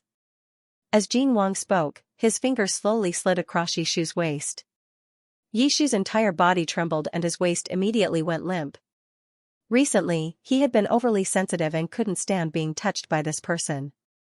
Yishu loosened her grip and was soon half pushed and half pressed into the bed. Jin Wang was just about to undo his clothes when he accidentally touched something hard. He reached into Yishu's clothes and took out a jade bottle. What is this? Yishu was still in a state of ecstasy from Jin Wang's actions. When he heard this, he opened his eyes in a daze and was immediately shocked awake. He instinctively tried to snatch the jade bottle, but Jin Wang nimbly dodged it. He could only grit his teeth and say, It was given by the imperial physician. The imperial physician gave it? Jin Wang nodded in understanding. This is the drug you wanted to give me? Yishu, Jin Wang wasn't angry. Instead, he felt that Yishu was really cute. I haven't touched him for a few days and he can't help but want to drug me. This little idiot. Jin Wang poured out the brown pill and played with it between his fingers. He tilted his head and asked, "Do you want me to eat it?" It seemed that as long as Yishu nodded his head, he would immediately eat it. "Yishu, if you have the ability, then eat it. If you don't, then you're a Wang." Yishu looked at him expressionlessly, but Jin Wang only casually put the pill back and threw the jade bottle off the bed. "Little idiot, I don't need this." Jin Wang pressed him back onto the bed and whispered in his ear, "Whether I can do it or not, you know best in your heart, don't you? If you really eat the drug, the one who can't handle it is you." Less than an hour later, Jin Wang carried Yishu, who had just finished bathing, back to the bedchamber. Yishu sank into the soft bed, so tired that he didn't even want to move a finger. Jin Wang lowered her head to kiss him, but Yishu frowned and dodged. "Go away." Yishu's voice was still a little hoarse and lazy. He didn't have much energy left. Jin Wang pinched his earlobe and coaxed softly, "Bear with it a little more. Be good." Yishu glared at her in return. It wasn't that His Majesty wasn't good at it. On the contrary, he was too good at it. But no matter how good he was, it was useless right now. Yishu was less than 3 months pregnant. Without the imperial physician's approval, he didn't dare to cross the line. Whether it was kissing, hugging, or comforting him, they were all just scratching an itch. After a short period of relief, he felt even more unbearable and unsatisfied. The more Yishu thought about it, the angrier he got. He was angry at himself for being so unsatisfied, but he was also angry at the main culprit who made him like this. He rolled over and covered himself with the blanket, leaving only the soft back of his head exposed. Jin Wang helplessly said, "I'll go take care of government affairs first. Lie down for a while longer. Remember to eat lunch on time." Yishu originally didn't want to bother with her, but he felt that she was standing in front of the bed and watching him. Only then did he mutter, "Got it." Jin Wang smiled and lowered her head to kiss Yishu's hair, then left the bedchamber. Yishu waited until the door to the bedchamber closed before he rolled over and got out of bed. He knelt beside the bed and bent over to feel around under the bed. After a while, he found the jade bottle that Jin Wang had casually thrown off the bed. He couldn't afford to lose it. Yishu patrolled around the room, then finally placed the medicine behind the bookshelf and hid it safely. After doing all this, Yishu clapped his hands and looked down at his lower abdomen. "It's all your fault." Yishu whispered, "You'd better behave yourself for the next few days. If you continue to torment your father, you might lose your life. The cub who could die at any moment." At noon the next day, the envoys from Great Yen arrived at the capital. His Majesty led the officials to the city gate to welcome the envoy. Then, he settled the envoy in the palace and waited for the state banquet in the evening to welcome the envoy. Yishu did not go to the city gate. In fact, by the time he woke up, the envoys were already in the same building that His Majesty had given to the foreign guests. Jin Wang did not call him at all. The monarch was busy entertaining the envoys today and did not have time to return to the palace to have a meal with Yishu. Yishu slowly finished his lunch, and the chamberlain delivered the clothes for the banquet. It was a black and red court robe. The material used in the dress was of the highest quality, and there were phoenix patterns on it. The design was exquisite but not ostentatious. It was very similar to the one Jin Wang was used to wearing. The monarch of Chenglu wore black and gold, and only the empress could wear black and red. Jin Wang said that he would attend the state banquet as the empress, and it was true. Although she did not have the status, her etiquette was no different from that of the empress. The chamberlain who came to deliver the clothes was still relaying Jin Wang's instructions. His Majesty said that young master can sleep a little longer. You just have to arrive at Taiji Palace before the banquet starts. In addition, the envoy from Great Yen is the second prince of Yen Kingdom. Wait. Yishu frowned and asked, "The second prince of Yen Kingdom, Yu Yan?" The chamberlain, "Yes." "No. In the book, the one who came to Chenglu was a relative of the Great Yen royal family and a diplomatic envoy, not this second prince. Great Yan's second prince, Yu Yan." Yishu was not unfamiliar with this name. He was the future monarch of Great Yen. This person's situation was very similar to Jin Wang's when he was young. When Yu Yan was young, his mother was wrongly accused to death by the Empress of Yan Kingdom. He was even sent to be raised by the Empress, who killed his mother. Years of hatred made him hate Great Yan's royal family to the bone. When Changlu destroyed West Xia and turned to attack Great Yan, Jin Wang took advantage of his hatred for the royal family and made an agreement with him. Using this as a breakthrough point, they beat Yan Kingdom until they were forced to retreat. In the midst of Yan Kingdom's internal and external troubles, Yu Yan, who had endured humiliation for many years, took the opportunity to seize power and voluntarily bowed his head to Chenglu, ending the years of war between the two kingdoms. In the end, he and Jin Wang got along well and became best friends. According to the progress of the novel, this person would only appear in the second half of the plot. Now that he came to Chenglu, was there going to be some kind of trouble? Yishu felt inexplicably uneasy. Night quickly fell. Inside Taiji Palace, there was singing and dancing. The monarch, dressed in a black and gold court robe, sat on the main seat. The courtiers sat on both sides of the palace according to their ranks. At the front, near the monarch, sat a few envoys from Great Yan. Among them, Great Yan's second prince, Yu Yan, sat closest to the monarch. Great Yan's second prince was about the same age as Jin Wang. He was dressed in a dark purple robe, and his facial features were elegant and handsome. At first glance, one could feel that he had an extraordinary bearing. From time to time, the two of them would tilt their heads and chat. They looked like they were having a good time. But that was all. The monarch still did not announce the start of the banquet. Facing the empty table, the crowd did not dare to ask or urge them. They could only continue to enjoy the singing and dancing. Behind Jin Wang, Gao Jin could not stand it anymore. He reminded in a low voice, "Your Majesty, it's time to start the banquet."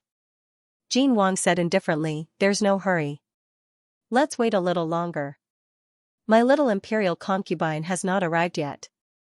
After saying that, he smiled and looked at Yan's second prince. "Second prince, there's no need to be so reserved.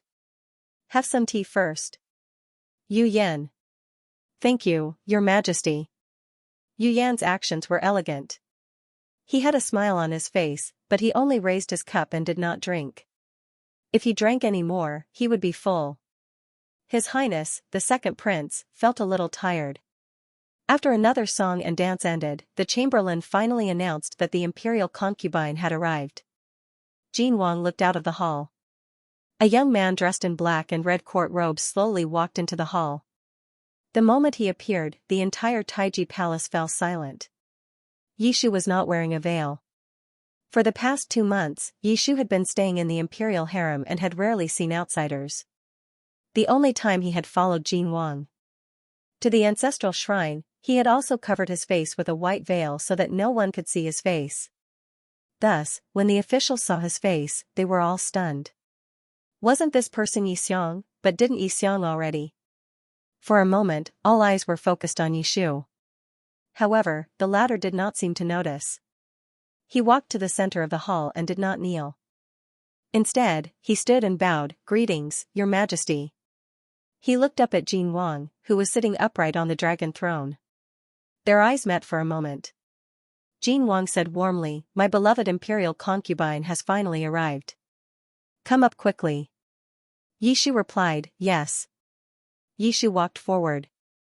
Gao Jin was about to instruct the eunuchs to add a chair when His Majesty suddenly stood up and led him over to sit next to him. Gao Jin. "All right then." When Yishu sat down, Jin Wang tilted his head and ordered, "Begin the banquet." Dozens of eunuchs filed in and placed exquisite dishes on the table in front of everyone. But no one cared about that. Everyone had yet to recover from the shock. This person clearly looked like Yixiang. Why was she the imperial concubine? Why did the imperial concubine look exactly like Yixiang? The officials were all in a daze. Jin Wang tilted his head and whispered into Yishu's ear, "You did it on purpose, right?" Yishu played dumb. "Your Majesty, what are you talking about? This official does not understand." Jin Wang did not get angry. He raised his hand and pinched Yishu's face. "What do you want me to say now? That Yixiang was not fated to die and was accidentally reborn. Or that I still have feelings for Yi Xiang and found a similar-looking substitute? Yishu began to seriously think about it. The rebirth script and the substitution script. Both sounded good. Yishu did not intentionally cause trouble for Jin Wang. However, he was here to eat. How could he eat while wearing a veil? Furthermore, it was not proper to cover one's face with a white veil at a state banquet. Jin Wang did not allow him to disguise himself at the banquet, which meant that he was tacitly allowing him to show his true face. As for how he would cover up the aftermath, he did not need to worry about it. Yishu said, "Your Majesty can decide for yourself. This official is very hungry. Can we eat now?" At a state banquet, if the monarch did not start eating, no one would dare to eat. Jin Wang chuckled. "If you're hungry, why did you come so late?" Yishu looked at him resentfully. "Isn't this all your fault?" It wasn't like this person did not know that he had slept for a long time and had even specifically instructed the palace servants not to wake him up. However, by the time Yishu woke up, the sky was already dark and he had to rush over. "I wanted you to sleep a little longer." Jin Wang picked up a piece of light fish and placed it in Yishu's bowl. "Hurry and eat." No matter how suspicious the officials were, they did not dare to ask questions at this time. They could only reluctantly follow suit. The ceremonial music started and the banquet continued. Yishu rarely cared about what the officials thought of him and only focused on eating. During the meal, he occasionally raised his head and met an unfamiliar gaze. It was Yu Yan. Ever since he entered the palace, Yu Yan had been sizing him up from time to time with a pensive look on his face. Now that he had been discovered, Yu Yan did not seem embarrassed at all. Instead, he smiled calmly at Yishu. "Yishu.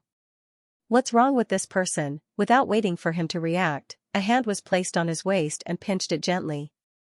"What are you looking at, my dear concubine?"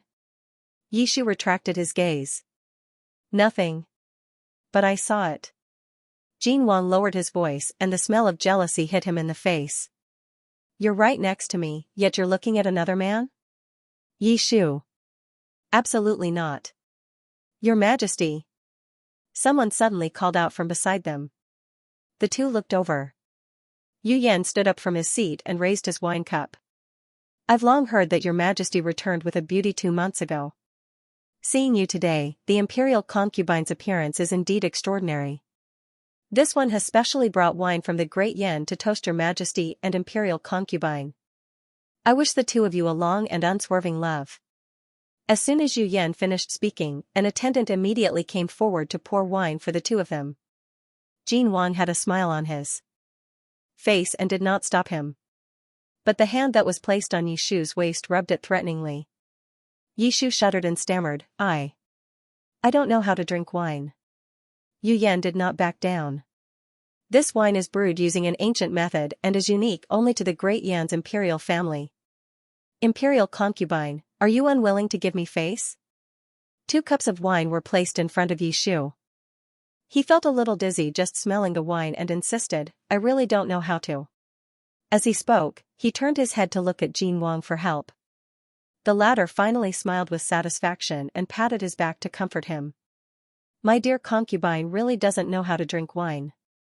If he drinks this cup, I'm afraid he'll have to return to the palace lying down."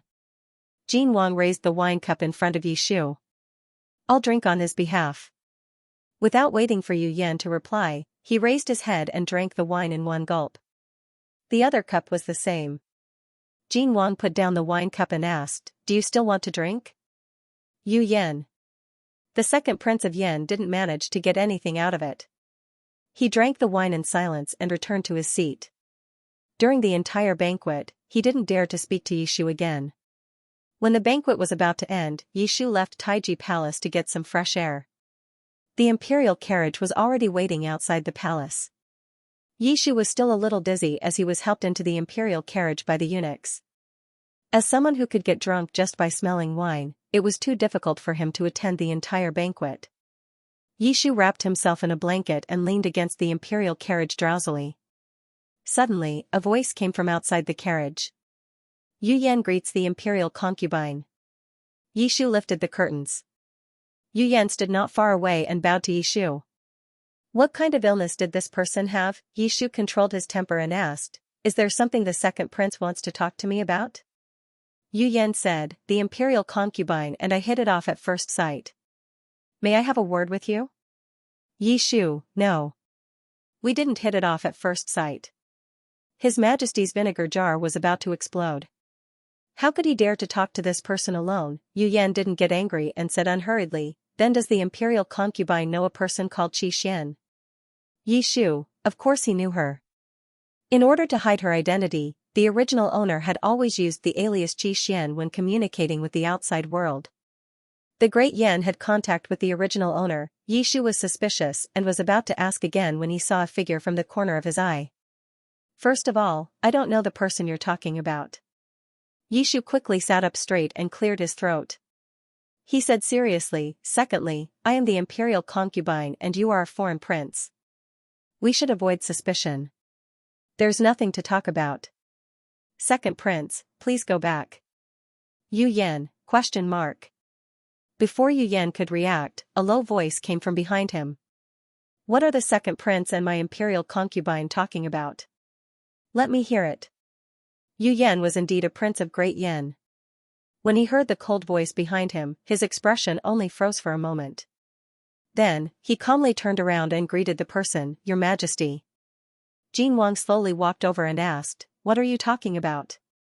Yu Yan's expression did not change. This one just felt that the imperial concubine resembled an old friend, so I couldn't help but chat for a bit. Old friend?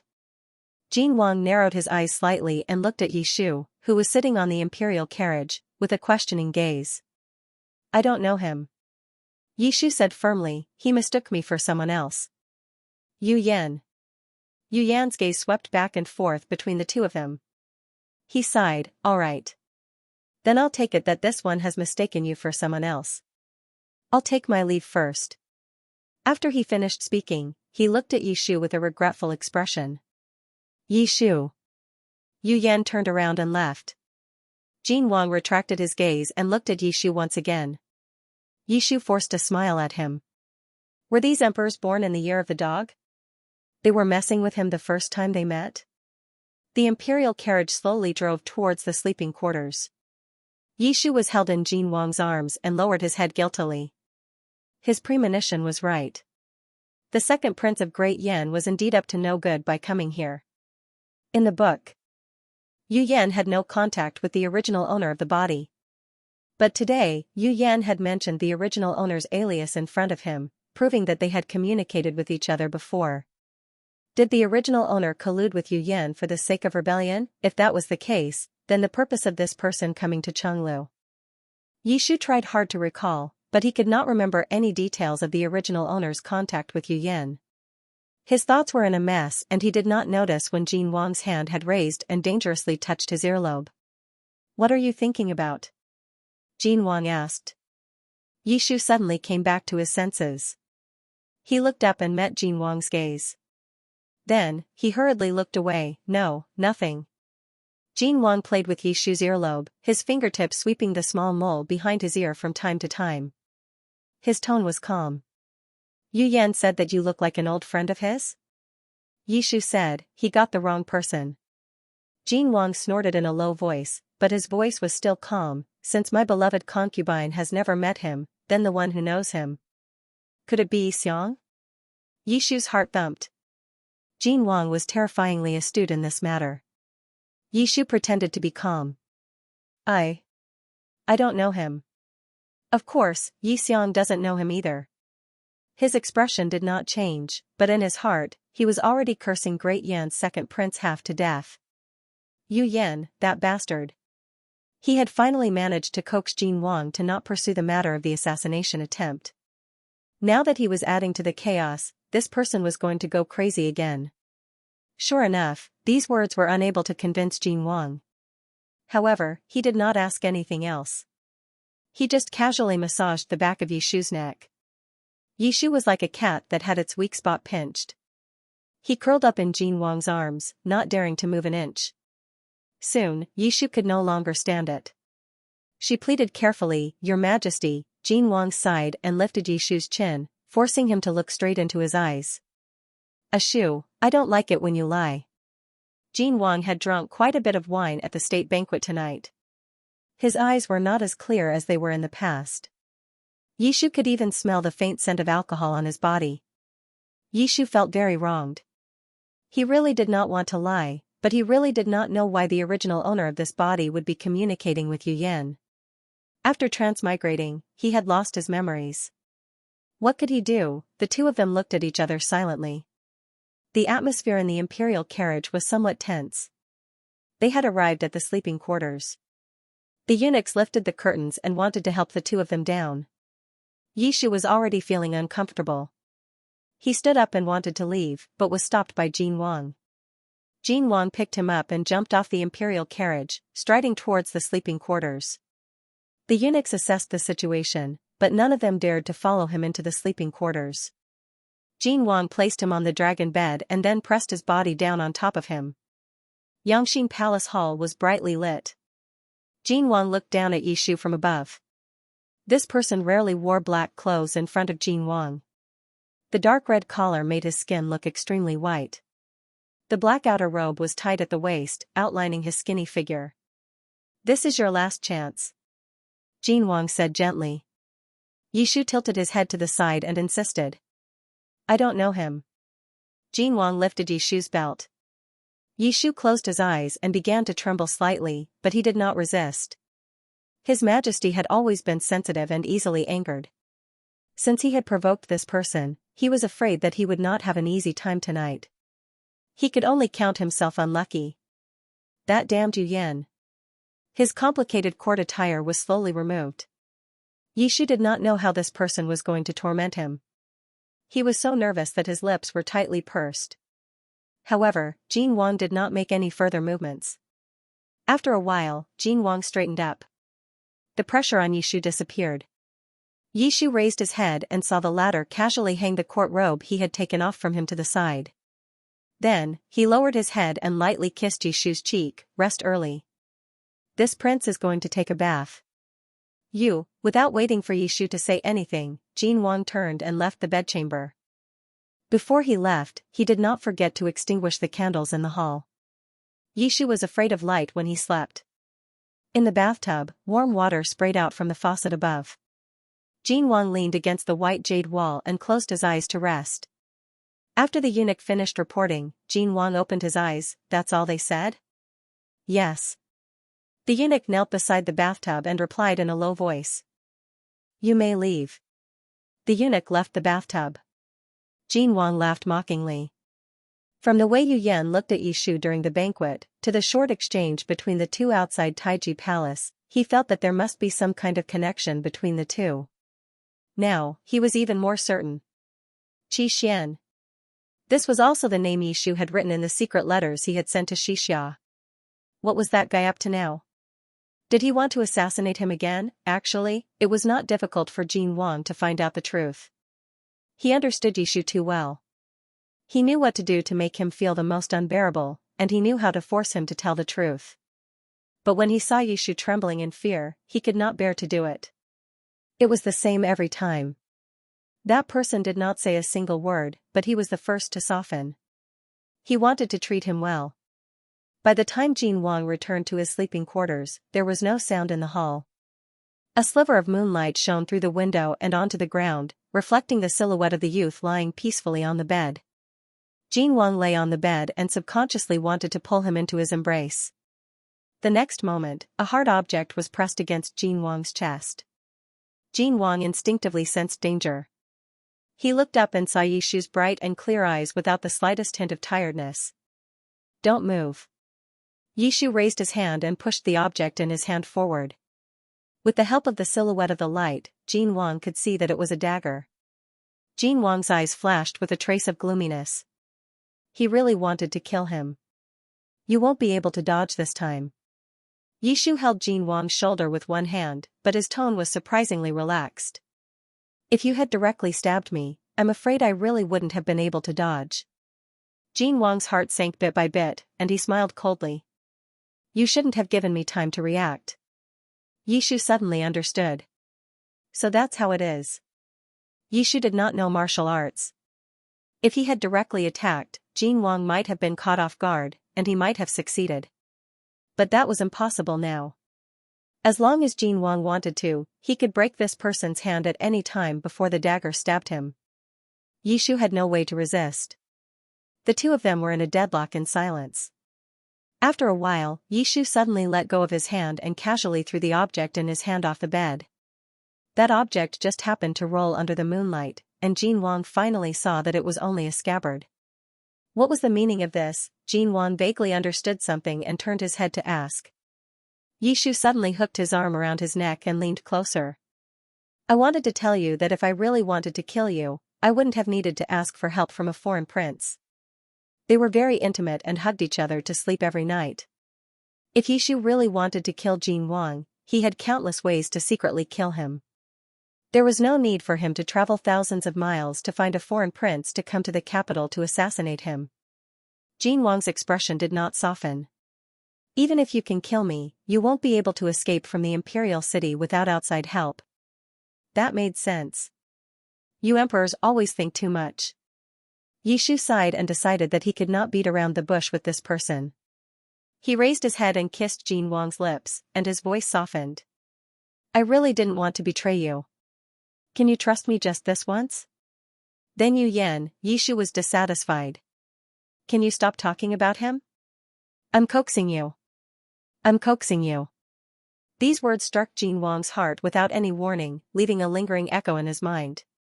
Jin Wang opened his mouth, but no words came out. Yishu looked into his eyes and said seriously, you used to ask me what it would take for me to believe you. I also want to ask you what it would take for you to believe me. Jin Wang, I don't want to continue suspecting each other. It's very tiring. You have secrets that you're hiding from me, and I have things that I can't tell you for the time being. But I've never wanted to hurt you. He knew what Jin Wang was afraid of. Colluding with foreign enemies was the crux of Jin Wang's heart. This person did not pursue the previous assassination, but that did not mean that he did not care about his betrayal. On the contrary, he cared a lot about it. But even so, he did not hurt him. He gave Yishu all his gentleness, tolerance, and compromise. Yishu understood. So today, he wanted to give him something in return. Yishu leaned forward and kissed him again, his hand slowly sliding down. Jin Wang's breath caught and he grabbed his hand. Don't, I already knew that it's useless to say so much to you. It's better to do something practical. Yishu knelt in front of Jin Wang and smiled at him. His eyes were clear and bright. This time, it's voluntary. The moonlight was like water, and the layers of gauze covered the ambiguous sounds. After a long time, Yishu lay in Jin Wang's arms, exhausted. He said angrily, if you take so long again, you'll have to settle it yourself. Jin Wang, could he be blamed for this? Jin Wang pulled him into his arms and gently kissed his hair. Yishu whispered, you're not angry anymore, right? Jin Wang didn't answer. Yishu looked up and glared at him. I've already coaxed you like this. You're not still angry, are you? I'm not angry. Jin Wang pulled him closer and sighed. I really can't do anything about you. From the moment Yishu kissed him, Jin Wang couldn't get angry anymore. His Majesty was just that principled. The person in his arms gradually calmed down. Jin Wang suddenly asked, you're coaxing me because you're worried that I'll get angry and torment you again? Yes. Yishu leaned into his arms drowsily and said tiredly, you're so petty. If you keep getting angry, won't I be the one to suffer? Jin Wang chuckled. Just as he was about to answer, Yishu said, but there's also another reason. What reason? Yishu rubbed against Jin Wang's arms like a little animal. He found a comfortable position and closed his eyes in satisfaction. I don't want to see you unhappy. I don't want to see you unhappy. So I'm willing to coax you. It's that simple. Ever since Yishu had appeared at the state banquet, the entire court had been discussing this matter for several days.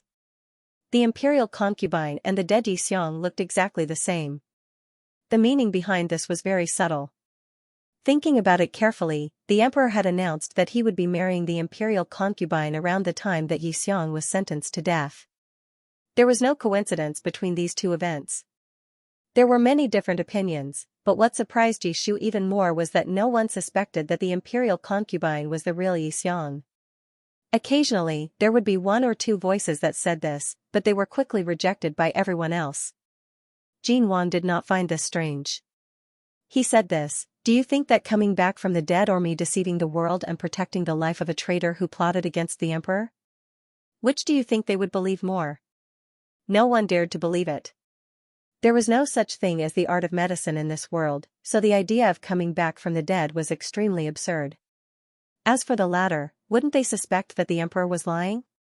Who would have the guts to do that? Of course, it was more likely that the officials would rather die than believe that the imperial concubine who was so affectionate and respectful to the emperor at the state banquet that day was the same Prime Minister Yi, who had great power in the capital and was at odds with the emperor for many years. If this had happened 2 months ago, Jin Wang would not have believed it either. It seems that I am destined to be a substitute. After hearing Jin Wang's analysis, Yishu sighed. Jin Wang held his hand as they walked through the snow and said with a smile, "If you want to restore your identity, I have a way." Jin Wang listened to the many speculations in the court. He did not stop them or explain. He was waiting for Yishu's decision. No matter what he wanted, Jin Wang had a way to achieve it. "I think it's better not." Yishu shook his head, "The current situation is quite good." After restoring her identity, the things that the original owner had done could not be explained.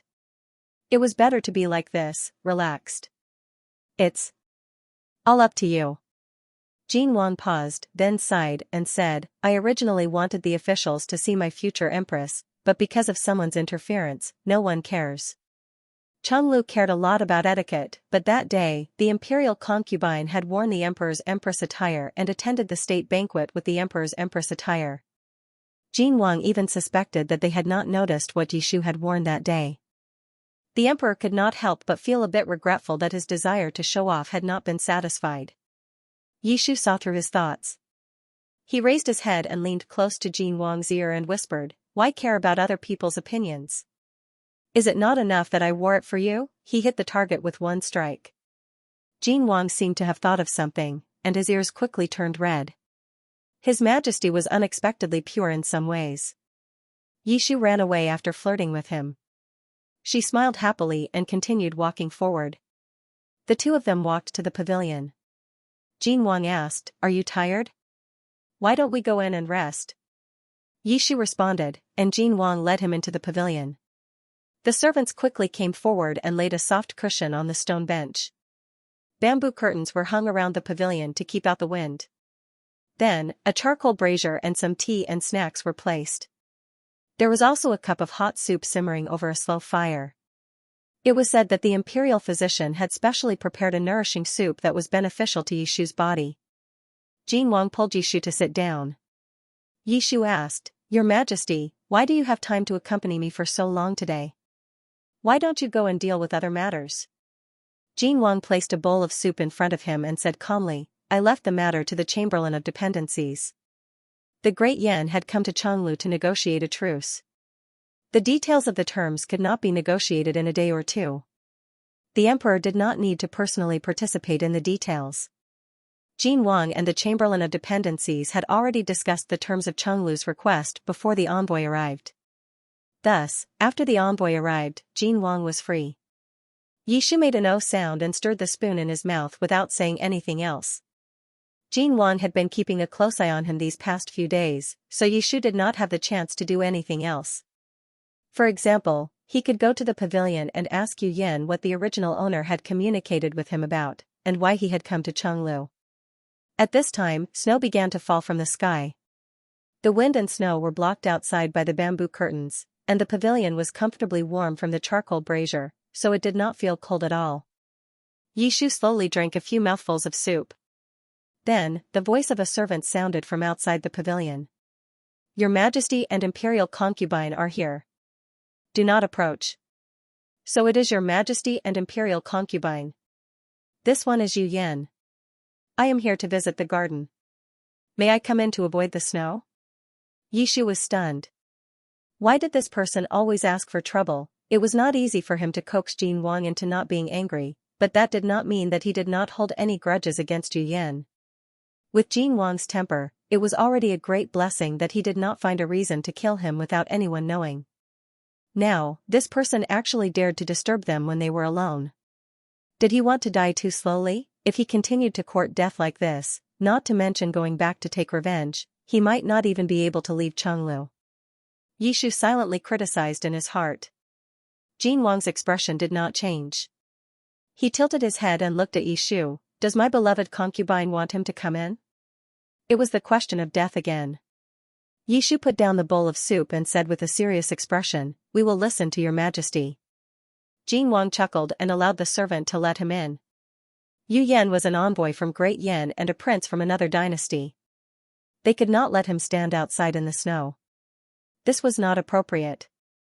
The bamboo curtains were pulled open by the servant, and Yu Yan walked in with a guard dressed in black. The guard was tall and slender, and his eyes were light in color.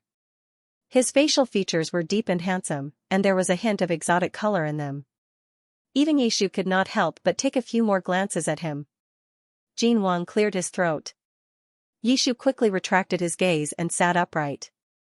Yu Yan bowed to the two of them and said gently, "I was just enjoying the scenery in the garden when it suddenly started snowing. I hope I did not disturb the two of you." Jin Wang snorted and ignored him. The servant closed the bamboo curtains and left the pavilion. Yu Yan did not stand on ceremony and sat down directly opposite the two of them. The atmosphere in the pavilion became stagnant. Jin Wang seemed to be unaware of this. He tilted his head and said to Yishu, "Drink it quickly.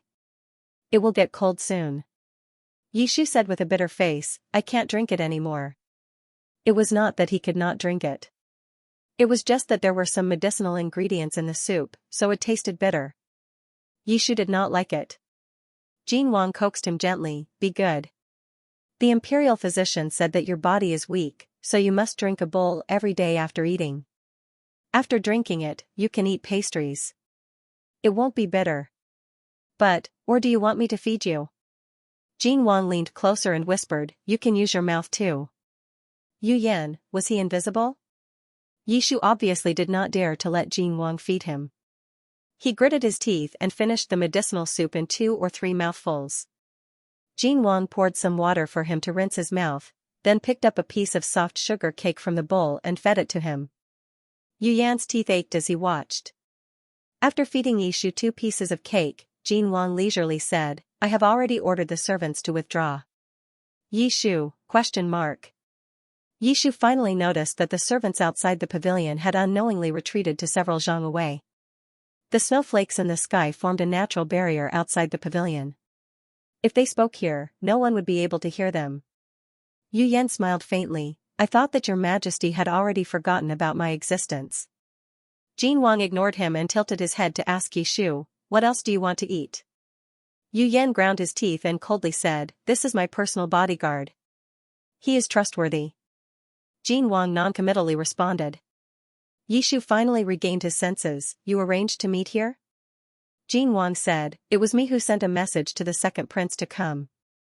Let's get straight to the point." Yu Yan looked at Yishu and said, "You are Xiang. Although we have never formally met, I have seen your portrait." Yishu did not reply. Actually, from the first time they met, he felt that Yu Yan's attitude towards the original owner was very strange. Privately contacting an important official of the imperial court was a serious crime. Yu Yan should not be so undisguised and directly show that they knew each other in front of Jin Wang. If the original owner was really collaborating with him to rebel, then his actions were even more stupid. Yu Yan should not be such a stupid person. Unless, without waiting for Yishu to understand the situation, Jin Wang spoke first, "I'm afraid it is not appropriate for second prince to speak to my imperial concubine like this in front of me. Why don't second prince state your intentions first?" Yu Yan's gaze swept back and forth between the two of them, then he nodded, "All right." He took out a secret letter from his bosom and pushed it in front of Jin Wang. "This is a map of the Great Yan's border defenses. Consider it a gift from me to His Majesty." Jin Wang's eyes narrowed slightly. Yu Yan spread out his hands and said, "This one is so sincere. Yi Xiang and His Majesty should be assured of me, right?" Jin Wang opened the secret letter and roughly skimmed through it, then asked, "What does second prince mean by this?" You have not informed His Majesty of this matter? Yu Yan looked at Yishu and met his innocent gaze. He was silent for a moment. No wonder, Yu Yan explained, I have been secretly contacting Yi Xiang for several years. 3 years ago, Yi Xiang sent me a letter, telling me to keep a low profile and bide my time.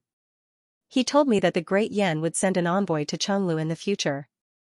Yi Xiang promised that as long as I could find a way to come to the capital as an envoy and cooperate with His Majesty would help me take revenge and ascend to the throne. I just did not expect, Yu Yan coughed lightly, I did not expect that before this one arrived in Chenglu, Yi Xiang would give up his position as prime minister and become imperial concubine. After he finished speaking, he gave the two of them a look that said, I don't understand the relationship between the two of you.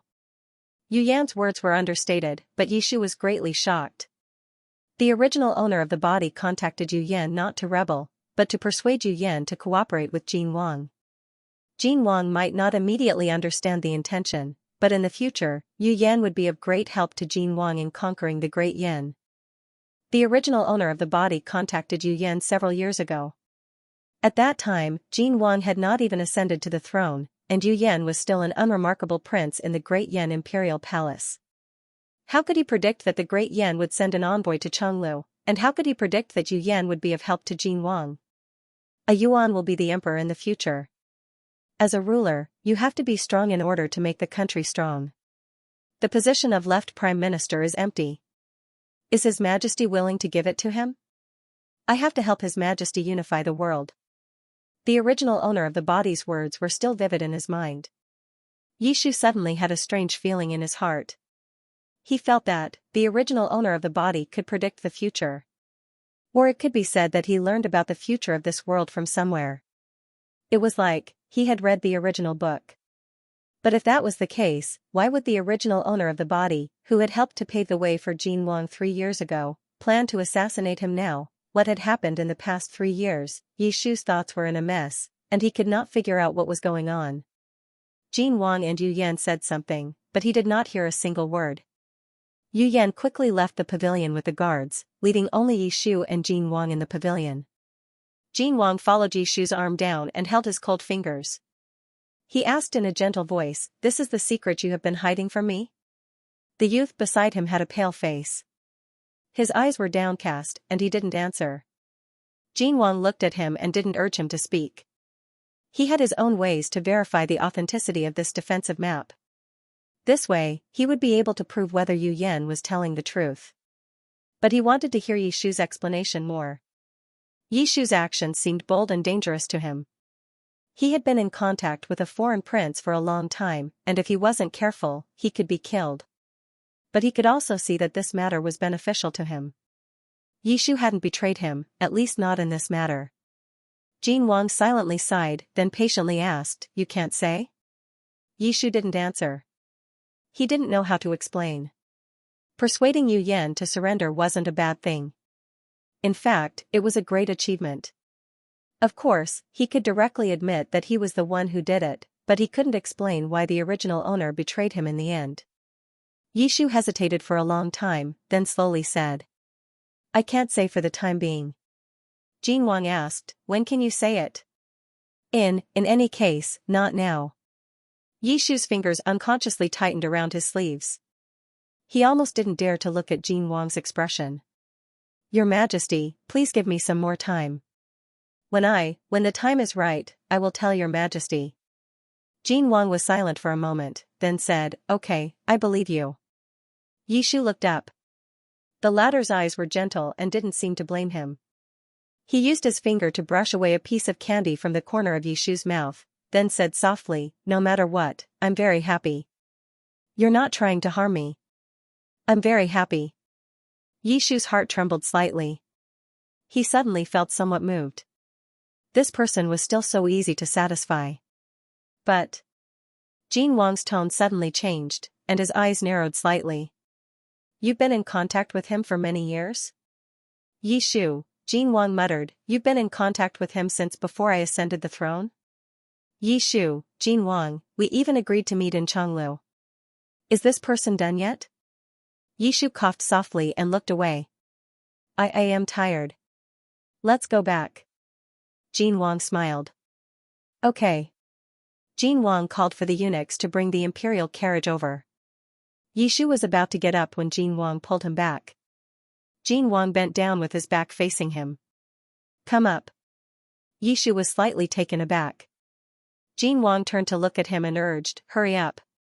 Jin Wang carried Yishu out of the pavilion. Yishu leaned his head on Jin Wang's shoulder and tilted his head to look at the side of Jin Wang's face. Why is your majesty treating me so well today? Didn't I treat you well in the past? Jin Wang seemed to be in a good mood and chuckled. You've helped me so much, so you should be rewarded. The smile on Yishu's face faded. In fact, today was only to confirm that Yishu had not colluded with Yu Yan. As for whether Yu Yan's surrender was real or not, it had yet to be confirmed. How could this person be so happy? This emperor was not only a dog, but also a little foolish. Yishu's heart ached and softened. He buried his head in Jin Wang's shoulder and rubbed it gently. I'll treat you better in the future. He might betray you, but I won't. Never will. The great Yan's envoy negotiated with the Chamberlain of Dependencies for 3 full days before they finally settled on the terms of the negotiation. On the last day, Jin Wang had to attend. Yishu helped Jin Wang fasten the jade buttons on his court robes. Jin Wang lowered his head to look at him and chuckled. Not here. Button it up from the left. Why are you so clumsy? Yishu glared at him. Do it yourself. Jin Wang immediately stopped smiling. You do it. It was a rare day that he didn't have to wake up early. Jin Wang accompanied Yishu for breakfast, then slowly began to change his clothes.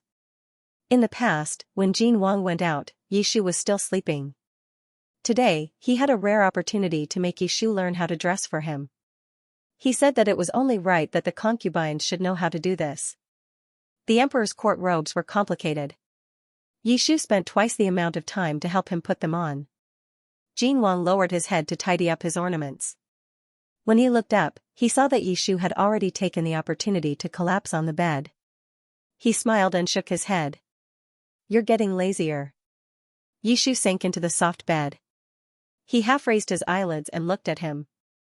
It's all your fault, you bastard. Yishu said, Your Majesty, please set off quickly. I'm worried that you'll miss the time. I'm going now. Jin Wang leaned forward and kissed him on the forehead. Sleep for a while if you're tired. If everything goes well, I'll be back soon. Yishu nodded obediently. Jin Wang quickly left the bedchamber. As soon as Jin Wang left, Yishu climbed up from the bed and followed him out of the bedchamber. Recently, Jin Wang no longer restricted Yishu's movements within the palace. However, with a few palace maids following her in the open and a dozen or so shadow guards secretly protecting her, Yishu had no chance to run around even if she wanted to. Yishu wasn't afraid of being followed. He led them in a certain direction. No one dared to question him and followed him. When they were further away from the bedchamber, one of the palace maids couldn't help but say, Young master, we'll reach the Tong building if we go any further. I know. Yishu didn't stop walking. He said casually, the Tong building is where the great Yan's envoys live. Can't I go there to visit a friend? Yishu smiled. Don't worry. I have a good personal relationship with the great Yan's second prince. If His Majesty knows about this, he won't blame me. The palace maid replied, yes. Yishu arrived at the Tong building. The great Yan's envoys had gone to discuss matters with Jin Wang today. Only a few guards were left inside and outside the Tong building. After Yishu ordered someone to report his arrival, he was quickly led in by a guard. It was the guard who followed Yu Yan the other day. When Yu Yan saw Yishu, he was surprised. Why is Xianxia here today? Yishu looked at the guard beside him. Yu Yan understood. Yun Ge, you can leave first. The guard frowned. Master, it's fine. Yu Yan interrupted. I'll have a chat with Xiang. Yes. After the guard left, Yu Yan poured a cup of tea for Yishu. He said slowly, Xiang, didn't you pretend not to know me earlier? Why are you here today? Yishu coughed lightly. In front of His Majesty, I naturally have to be cautious. Yes, so cautious that you don't even dare to recognize an old friend. Yu Yan tapped the table with his fingertips. You forget your friends when you see a beauty. Yishu was silent. Why did his tone sound a little bitter? Was the original owner of this body so close to Yu Yan? Yishu pondered for a moment. There have been some changes recently. I didn't want it to be like this. I heard about it when I was in Great Yin. Yu Yan's expression changed slightly. He nodded. How did you and Jin Wang end up like this? If I didn't know that there was something going on between the two of you, I would have thought that the two of you would fight to the death. Also, the letter you sent me earlier. Yishu's eyes flickered. When did I send you the letter? Yu Yan didn't doubt Yishu. He replied, the letter reached me 3 months ago. You said that you wouldn't send me any more letters in the future. If necessary, I would pretend not to know you. He paused for a moment and said with disdain. It looks like a suicide note. Yishu didn't answer. If it was 3 months ago, that letter might really have been a suicide note. Because according to the plot, the original owner of this body should have died 2 months ago. Yishu asked, is the letter still here? I burned it a long time ago. Yu Yan frowned. Yishu, do you take me for a fool? You and I belong to 2 different countries. Why would I keep the letter?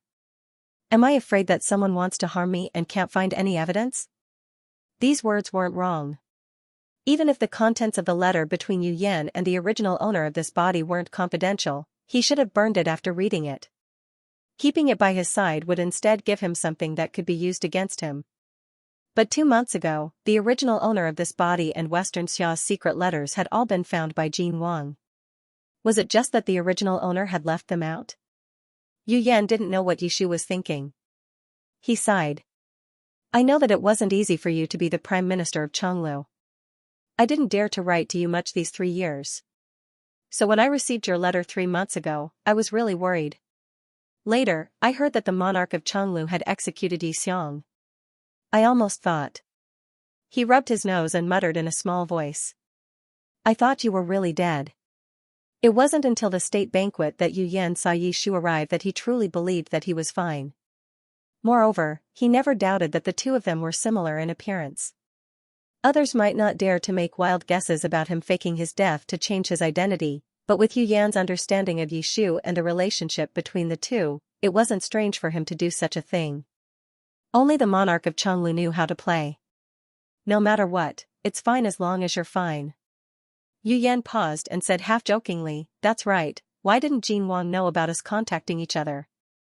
I'll say the ugly words first. If you dare change your mind at the last minute, don't blame me for falling out with you. Yishu forced a smile. I'm not that kind of person. Don't worry, I'll definitely do what I promised you. It's good to hear your words. Yishu asked Yu Yan a few more questions about the original owner of this body, but he didn't get much out of it. However, the information he received today was enough. The two of them chatted for a while longer. Yishu estimated the time and felt that it was about time for Jin Wang to return to his quarters. He prepared to leave. Second Prince, rest well. I'll go back first. Yu Yan nodded. That's good too. The diplomatic mission will return to the Great Yin in 2 days. Let's have a small gathering before we leave. Yishu agreed. When he got up, his legs went soft and he barely managed to stand up by holding on to the edge of the table. Why are you? Yu Yan subconsciously went to support him. Yishu said, don't touch me. He didn't notice it earlier, but now he felt his body go soft and unusually hot. Yishu instinctively felt that something was wrong and turned his head to look at the incense burner by the table. Green smoke rose from the incense burner and a faint sandalwood fragrance spread throughout the room. Yishu asked, what is this? Yu Yan paused for a moment and didn't dare to look him in the eye. Incense. Yishu narrowed his eyes and looked at him coldly. Yu Yan felt guilty under his gaze and said vaguely, it's breath-suppressing incense. Yishu didn't hear him clearly. What did you say? It's breath-suppressing incense. Yu Yan's ears turned red and he said angrily, didn't you already guess it? Why are you still asking? Yishu frowned. He had been cramming his knowledge on the universe for the past month and could roughly guess the use of the incense just by hearing the name. It was probably the same as the pill that Jean Wang had given him. Yishu's thoughts were in a mess and he forced himself to remain calm. Why did you light breath-suppressing incense in the room? Are you Kuan-jun? The dignified second prince of the Great Yan dynasty, the one who would ascend the throne in the future, was actually a Kuan-jun. Yu Yan lowered his voice. Shoo. Be careful not to be heard by others. He sat down by the table and sighed. How could I have known that I would become a Kuan-jun? If others knew, wouldn't I have no chance of inheriting the throne? The doctor said that if I wanted to hide it, I could only add breath-suppressing incense to the incense every day. I heard that some Kuan-juns are extremely sensitive to this smell. So you are the same. Is it very uncomfortable? Should I get someone to send you back? Don't. Yishu avoided Yu Yan's hand. His limbs were so weak that he could barely stand. If it wasn't a Kuan-jun, what would happen if he smelled it? Not a Kuan-jun? Yu Yan looked at Yishu from head to toe and said in shock, so you are also, Yishu, hurry up and tell me. Yu Yan said, this incense is harmless to people and can be used by anyone who smells it. Naturally, it can suppress the breath-suppressing incense. Oh, unless you're pregnant. Yu Yan's voice suddenly paused. Yu Yan met Yishu's gaze and his face went blank. You're pregnant? Yishu's body became hotter and hotter. Heat surged through his body and a thin layer of sweat appeared on his forehead. He took a deep breath and gritted his teeth. If I'm pregnant, what would happen? Yishu's consciousness gradually became muddled, and Yu Yan's voice seemed to come from far away. I also don't know what will happen. This was the first time Yu Yan had encountered such a situation. He anxiously said, the doctor who prescribed me the medicine said that after Kuan-jun becomes pregnant, I cannot use any medicine that suppresses the incense. Otherwise, it may cause the incense to go out of control and be harmful to the body. It's not like I can get pregnant, so of course I wouldn't ask for such details. He picked up the teacup beside him and poured the warm tea into the incense burner, extinguishing the incense in an instant. But it was too late. The room was already filled with incense, and Yishu had been inside for at least 2 hours, which was enough time for the medicine to take effect. Yishu was so hot that he almost couldn't breathe. His cheeks were boiling hot and had a slight redness to them. He slowly sat down by the table and arched his back, as if he wanted to curl himself up. Yu Yan wanted to quickly walk towards the window, but Yishu pulled him back. What are you doing? Opening the window to let in some fresh air. Yu Yan looked even more anxious than him. Let the incense in the room disperse some of it. Yishu firmly said, no. The faint fragrance of plum flowers began to spread in the room. Yishu's voice was weak but clear. If you open the window now, the entire building will notice my abnormality. How will you explain it then? You hid your identity as Kuan-jun and ruined my reputation. Or did you expose your identity as Kuan-jun for my reputation? An imperial concubine had become like this in another man's room. Even if they really didn't do anything, they couldn't explain it clearly. Yu Yan quickly figured this out and forced himself to calm down. Then what should we do now? Without waiting for Yishu to answer, a man's voice suddenly sounded from outside the door. Master, what happened? Mu Yungue, who was guarding outside the door, sensed that something was wrong inside the room. The door moved slightly, as if Mu Yungue wanted to push the door open and enter. You're not allowed to come in. Yu Yan looked at Yishu who was curled up on the chair. He took a deep breath and quickly said, go find His Majesty the monarch. Tell him that the imperial consort suddenly fainted when we met at the same building. Ask him to come as soon as possible. Mu Yungue hesitated for a moment and replied, yes. The voices outside the door disappeared. Yu Yan heaved a sigh of relief and walked over to help Yishu. What are you doing? Don't be nervous, I'll help you to the bed for a while. The fragrance of Kuan-jun's letter in the room was getting stronger and stronger, and even Yu Yan was a little breathless. He looked away and said in a low voice, Jean Wang will be here soon. Hold on a little longer. Yishu. Okay. Yu Yan helped Yishu to the bedside. As soon as Yishu touched the bed, he immediately curled up his limbs. An indescribable heat rose from his body, causing him to break out in layers of sweat. Soon, he felt as if he had been fished out of water, and even his eyelashes became wet. Yishu pressed his head against the soft bed and gritted his teeth. He had never realized that his body was different from before. Even the last time he entered the split in the forest was not as difficult as today. At that time, he only felt that his body was unbearable, and he wanted someone to help him. But today, he understood even more clearly what he needed. He wanted Jin Wang. Yishu's body trembled slightly, and he finally couldn't help but cry, Jin Wang. Imperial Study. After sending away the Great Yan's envoy, Jin Wang closed the documents on the table, and Gao Jin presented a wooden box. Jin Wang paused and tilted his head to look at it. It's all here? Yes. Gao Jin said, these are the secret letters that were found in Xianxia's residence. Please check them, Your Majesty. Jin Wang opened the lid and took out the secret letters. He had already read these letters carefully before. Otherwise, he wouldn't have confirmed that person's guilt. But Jin Wang was still very patient. He read one letter after another, unhurriedly. Not only were these secret letters from the enemy, but they also contained plans and deployments that had not yet been sent out. Jin Wang paused for a long time on the letters written by Yishu. Gao Jin stood to the side, not understanding the other party's intentions. Not only had His Majesty read these letters, but the Ministry of Justice had also studied them many times over 2 months ago. What else was there to read? The Imperial Study was silent for a while until Jin Wang put down the letters. Gao Jin asked, what did Your Majesty see? Nothing. Jin Wang put the letters back unhurriedly and said leisurely, the plans in these letters are detailed and clear. There are no clues in the handwriting. The evidence is conclusive. Gao Jin was confused. Then what are you? I just want to confirm something. He tilted his head to look at Gao Jin and asked calmly, if it were you, under what circumstances would you keep the secret letters from the enemy so intact? Gao Jin was so frightened that he knelt on the ground. This servant is terrified. What are you nervous about? Get up. Jin Wang said, speak freely. I forgive you for your innocence. Gao Jin stood up in fear and trepidation, thinking carefully for a moment, this servant is bold, but this servant also knows that when doing things, one must destroy the evidence. This servant really can't think of why Yixiang would do this. Yes, why would he do this? Jin Wang put the last letter back into the wooden box and gently closed it. When these letters came out, they listed almost all the evidence of him colluding with the enemy.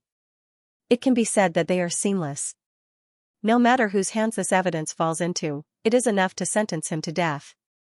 If it was someone else, it might make sense.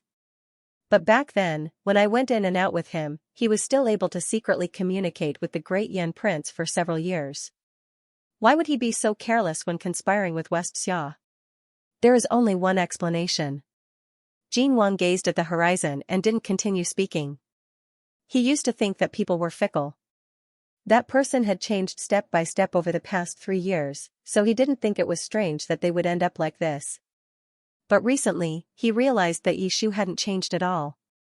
2 months ago, he wasn't sure, but now he was sure that Yishu wouldn't want to kill him. Let's return to the palace. After a moment, Jin Wang stood up. I will ask him personally. The negotiations with the great Yan Prince had ended, and the envoy would leave the capital in 2 days. He wanted to tell his little imperial concubine the truth and ask her what had happened in the past 3 years. Jin Wang left the imperial study. At this moment, an eunuch hurried over. Your Majesty, someone from the general building has come to report that the imperial concubine has fainted in the general building. Time passed bit by bit, as if the waiting had dragged on for an extremely long time.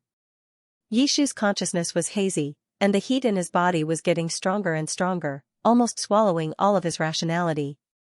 Yu Yan anxiously paced back and forth outside the room.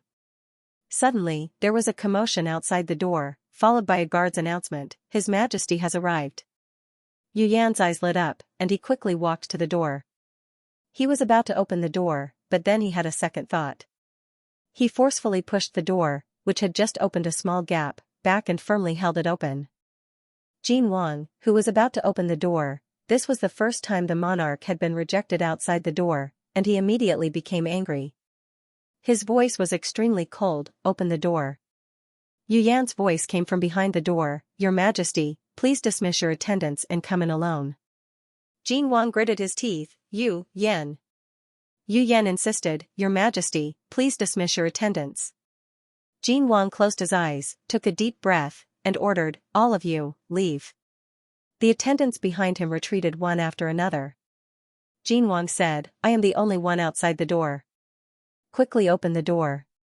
A shoe, what is he? The door suddenly opened, and a strong smell of green plum wafted out. Jin Wang's breathing suddenly stopped. Yu Yan pulled him in and closed the door once again. The smell of incense could no longer be smelled in the room, and the strong smell of Kuan Jun's incense filled the entire room. Jin Wang's breathing instantly became heavier, and he walked towards the place where the smell was the strongest. He walked around the screen in the inner room and saw the situation inside. Yishu was lying on the bed, his 4 limbs tightly curled up, and his entire body trembled. His hair was already completely wet, and his clothes were disheveled. The exposed skin of his neck was covered in a layer of ambiguous red. Jin Wang narrowed his eyes and turned to look at Yu Yan. Yu Yan immediately said, I didn't touch him. I can see that. Jin Wang's face was as calm as water as he strode forward. Yishu seemed to have sensed a familiar aura, and his body moved uncontrollably. His wet eyelashes trembled slightly, and he opened his eyes with difficulty. However, he couldn't see anything clearly.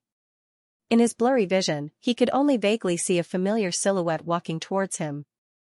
Yishu instinctively reached out his hand, and in the next second, he was pulled into a familiar embrace. Ugh! Yishu couldn't help but moan as his sensitive ear was suddenly touched by someone, and the unbearable pain and itchiness mixed together. After a long kiss, Lord Qian's incense slowly entered his body, and the burning sensation in his body gradually subsided. Jin Wang pushed Yishu's hair aside and kissed him soothingly at the corners of his red eyes. Are you feeling better? Jin Wang. Yishu's consciousness cleared up a little, and his voice was low and hoarse. When he opened his mouth, he sounded like he was about to cry as he asked aggrievedly, Why did you only come now? Jin Wang coldly said, Who told you to run around randomly? Jin Wang was still in a state of shock. Only the heavens knew how worried he was when he heard that Yishu had fainted. The fetus in his stomach was a small matter, and if something happened to him, Jin Wang didn't dare to think about it anymore. He looked up at Yu Yan, who was standing behind the screen, and coldly asked, What's going on? Can Second Prince explain? As a Lord Qian, Jin Wang could naturally tell that the person in front of him was also a Lord Kuan. Otherwise, with the strong scent of Lord Kuan's incense in the room, this person would have lost all reason long ago. Yu Yan looked at the 2 people in the room and hesitated for a moment, but he still truthfully told them about the incense. I really didn't know that Yishu was pregnant, and he didn't tell me in advance. Otherwise, I definitely wouldn't have lit the incense in the room, Yu Yan was still explaining, and Jin Wang listened as he took off his outer robe and wrapped it tightly around the person in his arms, then carried her in his arms. Jin Wang didn't pay any more attention to Yu Yan and strode out of the room with the person in his arms. The door slammed shut in front of his eyes, and Yu Yan angrily said, Why are you? His voice paused, and he suddenly frowned. He also seemed to feel a little hot. Mu Yungui's voice came from outside the door, Master, this subordinate saw His Majesty leave with the imperial concubine. Are you all right? Yu Yan's breath was a little unstable when he spoke. I'm fine. You're not allowed to come in. He quickly walked to the table, lifted the teacup, and took a big gulp of the cold tea. His fingers trembled slightly. It can't be. Jin Wang carried Yishu back to the bedroom. In just a moment, Yishu's body had become boiling hot again. Jin Wang put him on the bed and was about to get up, but the latter immediately wrapped his arms and legs around him. Yishu grabbed Jin Wang's sleeves tightly, and his voice was full of grievances. Don't go. I'm not going, don't. Jin Wang's breathing stopped, and he said sternly, Yishu, where are you touching? Let go of your hands. I don't feel good. Yishu could no longer hear what Jin Wang was saying, and a certain desire in his body gradually took over. He followed his instincts and leaned towards the person beside him, wishing that he could get closer, just a little closer. Jin Wang tried his best to hold him down, and he almost lost his mind under the influence of Kuan Jun's incense. Ashu, don't be like this. He comforted him gently, there's something wrong with you. I've already summoned the imperial physician. When the imperial physician comes, we'll what are we waiting for? Yishu was not satisfied, and he angrily shouted at him, it's because of this puppy in my stomach, right? Do you believe that I don't want him anymore? Jin Wang was stunned. Yishu looked as if he had been greatly wronged, and his tears kept falling. You're the one who caused me to be like this, and you're still ignoring me. Dog Emperor, Jin Wang found his voice after a while, and he hurriedly pulled Yishu into his arms. You. When did you find out? Yishu only cared about cursing, and did not answer. After a while, the imperial physician arrived. Jin Wang pulled the quilt over, put down the gauze curtain, and tightly covered Yishu. He then stretched out a hand to let the imperial physician take his pulse. Yishu could not lie down, and he moved restlessly. Imperial physician Feng quickly finished taking his pulse, and Jin Wang told him about the incense. Young master's situation is indeed caused by the incense. Imperial physician Feng said, Kuan-jun's cravings are extremely great after she became pregnant, and she needs Qian-jun to calm her down. If the incense is suppressed by the incense, not only will it be uncontrollable, but it will also cause her to counterattack even more fiercely. Young master has previously taken the incense-suppressing pill, and it has already damaged his body, causing the incense to go out of control. Today, he accidentally came into contact with the incense, I'm afraid. Imperial physician Feng's tone was slow and unhurried, and Jin Wang impatiently interrupted him, what will happen? Kuan-jun originally did not have any rain during her pregnancy, but now the incense is abnormally activated, and cannot be suppressed. If this continues, it may cause Kuan-jun to be forced to enter the period of rain. Jin Wang lowered his head, and the person in his arms frowned. The sweet incense seemed to have substance, and it clamored by Jin Wang's side, waiting for Qian-jun to pacify it. It was indeed similar to Kuan-jun's period of rain in the book. Yishu could not take any suppressive medicine, and once he entered the period of rain, there was no other way to resolve it other than to have intercourse with Qian-jun. Jin Wang felt as if his rationality was about to be burned away. He took a deep breath, and tried his best to speak calmly, but he is not even 3 months pregnant, can I touch him now? Jin Wang's question was very straightforward, and Imperial physician Feng coughed lightly and explained, this official has just diagnosed and treated him. The fetus in young master's belly is basically stable, but it is appropriate to have intercourse. Jin Wang's eyes slightly darkened. However, he was not anxious, and carefully asked the imperial physician about the things he should pay attention to, from beginning to end, no matter how big or small. Imperial physician Feng answered one by one, and in the end, he was asked until his face turned red, and only then was he allowed to leave. The eunuchs had already retreated from the bedchamber, and only Jin Wang and Yishu were left in the large hall. Jin Wang lifted the quilt and leaned over. Do you remember everything the imperial physician said just now? Jin Wang looked at the person in his arms, and his voice was shockingly hoarse. Yishu's eyes were filled with tears, and it was unknown whether it was nervousness or anticipation, but his entire body trembled. I don't know, fool. Jin Wang sighed, and gently peeled off Yishu's messy clothes. I will remember. Jin Wang said, I will teach you. Jin Wang unhurriedly peeled off Yishu's clothes. His porcelain-like skin was tinged with a thin layer of red. He trembled slightly in the cold air and tensed up nervously. Relax. Jin Wang said softly. The imperial physician had said that one could not be impatient when dealing with a pregnant Kuan-jun. Their movements had to be gentle, slow, and gradual. In the past, Jin Wang would never have imagined that he would have such patience. He lowered his head and planted a kiss on Yishu's cheek. Then the side of his face, the bridge of his nose, and his lips, Jin Wang kissed him carefully. His eyes darkened slightly as he stared deeply at the person beneath him. His gentle and meticulous movements had now become slow torture. Yishu's brain was dazed from the heat of passion. His hands anxiously pulled at Jin Wang's clothes. But his hands were so weak that he could barely exert any strength. Jin Wang. Yishu called out hoarsely. His voice was helpless and aggrieved. Jin Wang, you're really... Jin Wang sighed helplessly. His slender hands covered Yishu's body. Kuan-jun's period of passion had come quickly and fiercely. The two of them had been holding back for too long. Now that they could release it, it was unstoppable. When Yishu woke up again, it was already dusk the next day. As he gradually regained consciousness, he moved his fingers. His fingertips were still numb, and he could not exert any strength. Yishu's entire body was sore and weak. He let out an unbearable groan. Someone immediately covered him from behind. "You're awake?" That voice was hoarse, low, and deep. It made one's ears go limp and their hearts flutter. That was if one ignored the powerful weapon pressing against Yishu's back. Was this person on drugs? Yishu felt his hair stand on end. He pushed away the hand on his waist. Just as he was about to move in, he was forcefully pulled back.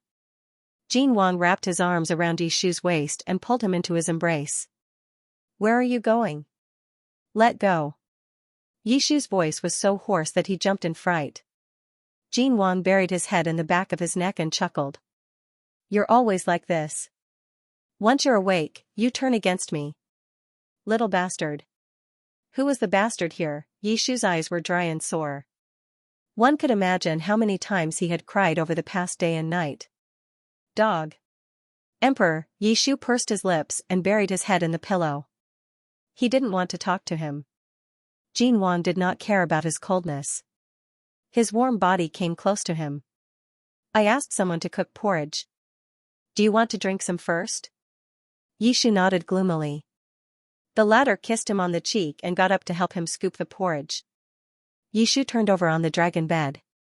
There was still a strange feeling on his back. His waist was so sore that he couldn't straighten it. But other than that, he didn't feel uncomfortable.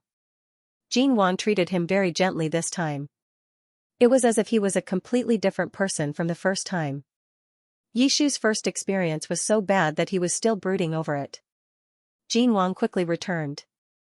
He helped Yishu sit up, placed a pillow behind his back, and fed him porridge. Yishu enjoyed being served by His Majesty with a clear conscience. Soon, a bowl of porridge went down his stomach. Jin Wang put down the bowl and took a silk handkerchief to help him wipe the porridge. Yishu didn't remember much about the events of the past day and night, but he seemed to remember. Did he say something wrong? Jin Wang. Jin Wang looked up at him. No, nothing. Yishu felt inexplicably guilty. He turned over and lay down. Jin Wang looked at the young man curled up into a ball on the bed. He smiled and shook his head. He lay down next to him and pulled him into his arms. His palm slid down Yishu's arm and naturally landed on his lower abdomen. Yishu only had a thin inner garment on. The warmth of his palm was clear and familiar. Yishu's body seemed to recall the feeling of being touched intimately by this person. He trembled slightly, and a numbing sensation ran down his spine. He still hadn't completely recovered from his period of pregnancy, so he couldn't stand this person getting so close to him. However, Jin Wang didn't do anything else. Instead, he asked softly, "You already knew about it half a month ago?" Yishu's eyes flickered. He instantly understood what he was asking. Jin Wang asked, "Why didn't you tell me?" Yishu didn't answer. "You're angry with me, aren't you?" Jin Wang gently stroked the soft flesh under his palm. His voice was extremely soft. "You've been at odds with me these past few days because of this, right?" Yishu pursed his lips. He still didn't answer. Jin Wang said seriously, "I'm sorry." Yishu was stunned. He never thought that he would hear these words from Jin Wang's mouth. "I'm very sorry for lying to you." Jin Wang buried his head in Yishu's neck. He said softly, "I shouldn't have acted on my own. I shouldn't have kept it from you. I shouldn't have colluded with the imperial physicians to lie to you. These past few days, I didn't know how to tell you. Some lies are easy to say, but much more difficult to take back. I was just afraid that you would leave again." Jin Wang's voice was somewhat muffled. After thinking about it carefully, he realized that Jin Wang had indeed lied to him around the time that he had escaped. This person, he was really worried that he would disappear in a fit of anger again. Yishu's throat felt sour. He said stiffly, "Don't think that I'll forgive you just because you say a few soft words. It's not that easy." It's okay if you don't forgive me." Jin Wang said, "Like I said before, once you know the truth, you can do whatever you want to me. I won't have any complaints." Jin Wang tightened his arms and hugged Yishu tightly. He asked in a low voice, but before that, can you tell me what you plan to do now? To have the child, or not to have it? Yishu hadn't actually thought it through. When he first found out the truth, he really didn't want to have the child. That was why he had lied to the imperial physicians to get the abortion medicine. Later, in order to wait for Jin Wang to come clean, he didn't take the medicine. But he never thought about what he would do after Jin Wang came clean and apologized. Did he really not want to have the child? Yishu lowered his head and gently touched his lower abdomen. There was a little life inside. Jin Wang's hand came up again and held onto the back of Yishu's hand. Yishu suddenly sobered up and pulled his hand away. I still need to think about it for a few more days. Jin Wang's hand froze. Yishu said seriously, let's keep that puppy's life for now. We'll see how he and you perform. Jin Wang couldn't help but laugh softly. Yishu frowned, what's so funny? Nothing, it's not funny. He held onto Yishu's shoulder and turned him around. He leaned forward and kissed the corner of Yishu's lips. He looked deeply into Yishu's eyes, okay, I'll work hard with the child and perform well. Yishu had never been able to resist Jin Wang's serious expression. He turned his head and changed the topic, Your Majesty, don't you need to take care of some matters today? If he remembered correctly, this person had been fooling around with him since yesterday afternoon. He hadn't even left his bedroom. I'll be taking leave, Jin Wang said, 3 days. Yishu, ? Jin Wang kissed Yishu's cheek affectionately, do you think that the period will end in 1 day? Jin Wang's words seemed to be some kind of omen. Yishu's body quickly began to feel a familiar heat. Yishu's ears quietly turned red. Just as he was about to step back, Jin Wang hooked his waist and gently pulled him into his embrace. The Kuan-Jun's incense once again filled the room. Yishu quickly lost all ability to resist. He was pressed back onto the bed by Jin Wang and kissed gently. Before his consciousness was completely swept away by the tide of passion, there was only one thought left in his mind. This damned period, this damned Kuan-Jun physique. He wanted an abortion. Immediately, right now. Jin Wang used the excuse that he was unwell to take 3 days off. For 3 days and 3 nights, ever since Jin Wang had brought him back from the same building, Yishu hadn't had a good meal, let alone a good night's sleep. The dragon bed, the table, the dragon chair, the bathtub, any place that Yishu had thought of, or not, had left him with unbearable memories. How could there be such an inhumane setting? It simply didn't leave him a way out. After the last time, Yishu's white fingers clung tightly to the smooth and wet edge of the bathtub, exhausted. Jin Wang pushed his wet hair to the side and leaned forward to kiss him on the cheek. The intimate kisses fell on his face, following the contours of his face down to his slender neck. Don't. Yishu's voice was low and hoarse. He didn't even have the strength to push him away. He gently shrunk back, don't mess with me, I can't take it. Jin Wang pulled him over, his arms naturally circling around the other's waist. Didn't you insist on bringing me in just now? Why can't you do it now? Don't say any more. Yishu couldn't bear to look at himself in the eye. That innate biological instinct wasn't something that could be controlled by humans.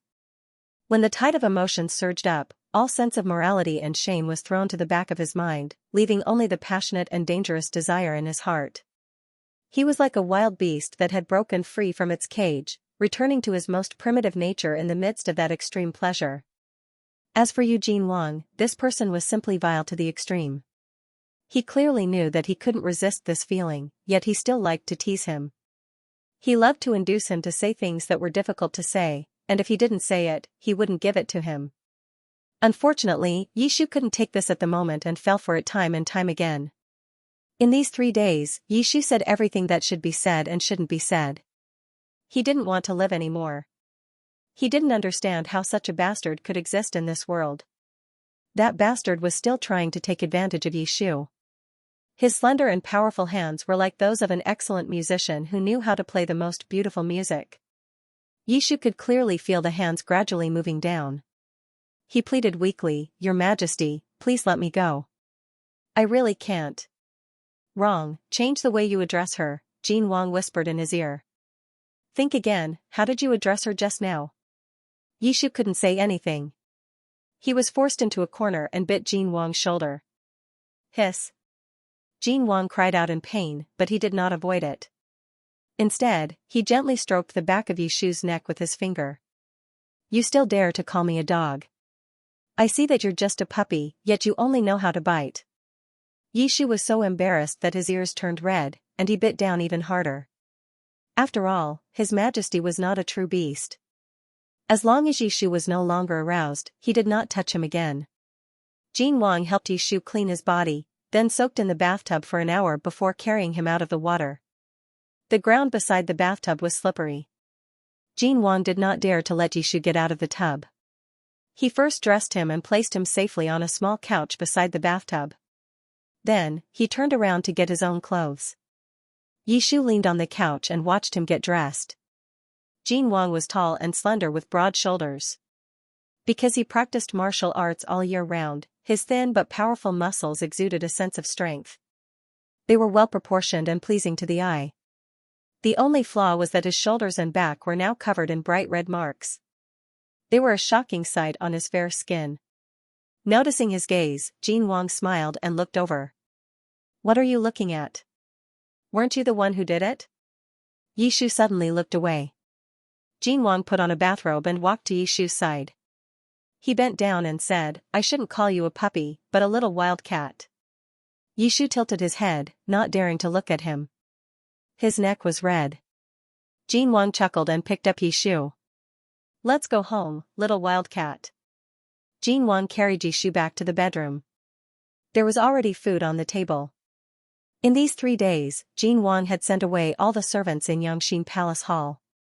Other than when someone came to deliver food during mealtime, the entire Xianxia Palace Hall, and even the Palace of Heavenly Purity, was completely silent. Even the patrolling guards and shadow guards on duty did not dare to approach. Jin Wang wanted to carry Yishu back to the bed, but Yishu refused and insisted on eating by himself. It had already been 3 days, but his feet had not touched the ground. Jin Wang and Yishu looked at each other, sighed, and put him down. As soon as Yishu stepped on the ground, his legs went soft. Jin Wang, who was already prepared, caught him in his arms. Jin Wang gave him a look that said, Who asked you to be so brave? Yishu moved his sore calves and pointed to the dining table as if nothing had happened. Help me over there. Jin Wang obediently did as he was told. Ever since Yishu said that he would depend on his performance, Jin Wang treated him especially well. As the monarch, he personally served him meals, dressed, bathed, and groomed himself. He even helped him relieve his lust at any time, regardless of day or night. Even a concubine might not be as useful as him. Yishu looked at Jin Wang, who was putting food in his bowl, and thought to himself. The two of them did not leave the bedroom. They only had a soft bathrobe draped over their bodies. His Majesty had always taken care of himself meticulously, but this was not the case today. His hair was slightly damp, and he casually tied it with a hair tie. A few strands of hair hung in front of his forehead, giving him a languid temperament that was rarely seen in the past. A droplet of water slid down his slender neck and disappeared into his dark collar. His collar was loose, and his collarbone, which was covered with red marks, was faintly visible. Yishu's throat was dry. He felt that this appearance was even worse than not wearing anything at all. The porridge in his bowl was no longer fragrant. Jin Wang paused in the middle of putting food in his bowl. He put down his chopsticks and said, Yishu. Yishu guiltily looked away as if nothing had happened. What's wrong? You really are. Jin Wang helplessly rubbed his forehead. He tried his best to ignore the scent in the air. Eat properly, and then go to sleep. He paused, then added. If you continue, you'll be the one who can't take it anymore. Yishu understood what he meant. His cheeks burned, and he didn't dare to let his imagination run wild. Tomorrow afternoon, the Great Yan's envoys will leave the capital. Jin Wang suddenly said. Yishu was a little absent-minded. He first made a no sound, but after a while, he realized, weren't they supposed to leave yesterday? To be precise, they were supposed to leave the day before yesterday. Jin Wang put a piece of vegetable in Yishu's bowl. His voice was calm as he said, I heard that the Great Yan's second prince suddenly fell ill, which delayed the envoy's journey. Yu Yan fell ill? Yishu was shocked. Seeing Jin Wang's eyebrows slightly raise, he immediately changed his words. That's really satisfying. Jin Wang. He was still as timid as ever. Yishu's sudden rainstorm was all because of Yu Yan's breath-suppressing incense. But in his opinion, Yu Yan was innocent because he didn't know, so he didn't blame him. But Jin Wang was so petty, so he most likely wouldn't be so magnanimous. Speaking of which, Yu Yan was full of energy the day they met, but he fell the moment he returned. Could it be that this person did something? Yishu glanced at Jin Wang and suddenly felt a little worried. Jin Wang didn't even need to ask to know what he was thinking. It wasn't done by me. Yishu narrowed his eyes. He didn't really believe him. Jin Wang patiently said, Yu Yan is a Kuan-jun, and a Kuan-jun that has never been marked. Yishu, I know. Jin Wang asked, then do you know what would happen if a Kuan-jun met another Kuan-jun who fell into rainstorm in front of him? Yishu was slightly startled. He hadn't read about this in the book. But Yishu was very intelligent, and he quickly understood what Jin Wang meant. You're saying that he will be affected by me? Jin Wang nodded. Yes. That day, when Jin Wang rushed to the same building, the incense in the room had already lost its effect. Jin Wang could tell at a glance that Yu Yan was a Kuan-jun that had never been marked. He was inexperienced, and in the past, he had relied on the incense to suppress his instincts. After being exposed to such a high concentration of Kuan-jun's incense for so long, it was normal for him to fall into rainstorm. Yishu put down his bowl and chopsticks and was about to get up. Jin Wang hurriedly stopped him. Where are you going? I'm going to see him. Yishu said, if he falls into rainstorm, he will definitely be discovered by the diplomatic mission. Then he won't be able to hide his identity, and the throne. Yishu coughed lightly. Then he won't be able to pass on any information to His Majesty? Don't worry. Jin Wang pushed Yishu back to his seat. There are spies in the diplomatic mission. According to the information, the second prince's identity hasn't been exposed. How could that be? Tomorrow, I will be seeing the diplomatic mission off. You will naturally know then. Jin Wang said, let's eat. Yishu made an O sound and reluctantly relaxed. After lunch, Jin Wang still couldn't resist teasing him. He pressed him down on the bed and gently tidied him up. What could he do? The little fellow refused to sleep and just looked at him aggrievedly. If it were any other man, they wouldn't be able to endure it. In the afternoon, Yishu was satisfied. He buried his face in the pillow and drowsily fell asleep. After Jin Wang helped him clean up, he lowered his head to kiss him. However, Yishu dodged in a daze. Don't mess around. Jin Wang didn't know whether to laugh or cry. When you want it, you want to snuggle into my embrace. When you're done, you won't let anyone touch you. Jin Wang pulled Yishu over and ruffled his hair. Without any threat, he pinched Yishu's face. Little bastard, what do you take me for? Yishu muttered softly and buried his head in Jin Wang's embrace. He quickly fell asleep. The next day, Yishu completely ended his rainy day and insisted on following the diplomatic mission to send them off. Jin Wang's dissuasion was to no avail. He could only take Yishu to the city gates. When Yishu was helped down from the carriage by Jin Wang, Yu Yan was also helped down from the diplomatic mission's carriage. The two of them looked at each other across the crowd and the carriage. They saw something very similar in each other's eyes. Yishu. Yu Yan. This showed that the monarch valued the great Yan very much. Changlu sent a large group of people to send them off. Jin Wang led the officials to the front and exchanged a few pleasantries with the great Yan's envoy.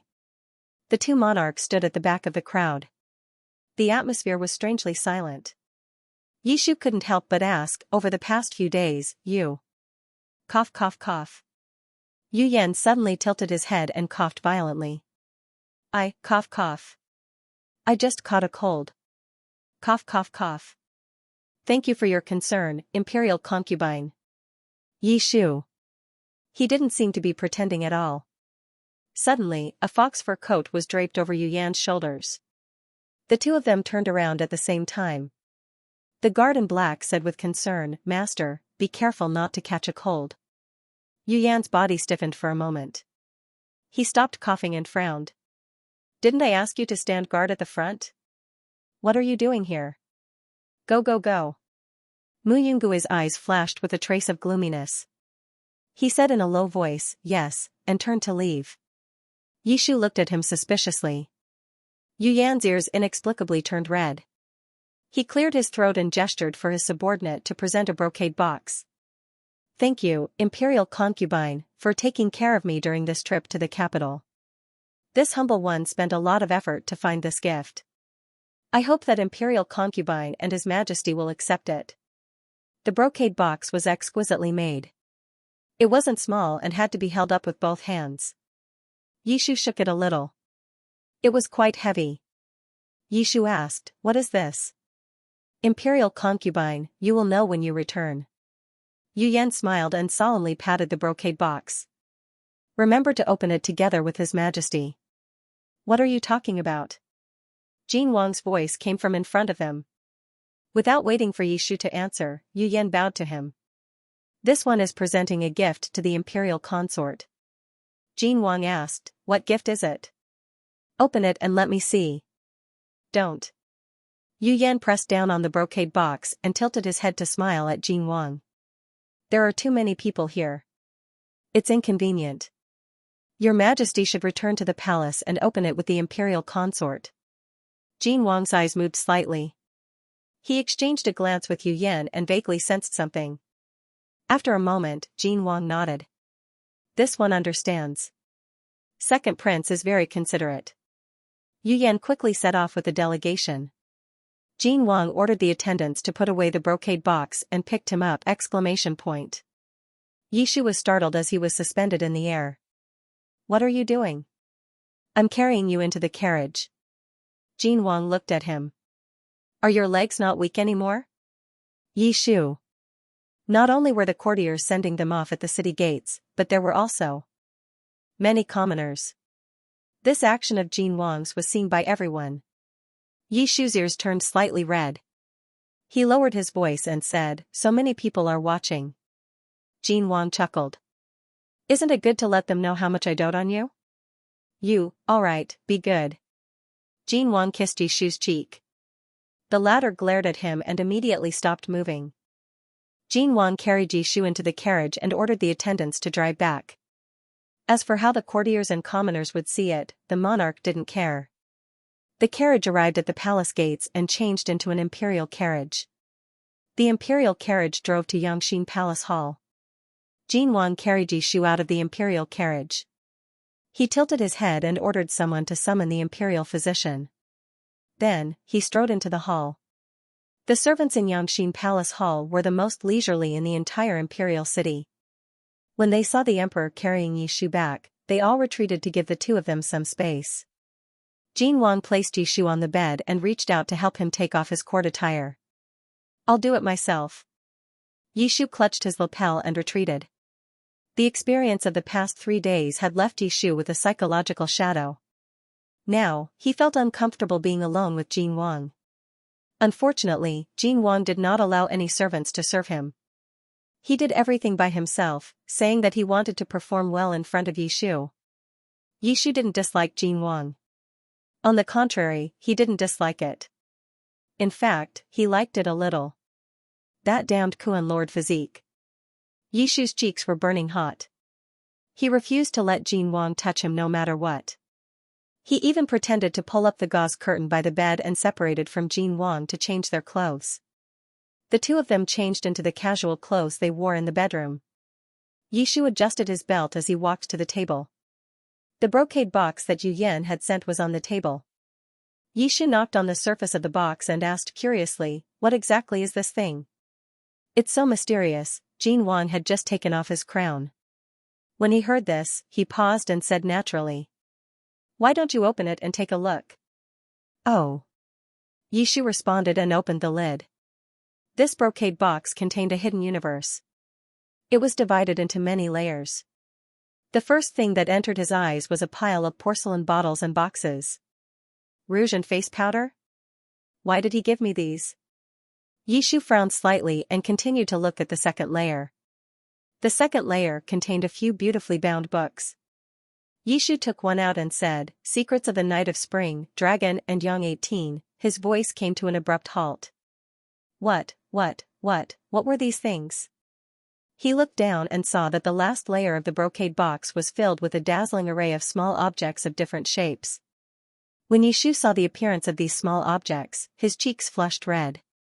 Seeing that Yishu didn't speak for a long time, Jin Wang walked over and asked, "What did he give you?" "Pa." Yishu slammed the brocade box shut and said, "Nothing special. There's no need to look." Jin Wang had already guessed what Yu Yan was planning.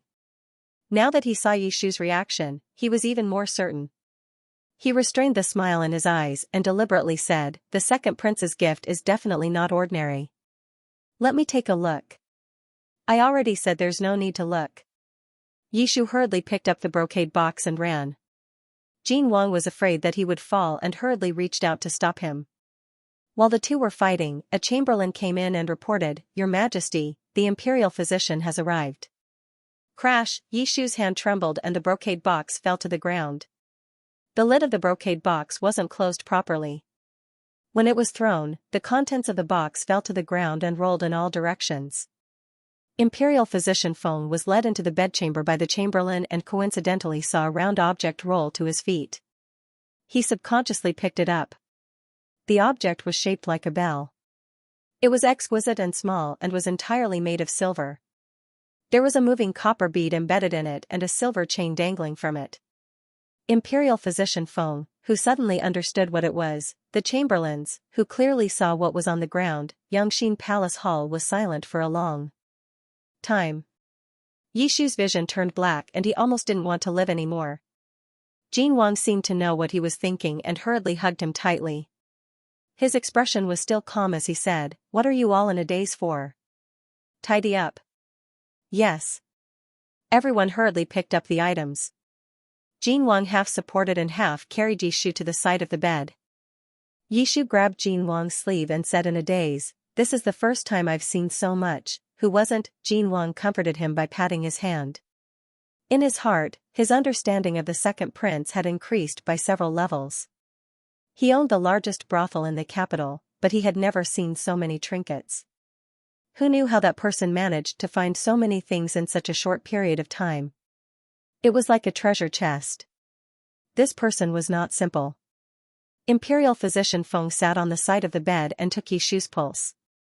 In the distance, the chamberlains were still picking up the items one by one. Yishu finally came back to his senses. He was both embarrassed and angry. "You're not allowed to pick them up. Throw them all away." Jin Wang's expression was somewhat hesitant. "He's doing this out of goodwill." Yishu frowned. Jin Wang immediately said with a straight face, "Didn't you hear what the young master said? Throw them all out." Everyone hurriedly carried out the order.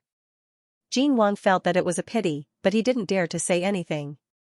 He pulled Yishu into his arms. "All right, don't be angry. At worst, I'll find an opportunity to help you teach him a lesson. Don't be angry." "Yishu, humph." Yishu's ears were red as he emphasized, "I don't want to use those things." Jin Wang, there's no need." Jin Wang held Yishu in his arms and stroked his hair. "I can't bear to let you use them." Imperial physician Feng's teeth ached when he heard this. After diagnosing that Yishu's body had recovered and that there was nothing wrong with the fetus, he quickly got up and left. When he walked out of Xianxia Palace Hall, several eunuchs were leaving with brocade boxes. "I couldn't tell that His Majesty liked to play these kinds of tricks. Didn't you say that His Majesty's place is not good?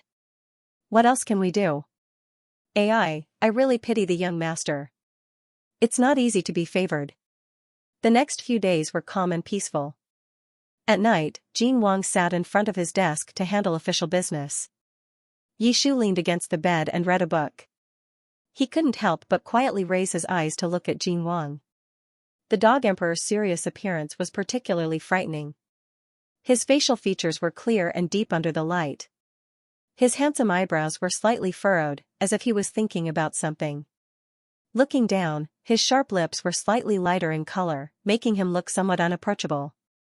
However, Yishu now knew that those lips were actually very soft. When they were slightly raised, the shape was also very beautiful. As if sensing his gaze, Jin Wang raised his eyelids. His eyes instantly became gentle. What's wrong? Do you want to sleep? No. Yishu quickly retracted his gaze. For some reason, he felt a little guilty. Recently, he had been staring at Jin Wang in a daze more often than before. During those 3 days of rain, Yishu had only treated it as a way to satisfy his physiological needs.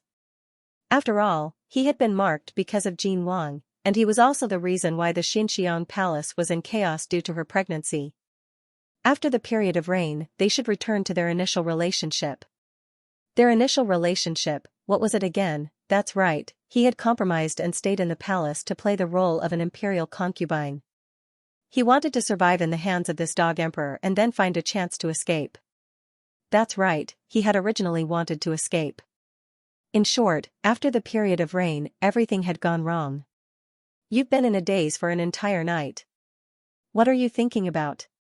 Jin Wang leaned over and kissed Yishu on the lips. He had just finished bathing, so his body was still slightly damp.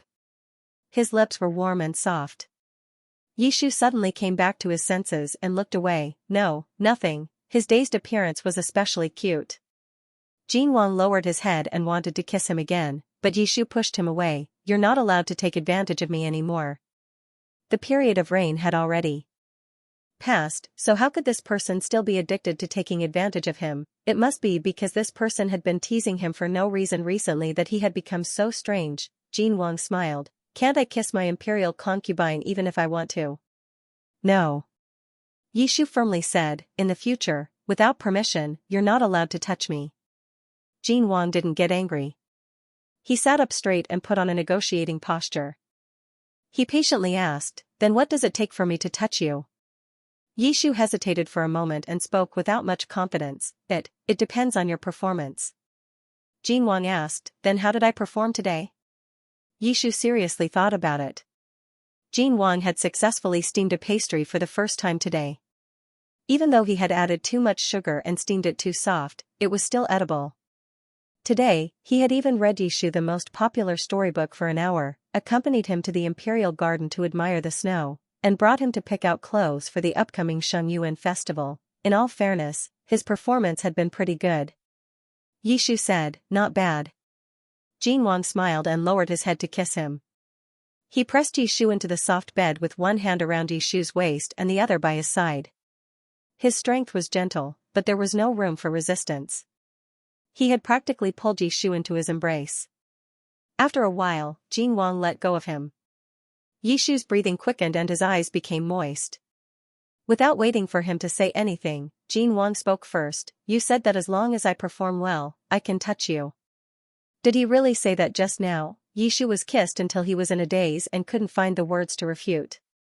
Jin Wang maintained his previous position and slowly moved his hand down until it landed on Yishu's lower abdomen. His eyes darkened slightly. Yishu, I'm starting to regret it. If it weren't for this little brat, we wouldn't have to endure like this. The fetus's heart had already stabilized, so they could have sexual intercourse appropriately, but they couldn't do it too often. Previously, they had no choice but to do it during the rainy season. Now that Yishu's body had returned to normal, the two of them had to return to their previous abstinence. After tasting that feeling, the days of abstinence were even more difficult to bear than before. Jin Wang was like this, and Yishu was also like this. Yishu was about to fall asleep and was only wearing a thin undergarment. He could clearly feel the scalding temperature of Jin Wang's palm. He shrunk back and said in a low voice, I have an idea.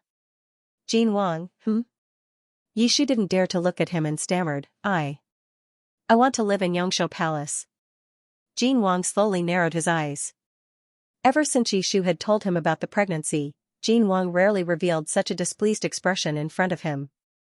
Yishu was still a little afraid of his appearance, and his voice became less and less confident. This Kuan-jun physique isn't something that I can control. I can't sleep well by your side, and it's not good for the child if I don't rest well. Even if you don't care about me, you have to care about the dog in your stomach. Cough, the little prince. This was the solution that Yishu had thought of for an entire night.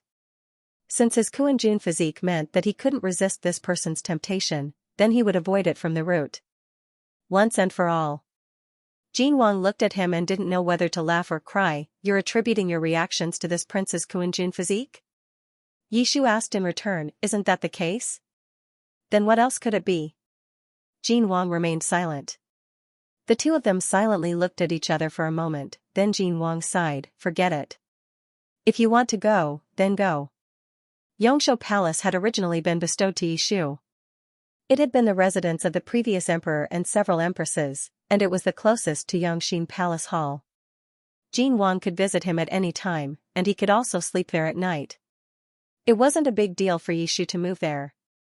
Furthermore, Jin Wang didn't want to keep him locked up in the palace. Since he wanted to treat him well, he had to first give him back his freedom.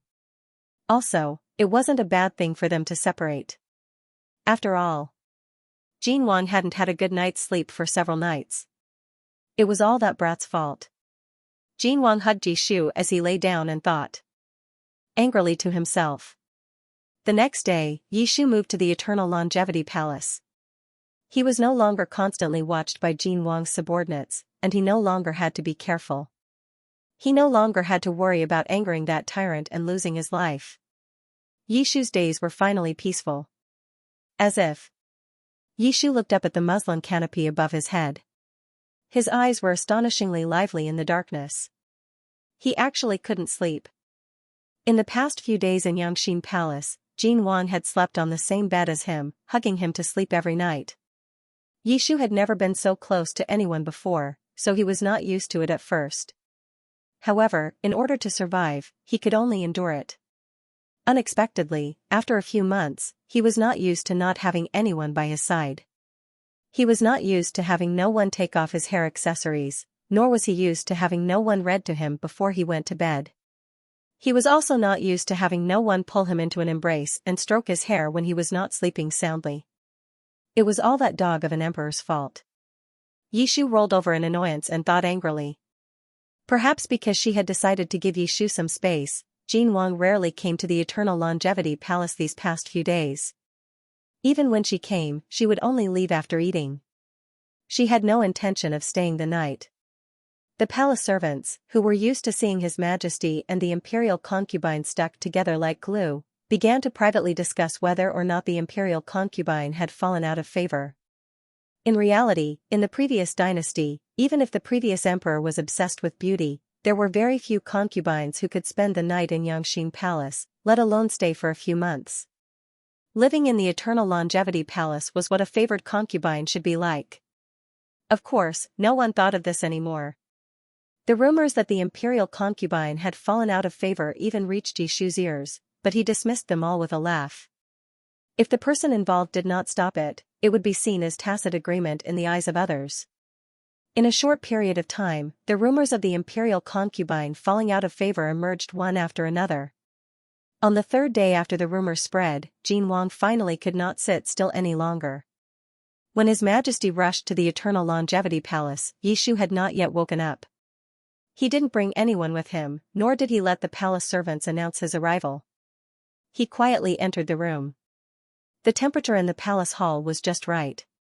The Yishu was only covered with a thin silk quilt. Her fair and slender ankle stretched out from the silk quilt. Jin Wang put his hand on it. It was a little cold. Yishu moved uneasily, but did not wake up. Jin Wang's palm covered the other party's ankle until the small piece of cold skin was warm. Only then did he slowly move up. Yishu was facing the inside of the bed, leaving only his thin back visible. Jin Wang leaned over and pulled her into his arms. Ugh, Yishu mumbled in his sleep. He seemed to have sensed a familiar embrace in his sleep and instinctively snuggled into Jin Wang's embrace. He did not wake up. Instead, he slept even more soundly. Jin Wang looked down at the person in his arms, his fingers caressing his hair from time to time, his gaze gentle. Ah! After a long time, a woman's cry broke the silence in the palace hall. The current time was much later than the time the imperial concubine usually woke up. The palace maid of the Eternal Longevity Palace came in with hot water as usual. When she saw His Majesty appear by the bed, she cried out in shock. Your Majesty, the palace maid hurriedly knelt down. Jin Wang looked up and gave her a warning look. The palace maid's voice came to an abrupt end. However, the commotion just now was enough to wake Yishu up. He furrowed his brows and impatiently snorted. He buried his face in Jin Wang's arms. Jin Wang, don't make a fuss. Jin Wang patted his back comfortingly and warmly said, I won't disturb you. The palace maid knelt down, not daring to raise her head. However, she did not ignore His Majesty's gentle and soft voice. So His Majesty could still speak so gently to people. Yishu was in a daze for a moment before he slowly opened his eyes. He raised his head and met His Majesty's beautiful eyes. Yishu's eyes gradually became clear. Why are you here? Yishu sat up and rubbed his eyes. Jin Wang said, I had nothing to do after court was dismissed, so I came to see you. Actually, His Majesty had heard the rumors from the palace maids when he woke up this morning. He was worried that his imperial concubine would think too much, so he hurried over after court was dismissed. He did not even have time to take off his court robes. His wide sleeves had been pressed under Yishu's body and were now wrinkled. Yishu looked at the wrinkles on His Majesty's clothes and felt inexplicably embarrassed. Then why didn't you wake me up? Seeing that you were sleeping so soundly, I couldn't bear to wake you up. Jin Wang brushed Yishu's scattered hair behind his ears and warmly said, since you're awake, get up and freshen up. I'll have someone bring in the food. The doors to the hall opened wide and an exquisite meal was placed on the table. Yishu slowly walked out of the inner room. Jin Wang was already sitting at the table. Come over here. Jin Wang beckoned him over. Yishu looked suspiciously at the palace maids behind him. Jin Wang liked to be alone with him and rarely had anyone serve him meals. Yishu did not say anything and sat down next to Jin Wang. Jin Wang gave him a piece of pastry. This is your favorite. Eat more. Not interested. Yishu disdainfully said, I want His Majesty to make it. Jin Wang did not get angry and patiently coaxed him, all right, I'll go back and learn. Actually, the two of them used to get along like this, but they did not have anyone serve them before, so naturally no one knew. After this meal, the inner attendants of the Eternal Longevity Palace were all endlessly astonished. How was it that the imperial concubine was not favored? She was clearly spoiled to the point of being spoiled. After lunch, Yishu rested his head on Jin Wang's lap and was too lazy to move. Jin Wang pinched his face, you're getting lazier and lazier. You can't go on like this. Yishu calmly replied, I'm just like this. If your Majesty dislikes me, then don't come to see me. I wouldn't dare. Jin Wang shook his head and did not know whether to laugh or cry. I haven't been staying at Eternal Palace for the past few days and there are already rumors going around that I've abandoned you. If I really don't come to see you, who knows what kind of rumors will spread. Yishu narrowed his eyes, so you're here today to show off your affection to me? It's not a show. Jin Wang rubbed Yishu's hair and warmly said, I don't care what rumors are spreading outside. If they're talking about the imperial family, then I'll just kill them. I'm just worried that you'll hear them. You and I both know that the rumors are false, but I'm still worried that you'll get angry if you hear them. Jin Wang lowered his head and stared intently into Yishu's eyes. I don't want you to be unhappy. Yishu did not reply and looked away. Your Majesty is overthinking it. Why would I be unhappy if there's no such thing? You're not? Jin Wang rubbed Yishu's cheek with his finger and paused for a moment before smiling. It's fine if you're not. I'm willing to coax you. Yishu pursed his lips. In reality, he was indeed slightly unhappy. That was why he did not stop the rumors from spreading and purposely allowed Jin Wang to hear them. Yishu himself did not know what he was angry about and did not understand why he was doing this. However, when he saw Jin Wang rush over to coax him out of worry that he would misunderstand, the slight displeasure in his heart disappeared.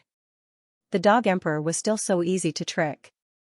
Yishu leaned against Jin Wang's chest and fell asleep. Not long after, an eunuch entered the palace and reported, Your Majesty, the Duke who has been waiting in the imperial study for a long time. I know. Jin Wang sent the eunuch away and picked up Yishu, placing him back on the bed. Be good and sleep for a while longer. The Duke who has returned to the capital today, so I'm going to see him first. I heard that he even brought a theatrical troupe with him. Later, I'll take you to see a play. Yishu yawned sleepily and replied, I know. Jin Wang lowered his head and kissed the corner of his lips. He tucked him in and turned to leave. The palace hall was silent for a long time. Yishu suddenly opened his eyes. Wait, who did Jin Wang just say came? Yishu's sleepiness suddenly disappeared and he hurriedly called for an eunuch to inquire. The eunuch of Xianxia Palace was well informed and answered all the questions. It's the Duke who. I heard that he just arrived in the capital yesterday and is coming to the palace today to see your majesty. Yishu asked, the Duke who you're talking about, is it Xiao Yuanfei, old General Xiao? Of course it's him. How could there be a second Duke who in Chonglu? The title of Duke who was not conferred by Jin Wang, but by the previous emperor. Decades ago, Xiao Yuanfei was the great general of Chonglu and had made many outstanding military achievements over the years.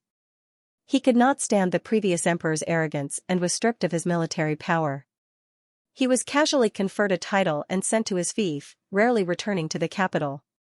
When Jin Wang was seizing power, Xiao Yuanfei had sent some of his former subordinates to secretly help. Thus, Jin Wang had always respected this Duke who. However, this was not important. What was important was that Xiao Yuanfei had a daughter in the book who was 2 years younger than Jin Wang. In the original book, Jin Wang did not marry and have children. His love life was left blank until the end. Even so, as the male lead of Su Shuang's political novel, the number of people who adored him was definitely not small. That woman was one of them. If Yishu remembered correctly, the Duke who had returned to the capital this time to introduce his daughter to Jin Wang. Wasn't that today? Yishu could not sit still. Prepare a sedan. Let's go to the imperial study. The imperial sedan bestowed to the imperial concubine stopped outside the imperial study, but no one came down. The guards could not help but look over.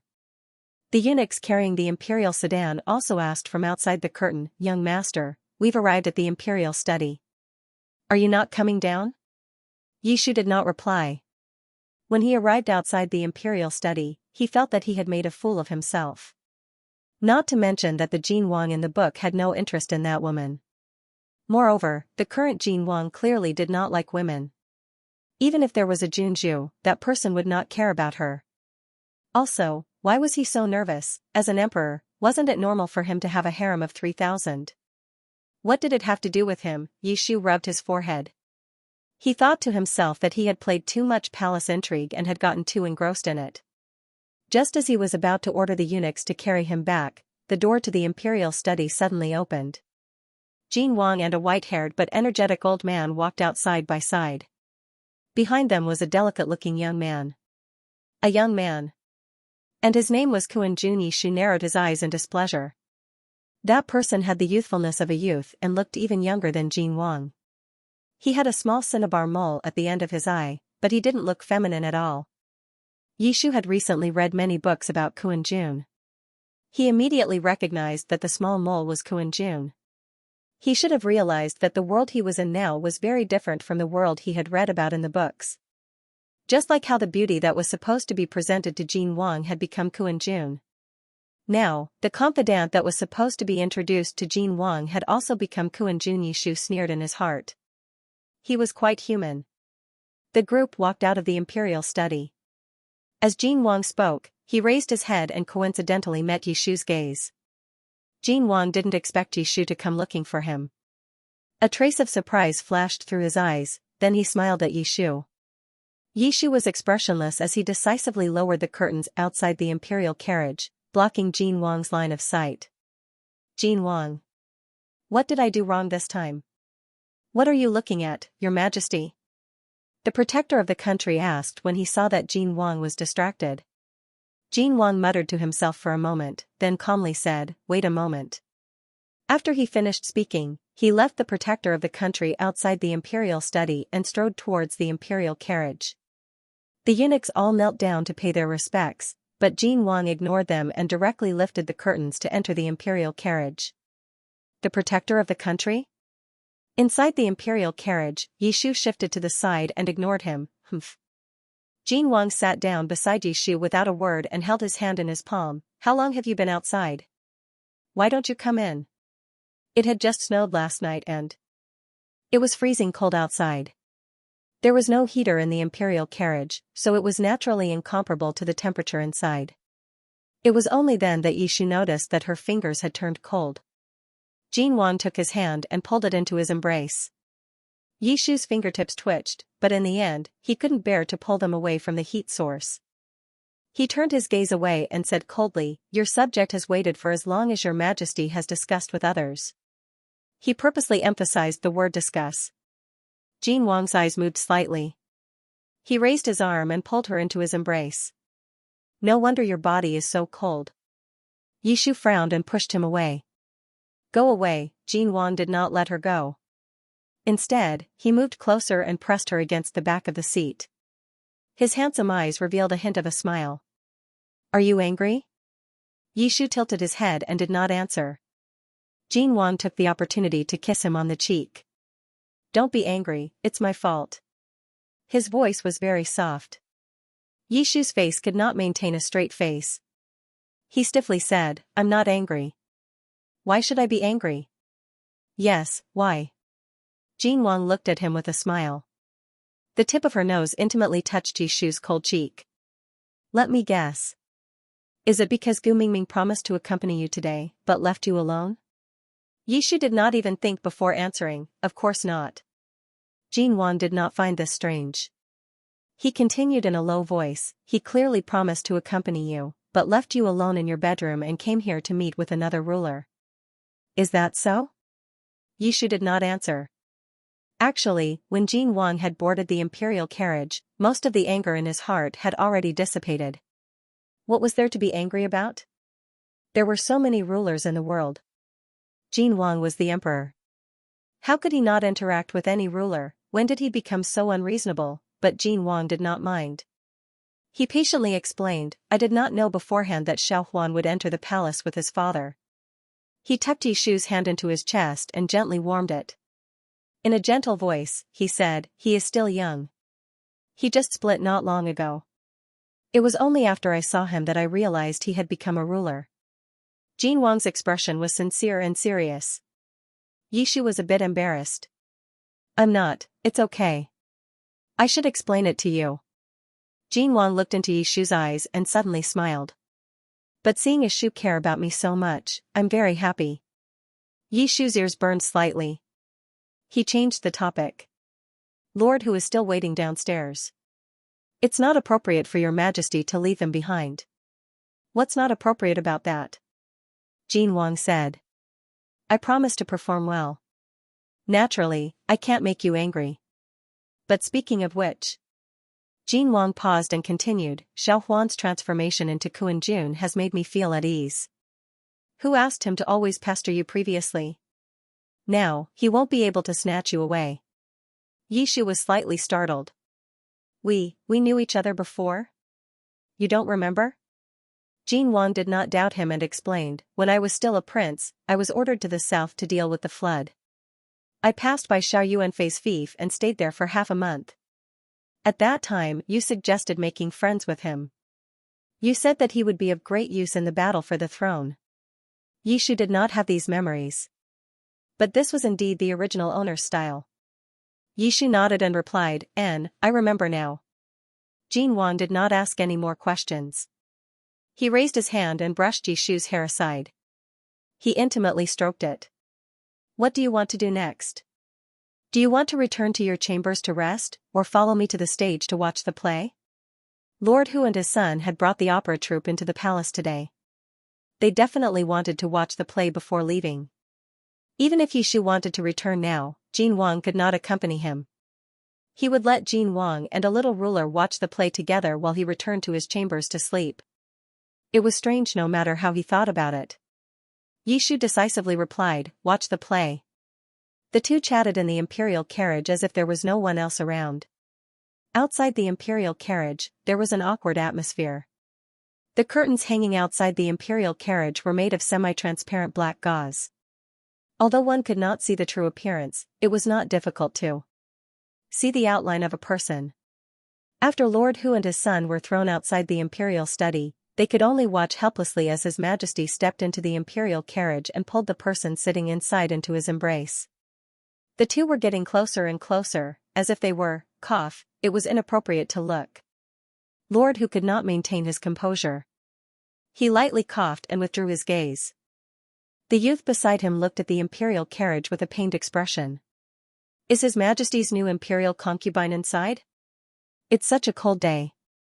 How could he let her wait outside the imperial study in front of outsiders? How pitiful. Lord Hu said, Huaner, His Majesty's matters are not up to you or me to judge. This child was just a little surprised. Today, I saw that His Majesty's mannerisms and speech were no different from before. I thought that the rumors were false, but who would have thought that they were true? Xiao Huan's words were laced with sarcasm. If he had known this would happen, why did he have to execute Yishu Gij? Huaner. Lord Hu looked around and lowered his voice. He sternly said, Have you forgotten what father told you before coming here? I haven't forgotten. Xiao Huan deliberately said, Brother Yishu was sentenced to death for treason. His name is not to be mentioned again. Of course, this child remembers. You still. Before Lord Hu could finish speaking, the curtains of the imperial carriage were suddenly pulled open. Jin Wang helped Yishu out of the carriage. The moment the father and son saw Yishu, their expressions froze. Yishu bowed to the two of them. Greetings, Lord Hu. Young Master Xiao greets you. Xiao Huan returned the greeting. He quietly raised his head to size up Yishu. The latter looked gentle and weak, and his temperament was very similar to that of the person in his memories. His figure was thin, and even wrapped in a fox fur coat, he looked a little thin. His face was pale from the cold, but his lips were red. It was obvious that he had just been bullied. Long before coming here, Xiao Huan had heard that the imperial concubine by His Majesty's side looked almost exactly the same as Xiang. He never believed that there would be two people who looked the same in this world. He had originally scoffed at this news, until he saw it today. Unfortunately, no matter how similar they were just substitutes. Ever since Yishu had appeared at the state banquet, there had been a lot of rumors in the streets. It was said that ever since His Majesty betrayed Prime Minister Yi, His Majesty's personality had become more and more cruel and heartless. His Majesty had even deliberately found someone who looked like Prime Minister Yi, and had fun with that person day and night in order to vent the hatred in his heart. As soon as this news appeared in the capital, it was stopped by His Majesty. However, Lord Hu's fief was far away and he was unable to supervise it, so this news spread. Too pitiful. Xiao Huan silently thought to himself as he looked at Yishu with some sympathy. Yishu? The stage was set up in the rear palace. The troupe had already prepared the stage under the guidance of the eunuchs. As soon as everyone sat down, the curtains on the stage were pulled open. The troupe was specially prepared by Lord Hu for Jin Wang. Even Yishu, who didn't know much about singing and dancing, watched it with great interest. On the other hand, the other people sitting at the table weren't very focused. Lord Hu was a martial artist, and because he was the one who had prepared this troupe, he had long since grown tired of it. Xiao Huan took after her father and lacked interest in these things. As for Jin Wang, the more a certain person thought about it, the more he felt that the way his little concubine had argued with him just now was extremely cute. He couldn't take his attention away from the person next to him. If it weren't for the fact that there were outsiders present and he was afraid that his little concubine would be angry, he almost couldn't restrain himself from pulling her into his arms and kissing her. Jin Wang leaned back in his seat with one hand around Yishu's waist. Occasionally, he leaned over to ask for a piece of fruit that the other party had just peeled. He deliberately swept his tongue across Yishu's fingertips, causing the other party's ears to turn slightly red. The child was about to be born, yet he was still so easily embarrassed. How cute. The more shy Yishu was, the more he wanted to bully him. Jin Wang's hand slowly landed on Yishu's waist, following the other party's most vulnerable spot. Yishu's fingers trembled, and the fruit in his hand fell onto the plate, making a soft sound. Martial artists had excellent hearing, so Lord Hu and his son both turned their heads back at the same time. Yishu didn't dare to meet their eyes. Only the main culprit calmly sipped his tea as if nothing had happened. Actually, Jin Wang was just stopping at a certain point. His actions were not excessive. However, they hadn't done anything intimate for many days. It was fine if they didn't think about it, but once they did, they felt uncomfortable all over. After experiencing that kind of indulgence and pleasure, it was even more difficult to restrain oneself than before. Yishu's ears turned slightly red, and he was no longer in the mood to watch the show. Dog Emperor, why was he flirting with her? When Xiaohuan saw their expressions, he had a different thought in his mind. She didn't expect that His Majesty wouldn't even let the imperial concubine off while watching the show. Bullying her in public like this, what difference was there between her and a toy? Too pitiful. It was hard not to feel sorry for her. After watching the show, Jin Wang set up a banquet to entertain Lord Hu and his son. When the banquet ended, the sky was already completely dark. You're really not willing to return to Gu's palace? Jin Wang asked softly from the imperial carriage, or Gu can stay at Eternal Longevity Palace to accompany you. Yishu replied, no. Jin Wang leaned over, no. Yishu was unmoved by force or persuasion, and his attitude was very firm. Jin Wang saw that he couldn't persuade him, so he didn't insist. He sighed. Throughout history, perhaps Gu was the only one who was rejected by the imperial concubine. Yishu lowered his eyes and didn't reply. At this moment, the imperial carriage stopped. They had arrived at Eternal Longevity Palace. However, neither of them responded. The moment he heard an attendant report that they had arrived at Eternal Longevity Palace, Yishu clearly understood his own thoughts. He didn't want to return to the palace by himself. He wanted Jin Wang to stay with him. Not just today, but every day that he lived alone in Eternal Longevity Palace, he wanted this person to accompany him. But he couldn't. Recently, he had relied too much on Jin Wang. This wasn't a good thing. Originally, he had moved to Eternal Longevity Palace to get rid of this habit. It hadn't been easy for him to persist for so many days. If he gave in now, all his efforts would be for naught. Yishu pursed his lips and slowly stood up. I'm going down. Jin Wang suddenly pulled him back. Yishu sat back down without any warning. Then, he felt the other person's aura envelop him. Jin Wang pressed him down on the soft chair.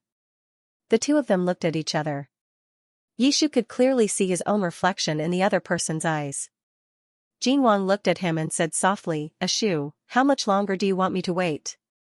In the past, you said that you liked Gu. Sure enough, it was a lie. The two of them were only a few inches apart. Jin Wang's finger brushed across Yishu's face. You little liar who is full of lies. Yishu's entire body froze. His heartbeat quickened uncontrollably. Don't be nervous. Gu doesn't blame you. Gu is willing to give you time to think about it. You need to know what you're thinking in your heart. Although. Jin Wang smiled softly and shook his head. No, it's nothing. He kissed Yishu's lips and sat up straight. He casually said, who asked Gu to like you so much? There's no harm in waiting for you. Yishu's heart trembled slightly. Who asked Gu to like you so much? This was the first time Jin Wang had said something like this to him. It wasn't until the imperial carriage left and Yishu stood in the cold wind that his muddled brain gradually regained its ability to think. Jin Wang had just said that he liked him. Actually, this wasn't hard to see. If he didn't like him, Jin Wang would have killed him a long time ago for all the crimes he had committed. However, seeing it and saying it out loud were two completely different feelings. Yishu took a deep breath. It took him a while to calm his racing heartbeat. He turned around and walked towards the sleeping quarters. Out of the corner of his eye, he saw a shadow flash past the corner of the wall. It looked a bit familiar. There were no guards outside Xianxia Palace at this time. There was a dark alley behind the corner of the wall. Yishu followed him. A figure dressed in black was waiting in the alley. It was Xiaohuan, who was supposed to leave the palace. Yishu asked, do you need something from me? The Dog Emperor treated you like that. Does Imperial Concubine want to leave this place? Xiaohuan's gaze swept the surroundings.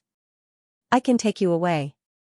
Hearing Xiaohuan's words, Yishu's first reaction was that this person couldn't have been sent by Jin Wang to test him, right? He couldn't be blamed for being suspicious. Although Jin Wang hadn't treated him like that recently, this person had done quite a bit of flirting in the past, so Yishu had no choice but to act cautiously. Thinking of this, Yishu sized up the youth in front of him again. Due to the influence of his physique, Ku and Jun would more or less have a weak temperament, but the youth in front of him wasn't like that. Xiao Huan was born into a martial arts family and had practiced martial arts since he was young. His facial features were delicate and handsome, and when paired with his awe-inspiring righteousness, his integrity was unquestionable. If this was all an act, then this person's acting skills were probably already at the pinnacle of perfection. However, Yishu still didn't dare to believe him. He pondered for a moment, then said, "Young Master Xiao, I'm afraid it's not appropriate for you to address His Majesty like that." "What's not appropriate about it?" Xiao Huan snorted coldly. "If it weren't for my father's help back then, would he have gotten the throne? Jin Wang, on the other hand, is doing great. Now that he's firmly seated on the throne, he's starting to clear out his old subordinates. Wasn't that how older brother Yishu was killed?" Yishu's eyes twitched. He understood the meaning behind Xiao Huan's words. "You're saying Yi Xiang died an unjust death? How could it not be?" At the mention of this name, Xiao Huan became even angrier. Older brother Yishu treated him so well, so there's no way he would betray him. Once the birds are gone, the bow is cast aside, and the rabbit is cooked. That dog of an emperor deserves this day. The more Yishu listened, the more confused he became. He asked, "But the dog, isn't His Majesty doing well right now?" Xiao Huan looked at him with a sympathetic and compassionate gaze. "Don't worry, I'm not trying to lie to you." Xiao Huan's voice softened as she said seriously, "I know that ever since older brother Yishu died, that dog of an emperor found you because you look so much like older brother Yishu. He kept you by his side and tortured you in every possible way. Since he treated you like that, it's no wonder you're so afraid of him." Yishu, had his image in the eyes of outsiders become like this? Yishu pressed the space between his eyebrows. "Young Master Xiao, you seem to have misunderstood. Her Majesty treats me quite well. She doesn't torture me." Xiao Huan fell silent. He looked into Yishu's eyes. After a while, he sighed softly. "He humiliated you like that, yet you still speak up for him. You're so kind." Yishu was speechless. "You look so similar to Yishu Gij. It must be fate." Xiao Huan stepped forward and said warmly, "Come with me. Let's go back to the fief in the south. That dog emperor has to give my father some face. Even if he finds out where you are, he won't dare to come and take you away so easily. No one will ever hurt you again." The young man's expression was so sincere that no one could bear to reject him. Yishu was more than happy to leave this place. He didn't belong here in the first place. If he stayed by that tyrant's side, he would always have to worry about his safety. If Xiao Huan had come a few months earlier, Yishu definitely wouldn't have hesitated. But now, his hand hidden in the fox fur coat touched his abdomen, and his eyes narrowed slightly. He didn't seem to want to leave as much as before. "You're still worried about me, right?" Xiao Huan said. "How about this, I'll give you a few days to think about it. The end of the year is approaching. 10 days from now is New Year's Eve. Her Majesty will be hosting a banquet in the palace to entertain the officials. I will be waiting under the tree in front of Chongde Gate at 11:15. If Imperial concubine has thought it through, please come find me." Xiao Huan advised, "I have good intentions. I hope that Imperial concubine will consider it carefully. That dog emperor treats you as a substitute. Not to mention how he treats you now. Even if one day he really treats you well, how can you be sure that he's doing it for you or for the person in his heart?" Yishu was taken aback. The light in the dark alley they were in was dim, and even the moonlight was blocked by the high palace walls. As a result, Xiao Huan didn't notice that Yishu's face had suddenly turned pale. Xiao Huan leaned against the palace wall, and his eyes dimmed slightly. "You don't know, but I've been regretting it for the past few days. If I had known this would happen, I would have insisted on taking Yishu Gij away. The capital is a place that eats people without spitting out their bones. I shouldn't have let him stay by that dog emperor's side. In any case, you should think about it carefully." He patted Yishu's shoulder, then turned and walked into the dark alley, quickly disappearing without a trace. Yishu returned to his sleeping quarters alone. The night gradually darkened, and the lights in the empty main hall gradually dimmed. Yishu lay on his bed, in a daze. Xiao Huan didn't mean anything by his words, but the words he said before he left kept echoing in Yishu's mind. Even if one day he really treats you well, how can you be sure that he's doing it for you or for the person in his heart? Yishu had always understood that Jin Wang treated him well because of the original owner. In order to survive, he even intended to take advantage of Jin Wang's feelings for the original owner. At that time, his life was at stake, so he didn't have time to think too much. But now, the current him didn't have to worry about his life anymore, but he still took advantage of it. Some lies were easy to say, but taking them back was much more difficult than one would imagine. This was what Jin Wang had said to him before, and how could he not be the same? Yishu turned over and buried his face in the pillow. It was all because Jin Wang had treated him too well these past few days. So well that he almost forgot his own identity, so well that he almost felt that the like that Jin Wang spoke of was for him. The palace lanterns were completely extinguished, and the moonlight replaced the candlelight, making the hall even colder. After an unknown amount of time, there was a sudden squeak from the window. Yishu opened his eyes. The night was very windy, so he must have forgotten to close the window. Yishu wasn't used to having others serve him, and no one was allowed to stay in the Eternal Longevity Palace at night. These things were usually done by himself. He sighed and slowly got up from the bed. Then he met a pair of bright eyes in the darkness. Exclamation point. Yishu was about to cry out in alarm, but someone immediately covered his mouth. The person wrapped one hand around his waist, and the other pressed tightly against his lips. In a low voice, he said, "Don't shout, it's me." With the help of the moonlight, Yishu could clearly see the face in front of him. Who else could it be but Jin Wang? Yishu, seeing that Yishu had calmed down, Jin Wang let go of him. Both of them felt a little awkward. Yishu suddenly felt a headache coming on. He asked, "Why are you here?" Jin Wang's expression was a little uncomfortable. He coughed lightly and pretended to be serious. "Can't I come to see you?" Yishu was suspicious. "You didn't come through the door without notifying me, and you climbed through the window in the middle of the night? Also, what are you wearing? Are you wearing night clothes?" Jin Wang stared at the small patch of moonlight at his feet and didn't answer. Yishu vaguely sensed something and said in disbelief, "Have you been coming to my bedroom like this every night for the past few days?" Jin Wang vaguely said, "Not every day." Yishu, he just knew that a dog couldn't change its habit of eating shit, and a dog emperor couldn't change its habit of being coquettish. Would this person ever become a human one day? Seeing Yishu's sullen expression, Jin Wang explained, "I didn't do anything to you. I just hugged you to sleep for a few hours and left before the sun rose. Normally, you would be asleep by this time, but who knew that you didn't sleep at all today? Wait, it's already so late. Why aren't you asleep yet?" I can't sleep." Yishu's expression softened a little when he remembered what he was thinking about earlier. He turned around and walked towards the bed. Jin Wang hurriedly followed him and helped him lie down. "Why can't you sleep again? Are you feeling unwell?" "No." Yishu whispered. Jin Wang looked down at him, a trace of a smile appearing in his eyes. "Are you thinking about what I told you today?" Yishu didn't answer. Jin Wang pulled the blanket over him and gently said, "If you're thinking about this, you don't have to take it to heart. I've already said that I'll give you time. You don't have to think about it immediately." Yishu mumbled a response. Jin Wang helped him tuck in the blanket, but didn't leave. He sat by the bed and quietly looked at him. Yishu looked up and met his gaze. Jin Wang's expression was innocent.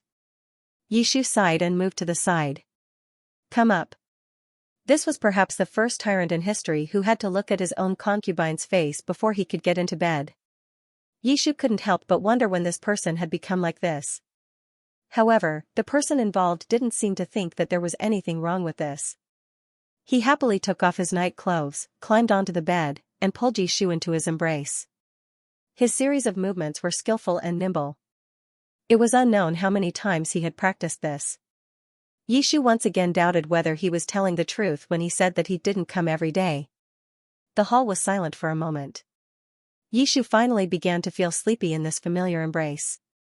Jin Wang suddenly spoke, "Ashu, did I violate our agreement and make you angry?" Yishu opened his eyes and said in a weak voice, "Actually, I'm not very angry." This person had secretly snuck into his room while he was asleep. He should have been angry, but for some reason, he just couldn't get angry. He thought about how the dignified monarch of a country had disguised himself every night in the dead of night for half a month, avoiding detection and coming here just to accompany him to sleep for a few hours. He even had to leave before daybreak. Yishu didn't have any anger left in his heart. Jin Wang gently stroked his hair and sighed. I'm just very worried. Yishu's eyes flickered. I'm always worried that when I wake up, you'll disappear again. As long as you're not in front of me, I'm always worried. Jin Wang said. It's not that I don't trust you, but I can't help but think that way. Yishu said, the imperial city is so heavily guarded. Where does your majesty think I can run to? No matter how heavily guarded the imperial city is, it can't protect the hearts of the people. Jin Wang lightly laughed and shook his head. Let's not talk about this anymore. Go to sleep. I'll accompany you. Yishu responded and buried his head in Jin Wang's chest. But this time, he didn't feel sleepy. After a while, Yishu called out, Jin Wang. What is it? If one day you find out that I lied to you, what will you do? Yishu lowered his eyes. Will you kill me? Jin Wang fell silent. He lifted Yishu's head and looked seriously into his eyes. I lied to you before. Do you want to kill me? Yishu shook his head. No. Then that's right. Yishu probed, but what if the fact that I lied to you is very serious? Jin Wang's palm landed on his lower abdomen and his fingertips lightly touched it. Is it more serious than this? Yishu didn't hesitate. Of course. If that's the case. Jin Wang muttered to himself for a moment, then said, then I still can't kill you. He smiled evilly and moved closer to Yishu. He whispered in his ear, I want to do what I did before. I want to chain you to the bed and bully you day and night. I want to make it so that you can't get out of bed anymore. You haven't truly experienced my methods yet. I guarantee that you won't dare to have any thoughts of betrayal after experiencing it once. Yishu shuddered. Jin Wang lightly patted the back of his head. That's enough. Don't let your imagination run wild. Go to sleep. But, Yishu was still worried. He turned and sat up. Just as he was about to speak, his body suddenly froze. Jin Wang also sat up and asked anxiously, what's wrong? Yishu lowered his head and looked at his abdomen. His voice was trembling. Just now, I think he moved? After carrying the little cub for so long, this was the first time Yishu truly felt its existence. He placed his palm on his lower abdomen and unconsciously held his breath. As if sensing his father's movements, the little cub in his stomach moved again. The strength was very light, like a kitten's paw. It scratched Yishu's palm across his abdomen, but it didn't make him feel uncomfortable. In fact, it was very novel. Yishu was so shocked that his voice trembled. He really moved. Jin Wang was also very surprised. Yishu had been pregnant with this cub for almost 4 months, and his belly was already showing a little. It was just that his winter clothes were thicker, so it couldn't be seen. But if he changed into lighter summer clothes, it could be clearly seen that his originally flat belly was bulging a little. Jin Wang reached out and placed his hand on it. As if he was afraid of disturbing something, he used very little strength. However, there was no movement in his stomach at all. Yishu frowned and said, move a little. Didn't you move just now? There was still no movement. The two of them were in a deadlock for a moment. Yishu looked up at Jin Wang and said seriously, he's afraid of you. Jin Wang didn't know whether to laugh or cry. Am I that scary? Yishu nodded. Yes. Jin Wang, forget it. Jin Wang said, go to sleep. It's too late. Yishu was still a little unsatisfied. However, no matter how he coaxed or scared, or even wanted to get out of bed and walk around, the little cub in his stomach didn't move. Yishu was tired and sleepy from playing, so he could only give up for now. Jin Wang hugged Yishu and lay down. The latter quickly fell silent. Perhaps because he had something on his mind, Yishu didn't sleep well that night. His brows were tightly knitted, and from time to time, he would turn over in Jin Wang's arms. Jin Wang was worried that he would press down on his stomach, so he tightened his grip on Yishu's waist and pulled him into his arms. Yishu leaned against Jin Wang's chest. Under Jin Wang's comfort, he gradually stopped moving. Jin Wang's hand naturally landed on Yishu's abdomen. Yishu's waist was slender. Even though her pregnancy was starting to show, it wasn't too obvious. Jin Wang placed his palm on Yishu's lower abdomen and gently stroked it. Suddenly, a slight fluctuation came from the skin under his palm. Jin Wang opened his eyes in shock. It was an indescribably wonderful feeling. He could clearly feel that there was a small, lively life under his palm that was slowly growing. And this little life was his and Yishu's flesh and blood. Jin Wang couldn't help but rub her bulging stomach again.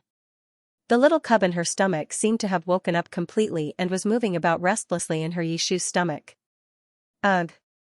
Yishu seemed to be a little uncomfortable from the disturbance and frowned as he let out a low moan. Jin Wang reprimanded him in a low voice, "Don't move around. Go to sleep." As if Jin Wang's deterrence had taken effect, the fluctuation under his palm quickly stopped. Am I really that scary? Jin Wang reflected on this in his heart.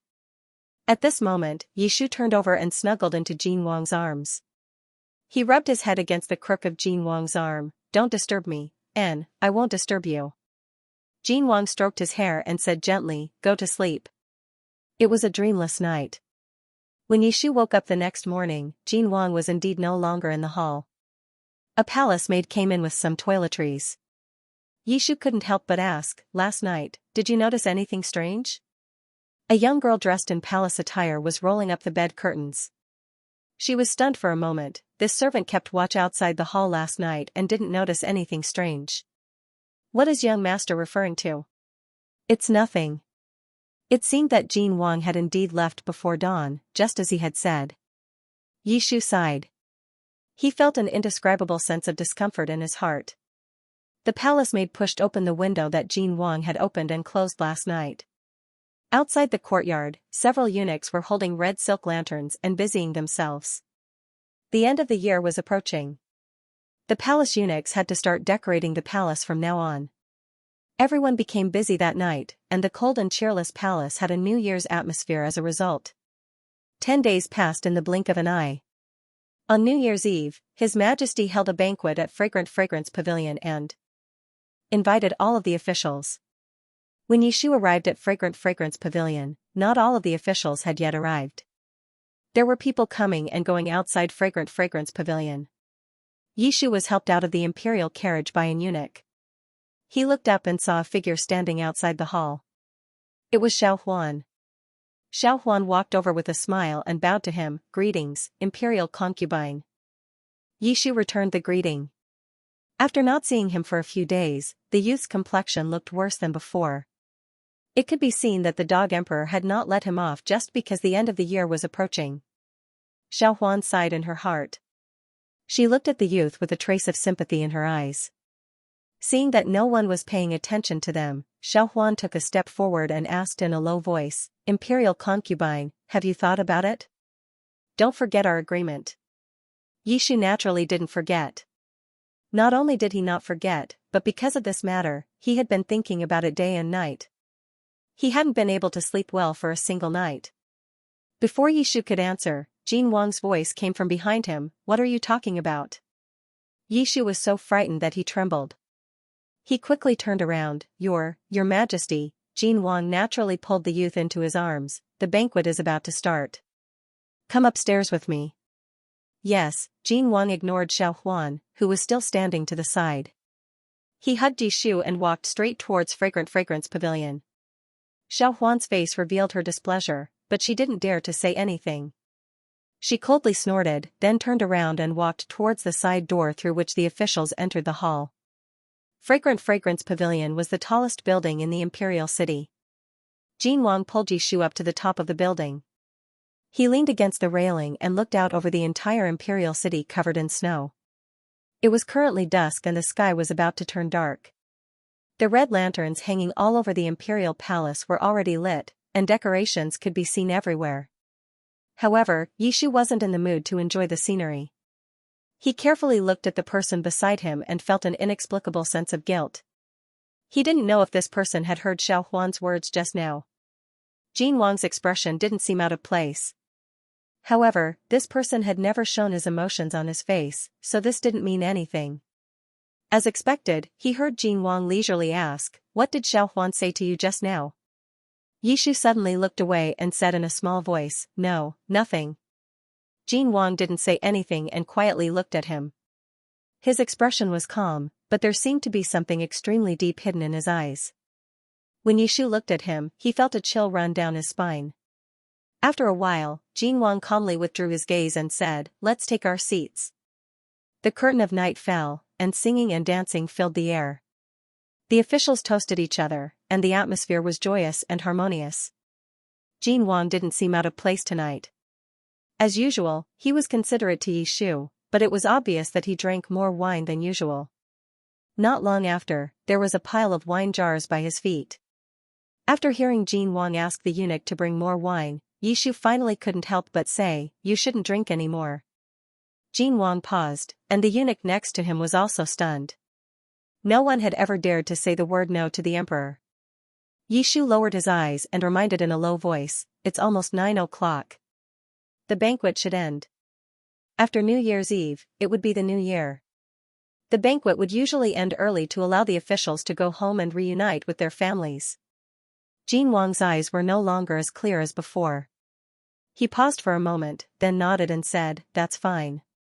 Everyone left, and the officials left one after another. Only Jin Wang and Yishu were left on the tall building. Jin Wang supported himself on the table and stood up. His body swayed, and he fell back down. Yishu hurriedly supported him. "I told you drank too much." Yishu complained in a low voice.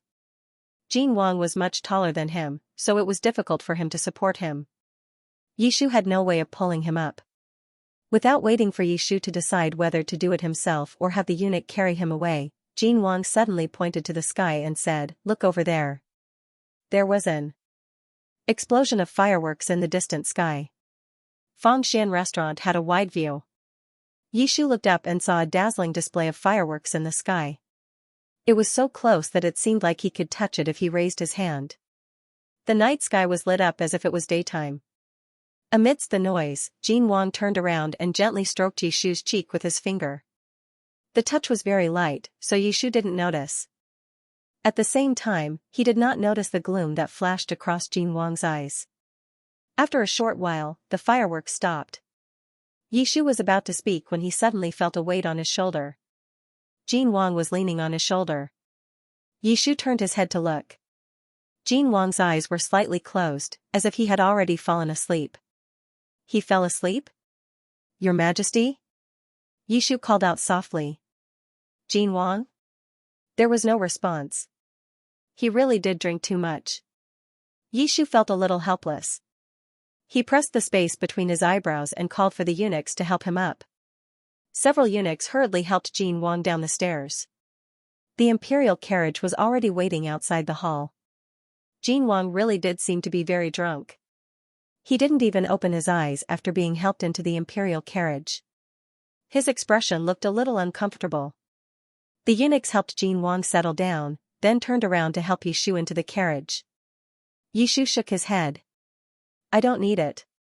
Send His Majesty back to the palace first," Yishu said. The eunuchs looked a little hesitant, but "Young master," Yishu interrupted, "this place isn't far from the everlasting palace. I'll just walk around for a bit and we'll be back soon." The eunuch still wanted to say something, but Yishu coldly snorted, "What, are you going to ignore my orders?" "I wouldn't dare." Yishu turned around to leave, but then he thought of something and turned around. "Remember to boil a bowl of hangover soup for His Majesty to drink before he sleeps."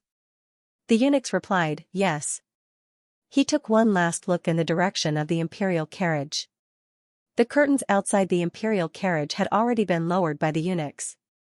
Under the illumination of the palace lanterns on both sides of the road, one could vaguely make out a blurry figure inside. Yishu silently let out a sigh of relief, then turned around and walked into the night. Jin Wang's drunkenness tonight made it easier for Yishu to take action. On New Year's Eve, the palace was livelier than usual. The eunuchs were in groups of twos and threes, admiring the lanterns and lighting up the fireworks. The quiet and desolate imperial city was also filled with a bit of smoke and fire. Because of Jin Wang's tolerance and love for him recently, Yishu's journey was unimpeded. When he arrived at Chengde Gate, there was still quite a bit of time before the appointed time with Xiao Huan. However, the person was already waiting there. Xiao Huan was dressed in black and walked out from behind a tree. The moment she saw Yishu, her eyes lit up. Xiao Huan said, "I knew you would come. I've already prepared everything." "In a bit, young Master Xiao," Yishu said softly, "I came to tell you that I don't plan on leaving with you." Xiao Huan was startled. Yishu said seriously, "I appreciate young Master Zhao's good intentions, but I can't implicate you." "You don't need to worry about this," Xiao Huan said, "didn't I tell you before? Even if we were discovered, that dog of an emperor wouldn't, that's only the first reason." Yishu interrupted him, "The second reason is that His Majesty and I still have some unfinished business. I can't leave him right now." "What do you mean by unfinished business?" Xiao Huan's brows furrowed slightly as she suddenly understood. You can't really be interested in Jin Wang, right? Don't you know very well that his treatment of you isn't sincere at all? He's only..." In the end, he didn't say those words out loud. On the horizon, fireworks turned into scattered specks of light that fell down. It was a beautiful sight to behold. The two of them stood under the fireworks. After a moment, Xiao Huan said softly, "Sometimes when I talk to you, I really think that older brother Yishu has returned. I met older brother Yishu 5 years ago. At that time, I told him that Jingdo was full of danger and that he should leave with me. But he refused. He said that he still had things he had to do here, that there were people he couldn't let go of." His expression and tone when he spoke were exactly the same as you are now. "Perhaps it's because you're so similar to him that I want to take you with me." Xiao Huan laughed mockingly. "These past few days, I've even suspected that you really aren't older brother Yishu, right?" Yishu fell into a strange silence. The smile on Xiao Huan's face gradually faded. But Yishu quickly shook his head. "I'm not him. Sometimes, if you pretend to be someone for too long, even I will suspect you." Yishu lowered his eyes and said in a low voice, "But a fake is a fake.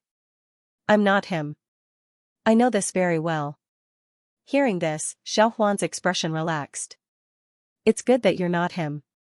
Xiao Huan turned her head.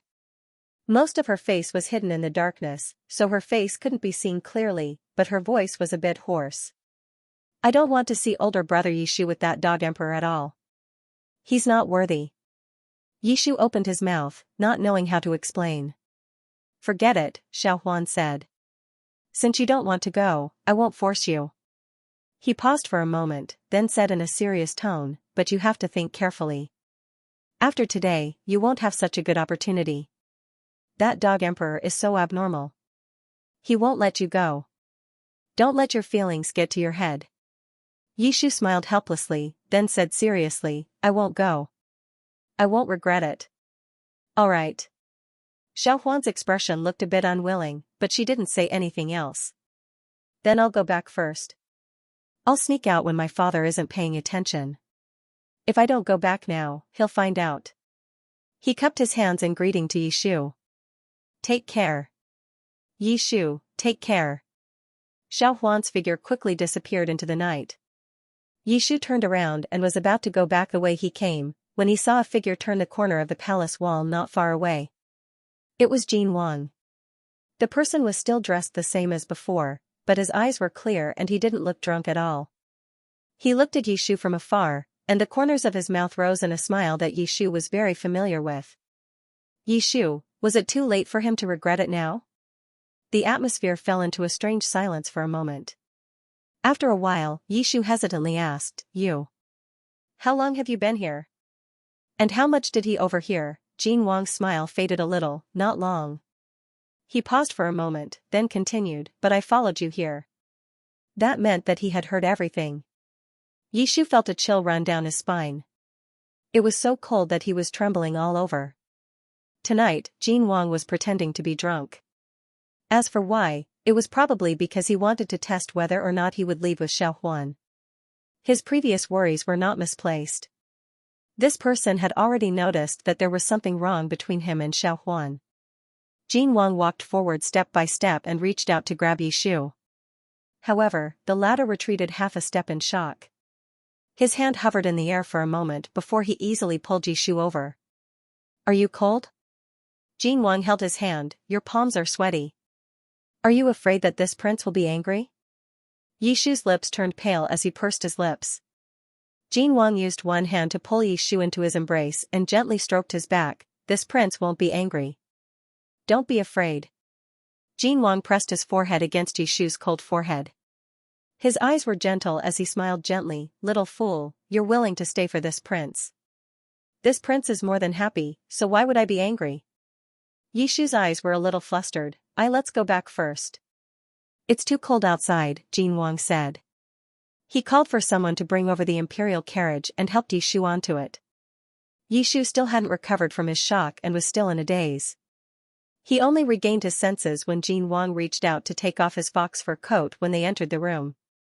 He was brought back to Xianxia Palace Hall by Jin Wang. Jin Wang placed his fox fur coat to the side and said with a smile, "You didn't object when I asked you if you were willing to return to the Xianxia Palace Hall. You're not allowed to back out now." The eunuch delivered the cold-dispelling ginger soup. Jin Wang took it and scooped up a spoonful to feed Yishu, but the latter dodged. I'll do it myself." Jin Wang did not object. He dismissed the servants in the hall, and the two of them sat side by side on the small couch. Yishu took small sips of the ginger soup and tilted her head to look at Jin Wang.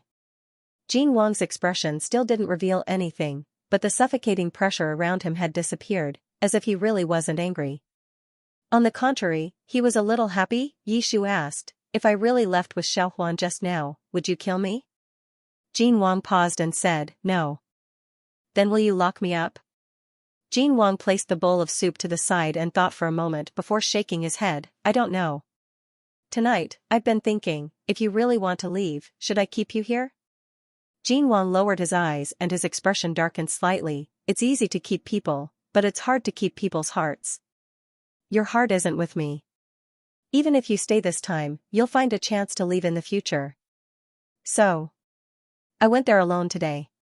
He only went there for an answer.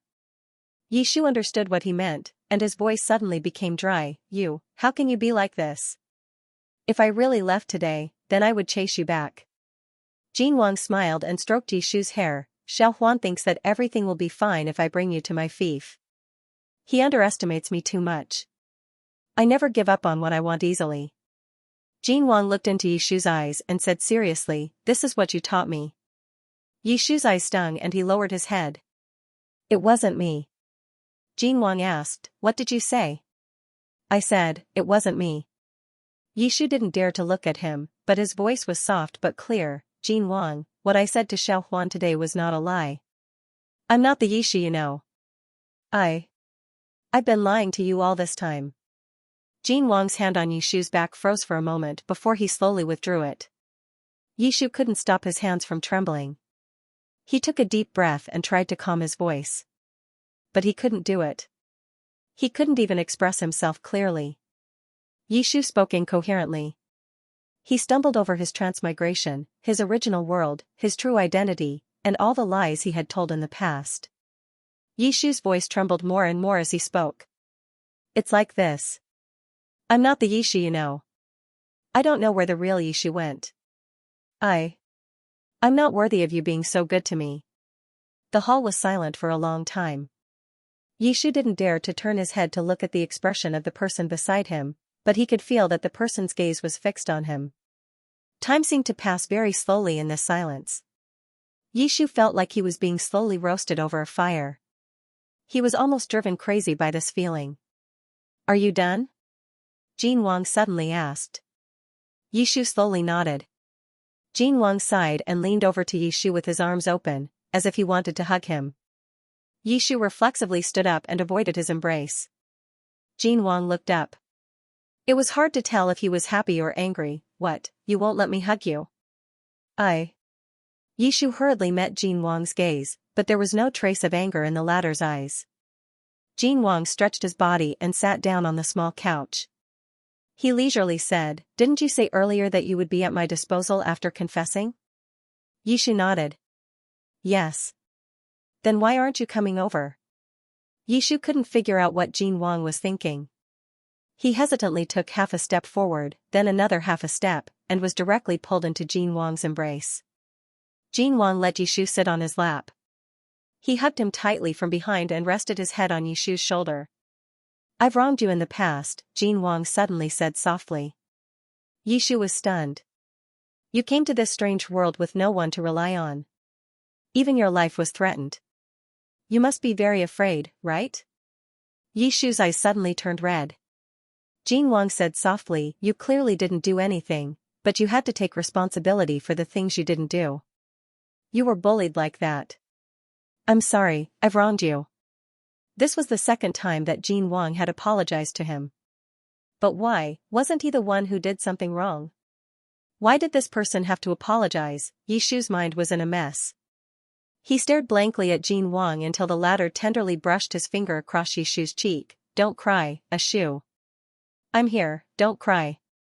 He was crying. Before Yishu could think about it, he felt a warm touch on his eyelids. Jin Wang kissed away his tears. Yishu cried even harder. He tilted his head to avoid Jin Wang's kiss. He didn't say anything, but his tears fell silently like a string of beads. Jin Wang didn't know what to do with him. He didn't dare to touch him again, so he just gently stroked his back. This pacification was very effective. Yishu's trembling body slowly softened. Jin Wang carried him into the inner room, then called for someone to bring hot water. He wrung out a handkerchief and helped wipe his face. Yishu tilted his head to avoid it, but Jin Wang said, "Don't move. You're crying like a cat. Wipe it." Yishu pursed his lips and didn't try to avoid it. Jin Wang helped him wipe away the tears on his face, then took a warm handkerchief and placed it over Yishu's eyes. He then hugged him tightly. "You really can't cry anymore." Jin Wang sighed, "If you continue crying, Imperial Physician Feng will blame me for not doting on you and causing you to be angry all day while pregnant." Yishu softly gasped and asked in a small voice, Why wasn't he surprised at all? Jin Wang's feelings for the original owner were self-evident. He should have been very angry when he found out that Yishu had impersonated him. But not only was he not angry, he even apologized to him and comforted him. Unless, Yishu pushed away Jin Wang's hand. He raised his red eyes and asked, "Did you already guess?" Jin Wang was silent for a moment. "I couldn't guess your identity, but I roughly knew that there was a problem with your identity." "Why?" Jin Wang said, "On the day Xiao Huan entered the palace, I told you that we were going to the south to deal with the flood. When we passed by the Lord whose fief, you suggested that I become friends with him. Do you remember?" Yishu didn't answer. Jin Wang continued, "It was indeed you who suggested that I become friends with him, but the location wasn't right. We never went to the fief. I met the Lord who several years ago when he came to the capital to celebrate the previous emperor's birthday." Yishu suddenly understood. No wonder Xiao Huan kept saying that he wanted to take Yishu away from the capital and not let him stay in the fief. They didn't meet at the fief. From that moment on, Jin Wang knew that he wasn't the real Yishu. Or perhaps, he had already had his suspicions even earlier. Yishu's fingers curled up and he continued to ask, "Then why are you still so good to me?" "I'm clearly not." His voice still sounded like he was about to cry. He sounded very wronged. Yishu knew that he shouldn't be like this. He was the one who deceived Jin Wang's feelings first. No matter what secrets there were, deceiving people was wrong. He should properly apologize to Jin Wang and tell him the truth. He shouldn't be so pretentious as to cry endlessly and let others comfort him. But he couldn't help it. The better Jin Wang treated him, the more he couldn't help it. Yishu's eyelashes trembled slightly. Droplets of tears filled his eyes. Jin Wang lifted his head and looked into his red eyes. "Yishu, we've known each other for more than 10 years. More than 10 years of getting along and supporting each other. Do you think that's not enough for this prince to understand you?" Yishu didn't understand. "What are you saying?" I said, "I don't believe that you're a fake." Jin Wang said each word seriously. "I don't believe that you've been replaced by someone else. I don't believe that you're a different person from the past. You're the Yishu I know. You're not someone else. Yishu even forgot to cry. He said so much, but this person thought that he was lying. What was wrong with this person's brain? He sat up and said anxiously, I'm really not lying to you. I can't possibly, don't be anxious. It's not that this prince doesn't believe what you're saying, Jin Wang interrupted him and asked patiently, you said that you lost some of your memories when you were young? Yes. Jin Wang asked again, you said that when you were young, your legs were disabled, but one day, they suddenly recovered. Yes. Jin Wang laughed softly, see, you've already told me the answer. Yishu still didn't understand. If you hadn't brought this up today, this prince would have almost forgotten. Jin Wang placed his hands on Yishu's legs and said softly, when this prince and Yishu first met, his legs weren't very nimble. It wasn't that he couldn't use them, but that he didn't know how to. At that time, he was already 7 or 8 years old, but he acted like a child who had just learned how to walk. He said that when he was young, his legs were disabled, and they were just cured not long ago. After this prince left the cold palace with him and regained my status as a prince, I had the imperial physician examine him. Jin Wang looked at Yishu and said seriously, his legs were very healthy, and there were no traces of his previous illness. Yishu was stunned. He had cried too fiercely just now, so his mind was in a mess, as if he had already lost the ability to think. Yishu was stunned for a long time, then said absent-mindedly, the original owner was also disabled? So I transmigrated here because I look like him? That's quite a coincidence. Jin Wang's expression suddenly became indescribable. What's wrong with you? You're not smart when you should be smart, but when you're not smart, you come up with one idea after another. Jin Wang was quite helpless. He gently pinched Yishu's cheek, we clearly have another guess. Is it possible that, you're him? Yishu stared at Jin Wang in a daze. He didn't seem to understand why Jin Wang would say such a thing. He had never thought of it this way. Yishu clearly remembered his identity in modern society. Those memories, experiences, and knowledge were all real. How could he be the original owner? Impossible. Yishu shook his head. This doesn't make sense. Sense? Jin Wang seemed to have heard something extremely funny. You told me so much just now. What other world, transmigration, and that I'm just a character in a book. Which part of it makes sense? Jin Wang didn't expect himself to believe Yishu so easily and accept those incredible stories. When the answer was revealed, Jin Wang felt like he had a sudden epiphany. Yishu's words tonight had answered many of the questions that had been bothering him for the past few days. From the time he spent with Yishu to the appearance of Yu Yin, there were more and more mysteries, but it made Jin Wang more and more convinced of one thing. That was, Yishu would never assassinate him. With this as a basis, he couldn't help but recall his initial guess. Something might have happened to Yishu during those 3 years. Moreover, this change might not have been as simple as it seemed. That was why he had used Xiao Huan's incident to test Yishu. As expected, Yishu didn't know what had happened back then. After confirming that Yishu hadn't changed, there was only one conclusion. No matter what happened during those 3 years, no matter what Yishu hadn't told him, it wouldn't affect this conclusion. Yishu's memories were damaged. This was the conclusion Jin Wang had reached after investigating, probing, and pondering over the past few days. It wasn't until today that Yishu had uncovered all the mysteries. The missing link had finally been filled in. Jin Wang told Yishu all his deductions and said softly, since you can come here now, why can't you go there? Since everything is unclear, why can't we guess that when you lost your memories as a child, you actually came here? Back then, you acted like you were very unfamiliar with this world, but you were able to predict what would happen in the future like a god. If you didn't know the outcome in advance, how could you have done it?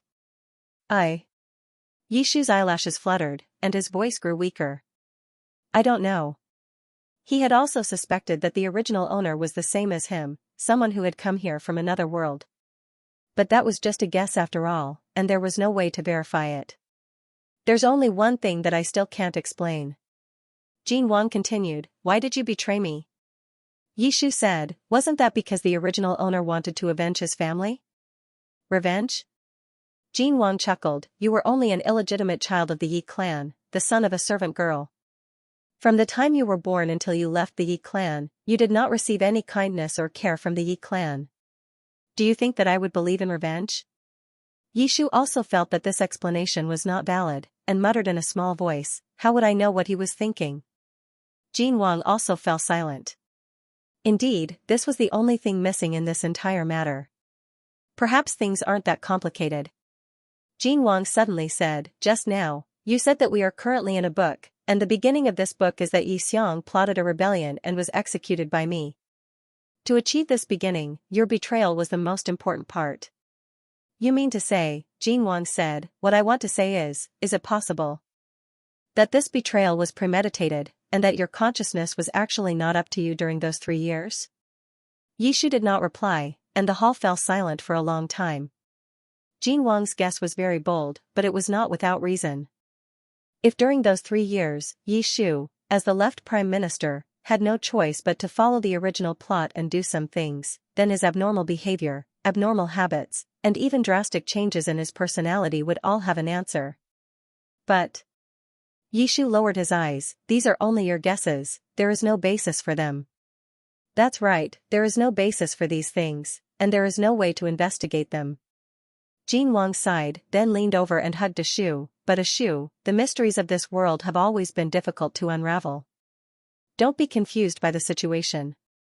Jin Wang stroked Yishu's hair, softly saying, to me, the secret you are carrying and the truth behind these things are not that important.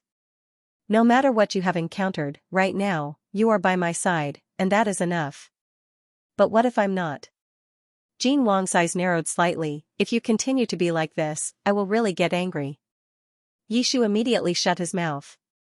Do you really need me to talk to you like this before you will be obedient? Jin Wang's hand slid down Yishu's back, hinting at him, don't forget, you took advantage of my drunken stupor and secretly went to see another man. I haven't settled the score with you yet. Yishu, but Xiao Huan is the Kuan Lord, but he likes you. Jin Wang interrupted, that bastard, he wanted to snatch you away a few years ago. Now that he has become the Kuan Lord, he still hasn't given up. I should give him an official position and send him to guard the borders.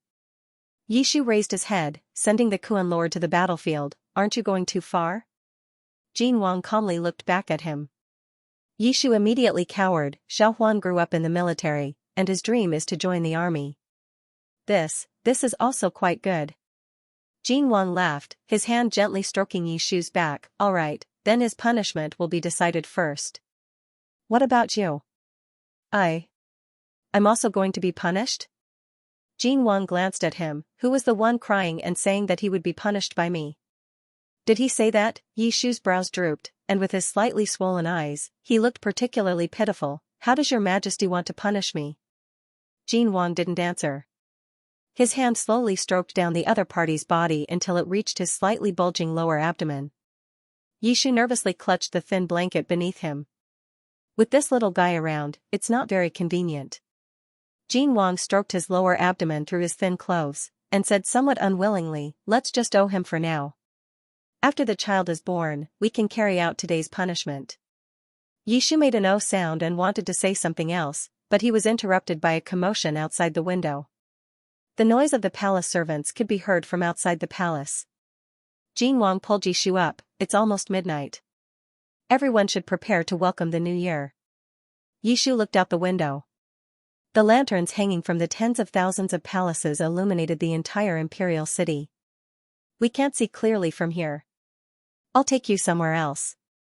Jin Wang took the fox fur coat and placed it over Yishu's shoulders, then picked him up in a princess carry. He walked out of the palace hall. Before Yishu could ask him where he was going, he suddenly felt himself rising into the air. Jin Wang lightly tapped the ground with his feet and nimbly leapt onto the roof. He placed Yishu firmly on the eaves. His field of vision immediately widened. Yishu looked up and saw a few palace maids laughing and playing in the snow. Further away, a few eunuchs surrounded the fireworks, preparing to light them. On the horizon, Kongming lanterns floated in the night sky, reflecting the light of the stars in the night sky. This was the first time Yishu had calmed down and admired the scenery of this world. This was the first time he truly felt that this was not just a book world. For many people, this was the reality of their lives. They were all real existences, people of flesh and blood. Naturally, this included the person beside him. Jin Wang was not in the mood to admire the scenery. He carefully wrapped Yishu's fox fur coat tightly around his waist, as if he was afraid that Yishu would accidentally fall down. Yishu tilted his head and looked over. Jin Wang's reaction tonight was completely unexpected. He had never thought that this person would have such thoughts. This young emperor seemed to have been born this way. He had always been so certain, domineering, and unreasonable when it came to the things he had decided on. But it was precisely because of this that he seemed so dazzling. Yishu looked at him in a daze, then suddenly said, "Jin Wang." Suddenly, a loud boom came from the distance, interrupting Yishu's words. Then, a series of fireworks rose from the palace, bursting into the darkness of the night. It was the new year. Jin Wang turned around, his handsome eyes smiling. His lips moved slightly, but his voice was completely drowned out by the noise of the fireworks. "What are you saying?" Yishu wanted to ask, but Jin Wang suddenly lowered his head and kissed him on the lips. This kiss was light and long, and Jin Wang did not release him until the fireworks stopped. "I wanted to do this just now at Fragrance Brothel." Jin Wang pressed his forehead against his and laughed. "But I didn't dare to take advantage of you then. I was afraid that you would get angry and run away." Yishu's breathing was uneven from his kiss, and his cheeks were slightly red. "You're not afraid now?" "I am." Jin Wang looked into his eyes. "So will you leave?" "Yishu, I don't know." Jin Wang kissed him without any explanation. He pressed Yishu against the dragon's head and kissed him even harder than before. "Think carefully before you answer." Jin Wang retreated half an inch, a teasing smile in his eyes. "Will you leave?" Yishu pursed his lips tightly. The distance between the two of them was so close that Yishu's lips could touch the other's as soon as he opened his mouth. "Let me down," Yishu said. Jin Wang did not give up. "Answer first, or I won't let you go." Yishu still did not answer. "Hurry up and let me down." Jin Wang smiled helplessly, but he did not dare to let him sit on the roof for too long. He hugged Yishu and leaped off the roof, carrying her back into the house. As the night deepened, the imperial city gradually quieted down. The lights in Xianxia Palace Hall were also extinguished. Yishu leaned against Jin Wang's chest, his eyes slightly closed. In the darkness, Jin Wang asked, "What are you thinking about?" Yishu did not open his eyes. He said in a low voice, "I'm thinking about why you're so sure of what you think. As an emperor, shouldn't you be careful and cautious? I made up so many reasons, but you didn't believe a single one of them." He sighed softly. "But I told you such an absurd story tonight. Why don't you think I'm lying to you again? What you said tonight is indeed inconceivable. No matter who you tell this to, I'm afraid they will laugh it off." "But you believed it." "Yes, I believed it." Jin Wang's voice was very soft. "I'm willing to believe you." Yishu asked, "Why?" "You know the answer in your heart." Jin Wang said, "Because I love you." Yishu's fingertips trembled slightly. "Because I love you, I'm willing to believe everything you say, even if it seems like wishful thinking." Jin Wang's voice was low and clear in the darkness. "There was a period of time when I didn't know how to face you. You helped me when I was in trouble, and we were companions, but there was also the resentment of your betrayal. In the forest near the hunting ground, on the night you split, I wanted to kill you countless times. But you were so weak at that time, and you trusted me so unreservedly and relied on me. At that time, you were exactly like the person in my memory. I couldn't do it. After missing that opportunity, I won't be able to do it in the future." Jin Wang laughed lightly. "It's a pity that I only understood such a simple truth now." Jin Wang asked, "Ashu, do you still need some time to think things through?" I'm just worried." Yishu said in a low voice, "What if, and I'm just saying what if, I'm not the person you know, and because of me, the person in your heart can never come back?" Then how unfair would that be to you?" Jin Wang interrupted, "Are you really just worried about this?" Yishu was stunned. Jin Wang sighed, then turned over and pressed Yishu into the bed. The hall was dim, and only a little moonlight flowed in, enveloping the two figures. Their eyes reflected each other's appearance. After a while, Jin Wang said, "You've been the one asking all this time. I also have a question that I want to ask you." Yishu couldn't avoid this position. He forced himself to turn his head. Go ahead.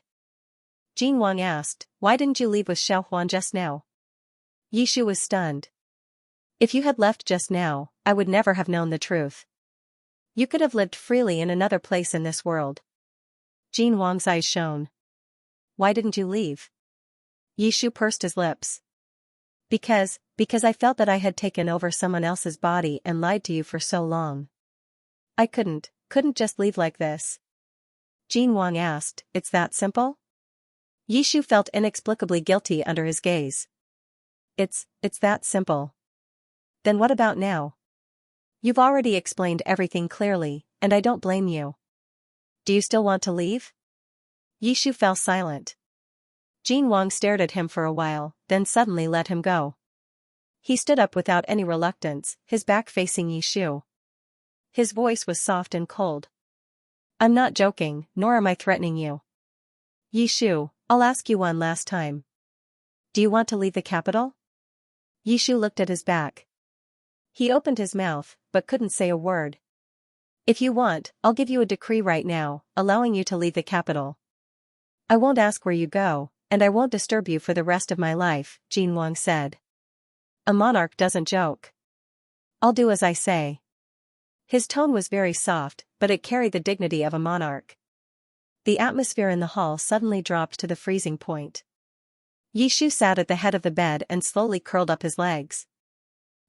Jin Wang said coldly, "Yishu, tell me your decision." Yishu's body trembled slightly. "I don't know." Yishu's eyes reddened slightly. He repeated in a small voice, "I don't know." Jin Wang breathed a sigh of relief. "Is it that hard to say that you don't want to leave?"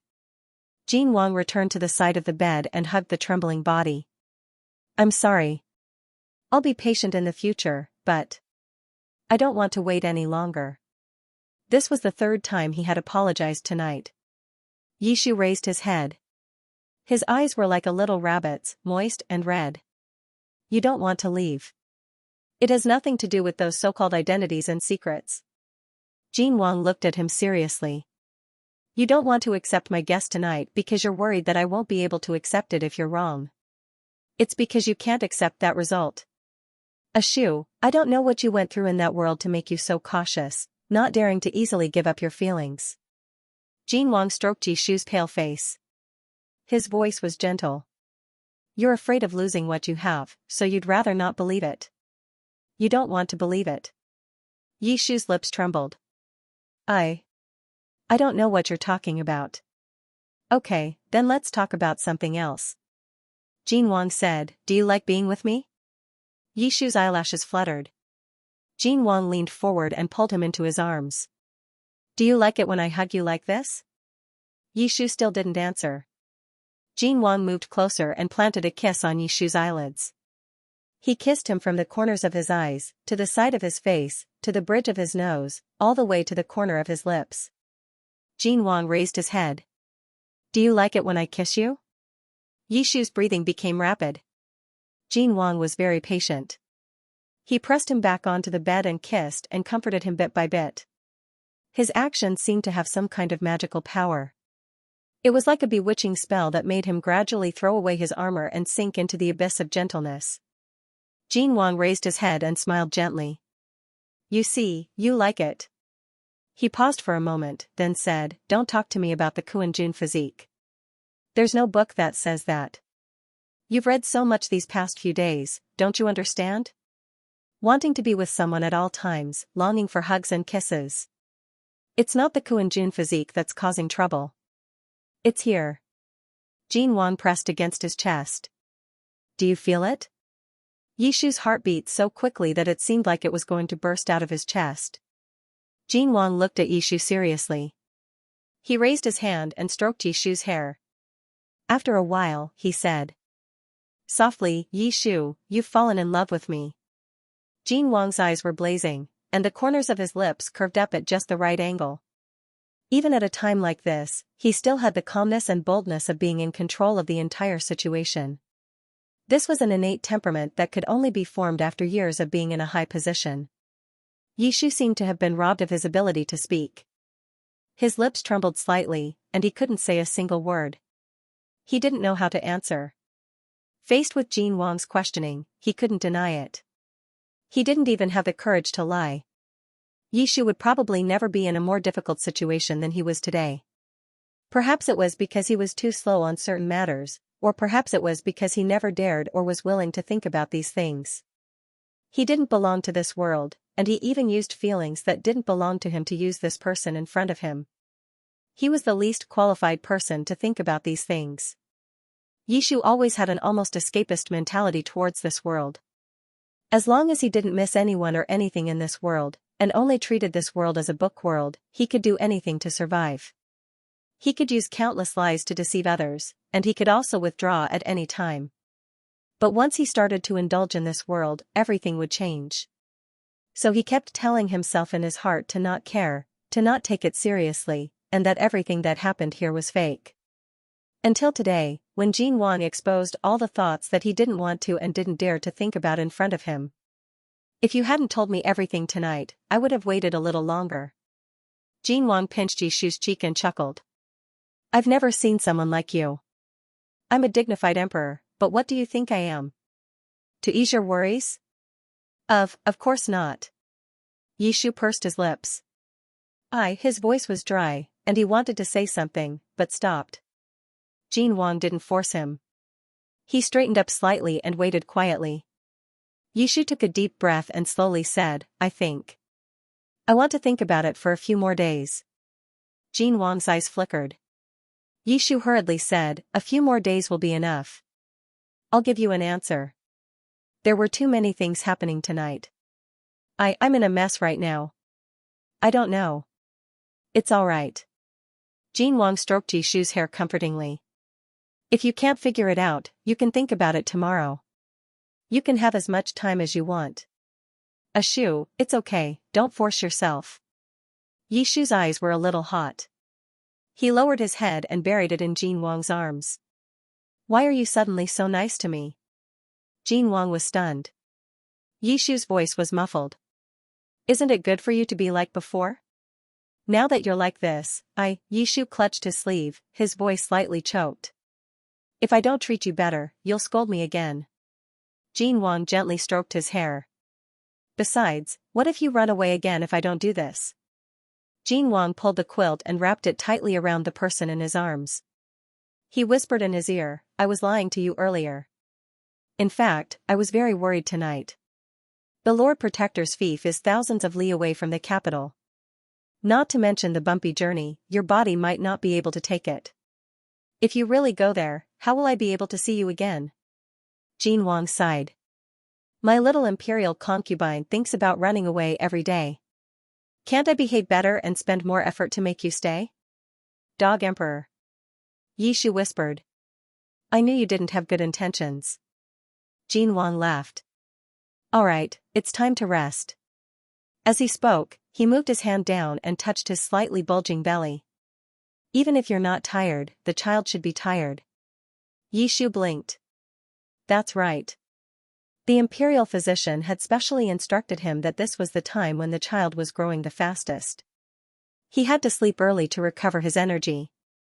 He had almost forgotten about this little brat. Yishu obediently lay down and closed his eyes. His breathing quickly calmed down. The moon was cold and the hall was so quiet that only the steady breathing of the two people could be heard. After a long time, Yishu quietly opened his eyes. He couldn't fall asleep. With so many things happening, it would be strange if he could fall asleep. Yishu looked up. The person beside him had his eyes closed and his breathing was calm and steady. Under the moonlight, Yishu could clearly see the other person's long and slender eyelashes. They were like small fans that cast a small shadow on his face. Whether it was in real life or in the book, Jin Wang was the most beautiful person he had ever seen. But this person was still so good to him. This was too unfair. Yishu lowered his eyes and whispered, if you continue to be like this, even if I'm not the original owner, I will, hiss. Yishu suddenly sucked in a breath of cold air. The little brat kicked him in the stomach. After being quarreled with for an entire night, the little dog finally couldn't take it anymore and began to throw a tantrum. Yishu frowned and held his stomach. He endured the discomfort and angrily said, "Little bastard, do you believe that I won't want you anymore?" Perhaps it was because he had been disturbed from his sleep, but Jin Wang pulled Yishu into his embrace. One of his hands landed on his lower abdomen and gently stroked it. After being comforted by his father, the little dog gradually calmed down and stopped making a fuss. "Go to sleep." Jin Wang didn't open his eyes and said very softly, "Stop making a fuss." It wasn't clear whether these words of comfort were meant for Yishu or the little dog, but Yishu enjoyed it very much. He rested his forehead on Jin Wang's chest and his restless heart suddenly calmed down. Yishu closed his eyes and allowed his consciousness to fall into a deep sleep. For the next few days, the two of them had a tacit understanding and didn't mention this matter again. After New Year's Eve, there were 3 days of rest. On the last day of the break, Yishu mentioned that he wanted to leave the palace. Return to the Yi residence? When this matter was brought up, the two of them were eating lunch. Jin Wang's eyes flickered. "Why do you want to go there?" Yishu said, I just want to. I want to see where I used to live. Maybe I can find some clues." Jin Wang wasn't surprised. It should be said that ever since Yishu had been honest with him, he had already expected that this person would have such thoughts. Yishu didn't have that memory in his mind, so it was very difficult for him to convince himself to accept the relationship with the original owner. He wanted to use this opportunity to revisit the place and find some evidence. Jin Wang pondered for a moment and hesitated. Yishu was nervous. "Can't I?" "It's not that you can't, it's just that." Jin Wang sighed and shook his head. "Forget it. If you want to go, I'll go with you." The two of them changed into civilian clothes and left the imperial city in a carriage. They quickly arrived at the back door of the Yi residence. Jin Wang casually tore open the seal on the door and pushed it hard. The wooden door, which hadn't been opened for a long time, creaked open and raised a cloud of dust. When the dust settled, Yishu could clearly see the scene inside. The last time they were here, they only went to the narrow alley outside the back door and didn't enter the residence. Yishu didn't know what the current situation in the residence was like. Until today. The Yi residence no longer had its former glory. In the courtyard, the fields that used to be planted with flowers and plants had been completely overturned. Even the lotus pond had dried up. Snow that hadn't completely melted was scattered all over the place. It looked rather bleak. The doors of every room in the residence were wide open. At a glance, it was completely empty. There was nothing inside. "Yishu," Jin Wang coughed lightly and said, "This place has been raided by the Imperial Army 3 times. There shouldn't be anything left." I can see that." Yishu's voice was hoarse. Jin Wang's Imperial Army was quite good at their job. In this shabby place, they probably wouldn't be able to find a single copper coin. Jin Wang said, "The things that were raided are still in the Supreme Court. If you want to take a look, I can take you there." Yishu shook his head. "There's no need. Those things must have been searched by Jin Wang many times. If there were any clues, Jin Wang would have found them long ago." Yishu said, "Let's just walk around casually." The Yi residence wasn't very big. In addition, it had been raided and emptied. Yishu and Jin Wang quickly went through the entire Yi residence. They didn't find anything. 2 hours later, Yishu sat by the dried-up lotus pond and looked at the bleak courtyard in the distance. Actually, finding clues here was secondary. He just felt that if he had some kind of connection with the original owner, he should have found something when he came here again. Even if it was just a sense of déjà vu. That was how it was written in novels. But the truth was, there was nothing. He had been deceived. Yishu leaned against the railing of the lotus pond and sighed heavily. "If you can't remember, take your time. Don't worry." Jin Wang came up from behind him and hugged him. "I'll order someone to send your things back to Xianxia Palace Hall. Take your time to search. We'll find some clues." Yishu turned his head and happened to see the other's handsome side profile. The afternoon sun came out for the first time. The sunlight was warm and genial, warming people from their limbs to their hearts. Yishu was a bit absent-minded. He looked away, why do you trust me so much? Aren't you afraid that I'm just acting with you to get back the things that you raided? There are a lot of letters and secrets in there. If you want them, you can just find me. There's no need to go through so much trouble. Jin Wang said, I said I would trust you. If you can't be at ease, how can you be at ease staying by my side? Yishu was speechless. The clear weather after the snow always calmed people's hearts. A gentle breeze blew through the desolate courtyard, blowing through the weeds and snow. The two's hair tangled in the wind. Yishu looked at Jin Wang's side profile. After a while, he closed his eyes and sighed, You can't be like this, Jin Wang, what's wrong? You'll make me. It would make him not want to think about the original owner's matters. It would make him want to do it privately for once. Yishu shook his head and broke free from Jin Wang's embrace, It's fine. Let's go. There's nothing to see here. Jin Wang asked, Aren't you going to search? No need. Let's go back and look at the things we found. He gathered his clothes and walked forward. I don't know what the original owner was thinking. For better or worse, he lived here for 3 years. It was clean and there was no evidence of him colluding with the enemy. When he said this, his voice suddenly stopped. That's not right. This courtyard was built by Jin Wang after the original owner became the prime minister and was given to him. The original owner had only lived here for 3 years. And in these 3 years, the original owner's actions had become strange. If it was really as Jin Wang guessed, the original owner's consciousness was not under his control for 3 years. Then the person who lived here was not the original owner. The place he should be looking for was not here. If she wanted to find a place that was important to the original owner and left a deep impression on her, then it shouldn't be the Prime Minister's residence, but rather, the Cold Palace. From when the original owner met Jin Wang to when Jin Wang ascended the throne, there was a full 10 years. When Jin Wang was young, his mother had been pampered for a period of time. However, the emperor was ruthless and Jin Wang's mother quickly fell out of favor due to being framed. She was demoted to the Cold Palace until she died of a serious illness. Only the original owner and Jin Wang were left to depend on each other. They lived in the Cold Palace for a full 5 years and plotted for 5 years before they finally found a chance to regain their identity as Prince Jin Wang and leave the Cold Palace. Why have you been feeling uneasy since just now? What are you thinking about? Jin Wang held Yishu's hand as they slowly walked down the small path in the back courtyard of the Yi residence and asked in a gentle voice. Yishu suddenly came back to his senses and raised his head to look into Jin Wang's beautiful eyes. He opened his mouth, but suddenly stopped. In that moment, he actually didn't want to tell Jin Wang his conclusion. It was a kind of homesickness. He was the one who suggested coming here to investigate the truth, but he was also the one who was afraid of finding out the truth. Jin Wang also stopped walking and raised his hand to brush a strand of loose hair behind his ear. Are you in a bad mood because you didn't find any clues? Yishu narrowed his eyes. Take it slow, there's no need to rush. Jin Wang said, Didn't this prince say before that you don't need to give this prince an answer so quickly? He held Yishu's hand and continued walking forward. Jin Wang said, This prince plans to find a chance to renovate this place after a while. Why? I need to give you a home outside of the palace.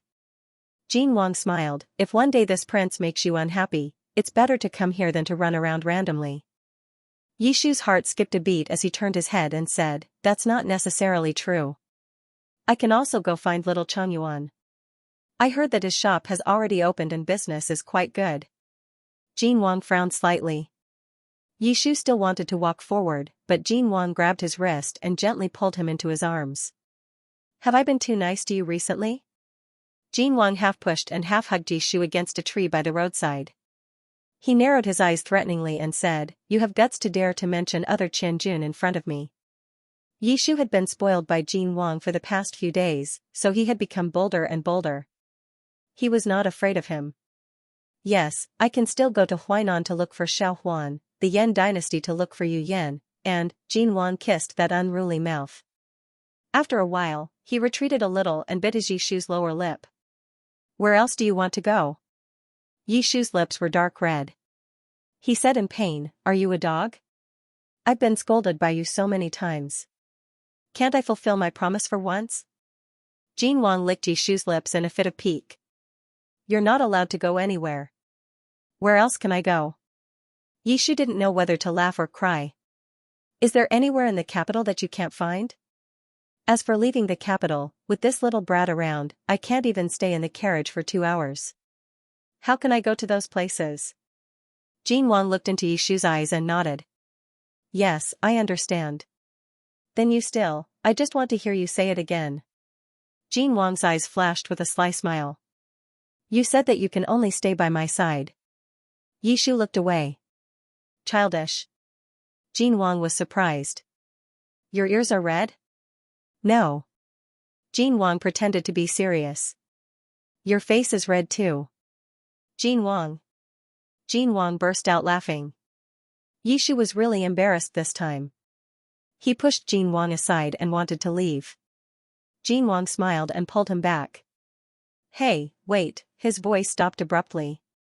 The sound of a sharp blade cutting through the air could be heard. Jin Wang quickly hugged Yishu and turned around. A short arrow pierced through the snow-covered branches and brushed past the two of them, deeply embedding itself in a tree trunk. There was an assassin. Are you all right? The courtyard was silent. The assassin was hidden in the shadows. Jin Wang immediately looked down at Yishu. Don't be afraid. I'm here.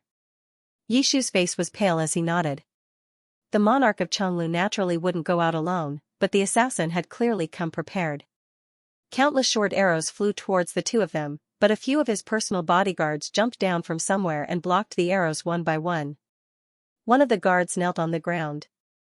Your Majesty, there are many assassins. Please go into the house and hide for the time being. Jin Wang, very well. The guards quickly escorted the two of them to the nearest house. The rain of arrows had not stopped, so no one saw that a cold arrow was quietly aimed in their direction from the shadows of the treetops at the side of the house. In front of the arrow was Yishu's unguarded back. The moment the two of them entered the house, the short arrow pierced through the air. In the next instant, Jin Wang moved sideways to block Yishu's back. Blood spurted out and splattered onto Yishu's snow-white fox fur coat. Your Majesty! The sound of footsteps and shouts all around became chaotic. The assassin who shot the arrow was quickly taken down.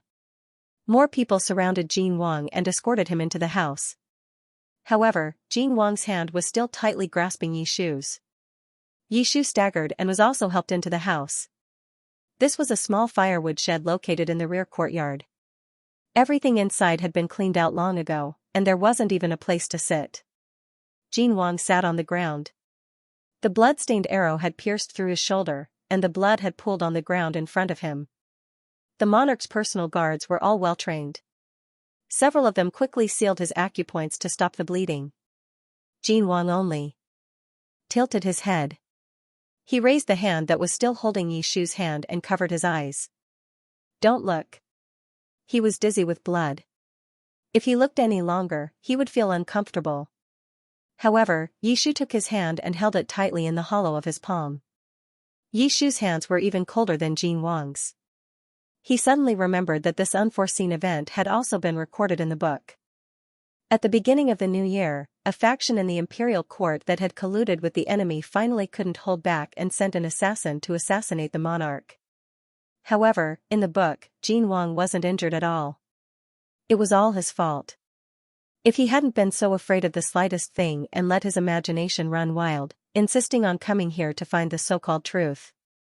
If he hadn't known martial arts, he would only have been a burden. If he hadn't wanted to protect him, don't cry. Jin Wang held his hand. I'm fine. Nothing happened to me at all. His words of comfort weren't convincing at all. The arrow wound had been very close to his vitals. The guards didn't even dare to pull it out for him. If Jin Wang hadn't had some martial arts foundation, he probably would have fainted long ago.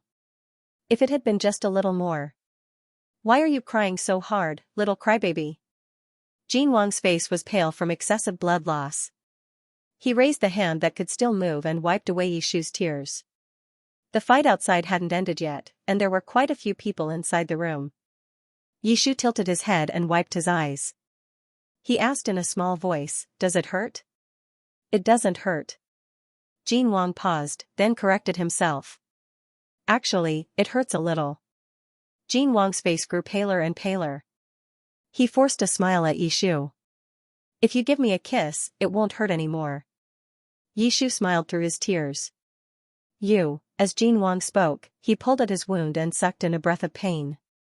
He only felt that his strength was depleting faster and faster, and his body was gradually becoming cold. Jin Wang leaned against the wall and slowly closed his eyes. Suddenly, he felt a soft and cold touch on his lips. Yishu kissed him. Jin Wang closed his eyes slightly and smiled gently. He pressed against the back of Yishu's head and deepened the kiss. With the bitterness of his tears and the faint taste of blood, this kiss was short and deep. Soon, Jin Wang's hand fell limply to his side. But Yishu still didn't let go. He pressed against Jin Wang's lips and gently and slowly kissed and licked. Even though Jin Wang's strength was already at its limit, his consciousness was also becoming drowsy and he was unable to respond. But Yishu knew that Jin Wang could feel it. This unforeseen event came quickly and ended quickly. The assassins outside the room were quickly apprehended, but because Jin Wang's injuries were close to his vitals, he had to be immediately sent back to the palace for treatment. The imperial bodyguards helped Jin Wang onto the carriage, and Yishu carefully let him lean on his shoulder.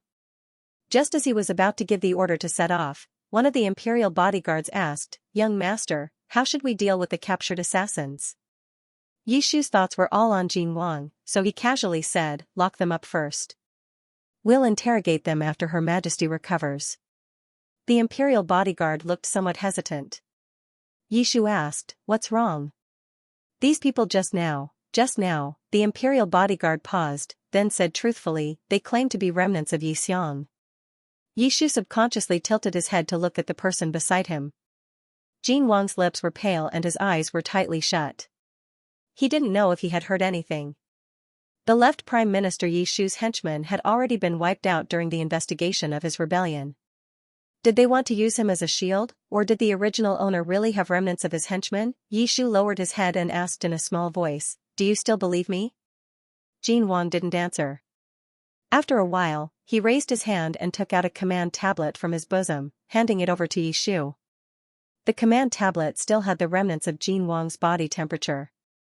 The white jade surface was stained with blood, and it looked quite shocking. Yishu gripped the command tablet tightly and smiled softly. He tilted his head and gave an order. "Bring them back. I'll personally interrogate them." End of chapter 48. Don't forget to subscribe, like, and share the video to support the channel.